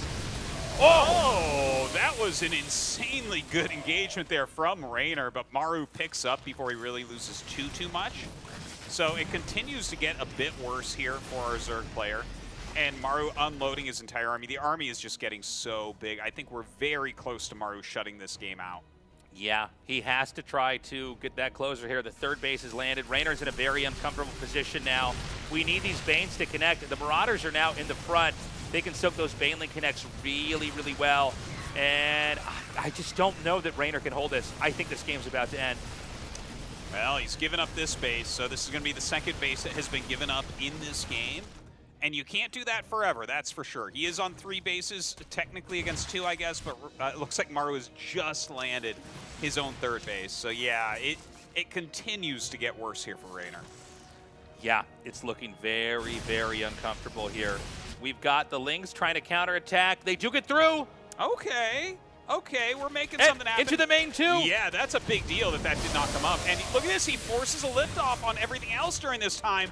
That is a big moment. He's actually getting some reasonable damage done. He's killed 16, now 17 workers. There's even more Lings up here to attack. Maru's scrambling to get back to his base. 23 SCVs have been killed. And Maru is back to square one. There's still Lings in his main. Okay, so Maru's army is still much better, right? Yes. Like, he's still got much better tech. There's nothing else really going on for Raynor. Raynor is making magic happen without a doubt. And also note, all the SCVs are damaged. So like another Ling counterattack and you could lose, another dozen or more SCV. In fact, we're seeing this right now. These are all squishy workers. So Maru has a triple medevac set here. He's going to move out. Raynor has 4 bases. He started his 4th over here. And I need to mention also is that Maru's up 2 upgrades, which is insane in circling versus Marine. It just makes it so much harder. This base is going to get canceled out in a matter of seconds.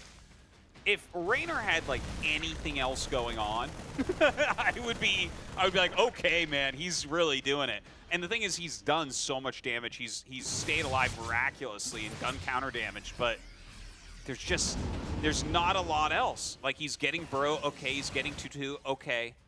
All that's a long ways off. Yeah, it's going to be tough for Raynor to play this out. There's just an inherent advantage you have, as you're seeing right now with, Marine, medevac, you just being able to pick up and able to run away. Melee units are just inferior when it comes to fighting, unless Raynor can find that amazing Baneling or 2 connect that kills everything, and that's really going to come down to Maru making a mistake more than Raynor having a genius play here. Well, it draws a mine shot in there and will deal a little bit more damage. These medevacs coming up, he will surround those immediately and clears that out pretty well. But this group that's up in his main base again, is definitely very difficult to deal with. He's bringing up more units as well, but Maru is really paying a lot of attention here. I don't think you're going to get a lot of free kills. Yeah, Maru is starting to get too big everywhere here. The good angling here of the Marauders is going to make it really hard for these Banes to connect, and even then, Maru manages to pick up and dart right back out. Oh, it looks like he does a little bit better over here as Maru continues to try to multitask, so that's nice at least. And the medevac seems to be on hold position, so the Queen just going to dart it down eventually. Now, Maru's at 166 supply to Rainer's 121. And that should mean that Terran, if they regroup, can probably just kill the Zerg in one fell swoop. You'd think so. Yeah. But, you know, I think it might be hard for Maru to even know where the supplies are. This is such a weird, different-looking game. He's hitting a lot of different locations at once, and in some ways that's a little bit easier for the Zerg because he can kind of throw stuff there, even though they do get shaped down over time. But I just do worry that there's no way out. I mean, Maru is literally about to max out in supply. Yeah. And I think any kind of rooted push, any kind of anchored position that Maru takes, he can win the game. I think so. I think so. If he stops being so fanciful and just pulls his army together, it should be enough. And he's definitely attacking with a much bigger army at this point. You can see Raynor trying to hold on. He might be giving up this base once again. No, he's going to decide to stay and fight, but this could mean that this is going to be close to the end. Yeah, there's even Banelings that were never set off. They're burrowed back there. And I think we can see the red trickling across the map. That's going to be the follow-up push here from Maru. Big Baneling landmine over there. Yeah. That could be crucial in the continued effort for a comeback if he walks over it. Yeah, he's far away from it now. And I think this is just going to be too much. We've just seen Raynor kind of, you know, GG. He's just he's been dizzied since that initial attack. He was never able to quite get back on his feet, and super risky, super unorthodox approach to the game. You know, a lot of pro gamers, if they didn't know that was Maru playing, they looked at that, they would say, well, you're playing, in air quotes here, wrong. That's not how you play StarCraft. You don't just make a bunch of stuff and then throw it at them and hope it works. But because it doesn't make sense to do that in a professional match, the other player has miscalculated what they need to hold with that. Make a bunch of stuff and throw it at your opponent. I know 3 pro gamers in a tournament waiting tomorrow that disagree. Like, this is exactly how you play. Well, you know what? He did a good job with it. It's not a build that we really see. So that's a couple games in a row where we're seeing these kind of like very obscure kind of all-in moves from these guys that are winning them the games. Yeah. Yeah, I mean, I had no idea the games would look like this. No. If you know, we were talking backstage about this match and, you know, who's probably going to take it. And I had a kind of vision in my head of the TVZs I've seen over the past several years of both Maru and Raynor. But, man, these guys are just approaching everything so uniquely. Yeah. So let's see if this trend continues or if we go back to kind of more of a standard set of games here as we go into game number 4. In the bottom left, in the red, he is Maru.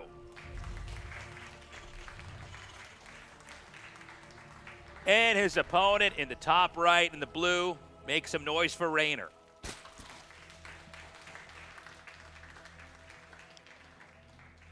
All right, I am excited to see what these guys have to show us on this map. It's just, it's been kind of wild so far. Yeah, it really has. No proxy racks. This time it's going to be gas first here for Maru. Now that doesn't mean that anything crazy is going to happen just yet, but it could. We'll see in a minute here. Raynor, you know, Zerg always have to get their bases up first before you really get an idea of what they're going to do.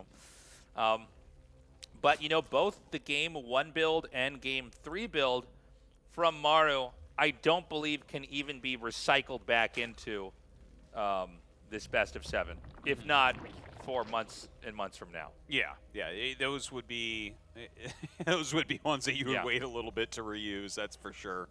But great to pull off in a tournament like this, you know? You're sitting here in the finals trying to get into day number 2, and you may as well pull out all the stops. You know, there's not like a big tournament after this one for a bit. So Maru will throw the command center down here on the low ground, and we're going to have a quieter start to the series. Well, the spawning pool going to be finishing up, and Yeah, maybe it's time for a more standard game at this point. I would really like to see like a late macro game between these two as well, where there's not a significant amount of damage dealt. Maybe we can get into that end game tech. The funny thing is that last game, Mario actually hit 3-3 before the end, which is not something you'd expect after 5 Barracks SCV pull. So for now, we've got the drones being transferred and Ling's speed started. The Reaper is going to come up, do a little bit of scouting. And, you know, there's not a whole lot to unpack for you guys just yet here, unlike the previous games. The Reaper's going to move around and basically confirm that Rainer's not doing anything crazy. You know, because the Reaper's here, you always try to go for a couple drone kills, but I don't think Rainer's going to let that happen. On the Terran side of the map, the 3rd command center has started, signaling to us that Morrow is going for a very, very mainline opening, and probably the one that he's most known for. Mm-hmm. Well, getting those 3 commands up is going to be very fantastic for him. Going into 3 racks behind it, I don't think that we'll go into the crazy 4 racks type of thing. Definitely a very different build, even though it kind of looks similar in that regard. And so, you know, this is a map where you get a free expansion in the back of your base. It's actually one of the older ideas they put into maps in StarCraft 1. I would think it's always good to have a couple maps like this. Yeah. Where, you know, you have the option to take the easy base for the hard base, right? Mm-hmm. And so it's not shocking that Morrow's going to go for this. He gets 2 engineering bays next, so all of this is just a nod to you know, mid-game and late game. Yeah. So, you know, adding on the E-bays, looks like we're going to get Maru into a big macro position here. My best guess is he's just going to go for, like, really, really heavy pressure on 3 bases. That's kind of what this looks like to me. I don't know if you would agree with that, but seeing him jump up to the 3 commands quickly, jump up to enough racks is to really make a lot of units, and 2 E-bays, it's like, okay, you're really planning a gigantic push, not going into, like, super late game full tech. Yeah, and I think, you know, a lot of times the game is decided. Well, hold on a second. We just have more and more Lings being made here. I'm kind of focusing on Morrow here.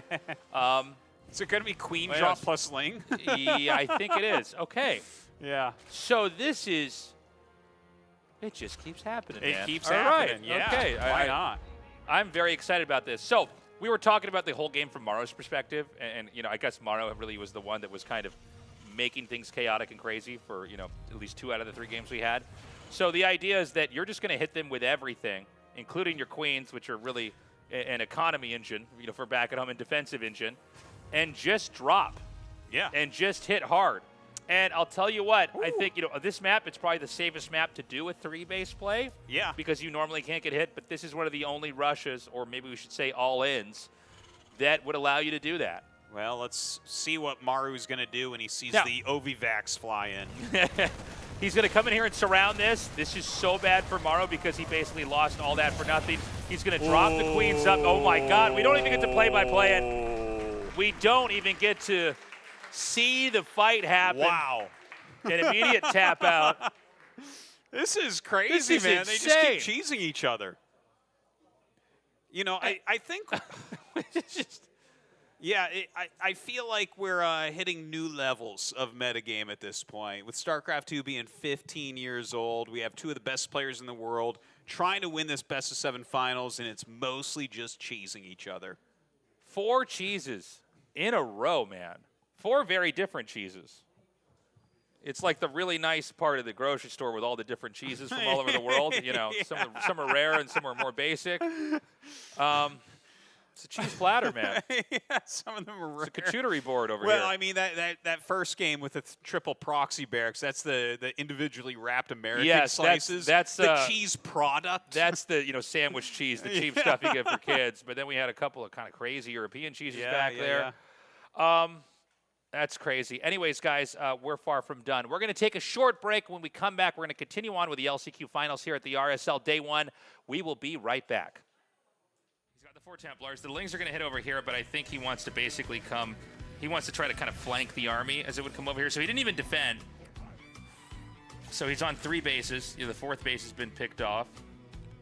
Another stasis trap gets defused there by Solar as well. And look at the minimap. He's setting up for a mighty big surround. A ton of units here. This junction is centrifugal hooks finally now completed. Now the full surround coming in on Zound's army. Those Bailings also from the top ramp. There are storms everywhere, but not enough coverage to deal with what Solar's dishing out. And just as you predicted, Tasteless, this timing attack completely barrels over Zound. GG. We're tied up 1-1. Super smart here, and +2 melee is on the way as well.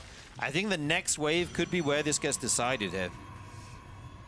Yeah, and you can see the War Prism coming in kind of signals that MaxPax, if he holds this, is going to be ready for a counterattack. Or maybe he's going to use that to harass here. But either way, he's got plans further along in this game. But man, dude, Solar's got so much. I think he can just overpower the situation. You can see the Nexus is almost undefended as MaxPax tries to reposition to at least not lose his army. Probe is being mowed down, 10 killed already, as the smaller army over here for Solar is still just toying with this army onto the side. Wow, all that Protoss army moving up through the middle, they're going to leave this fourth base to just potentially die. It actually will go down. Huge pickoff for Solar here. He's looking in control. He actually lost a lot of army there as well, and these Zealots are running wild at this base on the other side of the map. This game is getting out of control here. The Lings are going to come surround this. I don't think that Protoss has done enough. And I don't blame MaxPax for moving out, but I don't think this ends well for him. I think this is a real Hail Mary moment. Oh man. Okay. Even the War Prism going down there. The harass is not going to happen now. And, I mean, you would have to push through so much. And we're looking at a Protoss that's like barely on 3 bases, you know. Yeah, it's hard to defend against Hydralink Bane. It's even harder to attack into it on creep with similar numbers. Like, yeah, these Lings are going to find the fourth base, trying to go up again. They will get the cancel there, presumably. And you can't attack onto creep here as MaxPax. Well, I mean, the Zerg army is too fast. The Banelings will get the connections. Okay, so I think Solar, you know, he steps back a little bit. He knows, okay, I'm in a winning position. I can let him overextend, or I can let him kind of shark around the map, but not really do any damage because he can't attack me, and remake my base, and then I'll go kill him and win the game. Right. Yeah, he's still on a really good work count here, up in the high 70s. And these storms have been so pivotal in keeping MaxPax alive, but at some point they may run out here. Oh, I like that. The Contaminate on the Nexus. Keep that probe count low. Don't let it make too many. Yeah, it's smart. I mean, you know, at this point in time, Solar's doing the final punishing, killing blows. This is going to be, I think, a 360-degree amount of damage coming through here. Now, it's funny because, like, man, you see Storm when it lasts that long, and yeah, you can come out on top. Solar now actually shockingly low in supply after that. Wow, I can't believe how well that went for MaxPax. He suddenly has a ton of army left over, but the reinforcements coming out from Solar now. I guess the reality is Hydra Link. What's up, everybody? We're back here live in Seoul. It's the RSL LCQ Day 1 Finals. The winner here is going to go and face off in the Final Four, which is going to be going on tomorrow. Yes, that Final Four are going to be amazing. One of these 2 very strong players going to join 3 of the best Protoss in the world to see who is the ultimate champion of RSL. It's been a weird series. It's been maybe one of the weirdest finals I've ever cast, where I guess we're a little over halfway, as in we're in game 4 of 7 games. It could still be a much longer series, but so far it's just been either both sides or one side choosing to do something that would drive the game to an end, a conclusion immediately. And these are 2 players who are basically known for being 2 of the most robust, strong macro game players. Not that they can't cheese. They both have obviously very good cheeses. They're world-class in every sense of the game. But, I mean, 4 games in a row is wild. Are we going to get a 5th? Only time will tell. And it looks like we're actually ready to go into that now. Our map is Tokamak here. Remember, the winner is going to go on and play in the final spot here for tomorrow's Final Four. In the top right, in the red, make some noise for Maru.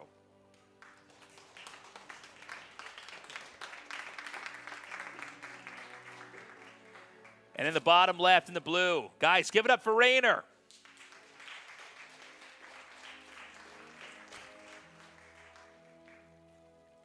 Very exciting to just kind of see what they're going to be planning for each of these games. It's just been so different throughout the series. And I'm actually, here's the funny thing, right? Like, if they continue to do crazy cheeses, I'm pretty down because it's been so different. Yeah. But at the same time, I'm waiting for my big macro game. Yeah, I don't know if we're going to get it. I want to see snipes, and I want to see banelings running under liberators, and all these great things that happen in the late game. Well, this game, at least on Maro's end, he's going to go for pressure play. This was popularized, I think, mostly by Beyond, but there was a period in StarCraft 2 where it felt like everybody just started doing it because, I mean, frankly, it worked. It's not uncommon now, but it's not, I want to say maybe it was like 2 or 3 years ago where everybody was doing this. They were, but that had gas and had Reapers. Oh, I'm sorry. There's no gas. Yeah. Oh, my God. Okay, so this is actually, well, it's a later gas. Yeah, okay. I don't know what this is. So he's going to get 3 Marines, and maybe it's going to look like it would be like a delayed Reaper pressure? I don't know. Maybe he walks out, catches an Overlord. Maybe he just walks across the map and tries to apply that pressure. I really don't know because it's such a strange, different build here. Now, it doesn't. Here's one thing. It doesn't look like something that can end the game quickly. Well, it absolutely does not. He's banking enough money here to make a command center, but this is a kind of a cool opening. So let's see, does he just get Reapers immediately behind this? So the idea is he wants to have Marines ready to kill this Overlord that's here to scout across the map. And I think he will barely get that. Yeah, he should be able to kill that. Okay, all right, really put myself in the spot there. All right. Yeah. So he does get the kill for that, and that means that now there's a lot of ambiguity here for Raynor as far as what's happening. You're never supposed to lose an Overlord that early. He's going to go for his 3rd base regardless. And so you got to bunker rush that base? Well, it's funny because there were no Reapers. He went right into factory. Yeah. He does have Marines that can put on pressure. He is setting an SCV across the map. I think he had that idea, but Raynor took the triangle base. Yeah. So he's going to do this, but this is going to be seconds late, and the Overlord sees it. So this is but he only has 2 lings. Yeah, you're right. I think he actually gets this. What? Oh my gosh. Yeah, there's basically no way to save this. He's making 6 lings now. Now there's only 1 SCV here, but he would have to basically overwhelm the bunker, and I don't think those lings are going to be ready in time. No. This is the health is being plowed down faster than the building of the HP can come in, and he needs to cancel. He does. A catastrophic moment here as the drone's executed. So do you just put the Marines in there, or do you try to get them to go home? I think you lose them if you go home, but he might just go home. I think it's better to just trade them as best you can. But, yeah, it looks like he maybe got a little bit too greedy there. Is Raynor going to come up and clean this up really quickly, really easily? But, overall, this is a win here for Maro. I would say so. I think it could have been a little bit better if he hadn't gone greedy with those Marines suddenly. But, yeah, I think overall, killing the Overlord, canceling out the hatch, getting the drone, forcing that many lings, overall, it seems okay. But it's not like – it definitely doesn't feel like end of the world for Raynor.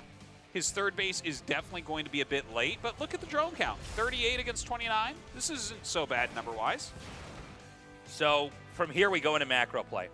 So the idea is that Maru, kills that Overlord, does this sort of bum rush to the 3rd hatchery, denies it, and then tries to just grow and develop in a very ordinary, safe, smart way.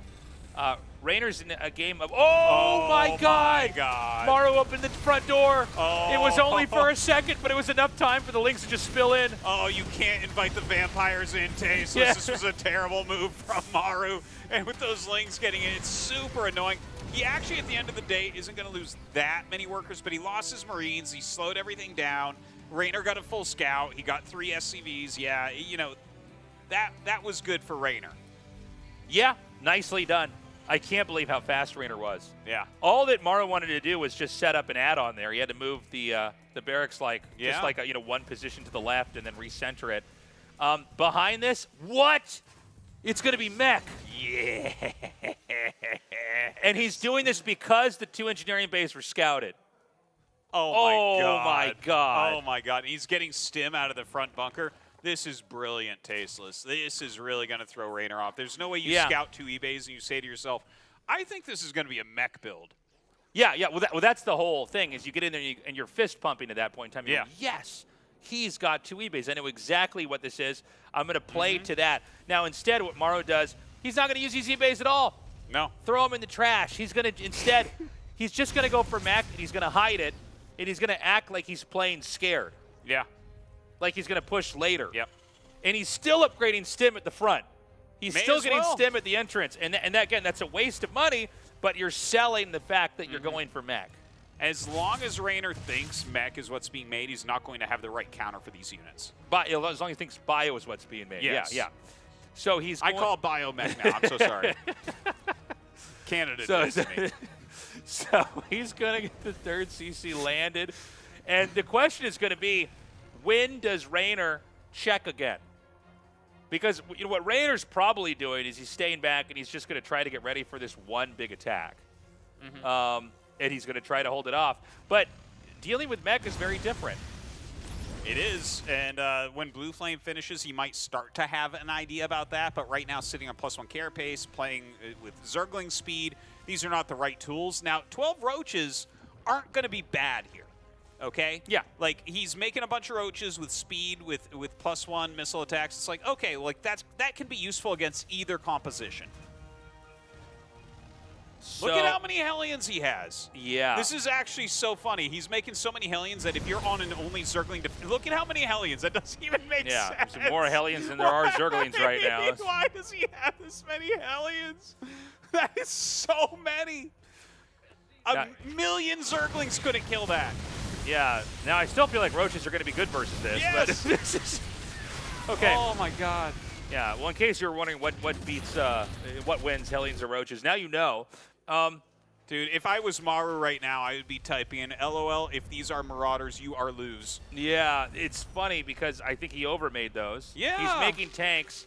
And by the way, when you see that many Hellions, the secret's out. Yeah. You are not going for bio. There's quite a few factories behind this without any doubt. Right. Hopefully he can get some siege tanks out and still be okay here.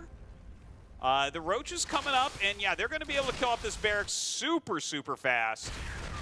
This is not looking very good for Maru at the moment. I got to say, like, you know, if you were to grade a game based off of just, like, style, you know, the mid-game would have gone to Maru, but then it really comes down to what actually works. The mech play was deceptive.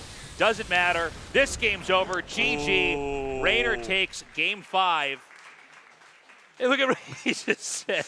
Well, Maru's WTF. switch was like, the thing is, Raynor is not that much of a Roach guy. He's definitely more of a Ling guy. Yeah. And if you're just sitting on Lings and maybe even adding watch. in some He's going to check. So Yeah. this is him going back in there, and he's looking at the Lings go back up into the game.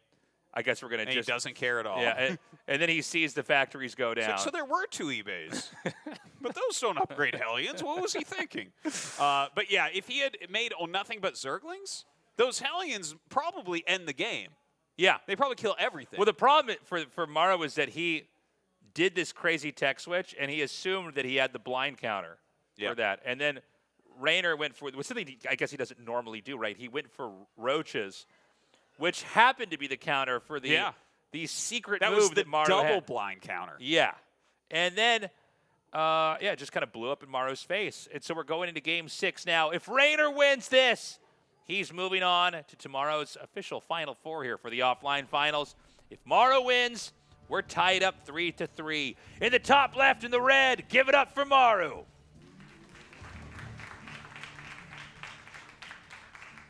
In the bottom right in the blue, let's make some noise for Raynor.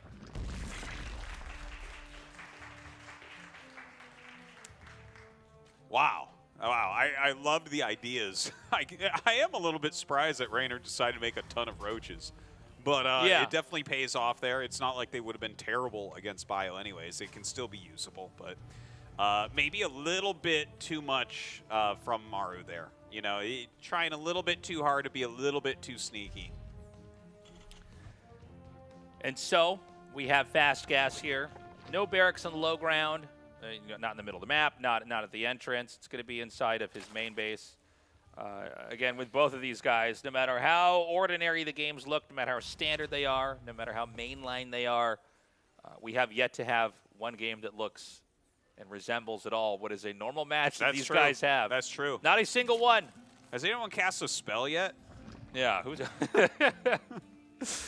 It's been so interesting to see this develop here. And, yeah, let's see who makes the first move if there is a crazy one.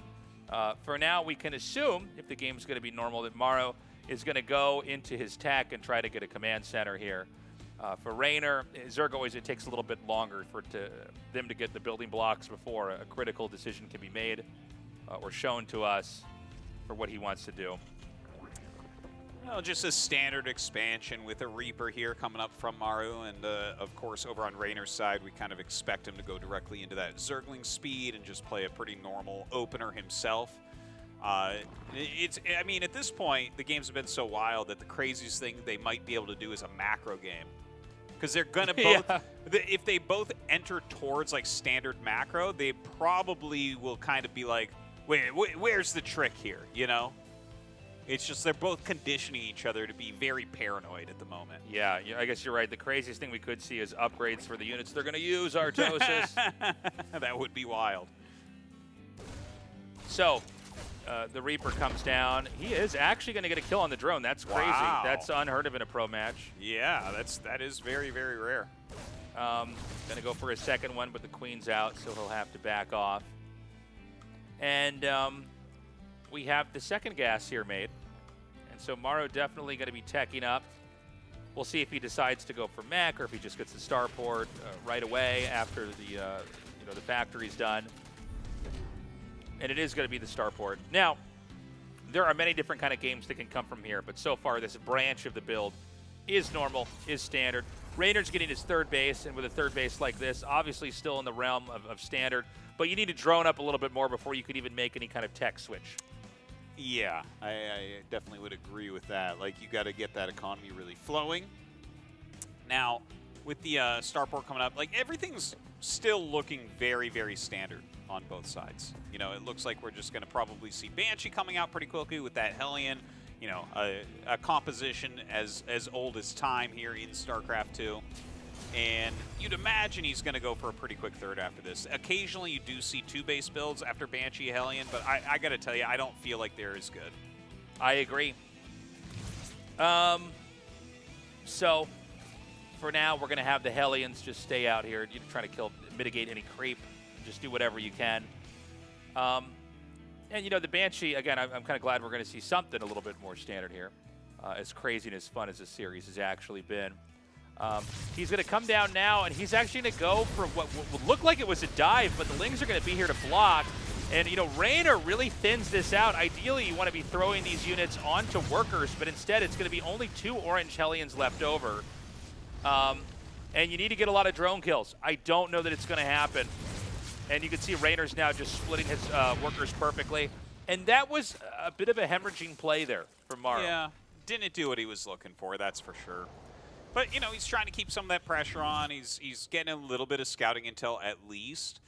And now we're going to have the Banshee come across. Let's see what he gets done there. Okay, the Lings are going to come up here. And you know, Morrow's made his third command center as part of the wall. Can't be more brazen than that. So it's clear that this is going to be a 3-base game. We have 2 E-bays made behind this, but you basically always know there's going to be 2 engineering bays made when you see a third command center. So just with the command center alone. Whether it's mech or not. Yeah. That's a good point. He could go mech. This one time I'm just assuming he can't do it, but really that would be counter to the narrative we've already had here. So the Banshees are going to come out. Stim has started, and we won't see any pushing on the map until Terran has that Stim done. Yeah, and we got this Banshee flying around, getting a couple Lings with its Captain America shields, and seeing if he can get any drones in here as well. Cloak is completed, and it looks like he's joined them up, so definitely has a bit of potential for damage. Okay, you can see he's going to go for some more worker snipes here. You need to get a couple more drones before those Banshees have really paid for themselves. You can, once this harass is sort of fizzled out, you can kind of pair these with the pushes and kind of use them to sustain. Yeah. The 5 Raxes are finishing here, and that's really where the whole economic engine has kicked in for the 3-base Terran. You're finally actually printing that army that you want to use in the mid-game. Yeah, and look at the amount of Raxes he's actually going up to here. It's like a 7 or 8 barracks pump, so it could be one of these just like kind of rally pushes, right? These parade pushes where it's just non-stop pushing forward, trying to just kill the Zerg by overwhelming numbers. Yeah, Stim is 10 seconds out. And this is probably going to be just that. And this is a much more textbook game here.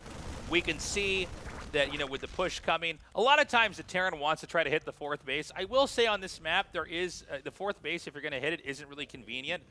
But that's not necessarily where you have to go. You want to hit anything. Whatever's the closest base, if you could draw a straight line from your side of the map to theirs, you're going to try to hit there. And as long as you could win that tug of war that's inevitable in a TVZ, that really kicks in when the tanks are sieged up and the position is anchored, that's what you want to see. Can the Zerg hang on or maybe punish an overextending Terran, or can the Terran slowly bleed the Zerg out? Well, right now we're watching Maru's point of view here, trying to get a little bit of harassment damage done, but it looks like Raynor's pretty on top of what's going on. The Hellions come up to help a little bit, but more Lings coming up from Raynor to be able to force that liftoff once again. Maru continuing the push forward, though, brings up his Banshees as well as those siege tanks.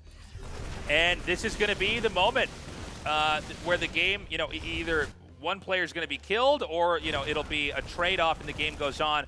But he needs to clean this creep out first. Maru needs to scan badly. He's deep in the creep, and the Lings are going to come in here from two different sides. Oh my gosh, the Fungal's just paying off hugely here as he surrounds all those Marines. The Siege Tank's going to be picked off as well. Ultralisk Cavern is already on the way. This is looking fantastic for Raynor at the moment. Yeah, now Maru fights back. Raynor retreats back onto creep. Again, Maru was so deep on the creep, he wasn't even close to any position that was worth it. Normally you want to scan siege up and try to clear it, and I think Maru doesn't have that option now. I think that kind of ended when the push backfired, so now he's just going to try to go for it. He has to control perfectly, and even then, I don't know if it's going to be enough. No, it's looking a little bit rough right now, but he still has a lot of bio. He has a huge amount of production, and he needs this to work. He didn't even start 2-2 upgrades. There is no follow-up for Maru. He is completely all in here on 3 bases. The stim comes down. And, I mean, the Lings are going to get all the way around. They get the surround here. And the Marines, I think they have to be picked up. Is there enough sustain here? No. Ooh, yeah, it looks like it's very, very close as more Marines come up. But some Lings caught some of those as well. Another Fungal goes down. And this is not looking good for Maru once again. He pulls back his Medivacs. He's continuing to rally. But are you kidding me? +2 Carapace is almost done. Adrenal's almost done. He is Ultra's on the way. Am I reading this correctly? Yeah, I didn't even appreciate how well positioned Raynor is for the next few minutes here. Maru really can't try to pull out here. He has to try to force this, so to speak. And he's going to hit this hatchery. Hold on, hold on. Hatchery's getting low, but now the Ultras hatch. And these are going to come in here, and there is no way to save this. Yeah, that Fungal goes down onto these Medivacs. Very painful indeed. The Liberators actually did a pretty good job eliminating some of those infestors, so that was helpful. He has a decent amount of Marines at home. He's pulling back his Siege Tank, and he's trying to tech up now. Armory is being made, so that's going to allow him to get into 2-2, but it might be too late for that to make a difference. Okay, a little bit of an overextension here. That was a little ambitious with those two lone Ultras. With the 2 slow Ultras, Tasteless. I was pretty sure. Okay, he doesn't end up losing that one. I'm not sure if that Ultra should have been that far out. So he's going to send those back. But basically, Raynor survives. And now Maru, I mean, he's still on 3 bases. He's got that going for him. But Raynor has catapulted ahead in supply. He's ballooning. He's getting so much tech up as the Spire's going to come down here. The Baneling Nest is deliberately very late. He used a different approach to this tech-wise to try to hold it, basically rushing into those infestors to freeze the push.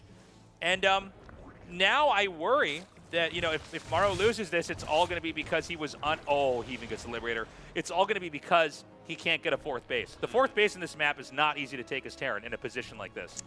No, it certainly is not. In fact, on most maps, it's a little bit tricky to end up taking. And he has to kind of turtle up a little bit as well. Don't forget, the upgrades of Raynor are going to be much better. He's going to be on 2-2 against 1-1 for a very long time, even starting +3. So that's going to really help Raynor the longer the game goes. He's got Infestors, he's got Ultras, Chitinous Plating's done, getting a Spire, getting Ultralisk Speed. Like, Raynor's doing all the things, and Maru's just trying to make it into some sort of position that's playable.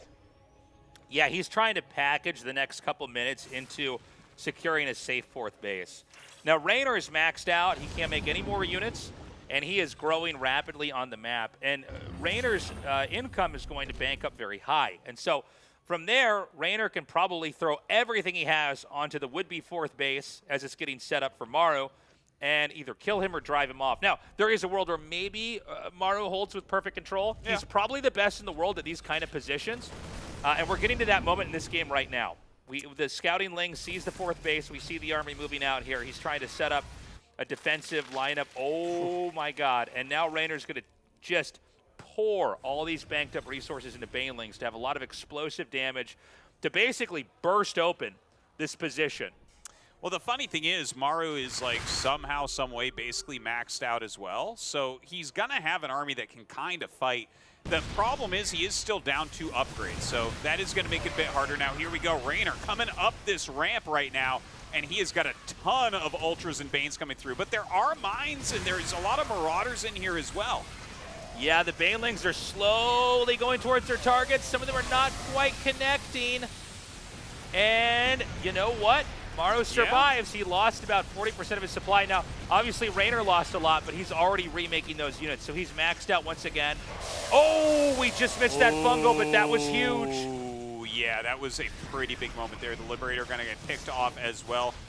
Maru is still holding on, but just barely so. Rainer sending a lot more units down to continue to fight. If Maru can stay... No, he can't do it. Artosis, he can't. No. No. GG. Rainer's done it. Guys, give it up for Rainer. He is moving on to that 4th spot here. He'll be playing in the Final Four of the RSL offline finals tomorrow. What an insane series, Artosis. That was a wild one.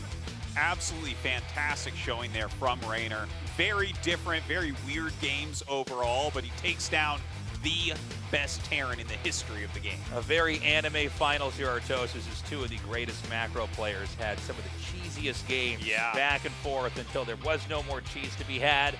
Went into a classic TVZ, one that was really about the 4th base being defended as the Zerg, or the Terran, and from the Terran's perspective, the 4th base being denied, and then you win there.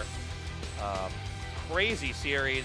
Glad we got to at least Game 6 there in what was an incredible finals. Yeah. Very well done. And, you know, we were talking at the beginning of the day, like, who do you want to see go through? And while I wanted a Protoss, you guys were saying, let's have Rainer go through. Let's have Maru go through. So it was a great finals. No matter who won, it was going to improve tomorrow's games. Yeah. And, it's going to be a lot of fun to see what Rainer can do against these strong Protosses. Crazy games here today. I think we are ready for that interview now. So we're going to go see how Rainer's feeling now that he has made it to tomorrow's Final Four match.